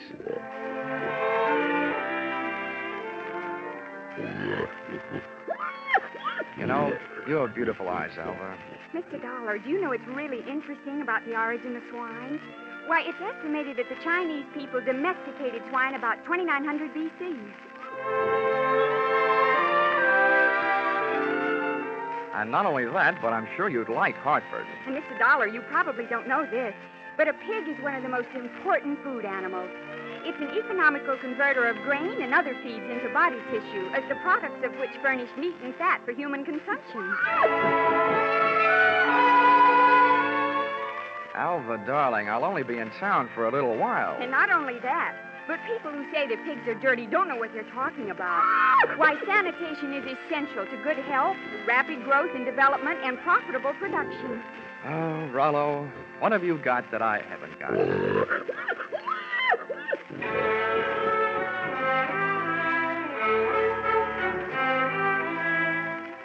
I still don't know whether Alva stuck around because of my charms or Rollo's. But she was still there at the changing of the guard when Mr. Tiller, in person, came to relieve me long enough for a trip to the dining hall. And what do you think they had for dinner? What else? Baked ham. Oh, dinner was wonderful, Johnny. Coming from you after eating baked ham, that sounds practically cannibalistic. Oh, Johnny, stop. More coffee? Nah, I've had it. Alva, you know, there's something I've been trying to say to you for the past 5 hours. Yes, Johnny? Well, it's just that, well, I want... What? Oh, it's the sheriff. Oh, why doesn't he blow his siren? Well, I have to be going. It's time to get Rollo ready for the winner's parade past the grandstand. I'll just run along. I'll just go with you. Hey, Dolar, Dolar, I want to talk to you. Well, I'll see you later, Johnny. Yeah. Well, Sheriff. Hey, you being a sort of investigator, Dolar, I knew you'd be interested in my methods. Well, you're sure interfering with mine. Huh? Yeah. Oh, well, do you know what I did? What? I found that photographer, had that picture developed, and rushed it up to the state capitol. And they just called me. Dolar, there's a known criminal in that photo. He's got that brooch, and he's on the loose. Do you know what that means? Yeah. It means that you shouldn't be sitting here talking to me. Who is this villain? They say he's the... Ooch over here, Little. Yeah. What? They say he's known as Little Rocky. Originally hailed from Arkansas. You'd know him if you saw him. He's the fella that bumped into you. Oh. I want you to help me look for him. I take only one job at a time, Sheriff. Right now, I got a pig to mind. And there goes the Grand March. Boy, in case I'm interested later, how much do you pay your special deputies a day? $7 and expenses. Sheriff blew it. I'm afraid that blows it.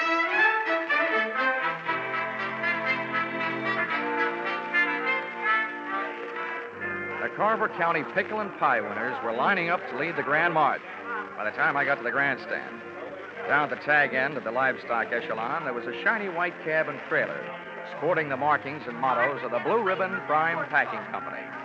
And high upon it, perched on a platform and surrounded by a sturdy iron railing, stood that champion, the pride of the pork set, Rollo, Rosie Baron of Iowa. It was lovely. It was divine. I had a feeling that swelled my heart with pride. Here they were, products of the American home and the American soil. A fanfare of foodstuffs flowing from the horn of plenty.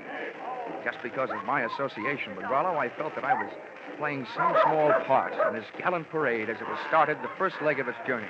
It was inspiring. It was thrilling. It was... Boing! All of a sudden, it was downright frightening.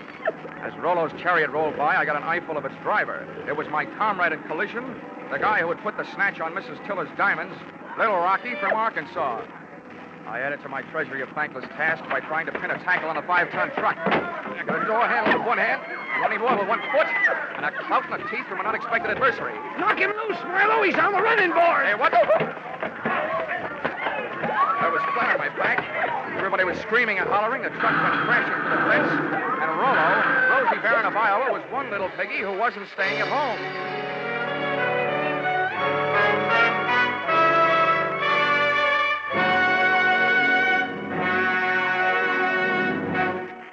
In just a moment, the second act of Johnny Dollar. But first, taking in the action from Johnny Dollar, are you? All right, that's good, because staying with CBS is the way you'll head straight for the big return from vacation 8 days from now, Monday the 29th, of Lux Radio Theater and all the other big Monday night CBS favorites.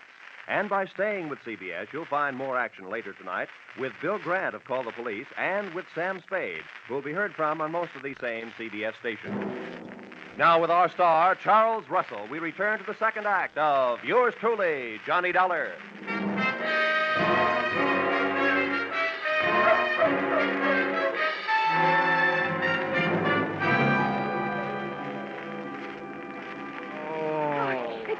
Johnny, are you all right? Can you get up? Oh, the spirit's willing. I'm not sure about my spine. Here, let me help. I'm the guy who goes around telling kiddies never to hitch rides on trucks. Well, nobody can say I didn't make a dent in Iowa. It was wonderful the way you tried. But what are you going to do now? Right now, I don't know. The only place I can think of at the moment where I might find a hot pig is a barbecue stand. Oh, this is no time to be funny. Well, look, up until now, all the laughs are on me, kid, so let me be the judge, huh? Well, what are you going to do? Well, first I'm going to practice my arithmetic and see what adds up. You can't unload a stolen pig in a pawn shop. So, question number one is, where do you unload it? Where would you go? Well, where would I... Well, I'd never thought of it. Well, here's what I figured. The Rollo on the hoof is too well known to peddle for anything like the dough he's really worth. I mean, he's not like a big diamond that you can cut up in little... Or is he? What is the going price on pork? The market this morning was at $23.50. Well, that kind of money hardly sounds like Little Rocky's kind of project. But maybe things are tough. By the way, Alva, have you ever been in Arkansas by any chance? Why do you ask? Just wondered. Hey, Dollar, just a minute. I want to talk to you. Barnyard bloodhound himself. Yeah, Sheriff? Would you mind, Alvin? I was just leaving. How could she be that cold on such a hot night? Huh? What's bothering you, Sheriff? I saw your little performance, Dollar, when you leapt at that truck. Just how hard was you really trying? How hard was I... I ought to punch you in the nose, badge or no badge. Now, don't you go getting huffy. I just want you to know that I don't fool easy. When I'm on a case, I'm suspicious of everybody. Yeah, that must be rough on your wife. How often do you have her in handcuffs? Huh? Well, Now, look, Sheriff, all I need from you is the use of a car so I can go looking for old Lardhead. No, you don't. There's enough missing around here as it is. Rollo, Miss Tiller's jewelry, and I ain't about to add a county vehicle to the mess. And besides, I want to keep an eye on you. Good. You might learn something. Come on. Here, wait a minute. Where are you going? Over to the Ferris wheel. That truck hasn't been off the fairgrounds more than a couple of minutes. I want to get a look at the countryside. Ferris wheel. Say, that gives me an idea. I hoped it would. Come on. Say, you know, Sheriff, I don't know very much about this farm-side ferreting racket. Well, there's more to it than meets the eyes, I can tell you that. Oh, yeah, I bet there is. Tell me, didn't I see a feed trough on Rollo's truck with a lot of mash in it? Well, now, let's see. If he ate yams this afternoon, he'd eat mash tonight, all right. Does mash kick up any kind of a smell? Oh, sour as swill. But the pig seems to like it. Uh-huh. How does this sound to you, Sheriff? Suppose right after you take your ride to the top of the Ferris wheel to case the countryside, we were to get ourselves a nice hungry pig. Say, that gives me an idea.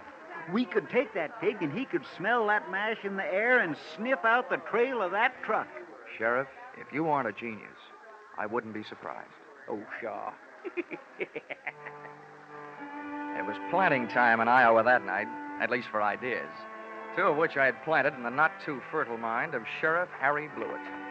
And as long as it took us to walk from the trotting track to the Ferris wheel, it came harvest time for notion number one.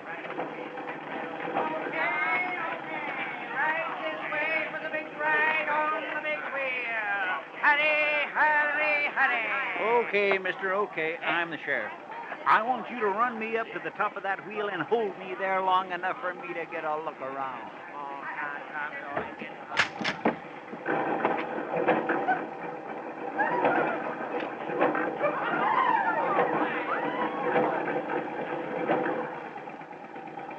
When the wheel came to a stop with Harry Blewett sitting in his little cage at the top, I pulled a low trick on the high sheriff.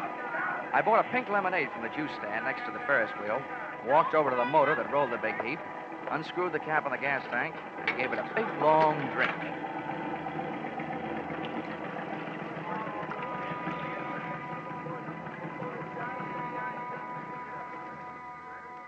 I hope it wasn't doing to people's stomachs what it did to that motor.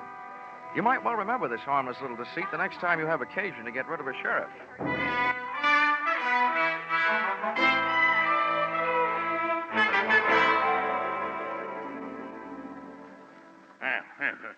This kind of publicity is a little too expensive, Dollar. I demand that you do something. Now, don't worry, Mr. Tiller. I am going to do something. Yes, and I'll thank you to remember that the only ones who stand to get hurt right at this point are the insurance companies that wrote the policies on your pig and your wife's diamond brooch. Why, Worthington, I hadn't thought of that. Huh? Why should we worry? My brooch is insured for way over the value, dear. We hadn't... Hortense, you keep flapping that loud tongue of yours, and the first thing you know, they'll be accusing us. Why, they wouldn't dare. Oh, yes, we would, Mrs. Tiller. But we're just not the A type. $15,000 profit on a pig, and whatever else you could make profit on a pig, and whatever else you could make on your jewelry, might make anybody the type, Mrs. Tiller. Now, see here, Dollar. I've had just about enough of your slanderous implications. I have a few thoughts you might profit by. Go ahead, Worthington. I'm always interested in profit, Tiller. My father had the same thing happen to him back in 1902. That's right. Remember, dear? Yes. In Nebraska. He bought a prize pig at a fancy price. And then the scoundrel that sold it to him turned around and stole it back. There, see? What do you think of that? Would this be a suggestion that we throw the young lady who sold your pig to you in the pokey on the strength of something that happened 37 years ago? Well, That's for you to decide, Dollar. Right. Just don't say I didn't warn you. I see. Yeah. If you don't have an orchid to pin on a young lady, try suspicion.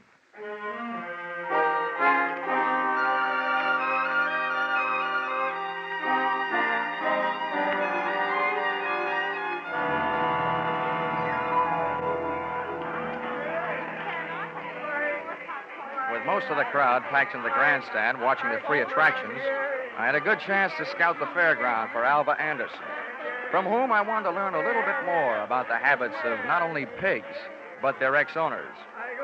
Our trail led me past the home-baked cakes, hybrid corn, the watermelon pickle, tractor and harrow exhibits, and all the way back to where I'd first met her, Rollo's pen in the swine wing of the livestock building. But when I got there, Rollo's cupboard was bare. Alva was leaving for the rear door in the company of a small, tough-looking gent carrying a sack over his shoulder. Name of Little Rocky from Arkansas. I could hardly believe it, but they piled into a car and hauled off up the road. At the risk of adding one last insult to the most recent injury I'd inflicted upon Sheriff Blewett, I stole his car and went dusting up the highway in hot pursuit. There's nothing easier to follow than a red taillight on a clear night. And the bright Mazda Ruby tacked onto the rear of Little Rocky's car led me around the village of Carver and 11 miles out to the pastures to a shack hidden in a grove of elm trees 100 yards off the road. I parked the car and legged it in. From 25 feet away from the house, I could call the roll through an open window. They were all there. Little Rocky, the strong-arm man who would knock me off the running board, Alva Anderson, and last but not least, there was Rollo, all 980 pounds of him, and most important to me, still alive. Here you are, Milo, you stupid clown. Oh, stop. This is all the sweet potatoes that was left. First we go through them, and then we'll be ready for you, Alva. Oh, but I told you I don't have it. We'll see about that later. Hey, Milo, don't get the porker excited. I didn't do Here, put the sack on the table. Then when we look at him, we'll throw him out the window and away from him. Now, hurry up. All right. Well, it ain't in this one. Ain't in this one either. Nope. Ain't in this one. Shut up, just look. Well, I just... And from now on, from you, no thinking. Anybody dumb enough to stash a $30,000 hunk of jewelry and pig food ought to go see a head doctor. Oh. Come on. Through the open window, I was being bombarded by sweet potatoes and facts. While making a getaway after ripping the brooch from Mrs. Tiller's throat, Little Rocky's accomplice had suffered a sudden attack of panic and had hidden the brooch in one of Rollo's lunchtime yams. Whether that yam was inside the piggy or out, they and I were apparently just on the verge of learning. That does it, I guess. Ain't here. Then that means... That means your little friend here had a $30,000 snack today, which right now is giving me a great big bellyache. You know all about pigs. What do we do about it? Well, Rocky was yellow. He wouldn't rub him out. Look who's talking. Here, take my 38 if you're so tough. Yeah, I thought so. Now, shut up. Well, I ain't killing no piggy with him just standing there looking at me. If he'd only make a break for it, I'd mow him down. You. Now, look, baby, we'll kill him if we got it. We want that chunk of ice, and we want it fast. Milo, tease him into the corner with a sweet potato. We're throwing them all out the window. Oh, please, Mr. Rocky, You don't. shut up, too, and sit down. Close your eyes if you want to. Oh, please, Mr. Rocky. In the manner of Sheriff Blewett, I had an idea. Given to me, of course, by Rocky. Alva was sitting in the corner, Rollo was scratching his side by rubbing it against the opposite, and Rocky and Milo were standing shoulder to shoulder in the middle of the room, ready to advance on him. I groped around in the dark until I found one of the yams, and taking the sweet potato delicately in my hand, I tossed it through the window so that it would roll to a point just behind Rocky and his pal Milo. Oh, look out! He's shooting balls! Oh, Johnny, help! Rollo took my bait and and getting to it, knocked his two would-be executioners in a heap on the floor. I took over from there, jumping to the window and applying a kitchen chair dutifully to the prescribed areas, reducing enemies to a state of unconscious surrender. They gave out, Alva gave up, and Rollo gave me a dirty look.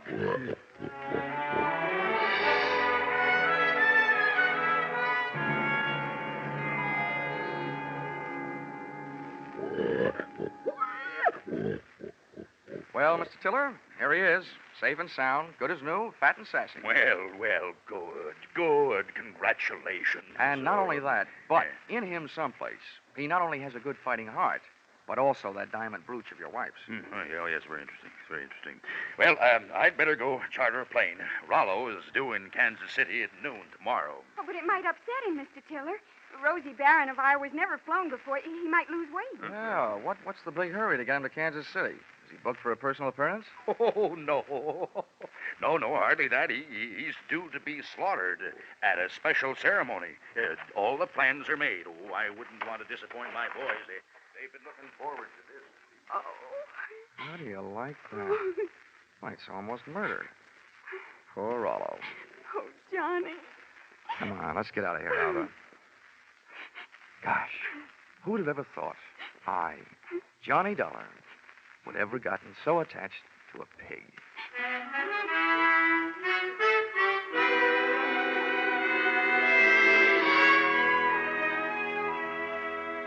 Expense account, item 4, $3.50. Dinner for Alva and me. A vegetable dinner, by the way. And speaking of that, reminds me, if you find a $30,000 brooch in a pork chop, it'll only mean that the Blue Ribbon Prime Packing Company didn't have much luck when they went looking for it. Expense account item 5, $20.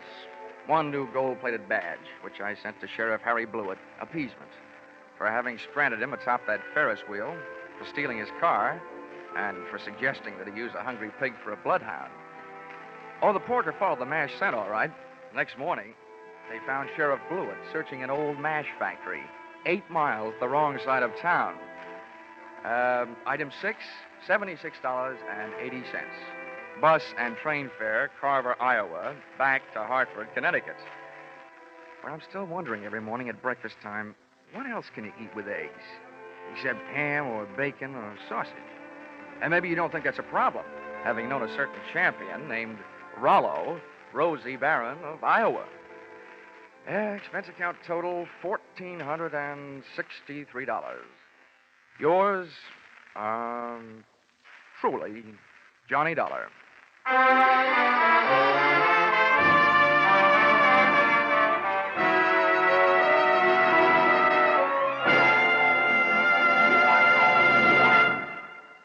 Yours truly, Johnny Dollar, is produced and directed by Norman MacDonald and stars Charles Russell with script by Paul Dudley and Gil Dowd. Featured in the cast were Parley Bear, Sammy Hill, and John Daner, with Junius Matthews, Ann Morrison, Jack Crucian, and Paul Dubois. Pinto Colvig was Rollo. The special music is written and conducted by Leith Stevens.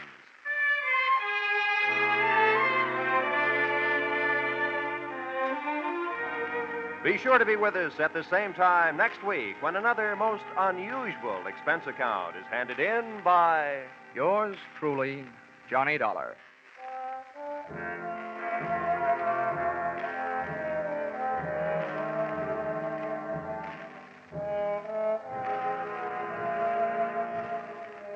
Your hit parade on parade will be back tonight in the familiar CBS Jack Benny time with the great tunes of August 12 years ago. Sweetly Lonnie and Where or When. Many another still green in your memory will be among the hits you will hear. Speaking of hits, put down August 29th this year in your little book. That's when Arthur Godfrey and his talent scouts, the stars of Lux Radio Theater, My Friend Irma, and Bob Hawke return to join Inner Sanctum. So make your Monday nights a regular date with CBS. This is Roy Rowan speaking. Stay tuned now for your hit parade on parade. This is CBS, the Columbia Broadcasting System.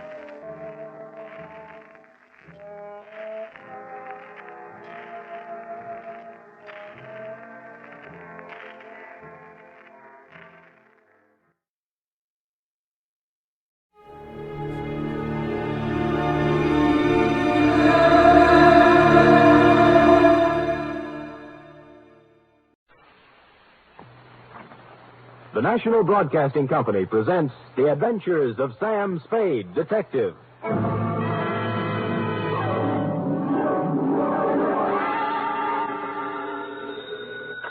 Sam Spade, Detective Agency. Me, sweetheart. What was that, Lars? Nothing. That was my teeth chattering. Oh, is it cold out? Out where I was, Effie, I've been swimming. In December? Oh, Sam, you caught a chill. That's true, Eff. I caught a real Russian chill. They're not keeping San Francisco Bay as well heated as they might. The bay? Sam, you were swimming in the... Where else, Eff? But... Oh, Sam, you've been drinking. Only brine, Angel, and what kelp juice I could scavenge. Kelp juice? Oh, it was a taxing experience, Eff. A lesser man couldn't have come through it. Lay out some dry clothes for me, mix me a hot grog, get out your pencil that writes underwater, and prepare to take down a narrative of international intrigue and espionage, which we will call, let's see, the 25123569 caper. What? Or the Russian's number is up.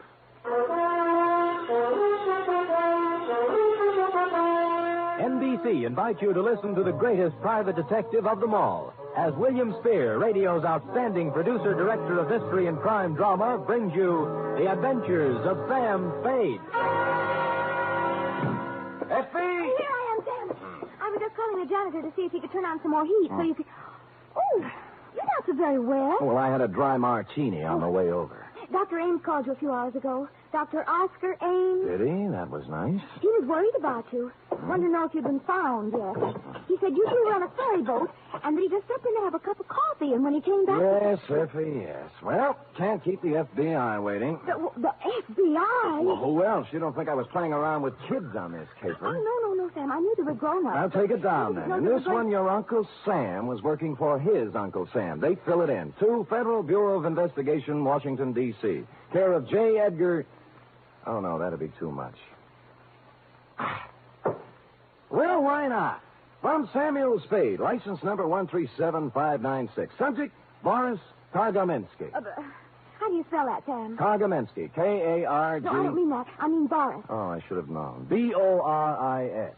Dear sir, last night I let my secretary off at 5:30 so that she could go and do some Christmas shopping, although I've told her repeatedly that all I want this year is money.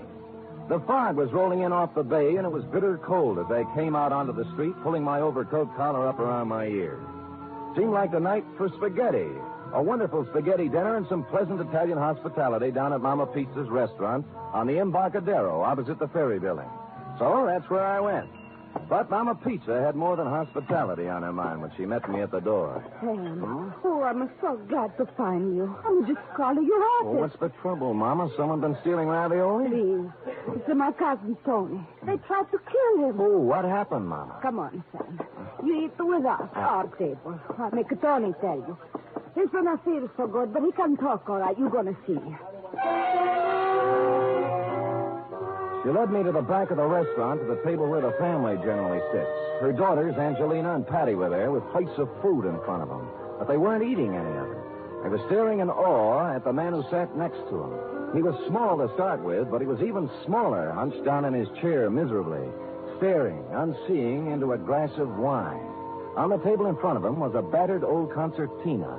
The top of his head was swathed in a clean, new bandage. Sit down, Sam. Yeah. Sit down. This is my cousin, Tony Calucci. Tony, my good friend, Mr. Spade. Hello, Tony. Hello. Go on, Tony. You tell Sam what's happened on you. Sam, you have your dinner at the same time. Yeah.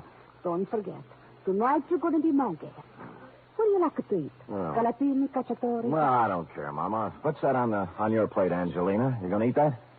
Well, pass it over. And waste not, want not. That's what I always say. Now, what happened on you, Tony? Well, I'm on the boat, see. Yeah, what boat? The ferry boat, Oakland ferry boat. Don't you never hear my music on the boat? Ah, you play the concertina on the ferry ride. Sure, but no more. Huh? Tonight on the 6 o'clock boat, oh, boy. Tonight on the 6 o'clock boat, what? I'm a play inside the first by the sandwich place, and everybody say, oh, boy, Tony, you good. You play good. Play some more. 10 cents a year, 5 cents, 2 quarters even. Then I go up the stairs.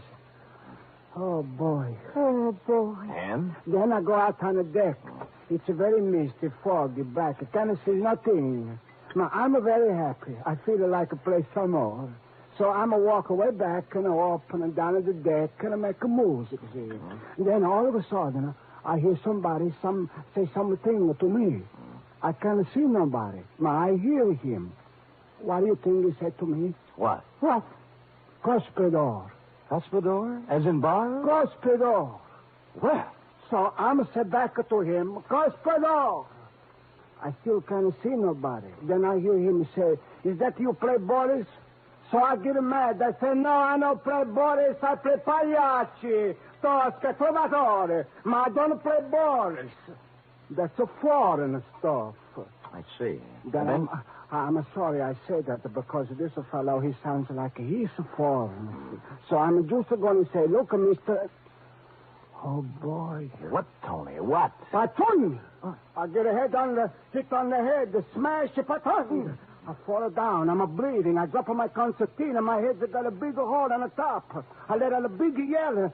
Then I'm a blackout. Oh, boy. People come running around and good luck. There's a doctor on the board. They carry me down the stairs and he fixes me up.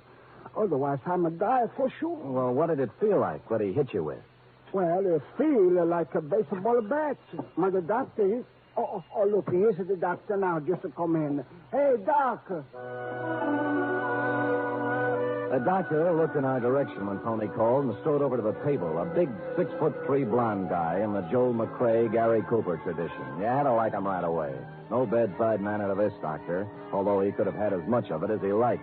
He was all business and no kidding. I thought I told you to go to bed and stay there. Well, Doc, I just want to... You may have a concussion, Tony.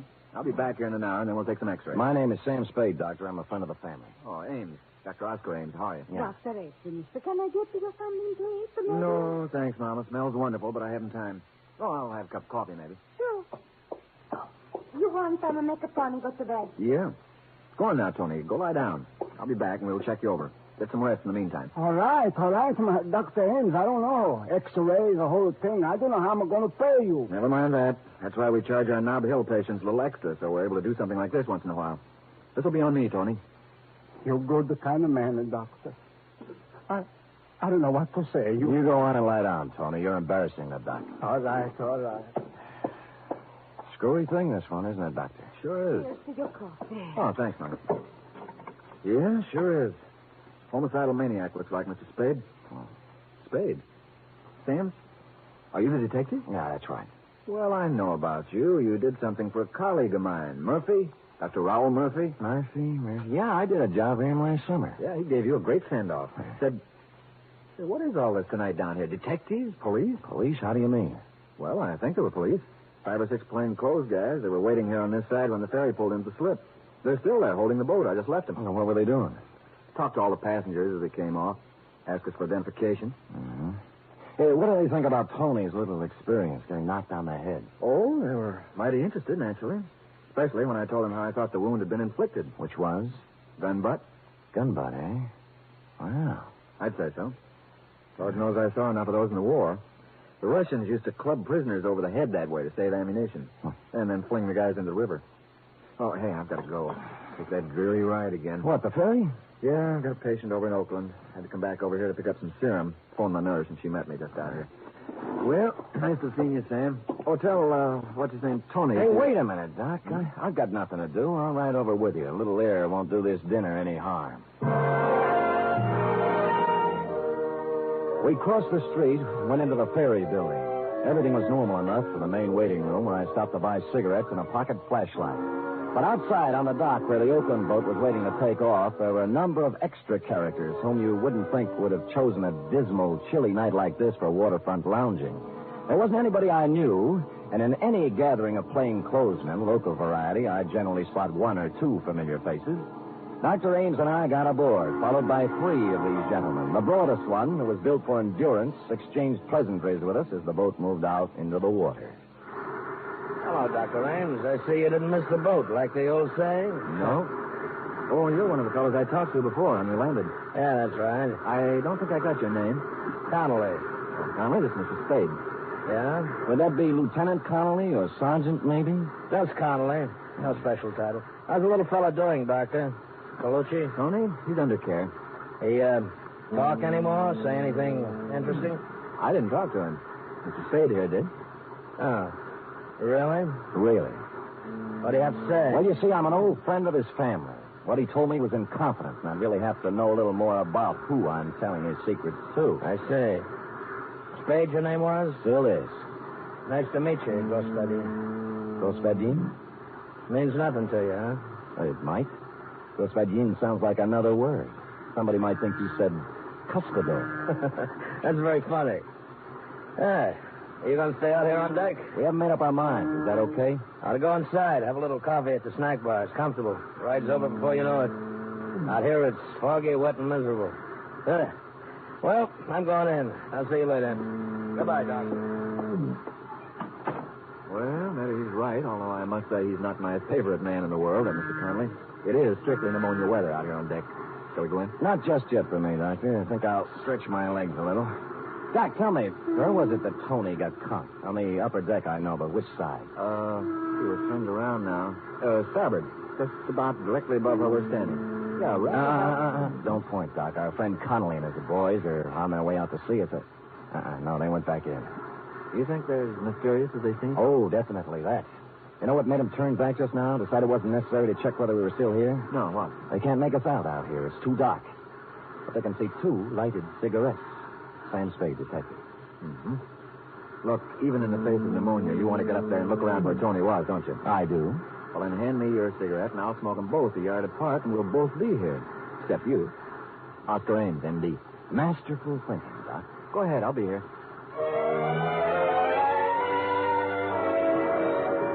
So I trod the slippery stairs to the upper deck. The fog was as wet as rain. I couldn't see any more than inches ahead of me with my flashlight.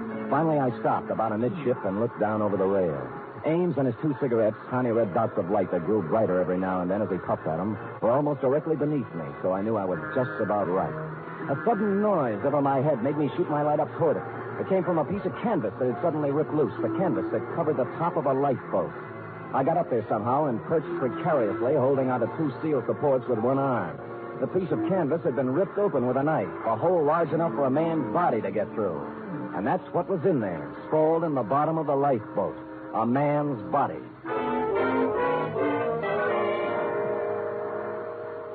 He'd been stabbed in the neck. This was the man who had slugged Tony. Or so it seemed, because the gun was still clenched in his right hand, barrel reversed. There was nothing in his pockets, just a handkerchief and $2 in change. But my flash caught a speck of something white in one of his shoes. It was a bit of paper with 2 typewritten lines on it. I let myself down to the deck, rubbed the circulation back into my arm where I'd been holding on, and prepared to read the note. And that's when my flashlight went dead. I groped about, cursing them for not checking their batteries, until I found a faint, ghostly glimmer of light overhead, out over the edge of the ship on the outside of the rail. I climbed over, steadied myself against lurching, and lit a couple of matches. It said, International Postcard Shop, Geary Street, SF, greeting card for Boris. I put the bit of paper in my pocket and turned to climb back over the rail. And then something came at me from the flash. It caught me full in the center of the forehead. And as I staggered, came again like a block of wood right on the top of my head. It made it burn with sudden fire. Tiny points of light glittered in the blackness, came rushing toward me and grew larger, and I fell crashing over the side.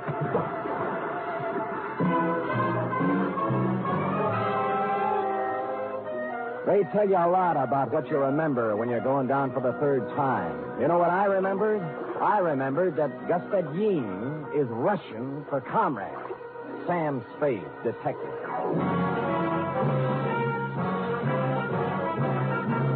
You are listening to the weekly adventure of radio's most famous detective, Sam Spade.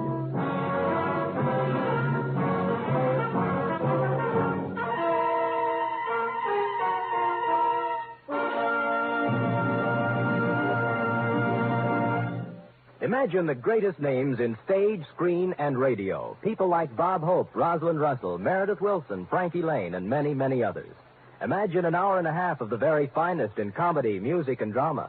Imagine all this rolled into one wonderful program, presided over by the distaff dynamo, Tallulah Bankhead. Well, NBC has the program. It's The Big Show, Heard every Sunday night over most of these stations. All this and Tallulah, too. No wonder it's the big show. And Sunday evening also means Theater Guild on the air. This Sunday, Theater Guild presents Boomerang, starring Kirk Douglas.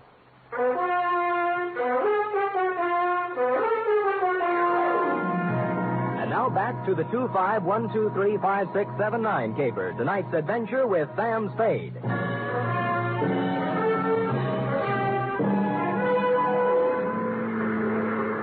I found myself mechanically keeping afloat somehow and trying to get out of my overcoat. My eyes burned. I felt heavy and lodged, as if I'd swallowed gallons of water. My head began to clear a little, but with returning consciousness came increased pain. Pretty bad, too. From out of the misty blanket, from every direction, in a dozen different keys, from near and far, foghorns sounded. I knew that by now the current had swept me out of the path of the Oakland ferries. The water was chilling me. I turned over and began swimming, just hard enough to keep the blood circulating. The lights of a boat came into sight suddenly, and I threw back my head and yelled. But the horn crying its warning drowned me out, and the boat went on, and the fog closed in behind me.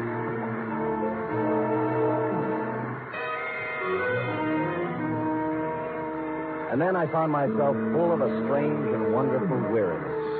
The water wasn't cold anymore. I was warm with a comfortable, soothing numbness, and I knew what to do. I'd swim until I didn't hear the noise of the horns anymore. And then, in the quiet of the friendly fog, go to sleep. So I began to doze. And then some lights came into my eyes, and I wanted to stay in the dark. I turned my face down into the embrace of the water.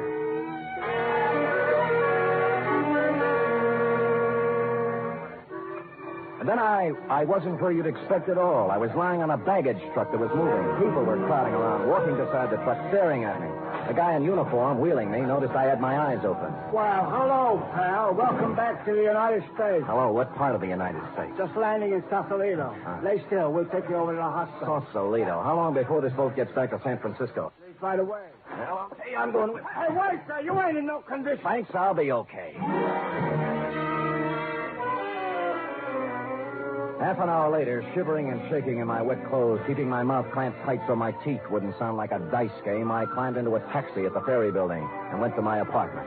There I swallowed half a pint of whiskey and rubbed myself with a coarse towel until my skin was sore. Then I looked in the pocket of the soggy suit I'd hung up to dry. It was still there. A piece of paper from the dead man's shoe. Damp, but legible. International Postcard Shop, Geary Street, SF. Greeting card for Boris. I got up to put on a dry suit and then changed my mind. Put the wet one back on.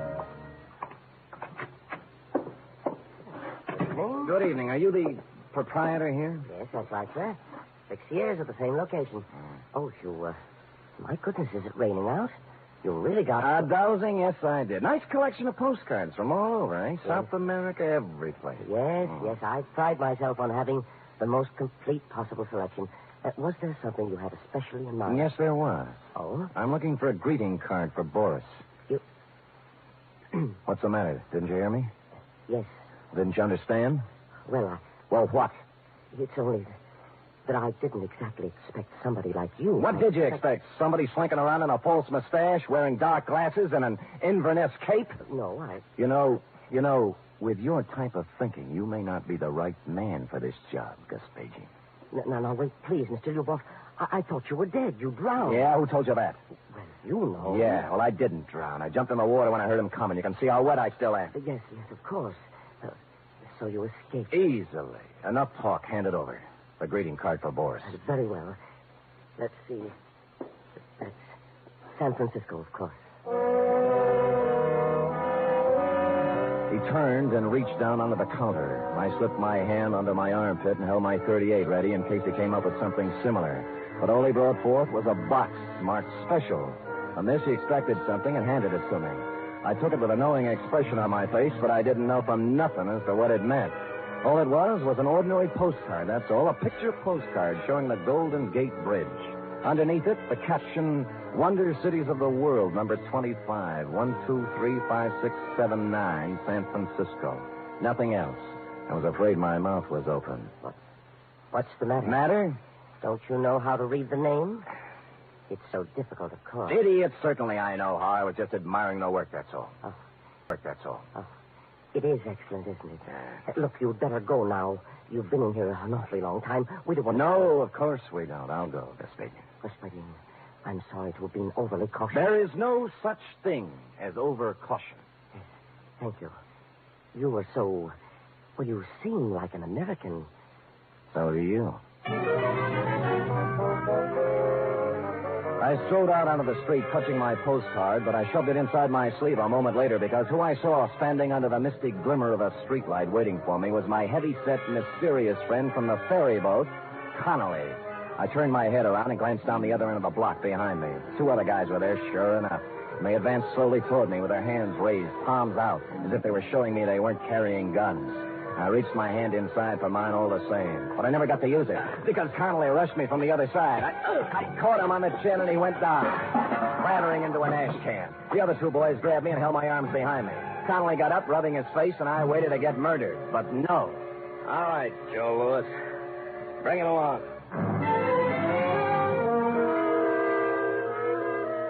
And so they did. We didn't go far, though, just around the corner to a little hamburger place that had a sign on the door saying closed, although there were lights inside.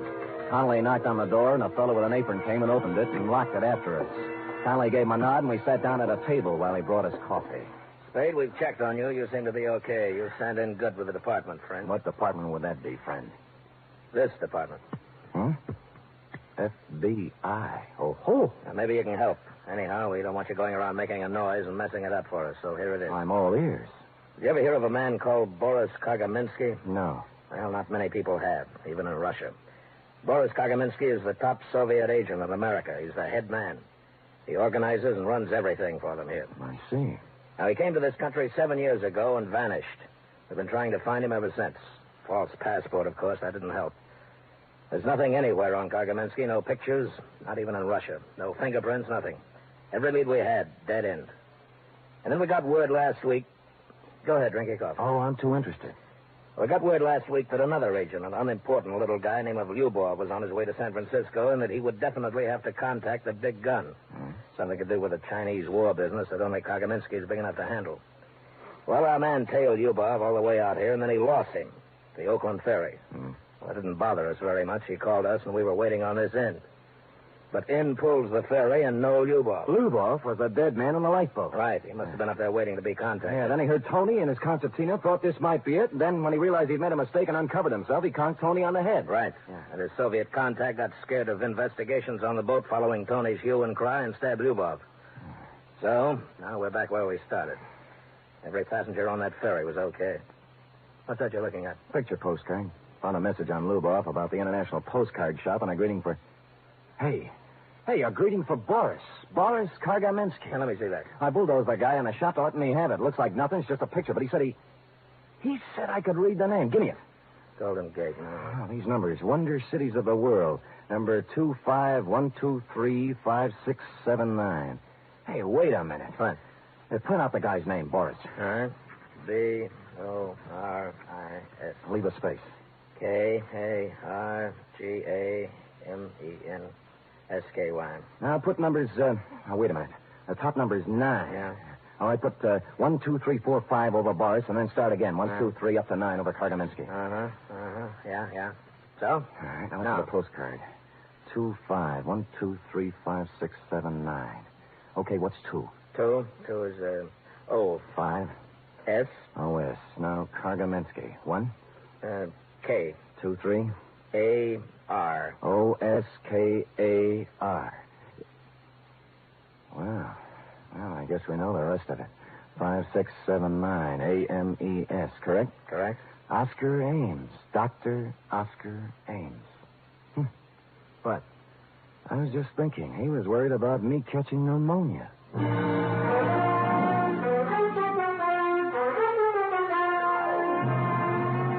I called Mama Pizza, and from what she said, we knew where to go. We picked him up at the emergency hospital. He was just finishing the operation on Tony's head.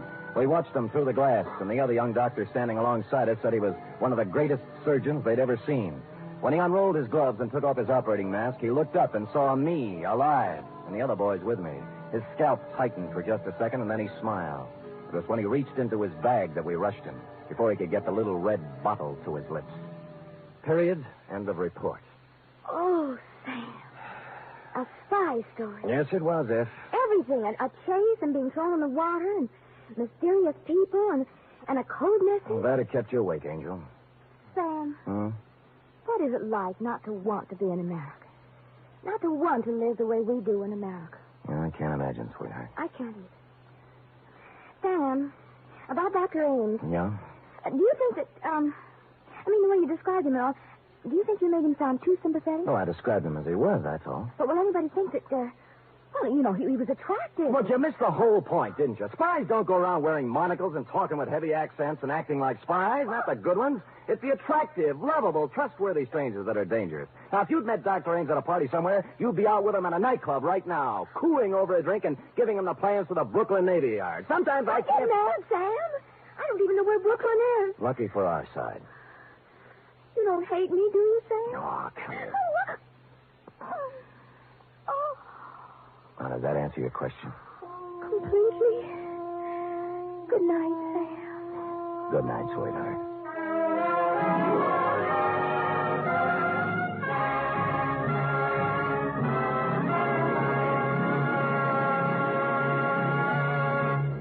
The Adventures of Sam Spade are produced, edited, and directed by William Spear. Sam Spade was played by Stephen Dunn. Lorene Tuttle is Effie. Script for tonight's adventure by William Spear. Musical scoring by Lud Gluskin, conducted by Robert Armbruster. 3 chimes mean good times on NBC. There's no cover charge at Duffy's Tavern. Just keep your dial tuned to NBC later as Archie the manager and his delightful friends cook up another mad and merry session at that remarkable restaurant, Duffy's Tavern. This Sunday, the big show comes your way on NBC again, an hour and a half of the best in comedy, music, and drama, with guests Bob Hope, Martin and Lewis, Rosalind Russell, Frankie Lane, and unpredictable Tallulah as MC. Go ahead, tell them about The Thing. Oh, yes, Sam Spade and Effie asked me to remind you about The Thing. The Thing for kids for Christmas. You know, The Thing can be anything you think an underprivileged child would like for Christmas. In your town, there are civic groups who are cooperating with this Thing for Kids campaign. Send your new or used toys to the collection centers in your town and help make some child's Christmas brighter. It'll make you happier, too. Thank you.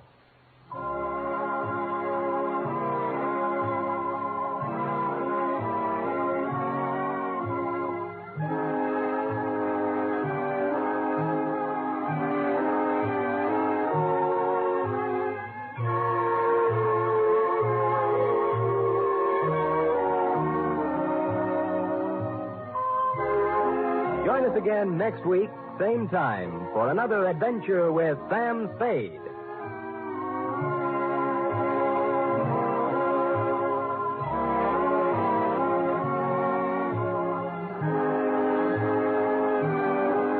Enjoy the magnificent Montague, then it's Duffy's Tavern on NBC.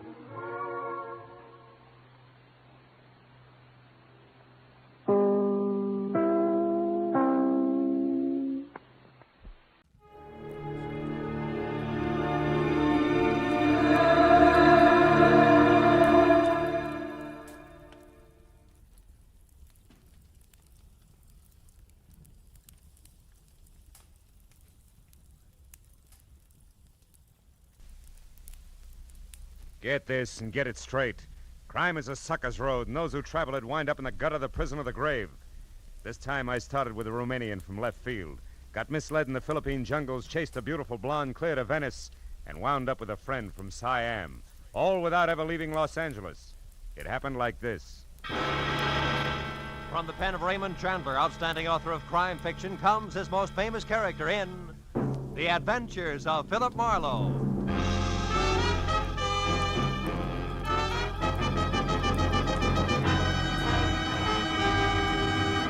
Now, with Gerald Moore starred as Philip Marlowe, we bring you tonight's exciting story, The Sword of Cebu.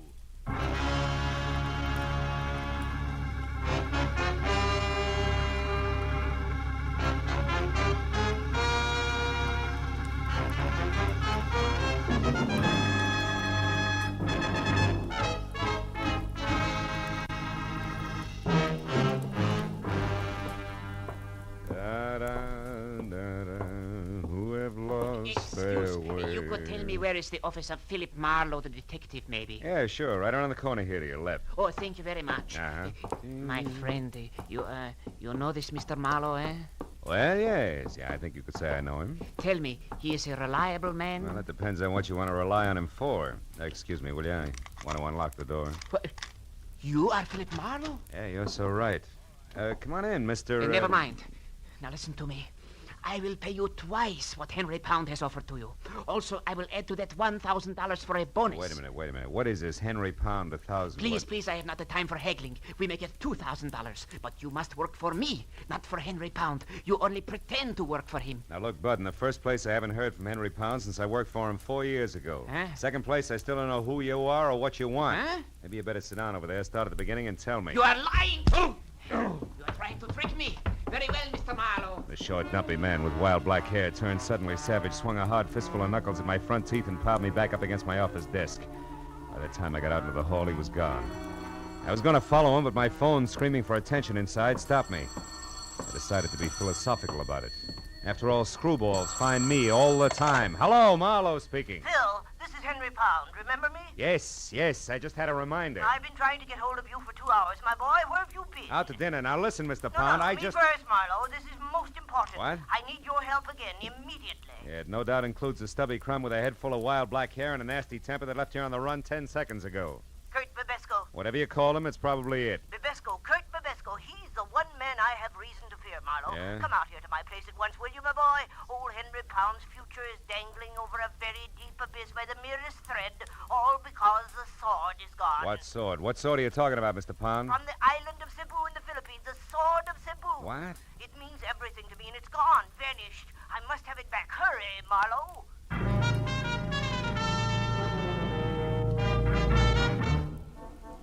20 minutes later, I pulled up in front of the walled-in jungle Henry Pound called home and zigzagged in through an Okinawan anti-evil spirit gate.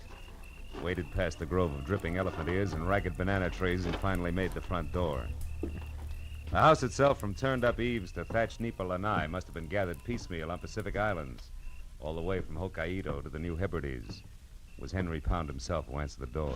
Oh, Marlowe. You know, the only thing wrong with you is I never get to see you except when I'm in trouble. That's the business I'm in. Well, come in. Sure. Hey, it's quite a place you have here, Mr. Pound. The islands, my boy, yes.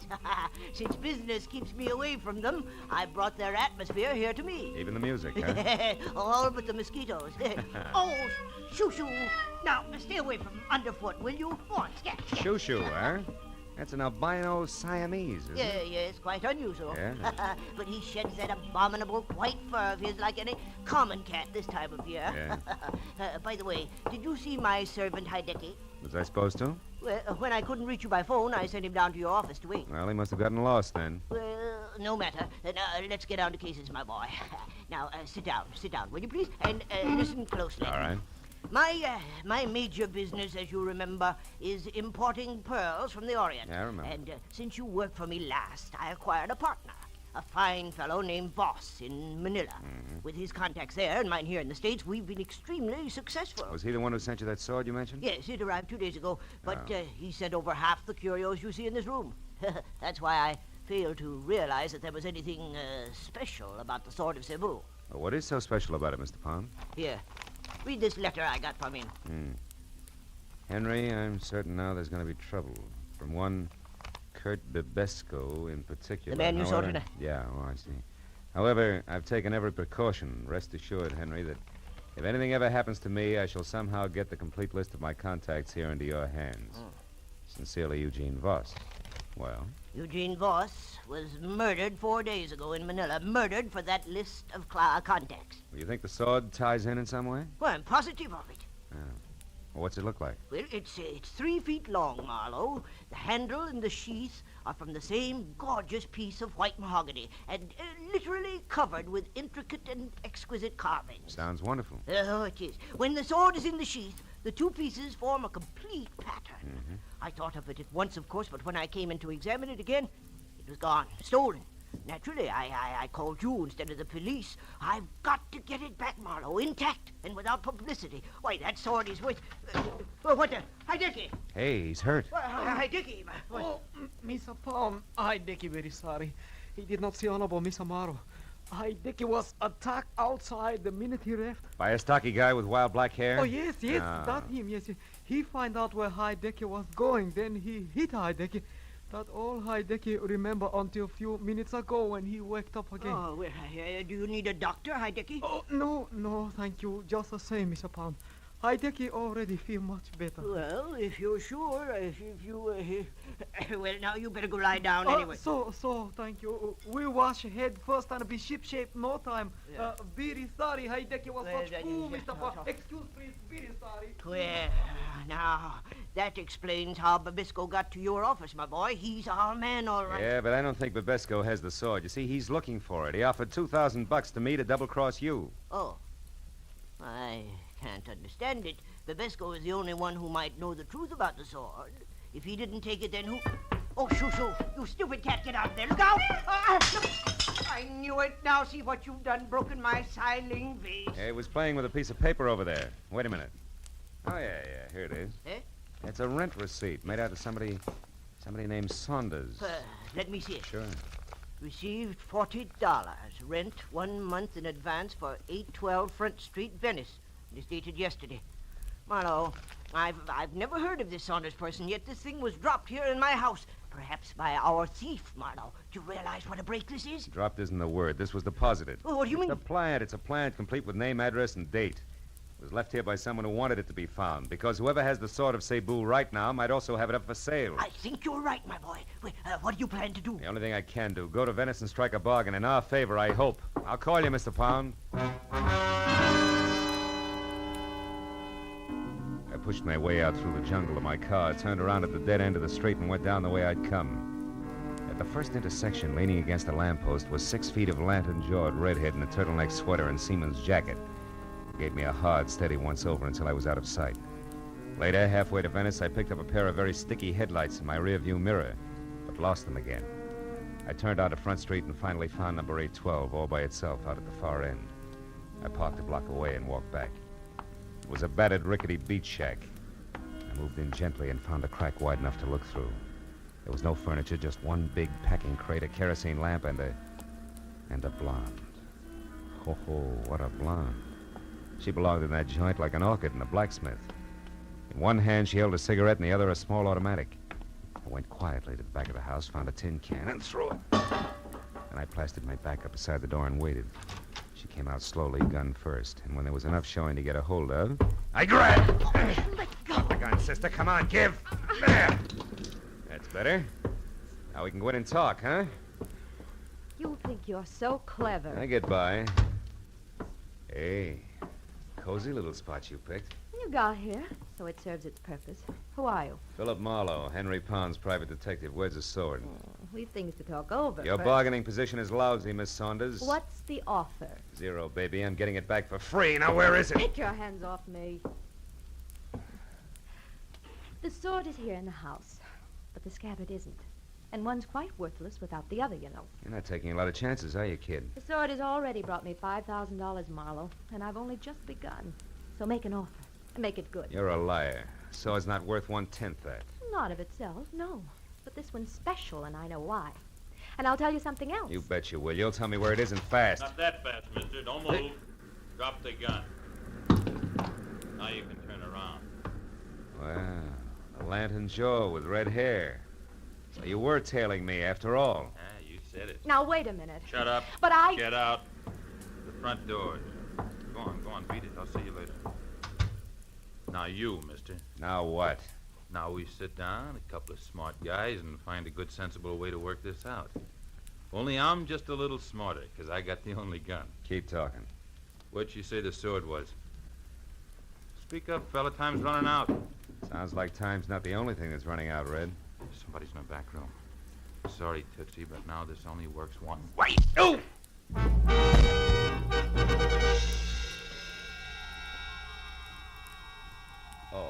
Oh. I couldn't tell how long I'd been out. But I felt like I'd lost at least a weekend in somebody's boiler factory. I got back far enough to realize that something was going through my pockets. He was snaggle-toothed, had a week's growth of beard, and put the room in need of a healthy spraying of sweet air. Yeah, that's a little better. I thought you was done in there for a minute. Yeah? Who are you? Oh, what happened anyway? Yeah, that's what I'd like to know. Call me Sid. Okay, Sid. Yes, thank you. I was walking along the beach out there like I always do, and all of a sudden I heard a scream. Like it was a wounded cat. It came from in here. And I know this house has been empty for years. Was it you was screaming? No, I went out too fast. Yeah. Well, I come a-running, and just when I stepped up in the porch, a fella in a pea-jacket come charging out and beat it down the street. Yeah, I remember. Red and the noise in the back. Oh! Have you been in there, that back room? Me? Yeah. Sid? No, I just looked this far, and then I found you. What's it all about, mister? What's back in there? Hey, bring that kerosene lantern, will you? Yeah, sure. Here, I got it. Look, a guy. Yeah, a wild-haired Romanian named Bibesco, with the sword of Cebu sticking clear through him. Dead center.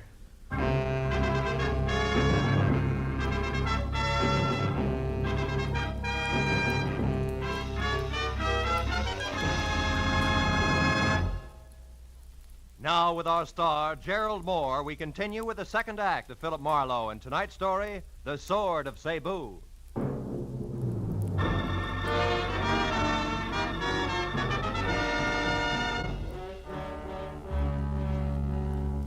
While the beachcomber gaped like a marionette with broken jaw strings of the impaled body of Kurt Bibesco slumped at our feet, I quickly covered the room and the back porch, which led to the beach outside, looking for the wooden sheath that belonged to the sword of Cebu, just in case Claire Saunders had been bluffing.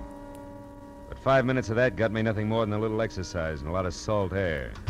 Well, what should we ought to do now, mister? Call the cops? Yeah, I guess so. Sure would like to take that sword. So would I, Junior. But the homicide boys are kind of narrow-minded, you see. They like their corpses as is. Yeah? Come on, let's get to a phone. Yeah, okay. Nearest one's a couple of blocks away. You got a car? Yeah, it's out front. Got a light? Yeah, here's some matches. Thanks. Hey, wait a minute. Huh? What do you do at the Conga Club? Me? Yeah. Oh, them matches ain't mine. Just picked them up off in that barrel. Come on. Conga Club, huh? You know where it is? Yeah, sure. It's right here in Venice. Ex-Marine runs it. Oh? Kind of wild, though. Cops raided it once. They had some dancing. Where is it? Where is it? Come on, it could be important. Straight down Front Street, Broadway, then left one block, and you're there. Uh-huh. Now, look. You call the cops and get back here and wait till they come. Tell them my name is Philip Marlowe. I'm a private detective. Yeah. Oh, no. No, sir, not me. I ain't waiting here alone. $10? That's all? You heard me here. Tell the law I'll get in touch as soon as I can. Also, Sid, I'll match that 10 the next time we meet if you've kept your mind on your work. Yeah, okay. But where'll I tell him he went to? The Conga? You catch on fast. The Conga, Junior.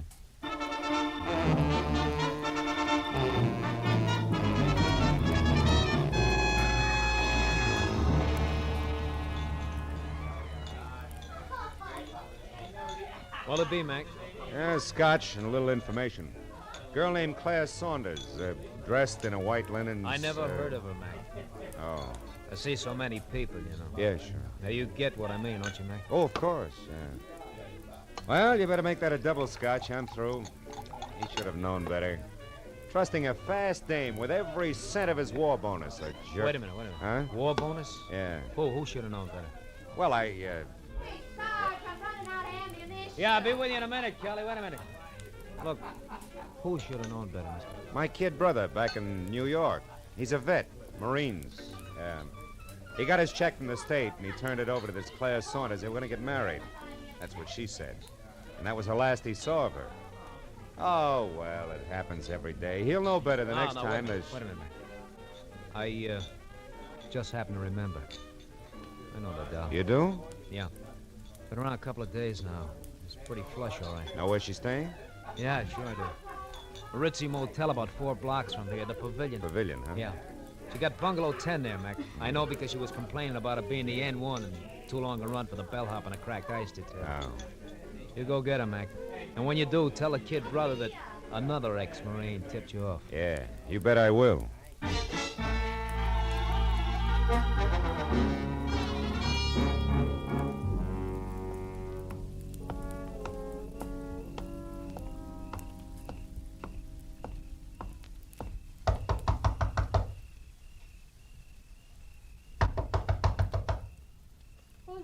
Bellhop, ice. Oh, there must be some mistake. And you made it. Here, we're going to straighten it out right now. Get your filthy hands. Quiet down, Duchess. Now, sit down over there. Don't as much as bat a false eyelash. While you do what? Take inventory, baby. I know you're alone because I played Peeping Tom before I played bellhop. Chambermaids do a much-needed job on bedspreads. All right. So it's under the pillow. So you've got the sheet. Now, what are you going to do with it? And without the sword? Are you kidding, Duchess? You don't think I missed that back room at the cottage, do you? You found the sword there? And Kurt Babesco, who's wearing the sword the hard way, through his insides. Somebody was killed with a sword. Oh, come on. It's a little late for that wide-eyed pitch, baby. Or doesn't your carrot-top partner tell you every time he kills? Marlowe, you got everything wrong. Oh, sure I have. Yeah, sure. But just for laughs, let's pass it and you along to the cops, huh? Oh, no, please don't. Please. I'll tell you everything, Marlowe. Turner isn't my partner. He hardly knows me. That's better. Now, just who's Turner? The man with the red hair. Uh-huh. Oh, Marlowe, believe me. I can explain everything. Okay, let's try it. Did you steal the sword from my client, Henry Pound, yes or no? Yes. Why? Marlowe, let me start at the beginning. A week ago in Manila, please. All right, let's have it. It was late in the afternoon, and I was shopping for a handbag, just looking in store windows. When suddenly, I noticed a man hurrying down the opposite side of the street. A man who turned out to be Eugene Voss, Henry Pound's partner, maybe? That's right. I could tell he was afraid of something, Marlowe.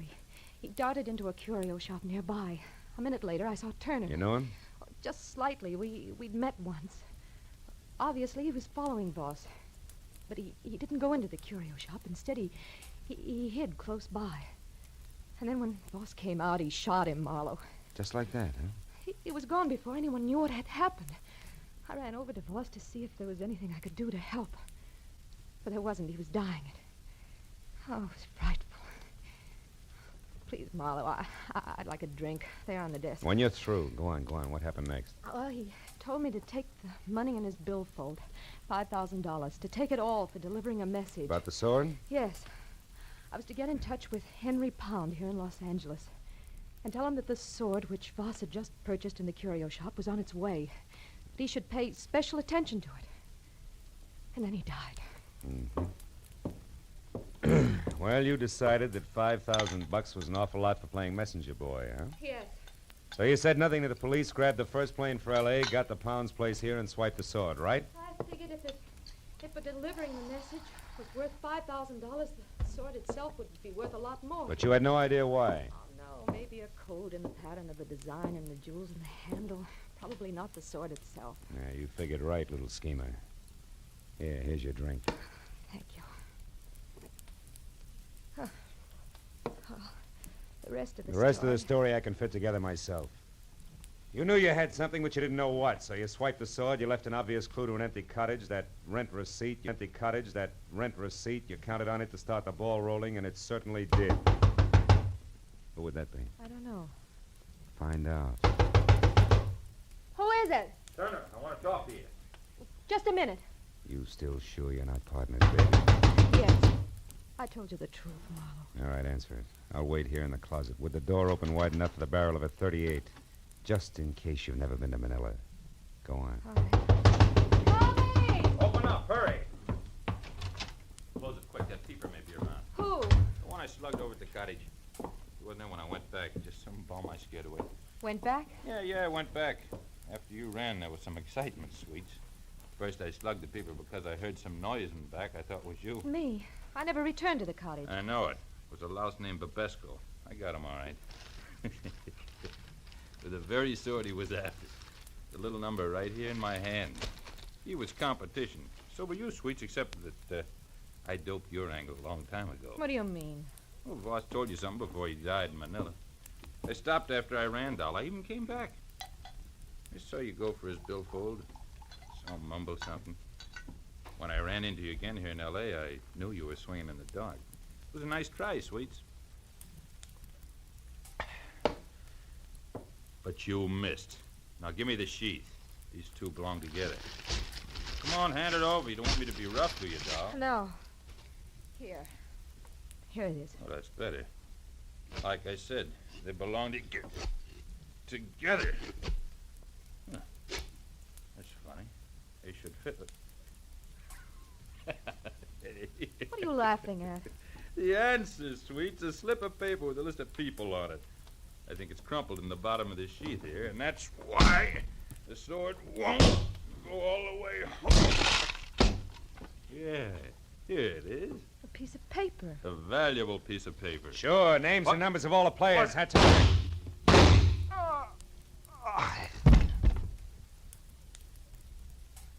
Marlowe. Marlowe, he's dead, isn't he? Yeah. Just about as dead as a guy named Eugene Voss was last week on a sidewalk in Manila. Or the party called Bibesco. What is it? Turner's dead, but I don't think his partner is. Marlowe, you thought I was his partner. Hmm? Oh, yes, and I thought wrong, Claire. But now I got a little more to go on. I'll see you, honey. Oh, no, wait. What am I supposed to do? Call the police and explain it all away as a practical joke? Marlowe, have a heart. Where are you going? Back to my client, little dreamer. I think you can give me a line on that partner. Be good.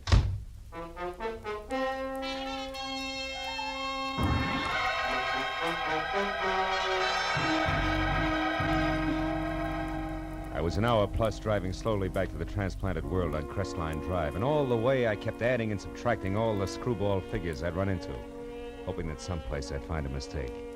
But when I was there through the junior jungle and standing at the front door, I knew that my hunch was right. Marlowe, you've got the sword? Sword and sheath alike, Mr. Pound. They're in my car. Also, I got news. Bibesco's dead. I'm not sorry. So is Turner. I don't know any Turner, but why haven't you brought the sword and sheath in with you? Because they don't count, Mr. Pound. There wasn't any code in the pattern on either one. The answer was a slip of paper jammed down in the sheath. Here. Is that what we're after? Let me see. Yes, Marlowe, this is it. Oh, I knew he wouldn't fail me. I knew Voss was loyal. I knew it. Oh, better than that, Mr. Pound. You counted on it. And don't move a finger, Happy. It's a great night for killing. Now go on. Into the study. We're going to use the phone. What? Marlowe, you're insane. Sure I am. So much so that I let the hairs from an affectionate Siamese cat change my mind. About everything. Keep moving. The cat? What do you mean? I mean the Turner who shot Eugene Voss in Manila, who murdered Bibesco out at the beach, who I just killed before he could kill me, had white hairs from a molting white Siamese cat all over his suit. The same kind of white hairs I got on mine when Shoo rubbed against me. Now go on, open that door. In other words, Pound, Turner was a friend here, not foe, and from there on in, it all figures. Or do you still think I'm insane? Yes, No, Marlowe, you're right. You bet I'm right. Turner was in this with me. A partner, you might say. You see, I knew that Eugene Voss was worried about competitors. Like Bibesco, go on. Well, I knew that Voss would see I got his client's list, the pearl dealers, if his life was really in danger. And that gave you a brilliant idea. Put his life in danger. So you sent Turner to Manila to kill Voss once the list was on its way. Oh, how neat. But tell me, clean cut, why didn't you let Turner know about the sword at once? Because he was tricked. Voss planted a fake list at his hotel, hoping that Turner would find it and go his merry way, which Turner did. He didn't know it was fake until he arrived here this morning. Which, of course, didn't affect the scheduled murder. Nice and thorough, aren't you? Or have you left out some little detail I should know, like why you bothered having Turner get mixed up in this at all tonight? I would have brought the sword and sheath back for you without him. I know you would, Marlowe. That's why I hired you. But I also knew that there was a good chance that in finding the sword, you would also find that I deal in opium, not pearls. Oh, fine. And Turner was right behind me all the way, ready to kill me if I found that out from say, Bibesco, huh? Precisely. Turner was right behind you, Marlowe, even as Hidecky is right behind you now What in did the dark. You fool. Why do you think I kept talking here, kept confessing? Speak up, Hidecky. Hidecky, talk! He can't, Mr. Pound. What? Hidecky is very unconscious. He's what? I hit him with a vase. A Filipino vase. No, you're lying! Hidecky! Hidecky! Pound! Hold it! Pound! Oh, my leg! Oh. Marlowe, you've got him. Marlowe! What's the matter? Behind the curtain. There's nothing there, honey. Huh? Nothing more than a friendly cat named Shoo. Oh.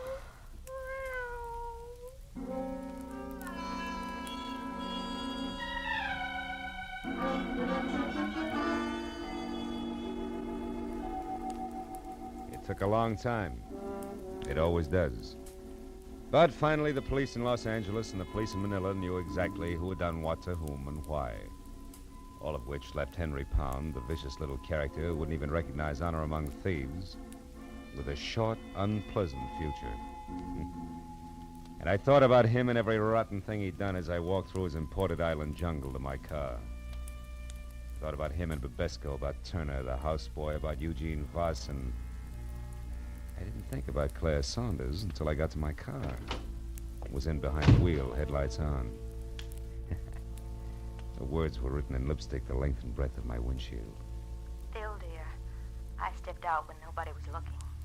But don't fret, because from here on out, I'm going to be very good. I've learned my lesson. P.S. My plane doesn't leave until morning. Would you like to help me wait for it at the airport cafe. They have good food and they're open all night. Claire. Airport cafe. It's an hour's drive. Unless I hurry.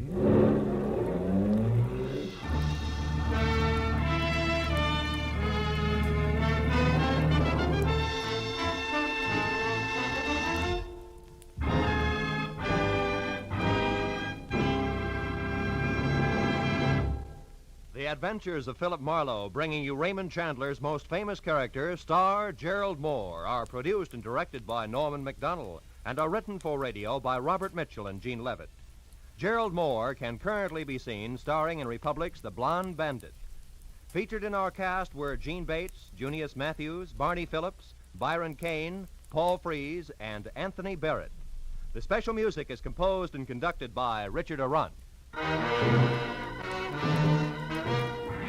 Be sure to be with us again next week when Philip Marlowe says... This time an old Spanish woman who cared, a redhead and a mink who didn't, and a green suede button beside a corpse, all led me to a wounded man with a gun in his hand, cornered on a warehouse roof.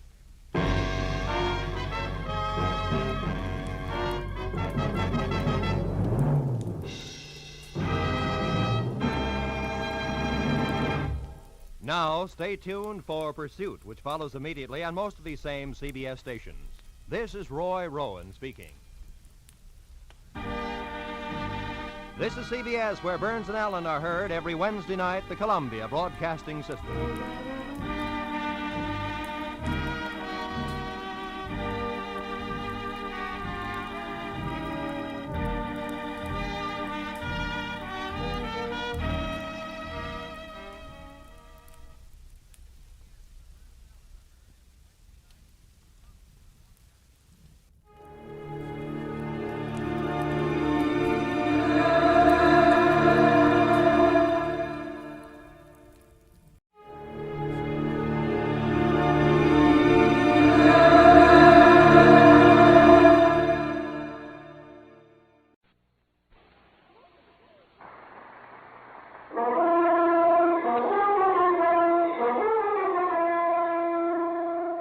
To requests representing millions of listening friends, the National Broadcasting Company is pleased indeed to bring you again The Adventures of Sam Spade, Detective.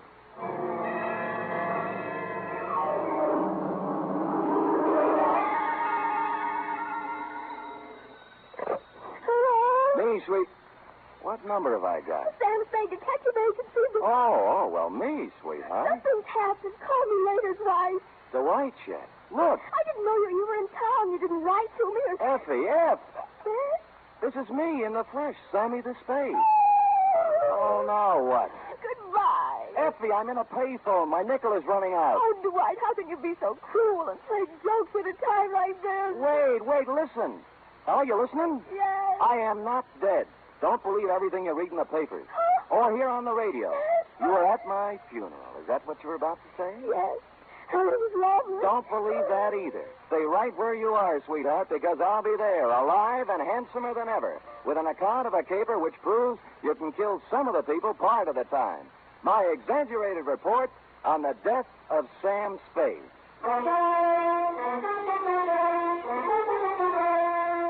NBC welcomes back to the air a character who has captured the public imagination more completely than any other since the birth of Sherlock Holmes.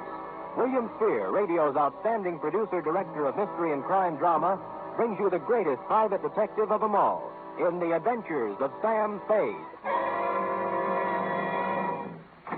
Ain't it grand to be blooming well dead? Candles at my feet, candles at my head. We're not open for business today. I mean, Mr. Spade's office is closed right now because... I'll wait. She looks just like Mr. Spade. What's your name? Spade. S-P-A-D-E. Spade. Sam never told me he had a twin brother. He doesn't. But then you... I'm me, Sam. Oh, wait, come here. Now do you believe me? Oh, what's the use? Oh, you're so much like him. Oh, never mind. Now get your pencil and paper and take it. Date November 17th, 1950. To Miss Effie Perrine. That's me. From Samuel Spade. That's me. License number 137596. You must have been the last one to see him alive. Did he tell you to give me a message? Shut up. Subject, my death. Dear Effie, since the sight of me in the flesh, breathing, hungering, and living doesn't convince you, maybe this report will. Think, if you can, back to last Monday. Now, if you recall, it was about 11 o'clock when, on the flimsy pretense that we needed stamps for the office, you drew $2 from petty cash and stepped out to buy a pair of step-ins. And that's when my client materialized. He was small and thin and carried with him the unmistakable odor of stale flour. His black alpaca suit, string bow tie, elevator shoes, and white gloves had no bearing on his conversation. Oh, dear. My name is Chester Swan. Are you sure? Yes. Well, my name is Spade. What can I do for How you? tall are you, Mr. Spade? 6 feet in my feet. Weight? 178. I always notice a man's bone structure, don't you? Oh, always. Open. Huh? Open. Let me see inside. I could? Mm-hmm. All right. Fine. Oh, well, now that you know me this well, Mr. Swan, what can I do for you? Oh, dear. Perhaps I shouldn't have come here at all. I'm sorry, Mr. Spade. Well, really? Oh, dear. Oh, hello again, Mr. Swan. You wanted to talk to me? Yes, but I can't talk now. Mr. Spade. Still here. There. I live at 8516 Claremont in Berkeley. I'll be there tonight. Oh, dear. This time, as he made his exit, he left $50 on the edge of my desk. And so, stupid me, I was at 8516 Claremont at the close of the day. It was a small white cottage with green shutters and a white picket fence. There was a hill in back and a brook in front. The sun was beginning to set on it, and it was all very picturesque. In fact, so much so that a girl with red hair, blue jeans, purple smock, oils, and canvas was making it immortal. She liked me immediately. Here, hold this. Certainly. Bryson? Oh, yeah. This is my first landscape. I'm a sprouting artist. Obvious. Makes your own? Not when I can get somebody to do it for me. Who are you? Oh, I might be a fellow artist. Don't do that. You're a liar. You're Sam Spade. I saw your picture in a newspaper clipping when I was helping Chester clean out his desk before he moved it. But I... You don't know an easel from a palette. Oh, but I could learn. I take it seriously. Oh, then so do I. I doubt it. You've never tried to get away, to stand off, to throw off the shackles, have you? No. I'll have to admit that the urgency of living, the pressure of merely existing, has had to... Catfish, Sam. By the way, I'm Amy Goodrich. Catfish? The world is full of unhappy people who never try to get away from it all. Well, honest... Stop it? Well, I wanted to, really. Honestly, Sam, get away from everything. Leave, dissolve. I've dreamed of it. Never return. Cross my heart. Mm-hmm. What are you doing here? To see Mr. Swan. He isn't home yet. This house is a wonderful subject. Look, Sam, colorful, moderate, pleasant. Mm-hmm. That is until the sun stops shining. But picture it at night in the fog, crushed with barrenness, full of dust, brooding, ominous. I'm trying to capture that, too. It's what we've got to get away from, isn't it? Absolutely. You and I... Sam, as you start up the hill on Claremont, there's a green apartment house on the right. I'm in 420. Well, maybe we'll find a way out together. Maybe. I waved her a fond farewell and sat on the steps of my client's house until he showed up at 6:15. He took me inside where the only furniture was an army cot and a portable barbecue. I'm so glad you kept our appointment, Mrs. Spade. I'm so frightened. I've been upset all week long. I didn't know what to do. I just didn't. And what have you been so upset about, Mr. Swan? Well, lately, Mr. Spade, infrequently, for the last week, I've noticed a man. I think he's following me. Mm-hmm. At first, I'd see him in a car following my bus when I went downtown. Then he'd be waiting around at the bus stop in the evening when I came back. I sold my house, and I'm ready to move. It's unnerved me so much, but... Did he follow you home tonight? No, but Well, would anyone be following you, Mr. Swan? Well, I don't know, Mr. Spade. I don't know. I really don't. All right, I'll try another tack. What does this man look like? He always wears dark clothes and a hat. I'd say he was about your height. 6 feet. I remember. Maybe heavier. Same bone structure, though. Yeah. You haven't been to the police? Oh, dear, no. A man in my business can't afford off-color publicity. No? What kind of business is that? The Bonton Mortuary. Oh. 25 years. Same location. Oh, and I've worked hard. So very hard. And if there's something behind all this, something that has stopped me from being made the executive secretary of the Undertakers Breakfast Club when they hold their annual election next month, I don't know what I'll do, Mr. Spade. I just don't really know what I'll do. I just don't. Oh, go ahead, Mr. Swan. You'll feel better. Just let it all out. Just really do.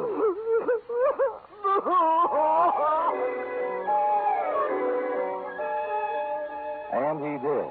When he stopped crying, I instructed him to go about his daily habits as always and left, assuring him I'd get to the bottom of it all. I walked down to the corner ostentatiously, which is a neat trick well calculated to throw nefarious observers off the track and lull them into false security.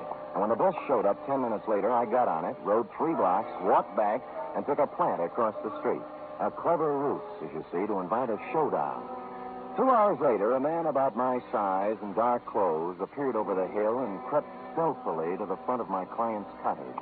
He had his eyes glued to the window when I walked up behind him. Hey, let go of me. Come on, you're going inside. Listen, I'm no peeping Tom. No, you're the bloodhound type. I'm inviting you in for a real sniff at Oh, your no, dog. you don't.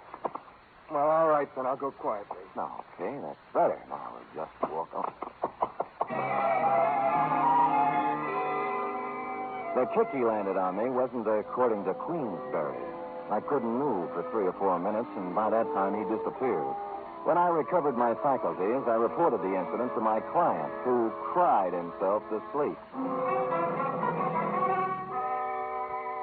After I bolted him in for the night, I stopped on my way down the hill at apartment 420 in the little green apartment house. She was still wearing the blue jeans and the purple smock, and she still had the same ideas. Come in, Sam. You said you were serious about getting away from it all, and a whole day has passed. It was that pressure of living. I'm here to apologize. You are not the girl. I'm sorry, Angel. I love to be fooled, Sam. You're forgiven. How's the painting coming? The one of Swan's cottage. Slow. Fog is always tough. Looks nice, though. How long have you been on it? 3 weeks, all told. Well, then you've had a pretty good plan on the house, haven't you? Ever notice a tall, broad-shouldered guy in a dark suit casing the place? Tall, broad-shouldered. Pretty much like me. Could anybody be pretty much like you, Sam?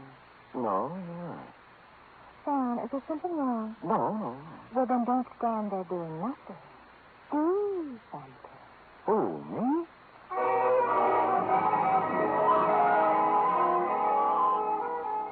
Amy fixed me a small dinner which had a strong turpentine taste to it, and then we mixed oils and painted and made fudge.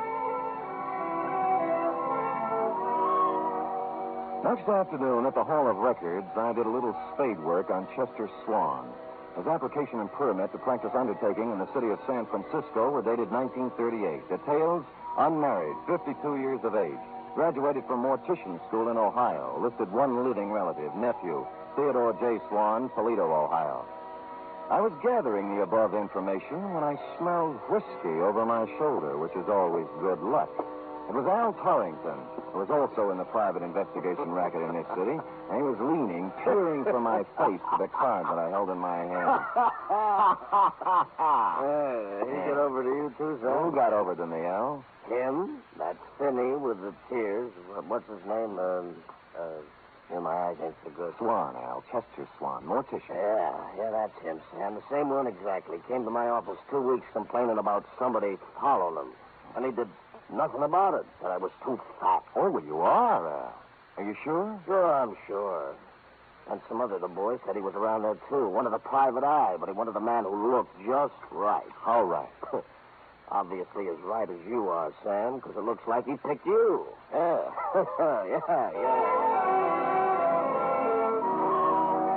Yes, it did look like he picked me. And I thought that over, and I didn't like it. And I called my client at home to tell him he was fired, but he didn't give me a chance. Oh, dear, I'm so glad you called, Mr. Spade. I really am. I called for a reason, Mr. Swan. I'm resigning this case. Oh, dear, Mr. Spade, you can't do that. You really can't. I don't think you've been quite honest with me, Mr. Swan. Oh, dear. Tears will get you nowhere. I made a routine check on your reasons for hiring me, and they don't quite fit with the reasons you gave. They really just don't quite, Mr. Swan. It's no game, Mr. Spade. Believe me. He's back tonight. Right now, he's standing beneath the lamppost outside my window, and I'm frightened to death. But please hurry over, Mr. Spade, and let's get this business straightened out. Please, please. And stupid me, I went over.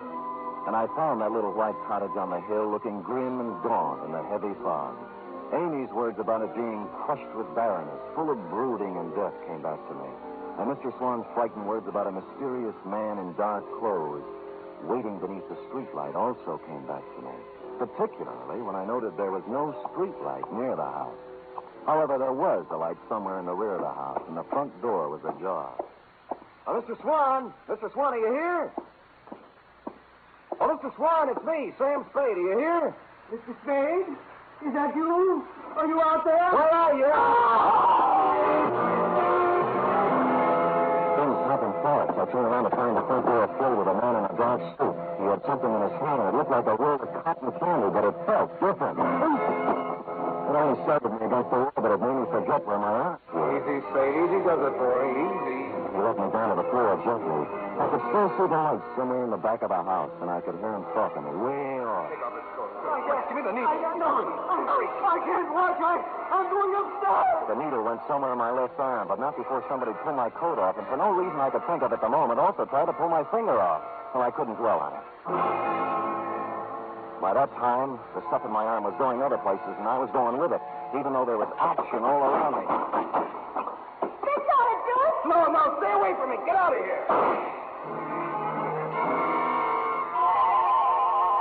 Vaguely, somewhere, somebody was shooting Roman candles or having blowouts or playing bebop. I just didn't care at all. I just didn't.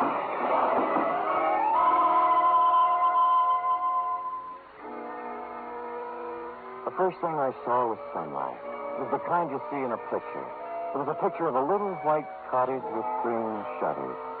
You guessed it. I was in Amy's apartment where we made fudge together. I got to my feet somehow.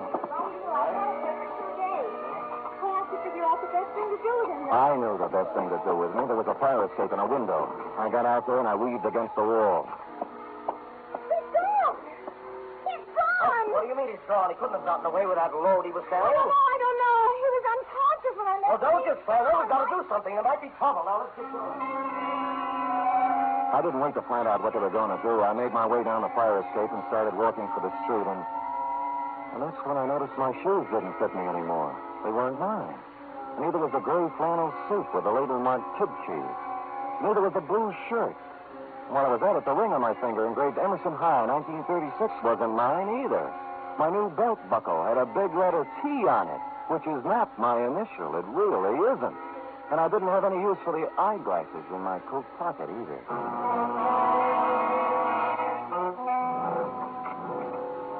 You were out when I walked in the office, F, but you've been there. There was a black crate done up in a white satin ribbon hanging on the door. The desk blotter was drenched with salt tears. And a newspaper folded back to page 13, and I'll sue the Chronicle on this if it's the last thing I do gave me a 2-inch spread. Item, November 15th, 1950. 15? What happened to the 13th and the 14th? Detective perishes in Berkeley fire. I read it through once. And twice. It was my obituary.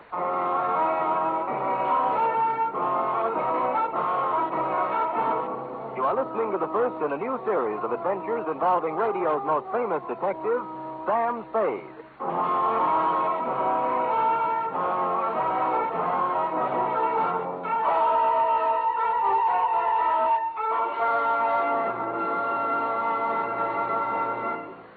Later tonight on most NBC stations, Daffy's Tavern comes your way with another merry half-hour session, starring Ed Gardner as Archie the manager. There's a full serving of laughs garnished with chuckles and whipped up by Archie and his unpredictable friends, Miss Buffy, Clifton Finnegan, and Eddie the waiter. It's just one of the many great Friday evening entertainment features on NBC.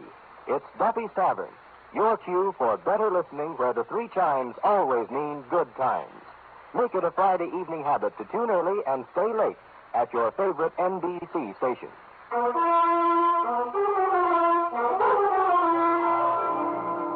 And now back to Caper Over My Dead Body, tonight's adventure with Sam Spade.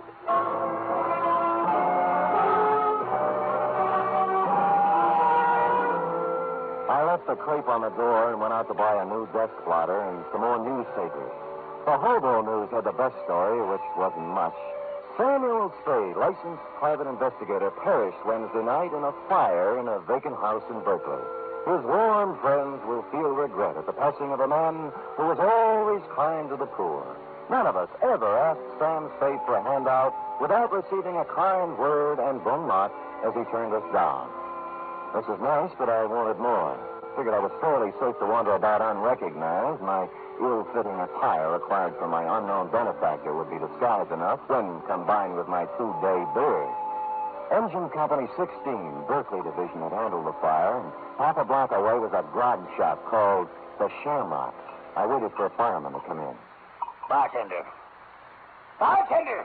What kind of a place are you running now? I've been here 5 minutes already. All right, shut up, Patty. You just arrived. Well, it seems like 5 minutes. A wee bit more there, if you don't mind. That's enough for you, Patty. You're still on duty. I am not. I'm off now. The chief said I could be off. It is every day I receive such a shock to my system. You received your shock 3 days ago. And I'm still shaking, man. Oh, the sight of him was terrible. Burnt as black as the good saint's beard. All twisted and horrible in death. He was probably dead drunk and didn't know what happened to him. And were you there fighting the flames and finding him like me? Oh, it was terrible. Terrible. It wasn't that bad, and you've had your limit. And who says so? I say so. Oh, you do you? And who are you? Your brother-in-law. Well, now. Well, maybe I can spot you one time. I never drink with strangers. What's your name? O'Doolin. Well, you heard the man. Go ahead, pour. Cheers. Yeah.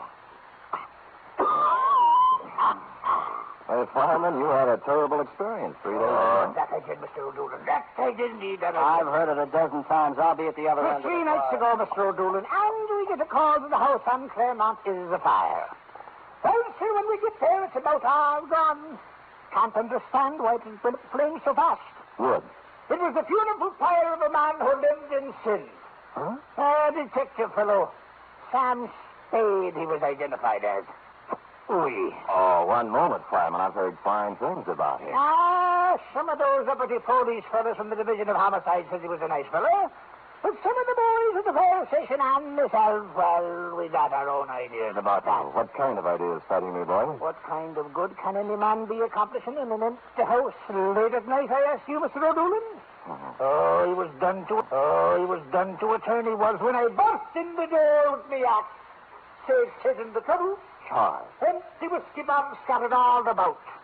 Sin, O'Doolin, sin. He'd gone to sleep with a smoke and cigarette that set the whole place off.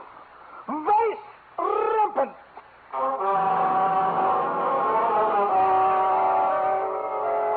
From there, I went downtown to the telegraph office where I sent a wire to Toledo on a long chance. When I was waiting for an answer on a not-so-long chance, I slunk into the Bon Ton funeral parlor to pay my respects to the departed.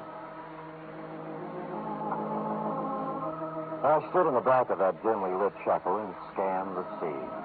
3 of the boys from Homicide were there, blowing their noses. 2 chorus girls I thought had long since forgotten me were there in black, deep V-necks. My insurance man was there, looking awful worried. 1 Chronicle reporter with photographer, a shoeshine boy from our building, and the bailiff from the courthouse, just to mention a few I could make out. And you were there, Effie, up front near a closed casket. I made out a bowl of flowers from robbery detail. It said, "Goodbye, Stan."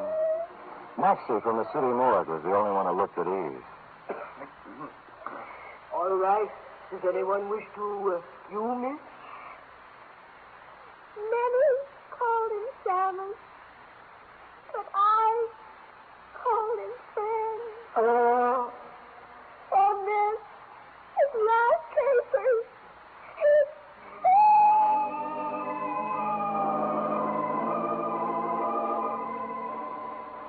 I was touched, Effie, and I would have stopped the whole thing then and there. But I had to find out who was in that casket. I reeled out the front door with tears in my eyes and slid around to the back door and into Chester Swan's private office. And there I made a phone call and got an answer to my telegram, which caused me to make another call to his bank. By that time, most of it was right in place. A search through his desk revealed nothing, and a safe standing in the corner the same. But then my answer walked right in the door. Oh, Sam, darling, I was so worried when I found you'd left there. I saw you at the funeral, and I thought you'd be here. And the guy was with you? Was he worried, too? Oh, dear him. That was Dr. Jesslyn. Sam, you'd been out for 2 days, and I didn't... Oh, Sam, you sweet. You got away from it all. You've escaped, darling. Yeah, they're burying me right now. I'm dead. It's so wonderful, Sam. Only one thing. Where do you fit? The caper. I was supposed to burn up in that fire, and what was left was supposed to look enough like Theodore J. Swan, class of 1936, Toledo, Ohio, to let beneficiary Chester Swan collect a nice pile of insurance money. Sam, what are you talking about? Who is Theodore J.? What did you say? Chester's only living relative. They're burying him right now. Somebody lost his caper. You want to tell me? Darling, I was at the house the night of the fire, working on my foggy picture. You didn't see me when you went in, and later on you didn't come out. And I went over. I was on the floor, and a man was bending over me. He changed clothes with you, Santa, and I screamed, and he pulled out a gun, and I hit him with a hoe. And I drug you out of the run. And then what happened? I put you in my car and took you home. I was going to phone the police, but I decided it was something you were working on, and I went back to the house, and it... And it was burning, and you knew the man you'd hit on the head was in there. Believe me, Sam, I didn't know the house was going to burn down. I wouldn't kill anybody, Sam. I only wanted to... You only wanted to help me, and you did right, Angel. Oh, Sam. That's all right. I'm your witness. You didn't start the fire. Somebody really started it? Chester. He thought it was me lying on the floor in there. The bank tells me he's about to go busted. He figured this one out with his nephew to scare up some insurance, though. I know about the same size. Sam. Hold me. It's been horrible. This is the kind of thing I was trying to paint. Now I'm smack dab up against it, and I'm sick. I'm scared. Easy. Sam, you're really dead. Squeeze our way out, Sam. Just leave now. Let it go the way it is. They all think you're dead. Oh, dear. Huh? But we know different, don't we, Mr. Spade? He was holding a Navy Colt revolver in front of him with both hands. I couldn't make up my mind to rush him and count on his bad aim or stand still and be a perfect target while I tried to talk him out of it. Either way, he was a crazy man with a gun. He was getting ready to use it. Sam, he's going to kill us. Quiet, Amy. Because my nephew was stupid enough to wear your watch and your suit when he exchanged clothes with you, I'm going to lose the bon ton. And that puts you in quite a spot, doesn't it, Mr. Swan? Until a moment ago, yes, but now. Mr. Spade, the newspapers all say you're dead. The death certificate says the same thing. All of your friends are following your casket and my nephew's corpse to the cemetery at this very moment. Everybody expects you to be dead, Mr. Spade. Thanks to you, Mr. Swan. But now, nobody'd miss you if I killed you. I'd miss you, Sam. But I'd have to kill you, too. Oh. Did you notice you're still wearing Theodore's clothes, even his ring? Why, Mr. Spade, I could kill you and put you in a fire somewhere and collect my insurance on Theodore now, couldn't I? No. Why, that's a terrible thing to think. Huh? Oh, you're not reasoning properly, Chester. You really aren't. How would you explain Amy? You just said you'd have to kill her. And what about the coroner's office? You know how they are. But if I... And don't forget the medical examiner's got something to say, too. Not to mention the fact that you'd have to really burn me up to cover up the bullet hole. And furthermore, Chester, when you shoot me, if you happen to hit a rib and chip off some bone, they'd know I was shot before, and then homicide would be in on it. Oh, no, stop. Nothing works for me. I'm a failure. Oh, go ahead, Mr. Swan. Let it all out. You'll feel better.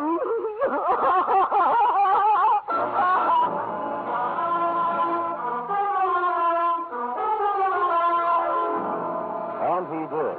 And he's still crying in his cell downtown. Period. End of report. Oh, Sam, you were so brave.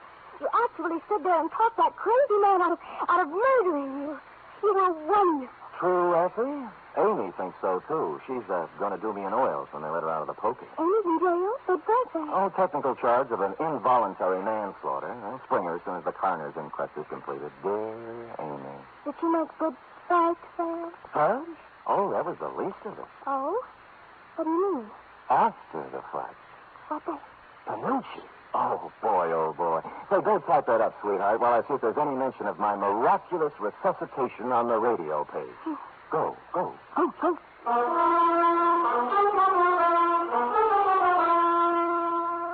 There certainly is a mention of Sam Spade on the radio page for Friday. Sam Spade is one more in the list of great shows to join up in NBC's Parade of the Stars. Have you heard The Big Show? This Sunday, The Big Show comes your way once again on NBC. Listen to just a few of the star names who will be appearing this week. Bob Hope, Jimmy Durante, Perry Como, Jose Ferrer, Mindy Carson, Eddie Cantor, Meredith Wilson and his orchestra, and many, many more. And, of course, your MC once again will be the lady who invented the snappy retort, Tallulah Bankhead. Yes, it's The Big Show. It's big in music, big in drama, and big in comedy. Be sure to hear The Big Show Sunday.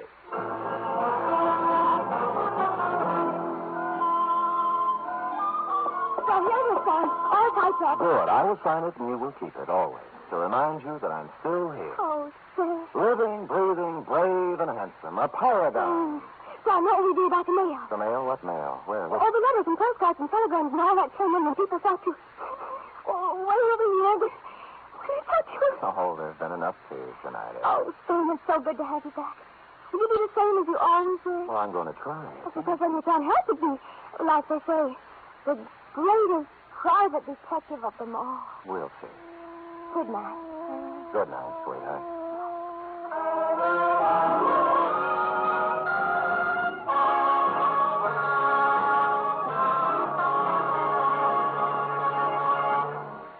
The Adventures of Sam Spade are produced, edited, and directed by William Spear. Sam Spade was played by Stephen Dunn. Lorene Tuttle is Effie. Script for tonight's adventure by E. Jack Newman. Musical scoring by Lud Gluskin, conducted by Frank Wirth.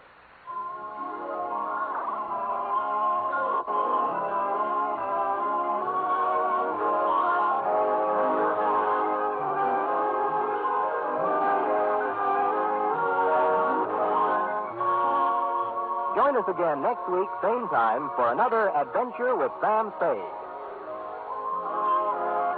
Hear the magnificent Montague, then visit Duffy's Tavern on NBC.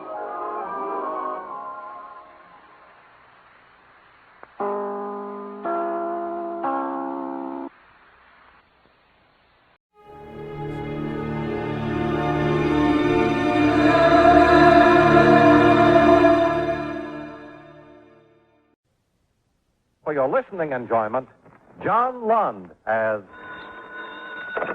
Johnny Dollar. This is Ed Murphy, Johnny. Keystone Mutual. Oh, hi, Ed. That's so good, Johnny. Could you come over to the office right away? Well, sure, Ed, but what's I don't want to go into it on the phone, Johnny. It's going to be quite a shock to you. It's about Ben Bryson. Ben Bryson? Yeah, a good friend of yours, isn't he? Yeah, he was. Too bad he had to die that way. You're wrong, Johnny. Too bad he didn't die a year sooner. Come on over to the office.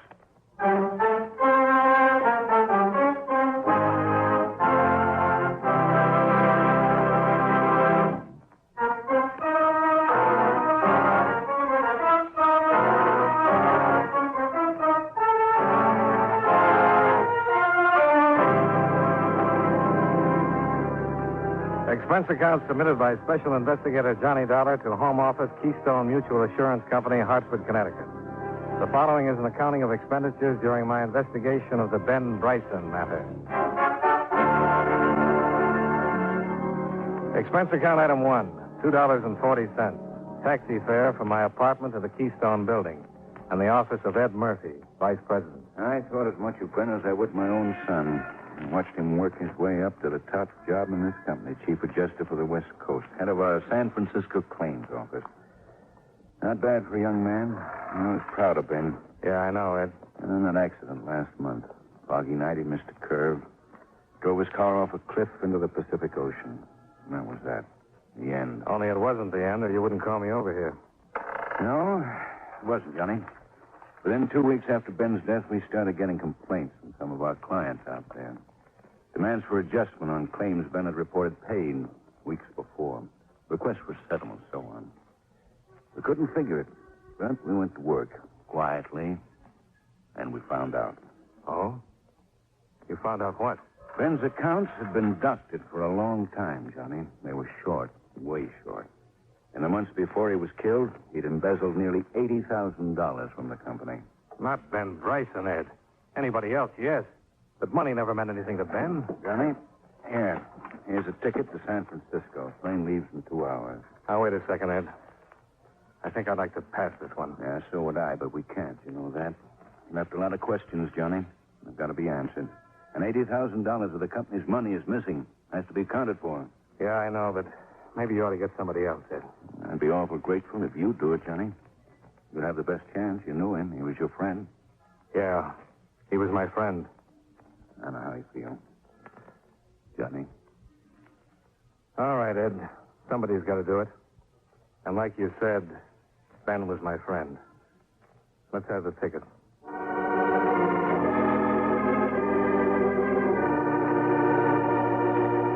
Expense account item 2, $8.90. Tips, incidentals, and taxi from the San Francisco airport to the Fairmont Hotel, where I read taxi to Ben's last address, the Franciscan Arms apartment.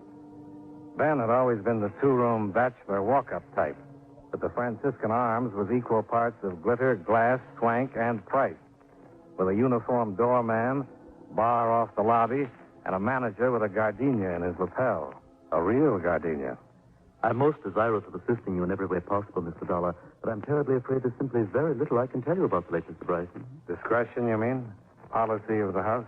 No, of course we do try to protect privacy of our residents. Even to the extent of turning down $20? Well, under the circumstances. Thank you. Gratuities of this nature are always welcome. Pardon me. Yes? Oh, yes, Madame Rendrick. Yes, I'll send one of the boys up, little Coco. Yes, right away, Madame Rendrick. Nasty little poodle. She had to walk it herself, take some weight off her. Now, about Mr. Bryson. He'd been our guest for about 6 months at the time of his tragic accident.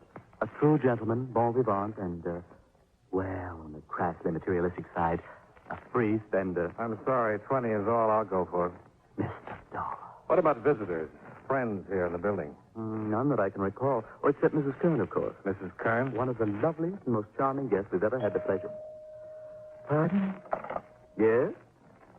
Yes, Madame Rendrick. The boy is on his way. Oh, yes. Well, please tell Coco I'm so sorry. Coco, what a ridiculous name for a dog. Yeah, now about Mrs. Kern. Well, she and Mr. Bryson were inseparable. And Mr. Kern? Deceased. Early this year, I believe. Wonder if I could talk to Mrs. Kern. I'm afraid not, Mr. Dollar. She's been gone for 10 days. Gone? Where? I'm the faintest idea. She'll be back eventually, though, of course. She still has her apartment here. Oh, that poor dear. Such a tragic coincidence. What do you mean, tragic coincidence? Well, as I understand it, Mrs. Kern's husband also died in some sort of accident.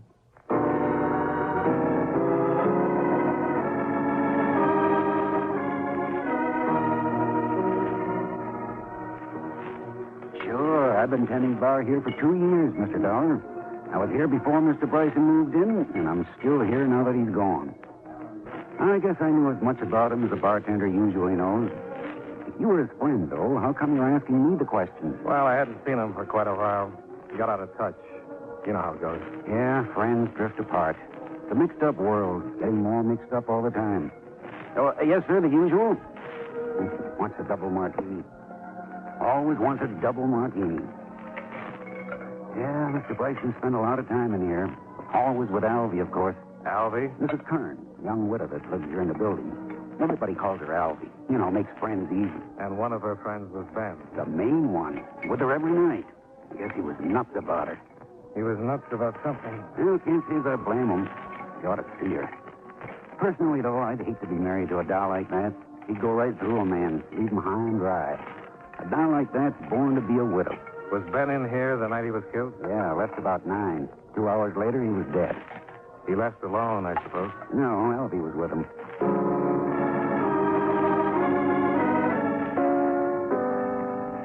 Expense account item 3. $20 tip to the apartment house manager. And $1.25 taxi to my hotel. I couldn't figure the next step. Alvy Kern was the key, and without her, I was stopped cold. None of Ben's old friends had seen him since he started going around with her. His office girl knew how to type, and not much else. It was a cold trail. $80,000 had disappeared, and Ben had driven off a cliff and died. There weren't many answers left behind. Then, 2 days later, I got a phone call. Johnny Dollar. Oh, this is Maurice, Mr. Dollar. It's the Franciscan Arms. Oh, yeah. I have some very interesting information. Well? Well, Oh, right, $20. What's the information? Well, I've just received a letter from Mrs. Kern. She wants me to forward her mail in care of American Express, Panama City, Panama. Panama City. Okay, Maurice, thanks. Thanks a lot.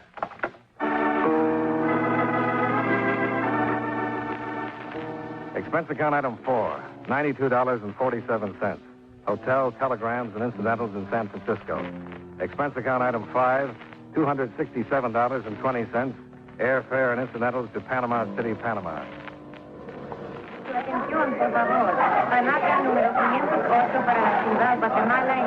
Un momentito, señor. You are Senor Dolar, no? Why, yes. El Capitán de Vano of the Panama Federal Police, a sus órdenes. We have received your radiogram, senor, and I have been instructed to cooperate with you intentionally. Oh, good. What about Mrs. Kern? Had any luck finding her? But of course. She's registered at the Hotel Primesto. Most unusual. It is small, located on the waterfront. One would think to find her in surroundings more chic. Is she alone? So I am informed. So, what are your plans, Senor Dolar? Well, I want to talk to her first. After that, we'll see. I'll check with you later, Captain.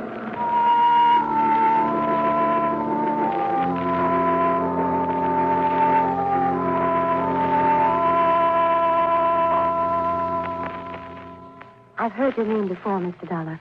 Then Mr. Bryson mentioned you. Was it Ben or Mr. Bryson? It has been. Please, I'd rather not talk about it, Mr. Dollar. Ever since that terrible accident, all I wanted to do is forget. That's why I came down here, to get away and try to forget. You thought quite a lot of him, huh? We were going to be married. Well, too bad it didn't work out. You'd have had a good life. Ben's wealth and your... Well, I had the idea that he'd just work for an insurance company. And live the way he did? Oh, come now, Mrs. Kern. Well, actually, that side of it didn't seem to matter much. My husband left me quite well off, and... How long were you married before he died? Only 10 months. You do have bad luck, don't you?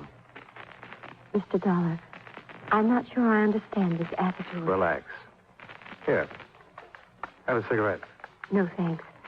My vices don't include smoking. Oh? Mind if I do? Of course not. Thanks. You have a suite here, Mrs. Kern? Or just this room? Just this room? Why? Well, then I imagine this door leads to the bath. What are you doing? It does. But it's empty. Of course it's empty. Then the only other possibility is that closet. Stay away from there. There was cigarette smoke in the air when I came in, stubs in the ashtray. If you don't smoke, where did they come from? There's no one here. Stay back or I'll... Look, Mrs. Kern, turning out the lights may be romantic, but it's not the best... Oh! I shook my head trying to clear it, finally staggered to my feet and found the light switch. Albie Kern was cowering against the wall, staring at me, scared but not saying anything. I stumbled toward the door. The corridor was empty. You're wrong, Johnny. There wasn't anybody here. I'm the one who hit you. To hit like that, you'd have to grow a fist 3 times your size. No. I know what the game is now. I should have caught on sooner, but I didn't. There's no game. I don't know what you mean. Look, only one person I know tears cigarettes apart and shreds the paper that way. No, Johnny, you're wrong. The two of you in it together all along.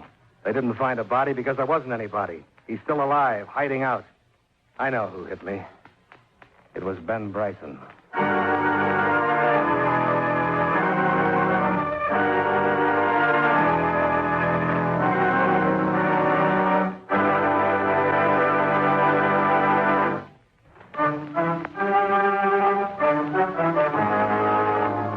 And now, with our star, John Lund, we bring you the second act of Yours Truly, Johnny Dollar.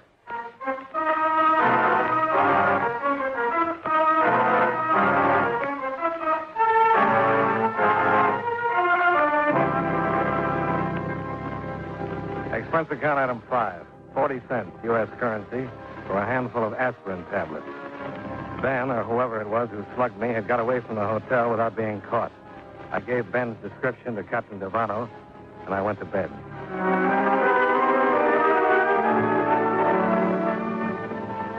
At breakfast in the morning, I still hadn't heard from Devano, but I did get a repeat performance from my other little playmate. Good morning, Johnny. Oh, good morning, Mrs. Kern. Mind if I sit down? Not if you don't double up your fist again. I can explain that, Johnny. With all night to think it over? I'll bet you can. I mean, really. I wasn't the one who hit you, of course. It was silly to claim such a thing, but it wasn't Ben either, Johnny. You don't mind if I call you Johnny. I mean, you were a close friend. All right, Mrs. Kern. If it wasn't you and it wasn't Ben, who was it? Well, the name doesn't really matter. Let's just say it was a friend who'd rather not be brought into the picture. And let's also say that wasn't a bad attempt. But I still don't buy it. It's true, Johnny. Ben was drowned in San Francisco when his car ran off into the ocean. He's dead. He can't be dead in San Francisco and still be tearing up cigarettes in Panama. I did that. I didn't smoke them. But I tore them that way. I picked up the habit from Ben. You took a guess and you were wrong. So forget it.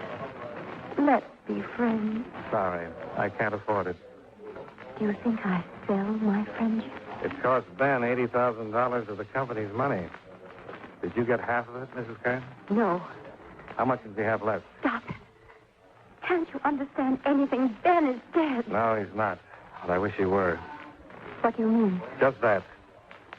But he was your friend. That's right. I thought a lot of him.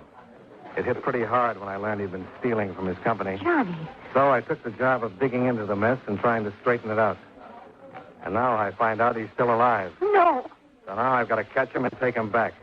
That's going to be even tougher. Oh, you wouldn't have to, Johnny. That is, if he were alive. No, I wouldn't have to, but I'm going to. Johnny. Con su permiso, Senor Dolar. Oh, morning, Captain. It is possible to speak a word with you, Senor. Sure. Excuse me, Mrs. Kern. Certainly. I did not wish to mention the matter before the Senora. Turned up something? Senor, my men have located Senor Bryson.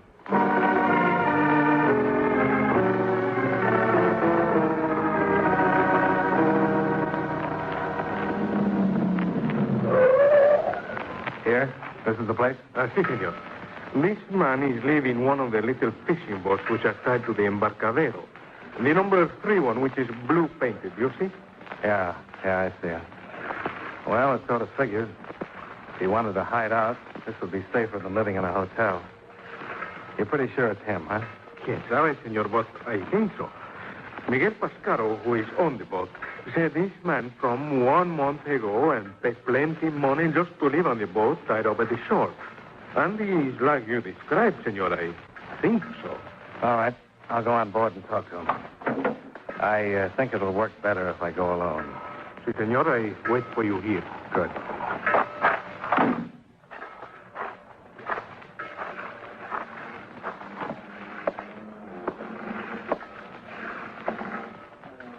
Well, Ben? Ben? Where are you? Cabin's unlocked. Come on in.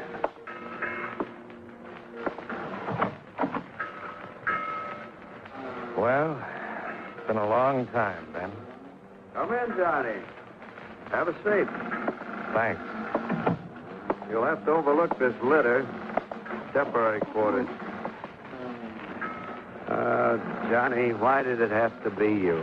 It had to be somebody, Ben. Sooner or later. You should have known that. I guess. How'd you get onto it? Alvy? Yeah, I traced her. Followed her down here. She fouled up, Johnny. She wasn't supposed to come for 6 months, and the first thing I know, she's here. Said she couldn't wait. Why did you do it, Ben? You've seen Alvy. Do you need any more answers? She worth the price? For me? Sure. This face of mine always stopped the dame. And Alvy was different? She fell as hard as I did. I didn't know women like her even existed. She's for me all the way. But you still had to buy her. Mm-mm. Price tag, $80,000. No, you're wrong. It was only that Alvy'd always lived high, and I had to live that way, too, to be around her. What were your plans, Ben? What were you going to do? Go to Rio, Argentina, maybe, start a new life together. That's why I needed all that money. I didn't spend that much. And Alvy agreed to that idea? Sure, she was all for it. Then why did she keep her apartment in San Francisco? She didn't. Oh, you're wrong, Johnny. Somebody gave you a bum steer. She cut loose from everything. She told me she did. Well, we can check on it when we get back there. Easy, Johnny, easy. I've had this gun on you ever since you came aboard. Now, don't make me use it. Would you use it, Ben? I'm up a dead end, Johnny, and I know it. But I'm still going on as far as I can. Don't try to stop me, Johnny. I don't want to kill you. But if I have to, I will.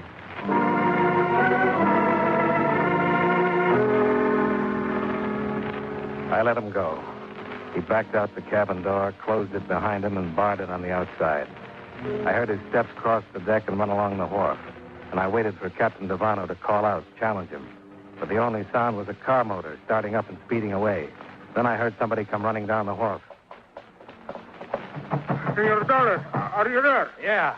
Get the door open. Where is he? What happened?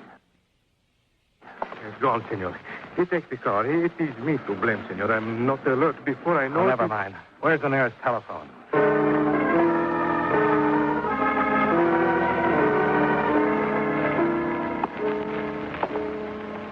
It's been over an hour.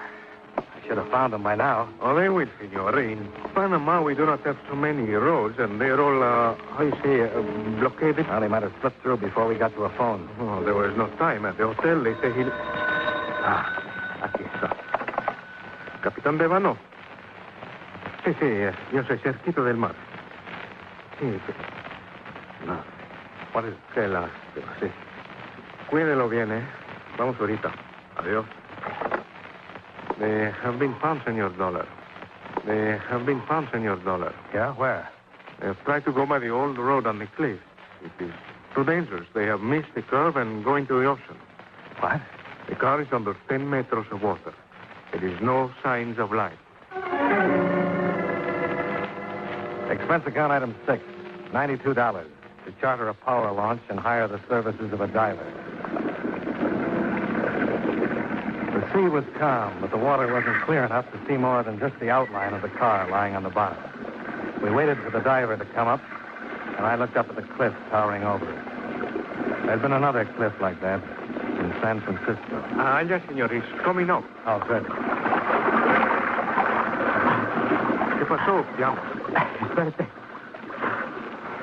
El cuerpo de la señora que está abajo. Pero es el único. No hay otro. ¿Estás seguro? Sí, señora. No hay otro abajo. What's the matter, Captain? We have found only the body of Mrs. Kern. Senor Bryson's body is not in the car. The same pattern.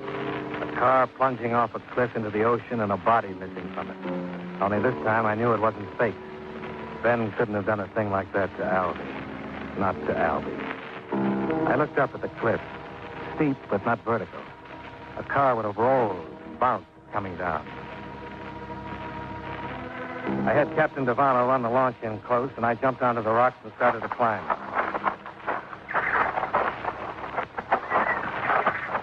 I'd made it halfway to the top before I found him, lying jammed in a crevasse, broken and dying.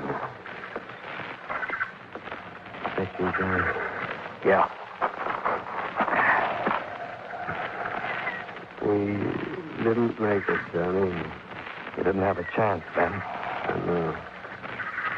It's kind of funny. This, I mean, just like we did it in San Francisco. I mean, this time it's real. Yeah. This time it's real. Yeah. Better not try to talk, Ben. We'll get some ropes down from the top. Get you out of here. No use, Johnny. Is Alvy... She's dead, Ben. You were right about her, Johnny. Forget it. I made her come with me in the car. Held a gun on her. She got mad. Spilled the whole story. Ben, She didn't love me. Not any of the time. She admitted it. And I thought she did. And that was fine. Nobody else ever let me even think it. Ben, it's no good talking this So way. it won't matter, Johnny. Like you said, I don't have a chance. But you know something? I think I'd do the same thing again. Maybe there's no answer for a guy like me. I don't know, Ben. I'm not a judge. Kind of figures, you know, I'll be dying too. I bought her and paid for her, Johnny. I ought to be able to take her with me. After all, Easy, Ben. Johnny, the money, what's left of it, is inside my coat. Give it to Ed. Tell him I'm sorry. Make him understand. He will. You too, Johnny. I'm sorry. You don't know what else to say? Forget it. I don't think I'd do it again. Crazy, eh? Now, at times we all get crazy, Ben. Yeah. Thanks, Jerry. Thanks for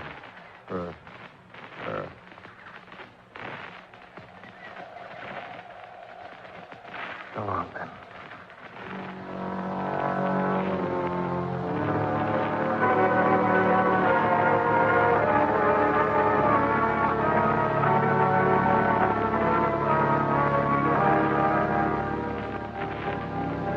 Expense account item 7, $26.30. Hotel, taxi, and miscellaneous while in Panama. Expense account item 8, $312.90 airfare and incidentals back to Hartford. Expense account total, $823.82. I'm enclosing a cashier's check for $72,652 recovered from Ben Bryson, embezzler. Yours truly, Johnny Dollar.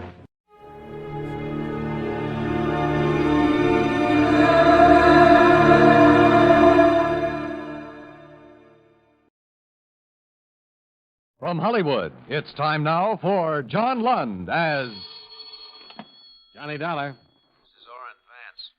Sent me up to Ossining 7 years ago, remember? Orrin Vance. Oh, the Zeman case? Now you got it. You know, Della, I thought a lot about coming out and killing you.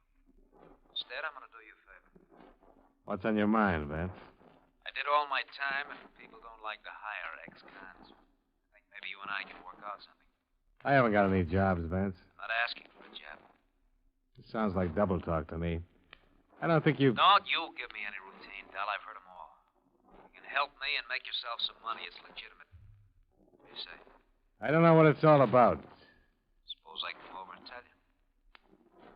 Okay. I'll be waiting for you.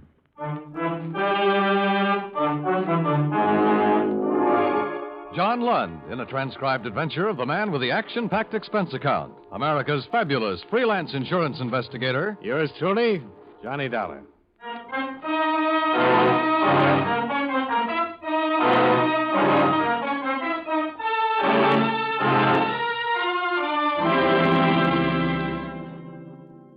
Expense account submitted by Special Investigator Johnny Dollar to All States Insurance Company, Wilmington, Delaware. Attention, Mr. Don Freed, Chief Investigator. Since your office authorized me to conduct certain inquiries based on information supplied by Orrin Vance, I am billing you accordingly. The following is an accounting of expenditures during my investigation of the Baltimore matter. Expense account item 1, $295. A phone call to prisoner dismissal board at Sing Sing Prison, where I was informed that Orrin Vance had been released 3 days before the above date. He had completed 7 years of a 7 to 15-year term for grand theft.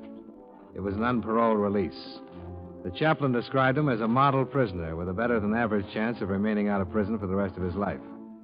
For that reason, I was willing to listen to his story when he showed up an hour later. Hello, Dolar. You haven't changed a bit. Come on in, Vance. Yeah, sure. Thanks. Ah, nice place you get. I like it. Sit down. Tell me what's on your mind. Dolar, look. Don't treat me like a con, even if I am one, huh? I'll sit down, I'll have a smoke with you, I'll talk with you. Forget the other part for a while, will you, please? Okay. Have one? Thanks.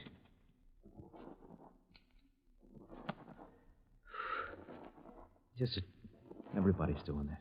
Even my wife. Went over to see her the first day I got out. You know what? What? Katie wouldn't let me in the house. Gave me $40, told me to go out and get a decent job. She had it all worked out. Work hard, she said. 6 months, if everything's okay and you're not in any trouble, you can come home to me and the kids. If not, she said, I'm going to divorce you. What do you want me to say? I want you to offer me a seat. Invite me to sit down. Sure. Thanks again. You know, thought about it a lot. If you hadn't been out to get me 7 years ago, I'd have had you over for dinner. Maybe we would have been friends. Maybe. Look, I can't get a job, and I'll have to go in business for myself. I need a stake. That's why I'm here to see you. I talked to you maybe 20 times while you were working on that Zeman case, and I think I got to know you. I called you today because of what I saw of you then. I think you're an honest man. Thanks. You ever hear the Towner case in Baltimore?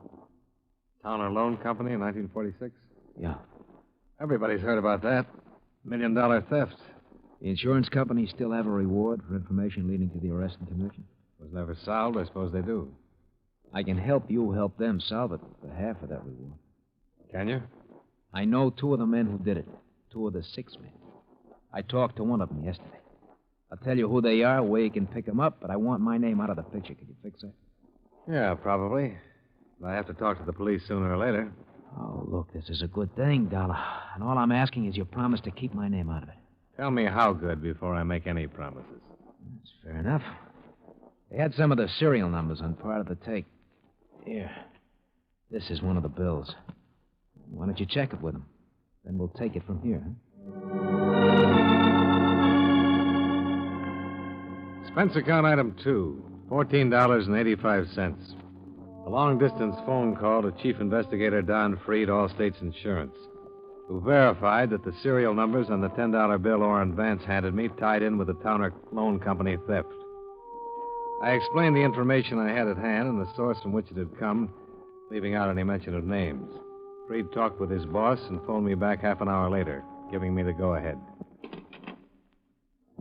Okay, Vance, you're in business. All right, how does it work? You tell me who they are, I'll handle it from here. I mean the money part.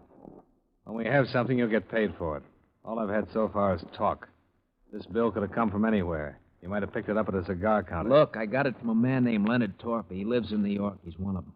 Leonard Torpy? Yeah. I met him my second year at Ossining. He was up on an old petty theft charge. He did 18 months. Told me to look him up when I got out. Now, this part may sound crazy, but we had a few drinks together in his place yesterday. I was weeping on his shoulder about all my hard luck, and he said, "You think you got hard luck?" Well, and then he marched me into the bedroom and showed me a stack of money in a bureau drawer. He said he couldn't spend it. He gave me one of the bills. Well, must have been pretty drunk out. Yeah, it was. I got to thinking about it. I checked the bill, found out it was in the Towner thing. I looked up the story on it. Torpy fits the description of one of the hold-up men right down the line. Now, we'll see. You say you know 2 of them. Who's the other one? Harold King. Lives in Reno, Nevada now. Runs a filling station there. He used to come see Torpy on visiting days. I saw him several times. What makes you think he had a part in the Towner thing? Just from what Torpy said while he was drunk and the general description of the other hold-up men in the story. See, while Torpy was drunk, he mentioned his old partner, Harry King. Told me where he was living and so forth. Did he say anything about the hold-up? No. I told you I found that part for myself. But King is the other man, I'm sure of it. King have a record? I don't know anything about him. Okay. Where'll you be? California. 2 days be long enough? Oh, I should know something by then. Remember, my name's out of it. The police or anybody else. Sure. You afraid? Yeah. I'm a stool pigeon. Well, haven't you noticed? I'd noticed, and it worried me. So I followed him when he left my place. I was buying a package of cigarettes at the corner drugstore while he boarded the streetcar for downtown. I tagged along in a taxi to the main business section, watched him get off, and head for the bus terminal. I bought another package of cigarettes while he bought a one-way ticket to New York. In the half hour before departure time, I telephoned a private detective friend of mine, Pete Florian. He appeared at the bus terminal 15 minutes later. What's the rumble, Johnny? A man over there in a gray overcoat. His name's Orrin Vance. Uh-huh. He's on his way to New York right now. Maybe you better tag along, see that nobody kills him. Oh? If what he told me is true, somebody might try to do just that. Stay close till he's settled somewhere. I see. I haven't got any more to tell you, Pete, because I'm just starting to look into it. Find out where he's living there and contact me at this number. I'll let you know what to do then. All right. Anything else? Don't let him out of your sight, Pete. Expense account item 3, $100. Retainer for Private Detective Pete Florian for explained purposes. I stayed at the bus terminal long enough to watch Pete board the New York-bound bus and take a seat across the aisle from Orrin Vance. Item 4, $8.85, plane fare, Hartford to New York. Item 5, $4.50, cab fare to hotel and then to Metropolitan Police Station, where I explained my business to Lieutenant Randall. Who gave you this tip, Dolar? I'm afraid I can't tell you that, Lieutenant. Why not? Because I promised not to disclose any names.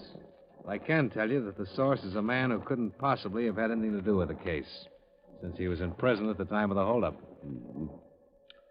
But you want me to stick my neck out and get up a search warrant and maybe take this bird Torpy into custody on your say-so. Well, you have plenty to start with that $10 bill. Should be enough for you to look into it. That why you looked into it? Frankly, yes. Prima facie evidence. But no name. No name. I've told you all there is to know. Believe me. Let's get busy.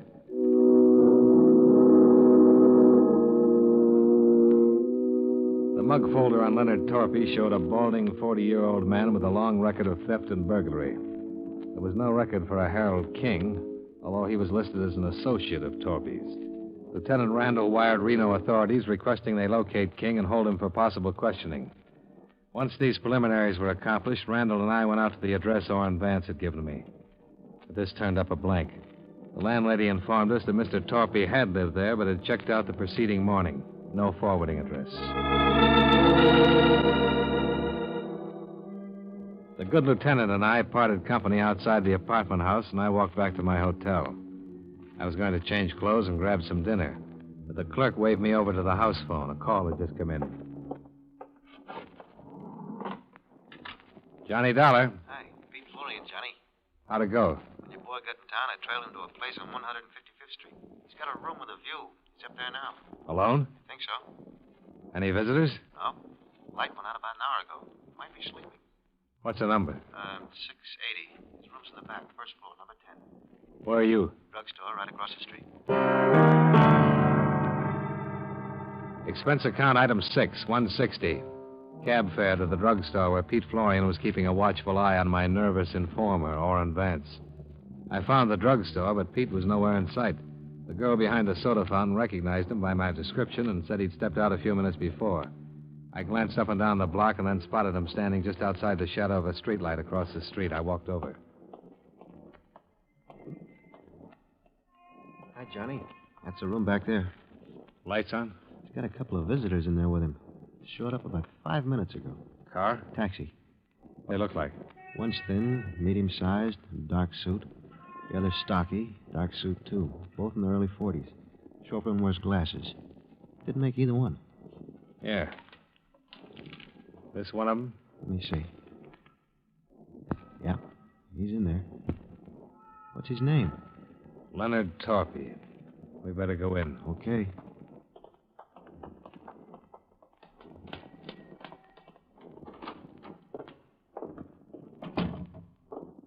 Right back there. Yeah. Who's Leonard Torpy? That's somebody who might want to kill Vance. Wish I knew more about what this is all about, Johnny. Yeah, so do I. It's all talk so far. I see. Better cover me. Come over there. Okay.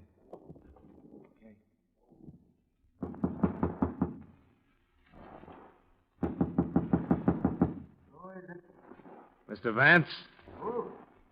Orrin Vance? You must have the wrong number, buddy. Nobody by that name lives here. Well, are you sure? Positive. Why don't you try the manager? I did. He said Mr. Vance had this room. And he's all wet. Good night. Just a minute, Torpy. What? Hey, Johnny, look out! Before I went down, I heard it go off a couple of more times. Must have been 6 inches from my head. My eyes couldn't see and my feet wouldn't move. But I could hear.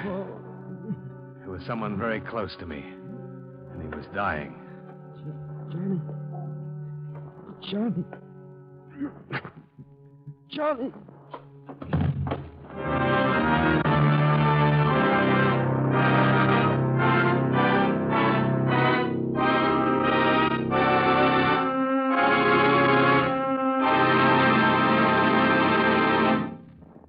We'll return to yours truly, Johnny Dollar, in just a moment. Sign up. Enroll now. Join the 7 million strong who buy United States defense bonds through the payroll savings plan where they work. The bonds you buy help keep America strong. And now, Series E bonds earn more. They give you a quicker return on your investment. Through the payroll savings plan, you'll save the sure way, before you spend. So sign up. Invest more in United States defense bonds.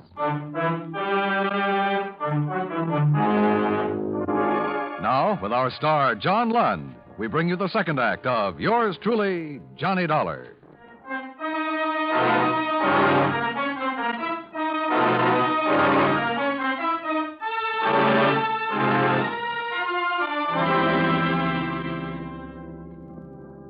I won't talk about my operation. Well, I had one at the police emergency hospital. As a matter of fact, I had two. They prodded a .38 slug out of my neck and another one out of my shoulder. It was 48 hours before I was allowed to sit up in bed and talk. Naturally enough, my first visitor was Lieutenant Randall. He looked haggard, tired, worried. You say you hired this Pete Florian? Yeah, to keep an eye on Orrin Vance. This your tipster? It's okay to tell it now, I suppose. Yeah. Well, thanks. Florian died right there in the hall. 4 slugs hit him. Vance is on the floor beneath you, still hanging on. You keeping track of all this? What about Torpy? Did you get him? We didn't, but Florian did. Torpy's in the morgue. The other man got away. Quite a night. Yeah. Look, Dollar. You're the only one who can give me the story now. Vance isn't able to talk and won't be for another 3 days, if then. Everybody else is dead or gone. Now, what happened there? I don't know. I didn't see anything, Lieutenant. I was trying to push into the room past Torpy, and the whole world caved in. Any line on the man who was with Torpy? Good descriptions, but no luck so far. He heisted a car outside Vance's place. Found it 2 hours later, no prints on it. Some blood. He might have one of Florian's slugs in him. Yeah. We gotta land that bird. Hey, you all right? I felt awful. And Lieutenant Randall left me alone for the rest of the day. At 3:30 the following day, Orrin Vance regained consciousness long enough to relate what had happened. I was wheelchaired down to his bedside. Statement enclosed. That was Harry King with Torpy. King flew here 3 days ago from Reno. He came to my place to find out what I'd done with the $10 bill Torpy gave me when he was drunk. I told him I spent it. But they didn't believe me. It was King who shot me. I've got reward money coming. I'm not gonna die. He was still hanging on 2 days later when I left the hospital. Expense account item 7, $14. Ambulance ride. From emergency hospital to my hotel. The doctors told me to take it easy for a month and I'd be all right. I had a phone call a half hour after I started to take it easy. Johnny Dollar.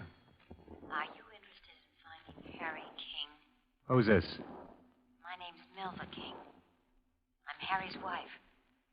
Oh, You want him or don't you? sure. I'm at Schraff's restaurant on 42nd off Broadway. Can you meet me? Yeah. How'll I know you? You won't, but I'll know you. Your picture's been in the paper for the last 3 days.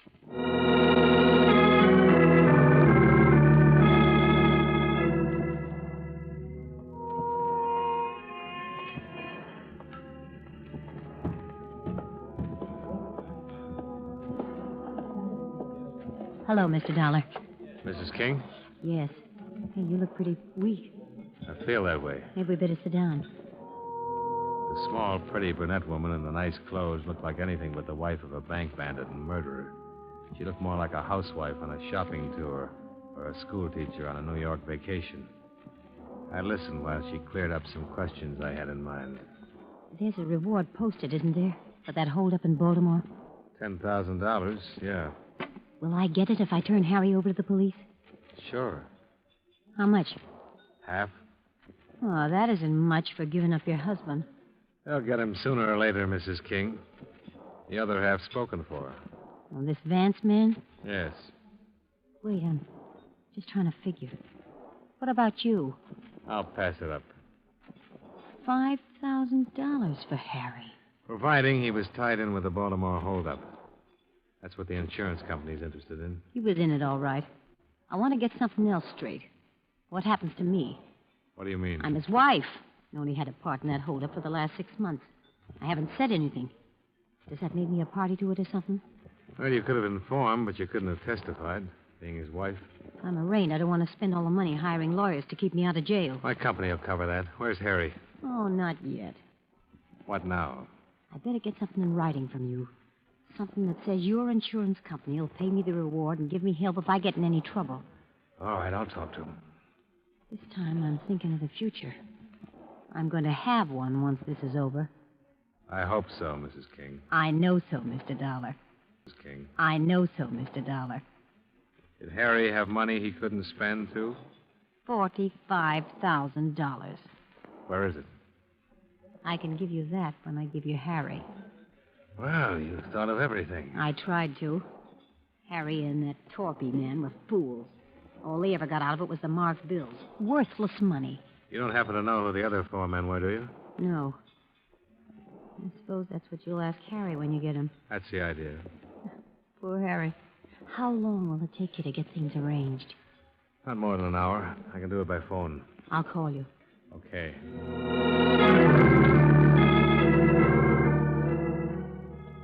I gave her a 50-second start before I left the table and went out in the street. I was just in time to see her climb into a cab. I was trying to hail one to follow her when a black coupe pulled up to the curb.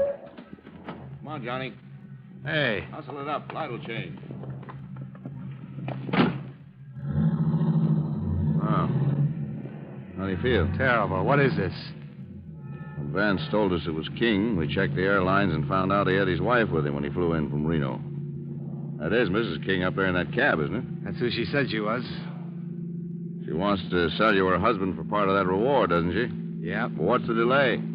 She wants to make sure she'll be handled all right. The money and all. So did Vance. Don't needle me, Randall. I don't mean to. This all figures.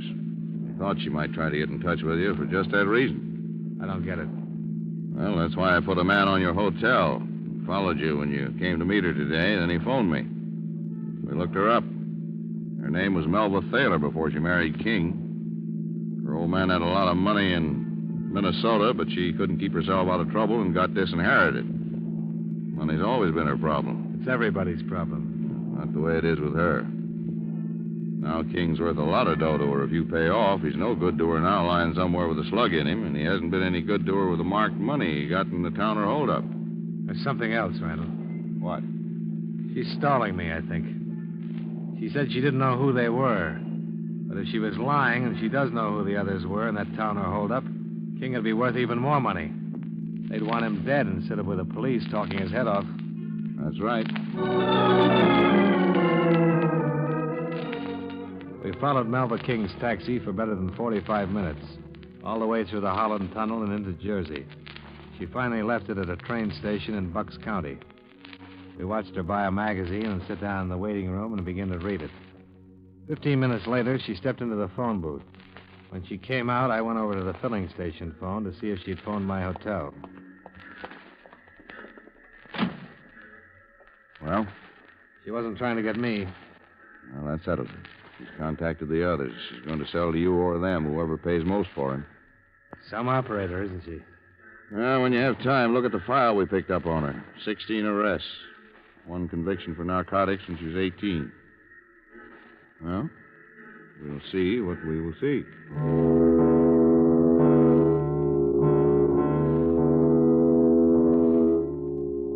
Didn't take long. When a green Cadillac pulled up at the station, Melva King stepped out on the platform and greeted the 2 men who were in it. She sat in the car with them, talked for a short time, then got back out. When the Cadillac rolled away, Lieutenant Randall was on the radio ordering a pickup. Yale, 596. Well, I'll pick him up right away. We'll stay with her.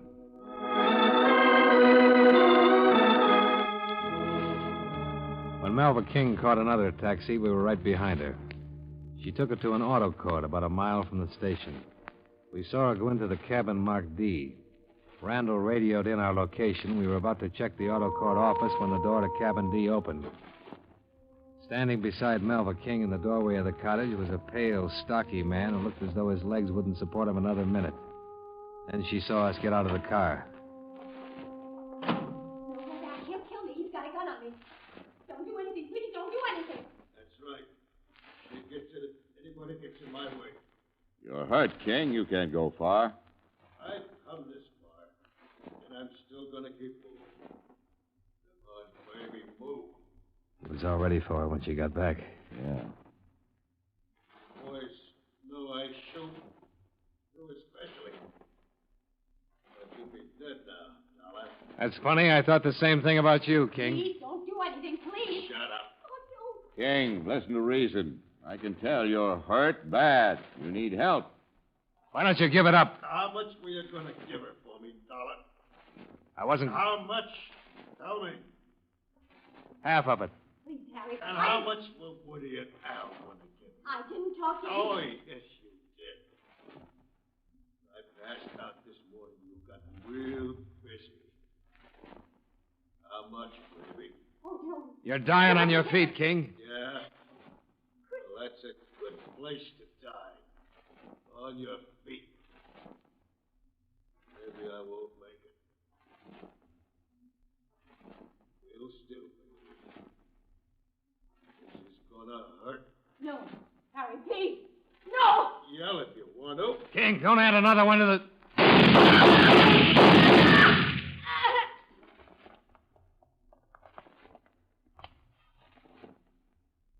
How is she?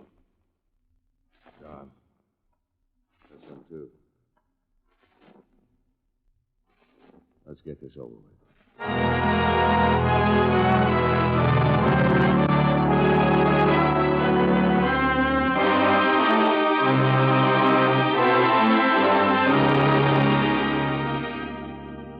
Expense account, item 8, same as item 2, transportation back to Hartford.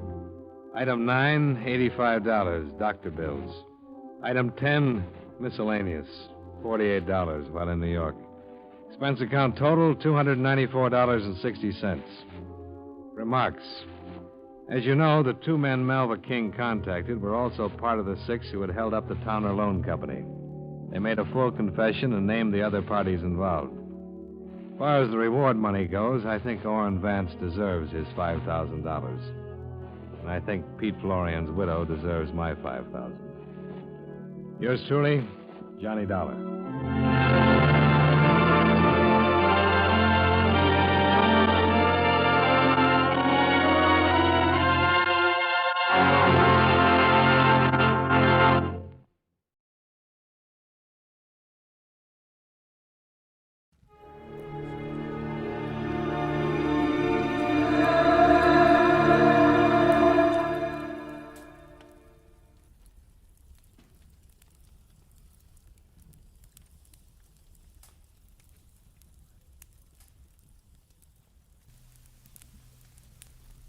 Most Saturdays at this time, we spend an exciting half hour of adventure and action with America's public hero #1, Hopalong Cassidy.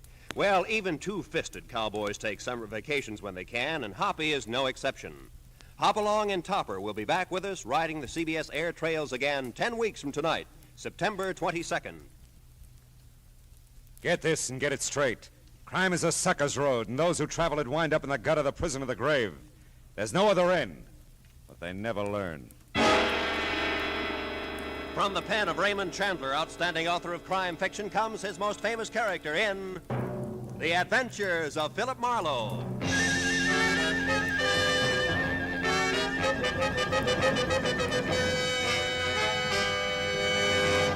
Now, with Gerald Moore, starred as Philip Marlowe, we bring you tonight's exciting story, The Dear Dead Days.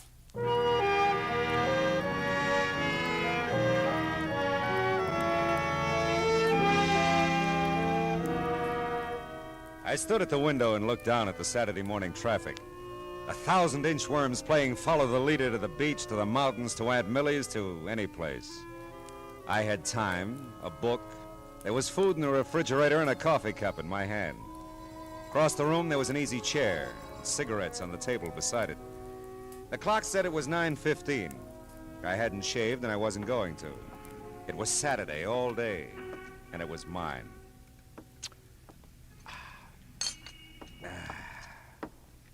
Now let's see, where was I? Oh, yeah, here it is. She was the most breathtaking thing he'd ever seen. She lay back on the divan, stretched, smiled languorously up at it. Oh, no. Okay. Hello. Mr. Marlowe? Mr. Philip Marlowe? Speaking. You don't know me, Mr. Marlowe. My name is Phoebe Cardwell. Mrs. Phoebe Cardwell. Yes?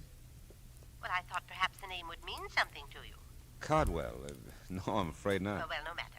You do help people, don't you? I mean, if someone is missing, you find them. Well, sometimes, Mrs. Cardwell. It all depends. Have you checked the police? Oh, no, my dear, no, I wouldn't think of that. Oh? You see, it's Stevens, my chauffeur. Oh, well, now, I mustn't mislead you. Strictly speaking, he is not my chauffeur. But strictly speaking, he is missing. Yes, at least he seems to be, and I don't trust phones entirely, Mr. Marlowe. I couldn't even have called you except Matilda went to a friend's. And I do need your help. Yeah, I see. If Well, you could come out right away. It's most important to me. I live in Venice, Mr. Marlowe. If you drive down Sepulveda to Washington Boulevard.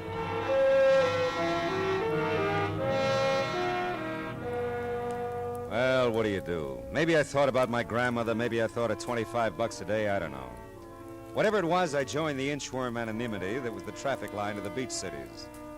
Now, Venice is not a spot to which I normally gravitate, but there was something in Mrs. Phoebe Cardwell's distinguished old voice that told me this was not a Saturday for normalcy.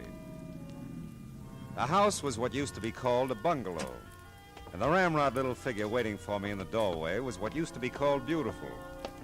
Phoebe Cardwell, for all her 75 years, had worn well and knew it. It's just possible that I didn't make myself entirely clear on the phone, Mr. Marlowe, about Stevens. Well, he's your chauffeur and he's missing, huh? He was my chauffeur. It seemed like a very long time ago since I've seen him. You see, after Horace died in 1948, Horace was my husband. Oh. You see, after Horace died, Stevens stayed on to drive for the family who took our Pasadena house. Oh, he did this with my blessing, of course. Horace, rest him, left me very little, really. I say this with no malice, Mr. Marlowe, merely to point out that for me to retain Stevens was quite out of the question. Yeah, I suppose so. So I moved in with my younger sister, Matilda. She's visiting a friend at the moment. I wouldn't want Matilda to share my concern over Stevens, and I'm sure you'll respect that. Oh, of course, Mrs. Cardwell. Thank you. Now, look, so far as you know, is Stephen still driving for the family who took your house? Oh, I'm sure he is. He must be. It's just that, well, on Thursdays, his day off, he always brought the limousine over to take me for rides and run my little errands. Oh, understand now. The Brants are fully aware of this. That's the family he works for. Who have my home in Pasadena. And Stevens hasn't been to see you in some time. In weeks, and not a word, you understand. I find it difficult to tell you precisely how I feel about this, Mr. Marlowe. Stevens is like a son to me. Perhaps he's ill or troubled. Oh, I'd want to know that. I might be able to help. You phoned, I suppose? Oh, I'm embarrassed to say how many times. But no answer, none at all. I've a writing desk in my room, Mr. Marlowe. I'll write the Pasadena address and phone number for you. My number, too. Oh, I shan't be a moment now. I'd seen the ring when I first sat down opposite her.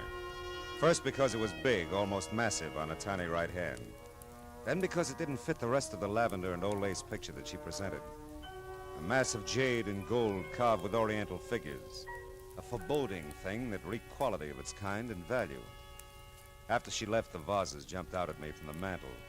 Small, gold, and jade again. And as incongruously out of place as Phoebe Cardwell in Sister Matilda's bungalow. There. Now, that didn't take long, did it? Oh, not long at all. Oh, I like you, Mr. Marlowe. You'll find Stevens for me, I know. Well, I hope so, Mrs. Cardwell. And if I do, what'll I tell him? That I want to see him or hear from him.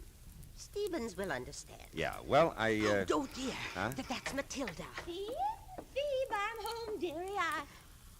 So I see, my dear. Mr. Marlowe, may I present my sister, Miss Reed? Miss Reed? With an eye like Wallace Reed. I'm sure, Mr.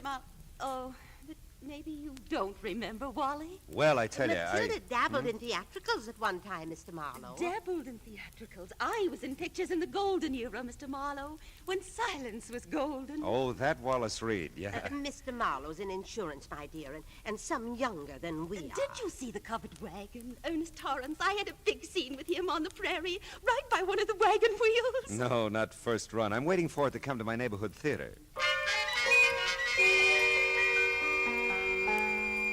Matilda was a doll. Real live Cupid doll, but her role in this thing was strictly comedy relief. The drama, if there was any, was Phoebe Cardwell. A missing chauffeur that wasn't hers anymore, and the glaring memory of jade and gold that didn't seem to fit anywhere. Well, I missed the house on Orange Grove Avenue by 2 numbers, parked the car, and walked back. The old Cardwell place was set well back from the street, and its solid red brick looked big, important, and empty. Nobody home. Nobody home. At first, I thought there were 3 honey-colored Afghans on the lawn next door. But the one in the middle was talking to me. And as I walked closer, I could see she was by far the prettiest. And undoubtedly something more than man's best friend. The Brants are at Emerald Bay for the summer. I thought I'd told everyone. Yeah, well, I'm the one who forgot to ask you. My name's Marlowe. I'm Kip Harcourt. Margaret Really. Kip's for the reserve section. Hello, Kip. I've never seen you before. Yeah, well, believe me, I'm sorry. I believe you, Marlowe. Yeah, I got a first name. I like Marlowe. Oh. Forget about the Brants. Come on and play on this side of the hedge. I don't know the Pasadena rules. Same as Texas. No. Looks like we're going to have to move over. I'll give Stevens a raise for this. Thought you said nobody was home. Stevens doesn't count. He does with me. Don't move. I want to remember you like this always. You'll be back, Marlowe? This you know. Hey, Stevens. Stevens, wait a minute. I'd like to see you. Yes, sir? I'd like to talk to you about Mrs. Cardwell. Is something wrong, sir? Oh, no. She's fine. I'm Philip Marlowe, Stevens. Is there someplace we can have a visit? We're upstairs over the garage in my quarters, sir. Come along. Mrs. Cardwell isn't ailing, is she, sir? Oh, no, looked fine when I left it less than an hour ago. Oh, I'm glad to hear that. Yeah, here we are. Come inside, sir. Hey, nice place you've got here, Stevens. It's a bit stuffy in here, I'm afraid. I've been closed up a few days. Oh. Yeah, now. Sit down, sir. Thanks. Say, Stevens, Mrs. Cardwell misses you, and you can drop the sir with me. Marlowe will do, huh? Well, I'll try, sir, Mr. Marlowe. But a habit of 20 years or so, you know. Sure. Now, Mrs. Cardwell misses me? Is that what you've come to tell me? Well, that's about all she told me, Stevens. I understand you skipped a few of your regular Thursday visits with her, and, well, she's concerned about you. Well, I must say that's generous of her. Of course, it's not been a few visits at all, Mr. Marlowe. I've missed the last 2 Thursdays, and for a quite legitimate reason. My employers, the Brants, have opened their Emerald Bay place. Yeah, so Kip told me. The Miss Harcourt, I mean. Mrs. Harcourt, sir. Oh, really? That's too bad. Is it, sir? Yeah. Well, look, Mrs. Cardwell seems like a nice old lady. You know what you mean to her. It's not just you she misses, you understand? It's a way of life, something she was part of and enjoyed. Status, I think they call it. You know, it can be pretty important, Stephen. I understand that, sir. Sure you do. You'll give her a break, I know. Call her now that you're back in town. You know, keep in touch, huh? Yes, Oh, excuse me. Sure. Don't leave, sir, please. There's something I'd like to ask you. Stevens seemed like a right guy. Anyway, I was wondering about Kip, Mrs. Harcourt. I had her figured all right, but not for married. I dismissed it to the back of my mind and started casing Stevens' little palace. It was nice enough in the brown to gray motif, neat, tidy, like Stevens, except for a bunch of packing boxes grouped in the corner behind the divan. And on top of them, 3 items that stopped me cold. A large bowl, a smaller one, and a long oblong box. All a mass of jade and gold carved with oriental figures. You admire oriental art, Mr. Marlowe? Not specially. Do you, Stevens? Not specially, sir. You said you'd like to ask me something. Yes, and if I may, sir, I'd appreciate a straight answer. All my answers are straight, Stevens. It's my questions that get tricky. I'll remember that, sir. Are you certain you've told me everything Mrs. Cardwell said about me? Very certain. Does it strike you as odd, sir, that she'd hire a man of your particular capabilities to deliver the simple message that she misses me? Matter of fact, it does, Stevens. Strikes me as very odd.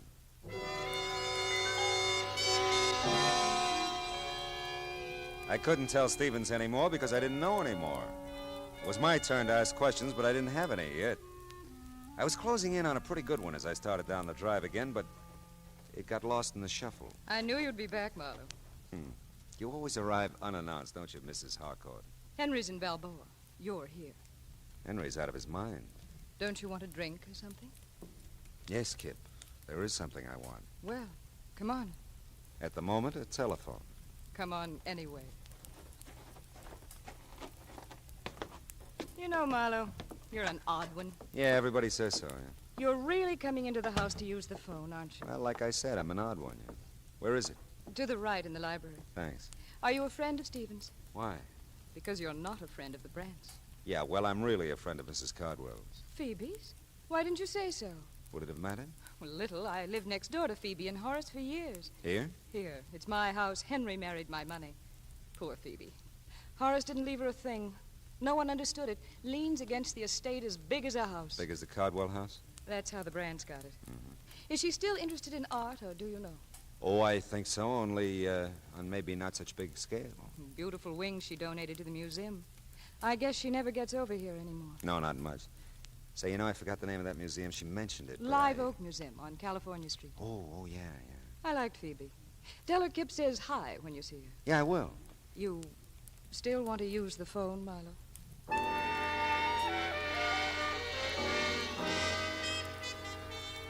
I used the phone.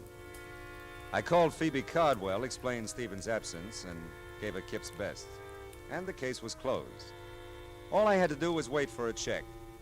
But all of a sudden, I didn't feel very good about any of it. It was like a hangover. You know, I felt something should make sense, but nothing did. The jade and gold at Phoebe's, the stuff in Stephen's quarters that looked just like it. Was it hers? Did she give it to him? Did he take it? Questions I had, but no answers. I stood there at the window in Kip's library and watched the car pull to a stop in front of the old Cardwell place. Watched the thick little man get out and start to walk up the gravel driveway. I wasn't sure until he walked right past the library window. Then I knew I had the beginnings of all the answers. The thick little man was Fritzy Ott, one of the better fencers around town. And he was on his way to see Stevens. A minute later, Kip told me of empty servants' quarters over her garage. Another minute later, and I was there. The two garages weren't 6 feet apart. And there was lots to hear if you listened. I listened. But look, Stevie boy, you don't have it all. That's not quite the point now. can you dispose of it? I don't know. Two things, Stevie boy. One, collection's a tough defense. Real tough.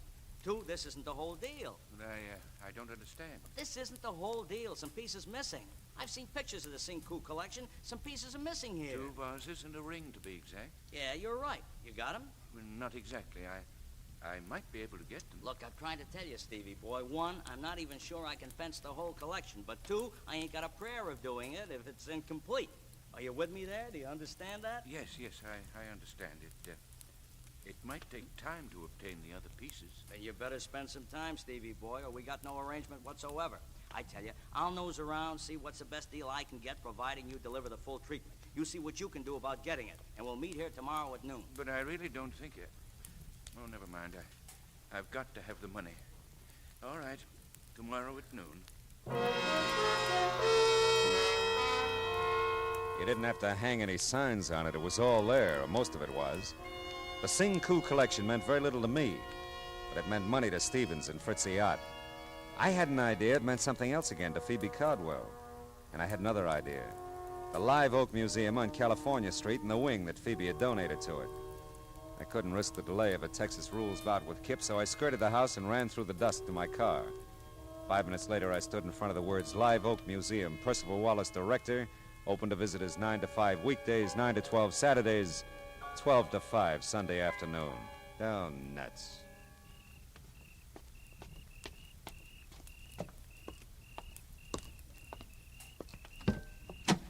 Not interested in art, eh, Mr. Marlowe? We've done that bit, Stevens. My answer was not specially.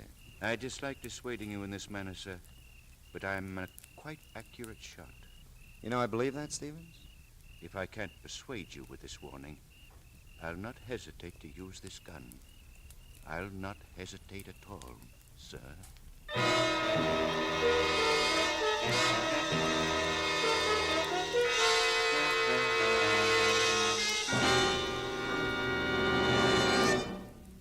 In just a moment, we will return to the second act of Philip Marlowe. But first, now that vacation time is here, our streets and highways are more crowded than ever. Don't take chances. Obey the traffic rules and drive carefully. The life you save may be your own. And now with our star, Gerald Moore, the second act of Philip Marlowe, and tonight's story, The Dear Dead Days.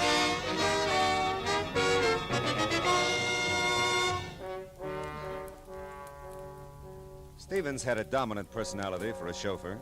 He could give orders as well as take them. And I'm not a man who's at his best staring down the nose of an automatic. Well, we told each other a very proper good evening, and he left me with my thoughts, which were several and urgent. I bundled them together and headed for the Times office in downtown L.A. Note, there's just one thing mustier than an old newspaper file. It's the man who files it. 1948 was a big year, news-wise, Philip. The files are heavy. Well, how was it obituary-wise, Belden? That should lighten it.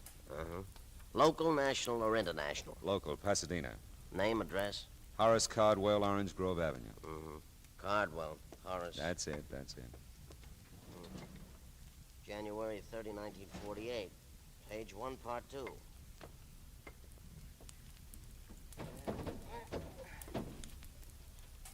That's a good spot, page 1, part 2. Best local obit spot in the paper. Oh, I'll bet Horace was proud like anything. Let's see here. Gandhi. Oh, here it is. Mr. Cardwell is survived by his wife, Phoebe Reed Cardwell, at home. Period. Nothing. Hey, Belden, you got one for her? Her? Phoebe Cardwell. When'd she go? She hasn't. She's somebody? She's somebody. Cardwell, Mrs. Horace, parenthesis, Phoebe Reed, close parenthesis, Triad Belden. All right. She could be more. She'll never make part 2, page 1 at this rate. Yeah, that's too bad, but read it anyway, huh? Born Waterloo, Iowa, June 7th, 1876. She's Gemini, Philip. That's wonderful. Will you just read? Oh, yeah. Okay. Married Horace Caldwell, so-and-so. Moved California. She was so-and-so. Oh, chairman of Art and Culture Committee, Live Oak Museum, Pasadena. That's it. Go ahead. Traveled extensively all over the world. Brought back many valuable paintings and objects d'art. Yeah, it's reasonable. To the museum. most famous of which is Sing Woo collection of jade. And, well, that's about it, Philip. I love you, Belden. Thanks.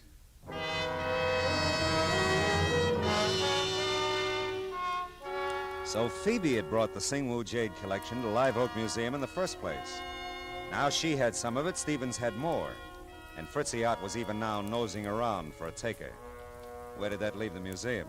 Nowhere, so far as I knew. Except closed till noon tomorrow, Sunday. And noon tomorrow, Sunday, would be too late. Fritzy and Stevens would be together by that time. Note: Percival Wallace is a quiet little man who doesn't like to talk to private eyes about museum business at home or anywhere. The museum has operated for 30 years, Mr. Marlowe, and not one shred of notoriety. Not one shred. Well, I think we can keep the record clean, Mr. Wallace. All I want to know is when the Sing Woo collection was stolen from the museum. I didn't say it was stolen.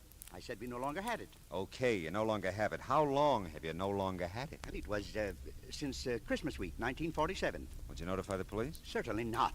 Why? Mr. Marlowe, I've tried to tell you, not one shred of notoriety in 30 years. Yeah, but it's a valuable collection and it's missing. The board of directors did subscribe to a reward, Mr. Marlowe. Only a fraction of the Sing Woo's real worth, of course. A mere $20,000. But, of course, this was done very quietly. Very quietly. So quietly, nobody knows about it. All right, tell me, did Mrs. Cardwell contribute to the reward? I don't recall. And you wouldn't say if she did. Thanks, Mr. Wallace. You're just downright bully.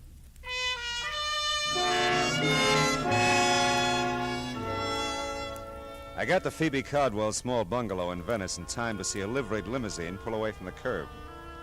A few minutes after it got lost with the rest of the inchworms, the light-up-at-night variety, Mrs. Cardwell ushered me into the living room. When she turned on the lights, everything in the room jumped out at me again. The pink dogs, the blue cats, the souvenir pillows. But the most notable things in the room were the jade and gold vases that were gone from the mantel, and the jade and gold ring that was missing from Phoebe Cardwell's old hand. This is delightful, Mr. Marlowe. Genuinely delightful. Yeah, well, I was afraid it might be a little too late to call. Oh, ordinarily, yes. Oh, but not tonight. Why, you just missed him, Stevens. He came back and took me for a drive. I just this minute got home. Oh, that's fine. Oh, thanks to you, Mr. Marlowe. I'm so grateful. He hadn't forgotten about me, you know. No, he'd been busy. Oh, sure, yeah. I bet he has. I'm embarrassed not to have mentioned it sooner, but I have your money for you. Your fee. Oh, there's no hurry, honey. In fact, I've done so little that I... No, I won't hear that. I'll pay you in full, of course. All right. Say, this morning I was admiring your ring and the vases on the mantel. Were you indeed? Yeah. Well, I'm glad. They're quite nice, you know. Yes, they were. Did you give them to Stevens, Mrs. Cardwell? I beg your pardon? Did you give them to Stevens? Why, really, Mr. Marlowe, you surprise me. That is none of your affair, you know. I'm a curious fellow. I secured your services to perform a specific task. You've done that. I certainly do not intend to discuss Stevens or anything pertaining to him with you, Mr. Marlowe. All right. We'll leave it that way, huh? Not a word of any of this to Matilda now. All right. Phoebe, dear. Oh, and Mr. Marlowe again. Yeah, I was just leaving. I told the girls at the club all about you, and I am right, aren't I? You are Julia Marlowe's son. Julia Marlowe, The actress. She played Barbara Fritchie for years. She did. Well, I'm sorry, but there are no Fritchies in our families for years, either side.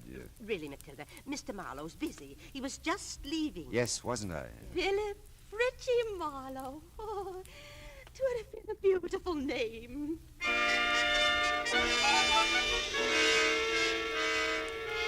The lights in Kip Harcourt's house were off when I got back to Pasadena. Those in Stevens' quarters above the garage were still on. It was better that way. I wasn't worried about Stevens' automatic anymore. There was a very good chance he wouldn't use it. Hey, Stevens, it's Marlowe. Open up. Apparently, I didn't make myself clear, Mr. Marlowe, sir. If you still want to try your aim when I finish talking, I'll be a willing target. Come in, sir. It's almost midnight. You're meeting Fritzy at noon tomorrow. We're going to have to work fast. I warned you to stay out of it, Mr. Marlowe. Now, listen, Stevens, hear this. I know about a lot of it, and I got some good guesses on the rest. Let's make a deal. I'll tell you what I know and what I guess. If I'm right, you can get in touch with Fritzy tonight. And if you're wrong? Well, if I'm wrong, one of us deserves to be killed. Go ahead, sir. Okay. Horace Cardwell was a wealthy man, a very wealthy man. He was a good businessman, and he loved his wife very much. That's right, sir. When he died, there was almost no money. A small amount maybe for Phoebe, but the house, everything in it, the cars, everything, went to pay off debts, liens against the estate. What else do you know? That Phoebe Cardwell contributed a wing to the Live Oak Museum. that she brought art treasures from all over the world to put in it, including the Singwu jade collection. That the collection's been missing from the Cardwell wing since Christmas 1947. Horace died of a cerebral hemorrhage in January 1948. And nobody wants to talk about who took the collection, least of all the people at the Live Oak Museum. And, what do you guess from all this, sir? That a man, even a very wealthy man, can run out of money. Especially if he has a wife who's a wonderful woman, but with an eye and a hand for expensive art treasures. Phoebe's sick, Stevens. Kleptomania is an illness. I know, sir. It's been such a well-guarded secret. It took all Mr. Horace had to pay for the things she took. People to watch her, keep track of her. You know her, sir. He couldn't bear to get help for her, psychiatric help. Now, she needs money, just to live on. She has so little, and... You love her very much, don't you? Yes. Yes, I do. Well, she can't have too many more years, Stevens, and $20,000 is a lot of money. $20,000, Mr. Marlowe? Now, look, Stevens. You called it a well-guarded secret. Believe me, it was, and it is. Even those of you who've been protecting Phoebe all these years haven't leveled with each other. How she moved the collection out of there, I'll never know, but the museum's had a $20,000 reward for its return for several years. Right. I didn't know that, sir. I know you didn't. And it suddenly dawns on me that Phoebe's been handing you the Singwu collection bit by bit ever since she, came by it. Maybe in appreciation for your years of faithful service, huh? Well, she said it might come in handy, sir, if I ever needed money. If I needed money, Mr. Marlowe. Yeah, I know, Stevens. Hey, you got a conflict tomorrow. You can't be here meeting Fritzy and be at the Live Oak Museum when it opens at noon, too. Well, I'll call Fritzy. Tell him our arrangement is off. And Stevens, can't you just see Percival Wallace's face tomorrow when he eyes the Singwu collection again?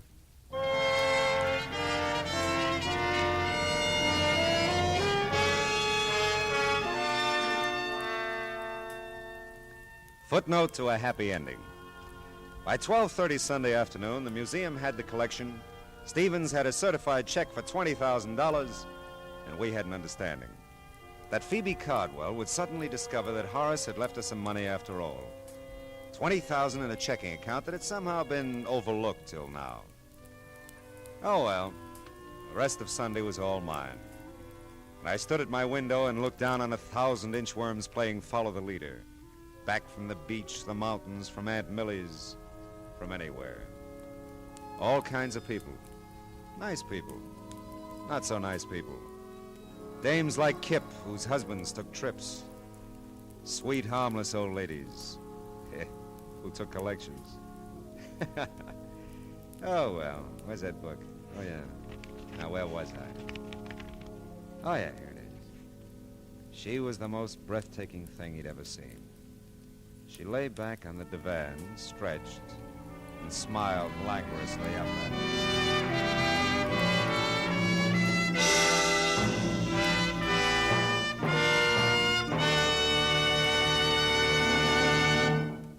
The Adventures of Philip Marlowe, bringing you Raymond Chandler's most famous character, star Gerald Moore, are produced and directed by Norman MacDonald, and was written for radio tonight by Kathleen Height and Adrian Jondot. Featured in the cast were Verna Felton, Bill Johnstone, and Lynn Allen, with Ann Morrison, Ralph Moody, Jerry Hausner, and Sidney Miller. Gerald Moore may soon be seen in the Santana production Sirocco. The special music is composed by Pierre Garrigank and conducted by Wilbur Hatch.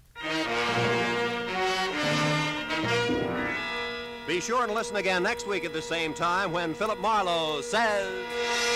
This time a pair of green eyes held a promise. A house on Bedford Drive held a murder. A Malibu motel held a secret. I almost held the sack.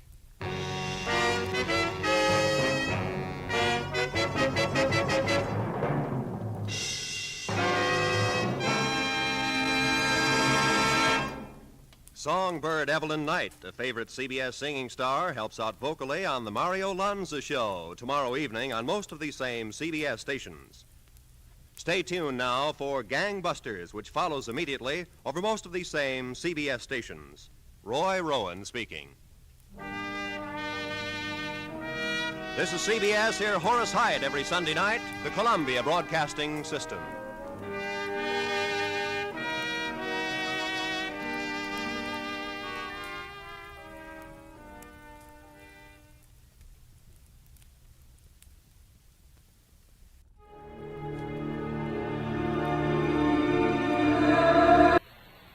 The Adventures of Sam Spade, Detective. Brought to you by Wild Root Cream Oil Hair Tonic, the non-alcoholic hair tonic that contains lanolin. Wild Root Cream Oil. Again and again, the choice of men and women and children, too.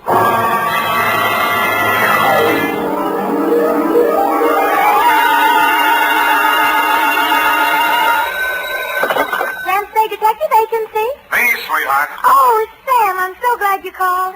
Why? I don't know. How are you, Sam? Was it a good case, Sam? I didn't like it. Where are you? Morgue, San Mateo. Oh, was somebody killed? Yes? Well, do you know who did it? Yep. That's good. No, that's bad. Bad? Believe it or not, F, I wish I didn't know who killed who. I don't understand. Oh, Sam, you sound so downhearted. Well, I'm sorry. I'll try to loosen up. Stay where you are, sweetheart. I'll be right down to dictate my report on the champion caper.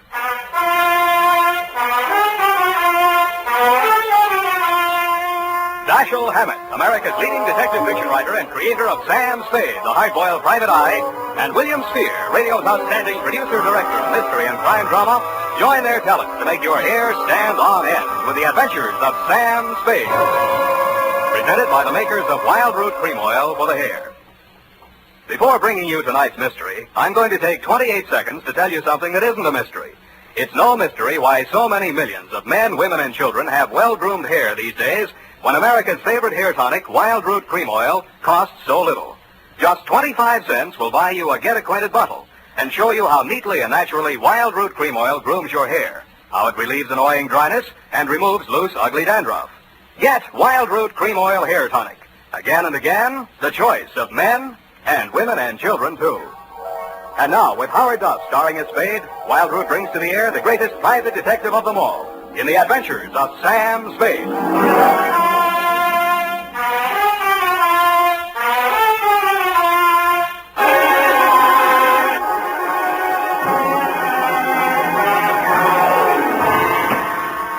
Oh, Sam, I read the afternoon paper. I don't understand it either. Stop that. Really, after all this time, you'd think I'd be acclimatized to all kinds of human storms. I've got my pencil already. Let myself again. I'm ready, Sam. Sam, date? Date August 7th, 1949. To whom, Sam? Jack Manelli. To Detective Lieutenant Manelli, Homicide Detail, San Mateo Police. From Samuel Spade, license number 13756. Subject. Are you listening, Sam? Subject, the champion caper. Jim Manelli. You were there for the end of it, and I was there for the start of it, which is in the reception office of Elliot Champion's brokerage house in San Mateo, and where I first met Mildred Champion. Remember that old salve, how a woman in love is always beautiful? When I went in, I had no idea she was in love and no idea she was beautiful. Not because she'd lately been crying, but her sallow face without makeup, framed in a wisp of blonde hair, wasn't flattered by the shapeless black dress, cotton stockings, and low-heeled shoes she was wearing. Certainly not the going idea of beauty. Nor did her conversation reveal anything to indicate love. Oh, yes. May I help you? Mr. Elliot Champion, my name's Spade. Spade. S-P-A-D-E? You don't have to write it. He's expecting me. Your business, Mr. Spade? Private. I have to have a little more than that, I'm afraid. Oh, is this hot here? Mr. Champion can't stand fresh air. Obvious. That's what makes it so warm in here. I'm sorry. Yeah, it is hot. Just flip the switch and tell him I'm here. Well, what is it, Mildred? I was just going out. Mr. Spade is here. It says you're expecting him. But I don't find him listed in your appointment book. Don't be an idiot. Send him in. Send him in. You may go in now, Mr. Spade. He always like that? He's nice today. Sorry, Mildred. That's your name, isn't it? His office is the first on the right. Don't bother. I'll find it. Thank you. I'll just go to lunch. Mr. Champion? Well, don't just stand there. Come in and shut the door. What I have to discuss with you is private. I don't want that snoopy niece of mine listening to our conversation. She's out to lunch now. But does she listen in often? All the time. Why? She didn't know who I was. I outsmarted her there. I called you from the drugstore on the corner. I don't want anyone to know who you are, why you're here. Oh, now, where did I put that lighter? Behind the inkwell. Oh, yeah. I'm a dangerous man to play games with. Joseph's found that out once, and if he keeps this business up, he's going to find it out again. No games, you're dangerous. Say, are you mocking me, Spade? Just wondering what you're talking about. I just told you, you got ears, haven't you? Joe Josephs is back in town, and I'm not going to fool around with him. Mildred told me you were nice today. Oh, she did she? Well, Mildred talks too much. That's what's the matter with her. She talks too much. And you'd fire her, only she's your niece, and you'd have to pay somebody else 3 times what you pay her to take everything she has to take. Get out of my office. Oh, no. Wait a minute, Spade. It's just hot, I guess. Who has turned on the heat? It's Joe Josephs. He was released from San Quentin this week. And I've been receiving telephone calls from him telling me to beware and to watch out and a lot of other nonsense. What was he doing at San Quentin? 2 to 5 on an embezzling count. He's an ungrateful scoundrel, that's what he is. I took him into my office as a junior executive, and 6 months later... He got tired of the $20 a week you were probably paying him and decided to dip into the bin. Only he did a bad job, got caught, you testified against him, now he's out and he's sore, and he's threatening. And every time you yell cop around this town, there's always some snoopy reporter hanging around the sergeant's desk. Ain't that the truth? Listen, Spade, I've got $500,000 tied up in this business, and I don't want anybody thinking I might get knocked over by some loony with a grudge. And that's why you didn't tell the police? Don't you believe me? It'll do for now. You'll think of something better. Now, see here, impertinence is one thing... 25 a day and... No. That'll be 45 a day in expenses. I want you to find Joe Josephs and bring him to me. Nuisance warrant? More than that. I've got enough stuff in that desk drawer to send him back to Quentin if I have to. Oh, what kind of stuff? Left over from his trial. It'll be grand larceny this time, and they don't stop at 5 years for that kind of thing. You withheld evidence? I withheld... Get out.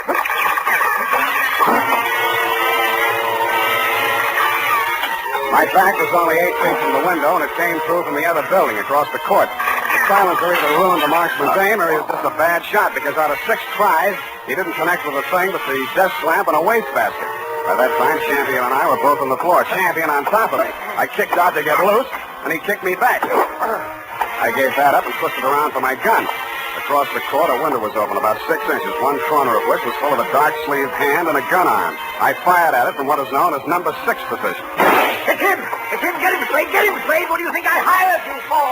I didn't bother to answer him. I went through the window, onto the fire escape, and over to the next building. I did more.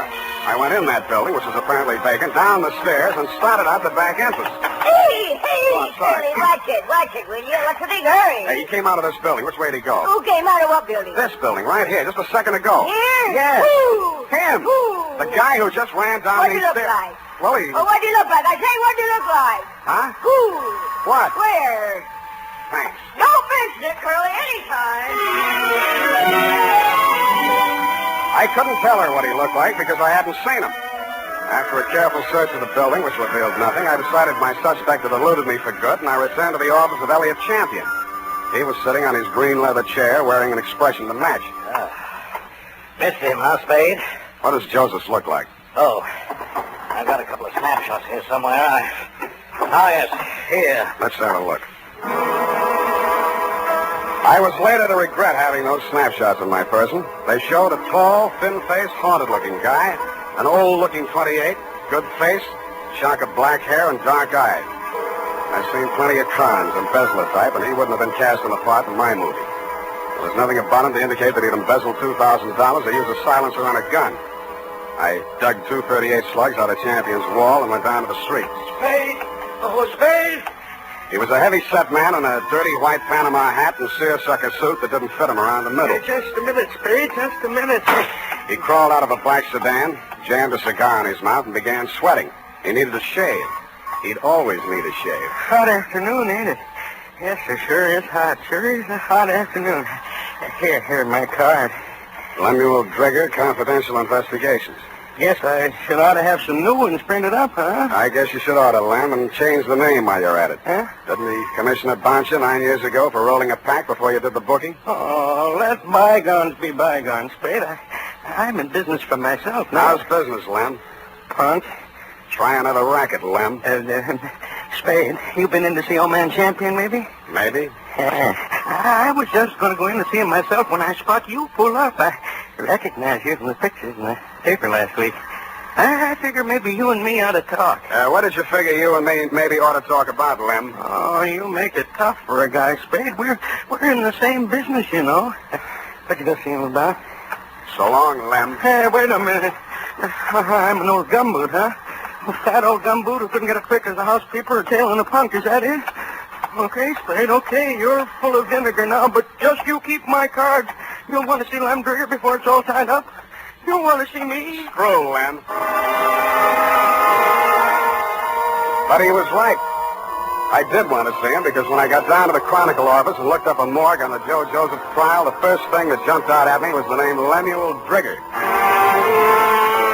Lemuel Drigger, private detective who had been employed when Mr. Champion had become suspicious of Joseph's account irregularities, and who, together with Mr. Champion, caught Joseph's red-handed, and who willingly offered his testimony the same at the trial which convicted Joe Joseph to San Quentin for 5 years. The file also gave the name of Joseph's lawyer, a man named Anthony Speezer. The phone book showed an apartment address on Geary. That's you, Aggie? Hold on a minute. I was just trying to get dinner over before you showed up, but I guess I'm late tonight. Who are you? Mr. Speezer? That's right. My name's Spade. I'm a private investigator. I'm trying to locate a former client of yours, a man named Joseph. Come in, come in. I was expecting Aggie, but come in. Thanks. I always fix my own dinner, poached egg and half. Ulcers. Name Spade? Yeah. Want an egg? No thanks. I'm on duty. Mind if I finish? It's up to you. Who's your client, Spade? Elliot Champion. Joe Josephs is back in town, and he's been making telephone threats and throwing 38s around. 38, huh? Mm-hmm. You know where he is? Joe was a nice kid, but a calendar job. Born with one war going on, a depression on deck, and another war in the hole. Makes a difference. The calendar got him. Everything was against him at the trial, too. I couldn't do anything. He thought I let him down and told me so. He got real sore when they read the book at him. Threatened Champion and that private dick, Lem Drigger. Drigger and everybody else. Said he was railroaded.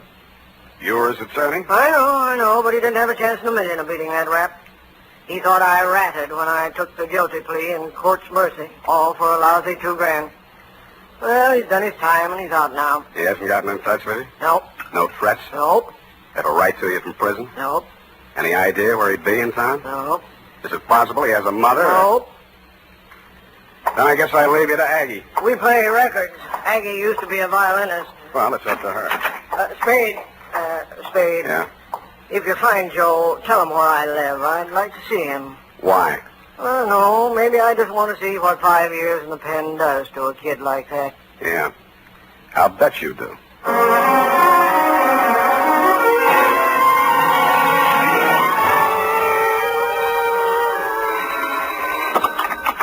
Yeah? Is this you, Mr. Spade? Who's this? This is Mildred Champion. Remember me in my uncle's office? I remember. Mr. Spade, you're looking for Joe, aren't you? I know you are. You don't have to answer me. I think I can help you find him. I must talk to you right away before something terrible happens. Please come out to the house before something terrible happens. It's right in the corner. I got out to the house as fast as I could, but not before something terrible had happened. The front door was open and all the lights were on, and Elliot Champion was lying at the foot of the stairs in the front hall, holding his lapel as if it would get away from him. Hey, don't touch me. Don't try to move me. It's in my lungs somewhere, and I never thought.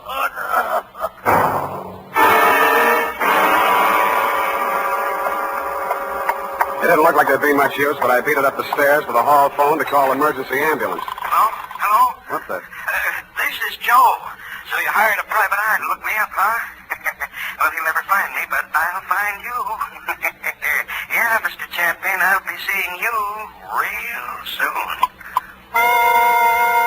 I didn't get it then, but I got it a second later. I grabbed for the banister, missed, and hit the top railing. A pair of hands held me up long enough to go through my pockets and then let me go, and that's the last thing I remember.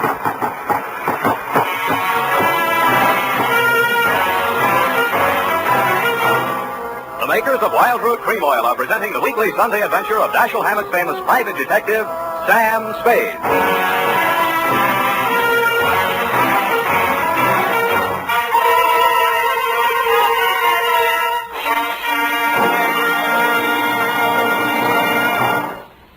Now, here this important news on good grooming.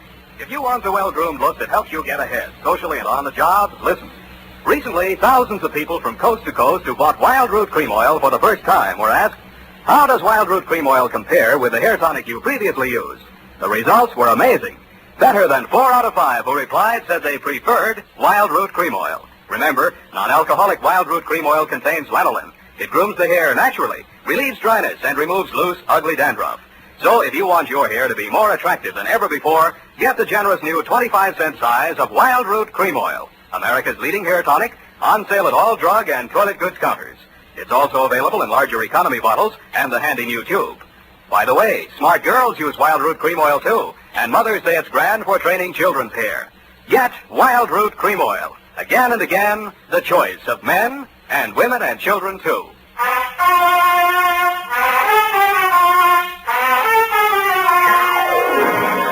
And now, back to the Champion Caper. Tonight's adventure with Sam Spade.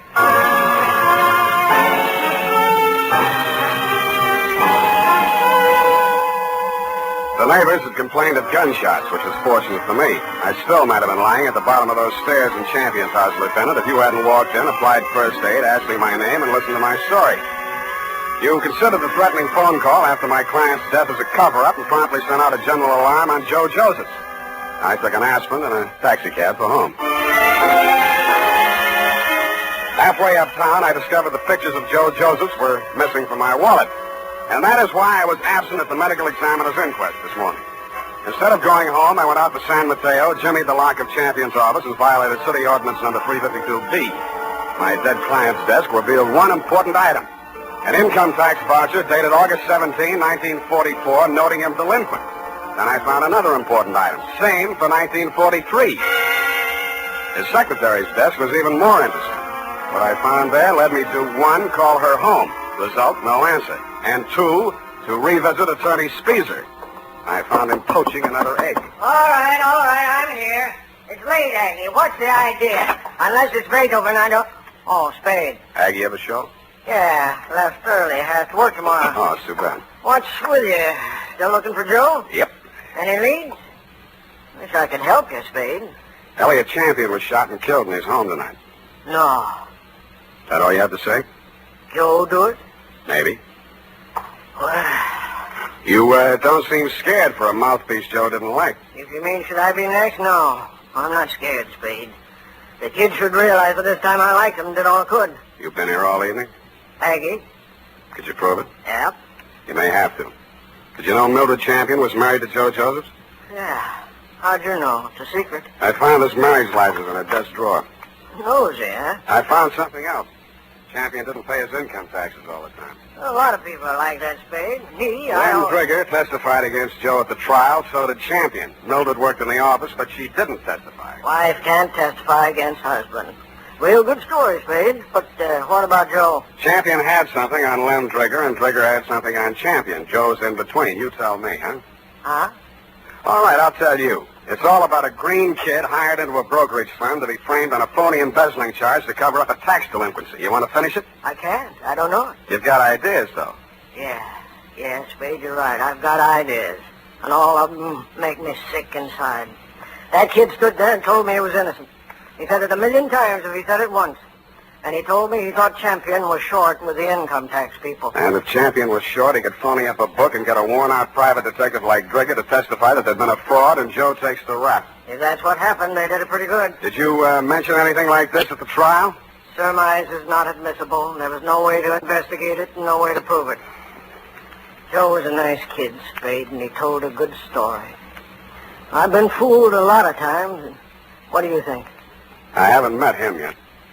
All right, he's done his 5 years. He came out, and now they want him for killing the man who sent him up. His whole life's gone. And for what? Spade, I hope you don't find him. I hope nobody ever finds him. But we did find Joe Josephs, Lieutenant. He was right under our noses all the time. When I called you, you told me to come on down to the morgue at the county hospital. We both stood and looked at Joe Josephs. It's a funny thing, Sam. We had an alarm out for an hour on this guy. We've been looking all over. We've been looking all over for him, and he turns up right here. Well, he's dead. He's been dead since last night about 7. 7? Same time Champion was killed. TB. Just got the whole story. Had it awful bad in prison on the sick ward his last 2 years. Wanted out awful bad. When his time was up last week, he made him release him. But he wound up here, died in the hospital. He looks awful young to be a con and all. I don't know, Sam, he's just a kid, isn't he? Up until then, you had some kind of case against Joe Joseph. But when the medical examiner reported that my client had been shot with a .32, the rest of it began to fall into place. Lem Trigger's office was a dirty room over a shoe repair shop on Mission Street. The glass on the door hadn't been washed in 5 years, and neither did anything else. You can hardly tell where the office left off and Lem began. Oh, hello, Spade. I've been waiting for you. I thought you'd get over for some talk. What made you think that, Lem? Well, you're here, ain't you? All right, let's make talk. Did the silencer ruin your gun? Huh? Come on, I want it all. Hey, You phoned tonight after Champion was killed. You've been phoning him right along saying it was Joe. No, just a minute, Spade. We're in the same racket. You shot at him with a silencer on your .38 this afternoon to make it look real good. You can't prove anything. I didn't kill him. One slug out of your gun will match that up. Every cop carries a .38. You were a cop once. Now, Spade, you got this all wrong. Because you thought he'd called you in for protection. He called you in once on another job. Listen, I know what you're thinking, And but business was so bad you had to drum it up, didn't you? Joseph was released from prison and it was a natural, only it didn't work. Champion called me instead, and you tried to shake me down. Well, I only thought we could kind of work together. Make it a good thing. I told you once you should try another racket. But you didn't take my advice. Now you're going to have to. What do you mean? Because your license will be revoked pretty quick. You got into a lot of trouble about 2 minutes from now. I did? I was right here. What are you trying to do? I swore out a complaint on you for assault and battery. Hey, wait a minute. I ain't done nothing to you. Champion's dead, and I Yes, tell you you did, Lamb. You tried to strike me, and I had to defend myself.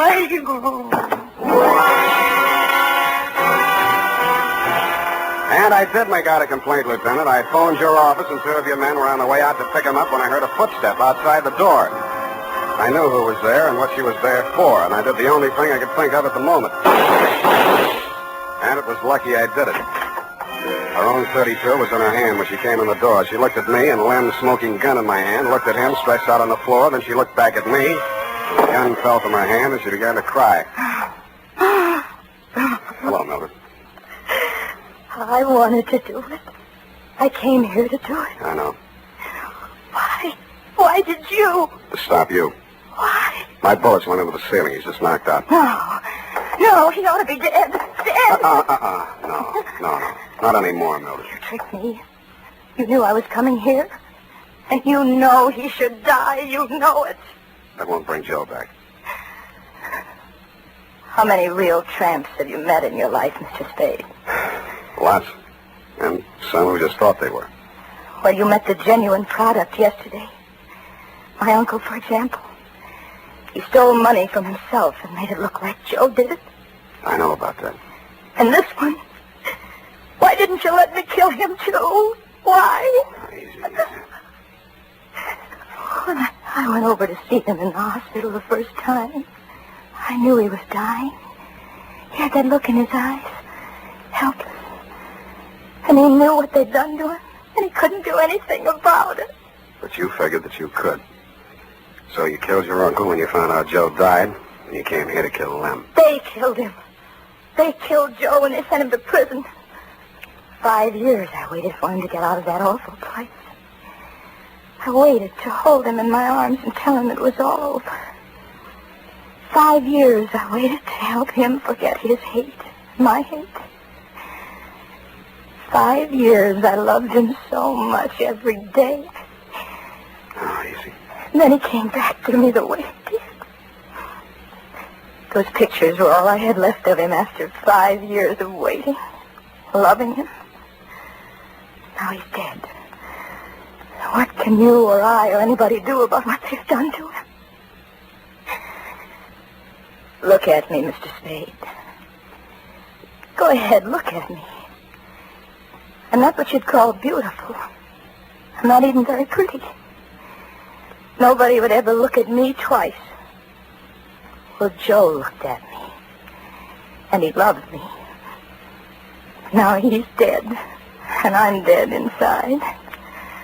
I'm dead inside, and I'll be glad when I'm dead outside.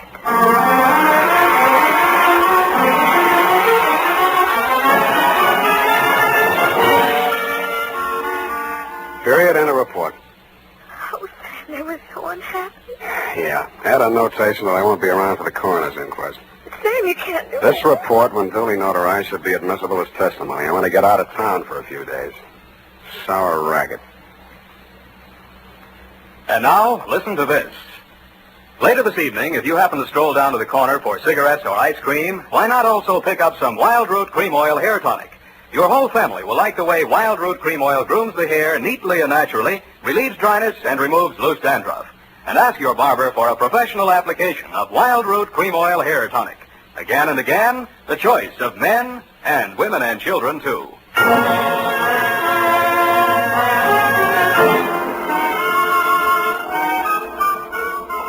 Here it is, Sam. Didn't make any mistakes. Of course you didn't. Are you really serious about getting out of town for a few days? I am? The world's too much with you, huh, Sam? Effie. I know it's torture, Sam, but it seems kind of appropriate right now. I don't care if she did kill those two men. I feel sorry for her. What's that got to do with poetry? What kind of poetic justice? Oh.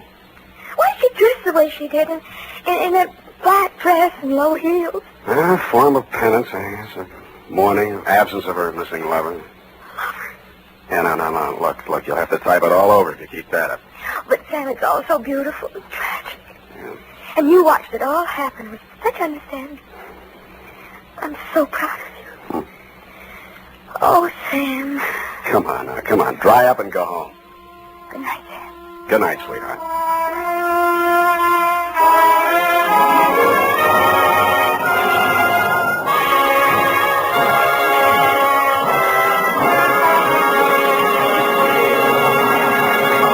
The Adventures of Sam Spade, Dashiell Hammett's famous private detective, are produced and directed by William Spear. Sam Spade is played by Howard Duff. Lorene Tuttle is Effie.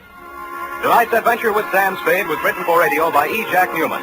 Music was directed by Lud Gluskin, with score composed by Renee and Pierre Garrigay. Join us again next Sunday when author Dashiell Hammett and producer William Spear join forces for another adventure with Sam Spade. Brought to you by Wild Root Cream Oil. Again and again, the choice of men and women and children, too. This is Dick Joy reminding you to get Wild Root Cream Oil, Charlie. It keeps your hair in trim. You see, it's non-alcoholic, Charlie. It's made with soothing lanolin. You better get Wild Root Cream Oil, Charlie. Start using it today. You'll find that you will have a tough time, Charlie, keeping all the gals away. Hiya, Charlie. Get Wild Root right away. This is CBS, the Columbia Broadcasting System.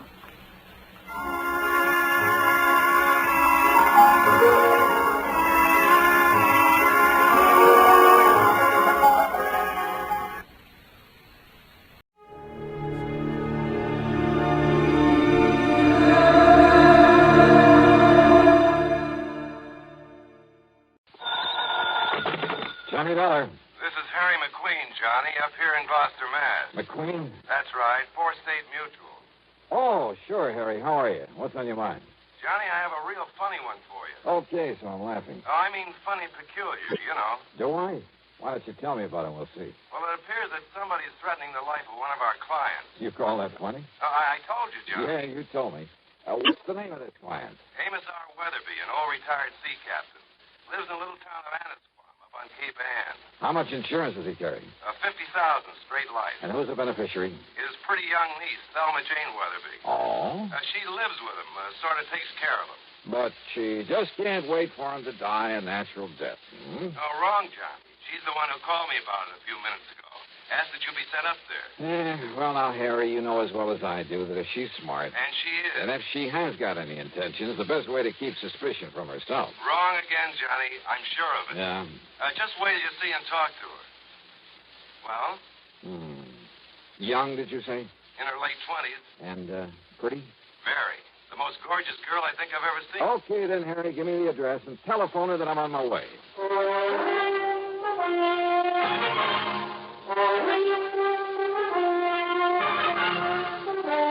CBS Radio brings you Bob Bailey in the exciting adventures of the man with the action-packed expense account. America's fabulous freelance insurance investigator. Yours truly, Johnny Dollar.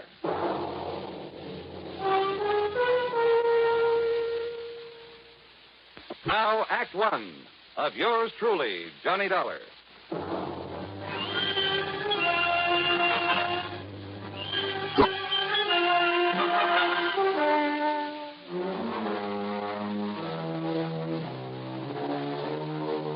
Expense account submitted by Special Investigator Johnny Dollar to the Four State Mutual Insurance Company, Gloucester, Massachusetts office. Following is an account of expenses incurred during my investigation of the boat out of the blue matter.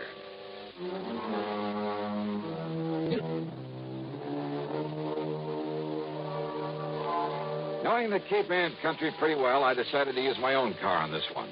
So, expense account item 1, $14.70, mileage at the rate of 10 cents a mile, and a bargain for the company at half the price.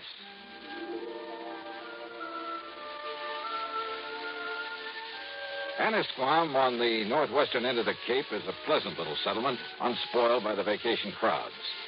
A kind of quiet summer haven for writers, poets, and painters, with a few large and very old homes. The address that Harry McQueen gave me turned out to be one of them. Set on a high, sandy knoll, it was a big frame house with hip roof, shingled turrets, and cupolas, half a dozen gables and dormer windows, all of it dripping with gingerbread and covered with Boston ivy. It looked out over the sparkling blue waters of Annisquam Bay.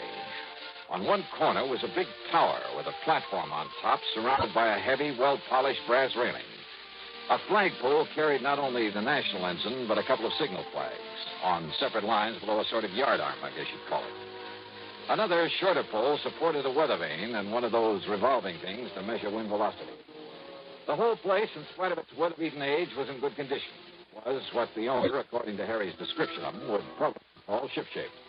All very interesting and colorful.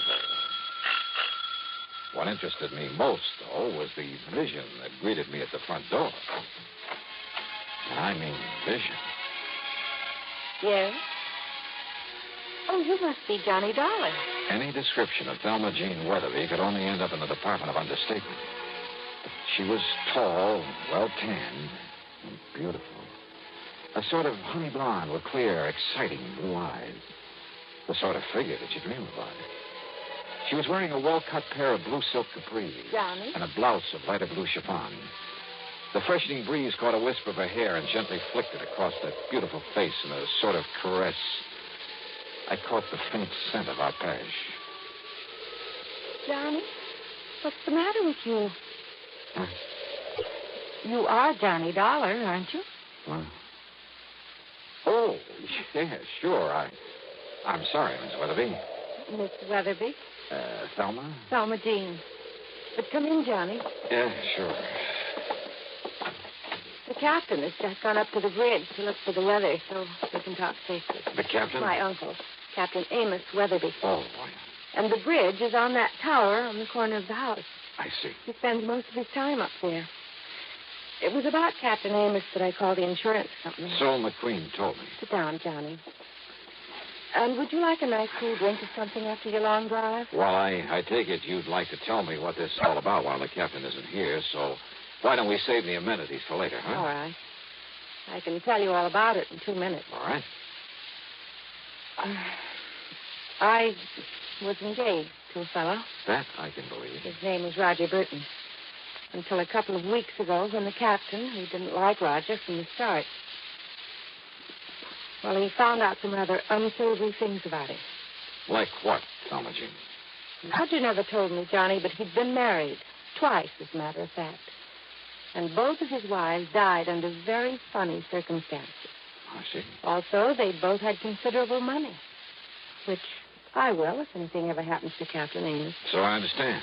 His insurance. So I not only broke off with him, but Captain Amos literally threw him out of the house. And believe me, in spite of his age, he could do it. And now? Well, before he left, Roger told Captain Amos he'd get even with him. He said that he'd kill him. You mean just like that? Yes. He even boasted that he could do it and get away with it. The same as he did with a couple of nosy wives. Those were his very words. You have no idea what a horrible person he became after the captain showed him up. It was like a maniac. Well, then you're lucky to be free of him. You bet I am. It'll be a long time before I fall for any sweet talk again. Oh, it'd be a terrible waste, Thelma Jean. What? Yeah, like you. Oh, Johnny, not you. No, I'm just kidding. Or am I? You better be. And yet, if all the stories I've heard about you I are don't believe true. one of them. And to prove that I didn't come up here just because Harry McQueen said you're the most beautiful, the most gorgeous gal. Queen told you that. You're sure right, 1,000%. But Then now... if I'd known that, and if you hadn't come, I'd never have forgiven you. Yeah, but now let's get down to what... Especially after what he said over the phone about you. Like what? Oh, that, you're an old, dull, stodgy, pedantic, Well, I'll bumbling... sue him. And I'll certainly try to prove otherwise. But right now... Now, Johnny. Now, let's get down to business. Well,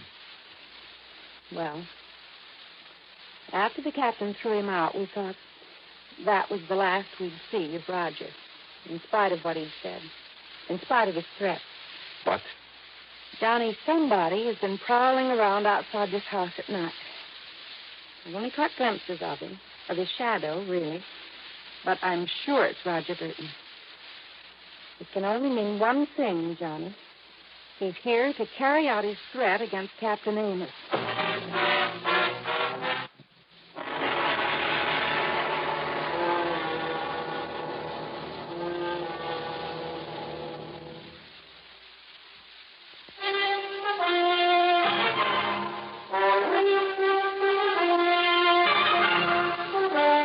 You're sure it's Roger Burton you've seen prowling around the place? Yes, Johnny, and only at night.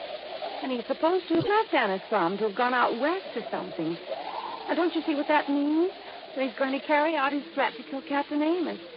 And he's got to stop him somehow. If you're right about all this. Oh, if only you knew what a terrible person he is. And yet you were engaged to be married to him. That was before the captain showed him up for what he really is, a wife killer. Well, you admit yourself it's never been pinned on him. Because he's clever. That's why he boasted that he could kill my uncle and get away with it. And now that I've seen him here... Johnny? He hasn't made his presence around here known to anyone else, though, Jean? I'm sure he doesn't know that I've seen him. But now Well, listen, just what has he done? all I know is that I've seen him, or his shadow, poking around outside in the yard between here and the cell. Then last The cell? night... What's that? Look, you can see it from this window. There. That concrete building, whatever it is, at the edge of the property? It used to be a kind of jail back in the days of the sailing ships. Now the power company uses it for transformers or whatever you call them. Yeah, I see the power cables leading down from the pole. I've looked for his footprints out there in the mornings, but there's always a wind at night, so... Maybe I'd better take a look in that cell, as you call it. Oh, it's all locked up, Johnny. And the tiny windows with the bars over them are so dirty you can't see a thing inside. Have you any reason to think he somehow got into it? Hey, the storm's really coming this way. Yes, and Captain Amos will love it. But now, Well, Johnny... hadn't you better get him down off that tower before it hits? During the storm? Why, you couldn't drag him down with a turning mule team. Oh. Take him back to the old days when he used to ride out a storm on the open bridge of a sailing ship. Thelma Jean, does he know about Roger showing up again? No, Johnny, I haven't told him. But listen, I've been trying to tell you. Tell me what? That I not only heard him prowling around last night, but this morning I found some ladder marks in the ground. Where? Out beside the tower. As though he'd used a long ladder to get up to it from the outside. Ladder marks? I don't know what else they could be. This feller, and for the moment we'll assume that it is Roger Burton. Oh, I'm sure of it. He's made no attempt to enter the house? Oh, he's too smart for that. And don't forget, Johnny, he doesn't know that I've seen him around again. Well, before this storm really breaks, Thelma Jean, I'm going to take a look at that transformer building out there and see if... And you better hurry, Johnny, before... Thelma Jean! Thelma Jean! Yeah, Captain? Where are you? In here. Where in tarnation did you put my sou'wester? It's up in the cabin just below the bridge where it always is. I told you a storm was making up. It's going to be a big one. Now you got to get me back on the bridge. Well, now who's this, Thelma Jean? Captain, this is Johnny Dollar. Dollar, huh? Hiya, Captain Amos. Another crooked landlubber come here to trouble you? Oh, no, Captain. Johnny's just an old friend who dropped in. Yeah? With the storm coming up, Big one, I tell you. Been in all the papers. But me, I told you it was on the way 5-6 days ago. The way the barometer on the bridge has been behaving. Yes, I know. So I've asked Johnny to stay for the night. Oh? Well, whatever me little girl wants, Thelma Jean, you know that. But, Johnny? Yes, sir? You do anything to hurt me little girl, and by Jupiter, I'll kill you. No, don't worry, Captain. All right. Southwesters in the cabin up there? Aye, sir. And I'll see you below here when the storm's over. I'll bring your dinner up to you. When I'm riding on the storm, don't be silly, woman. Aye, sir. Johnny, if you're going out to look at that cell... First, I want you to show me where you found the letter marks, okay? Aye, sir.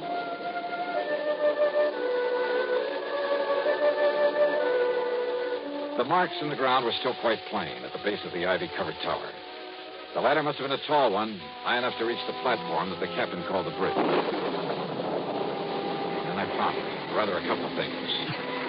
A heavy lightning rod extended up the side of the tower, well hidden by the ivy. But the bottom of it had been sawed off, making it useless. Also hidden by the ivy was a wire, an insulated copper wire. Too heavy to cut without tools, but certainly not big enough to take a lightning bolt. The wire was lashed to the upper section of the lightning rod. The other end disappeared in the ground at my feet. And it led away toward the cell, the little transformer station. It was dark now, and the storm was building up fast. I dashed back into the house, up to the second floor, and then up the winding stairway to the captain's bridge. You better lash yourself under the rail, Johnny. This wind will blow you clean off of the deck into the sea. Looks like you're right, sir. I told her this nor'easter is going to be a big one, and it is, Johnny. Reminds me of one night off the Azores. That was vastly... What are you doing there, Johnny? This upper end of the lightning rod was 6 or 8 feet from the side of the tower, held there by big insulators. But again, the heavy copper wire, again hidden by the ivy. It connected the rod with the brass railing where the captain was holding on for dear life against the wind. And it meant that the railing was the cleverest, most diabolical instrument for murder that I had ever seen.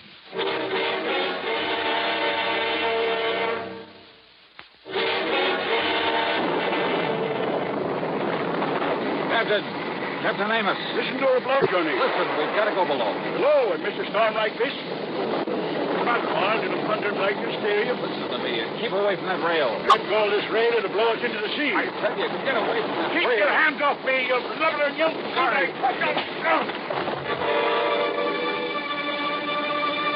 I dragged him off his so-called bridge and down into the little room below, then hoisted him onto my shoulder and started down the circular stairway.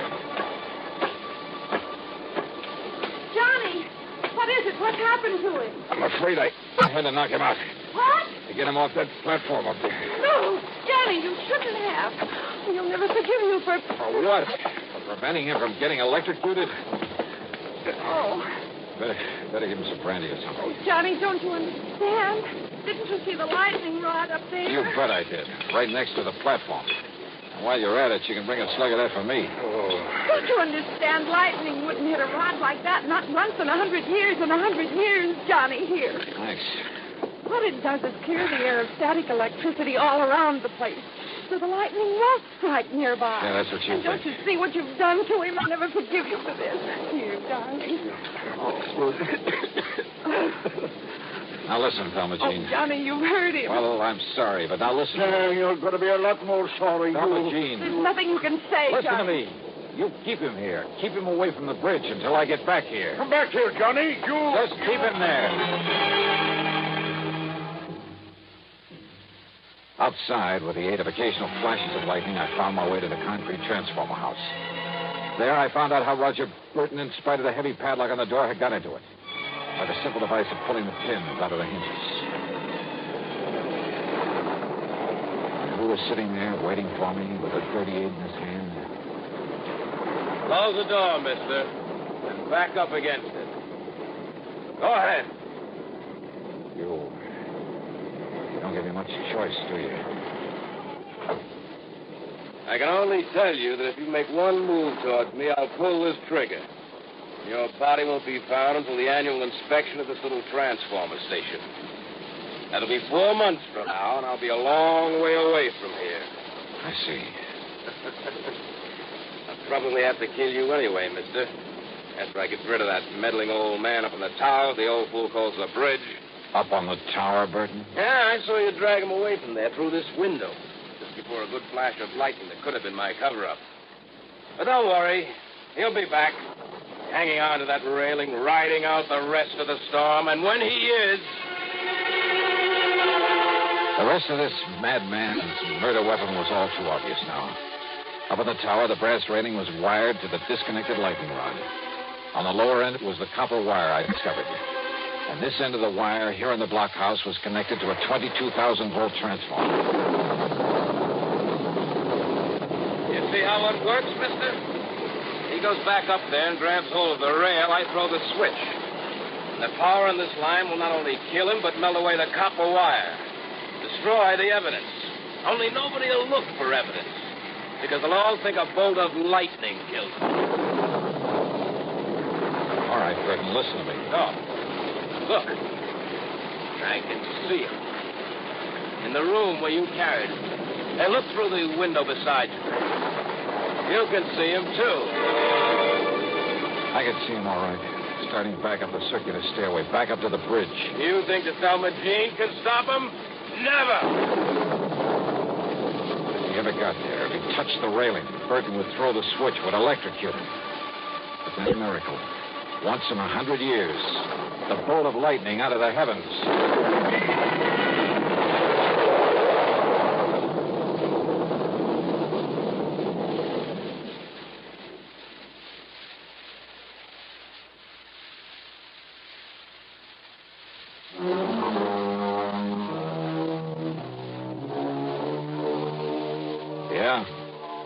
The bolt of lightning had struck the rod high up on the tower, had streaked down the wire into the blockhouse. It fairly exploded inside of it.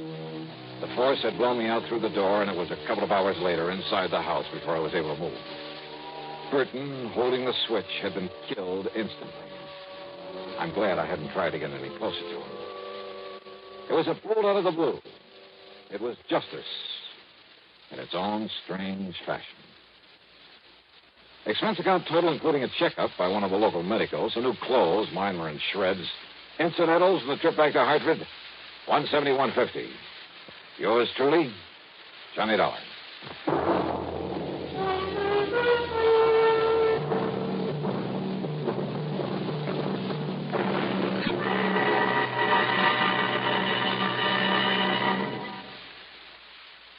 Star, to tell you about next week's story. Next week, a vicious racket that a lot of respectable people fall for, that you ought to know about. Join us, won't you? Yours truly, Johnny Dollar.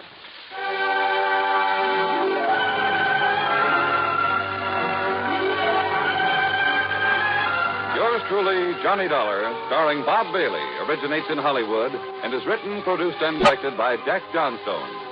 Heard in our cast were Virginia Gregg, Carlton G. Young, Ralph Moody, and James McCallion. Be sure to join us next week, same time and station, for another exciting story of Yours truly, Johnny Dollar. This is Jim Matthews speaking.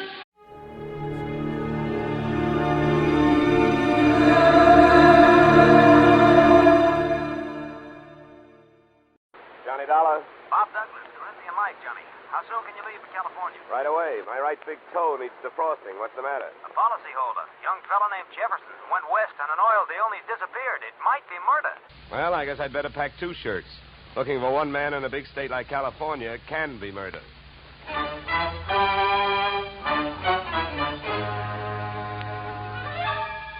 Edmund O'Brien in the transcribed adventure of the man with the action-packed expense account.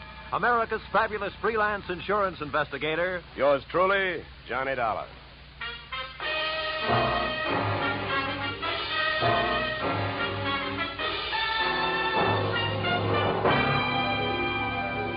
Expense account submitted by Special Investigator Johnny Dollar to Great Corinthian Life Insurance Company, Hartford, Connecticut.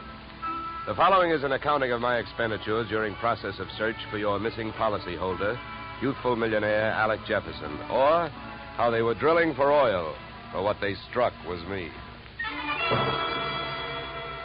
Expense account item 1, $186.13. Airfare, Hartford to Los Angeles. Item 2, $15. Hire car, airport to office of Rebel Wildcatters Incorporated on potential oil land in the New Hall Saugus district. I arrived at 9:30 a.m. A handful of dirt dentists were hard at it, drilling at a rig not 30 feet from the shack-type office. Pull it over, will you? Better stand by, driver. My man may not be here.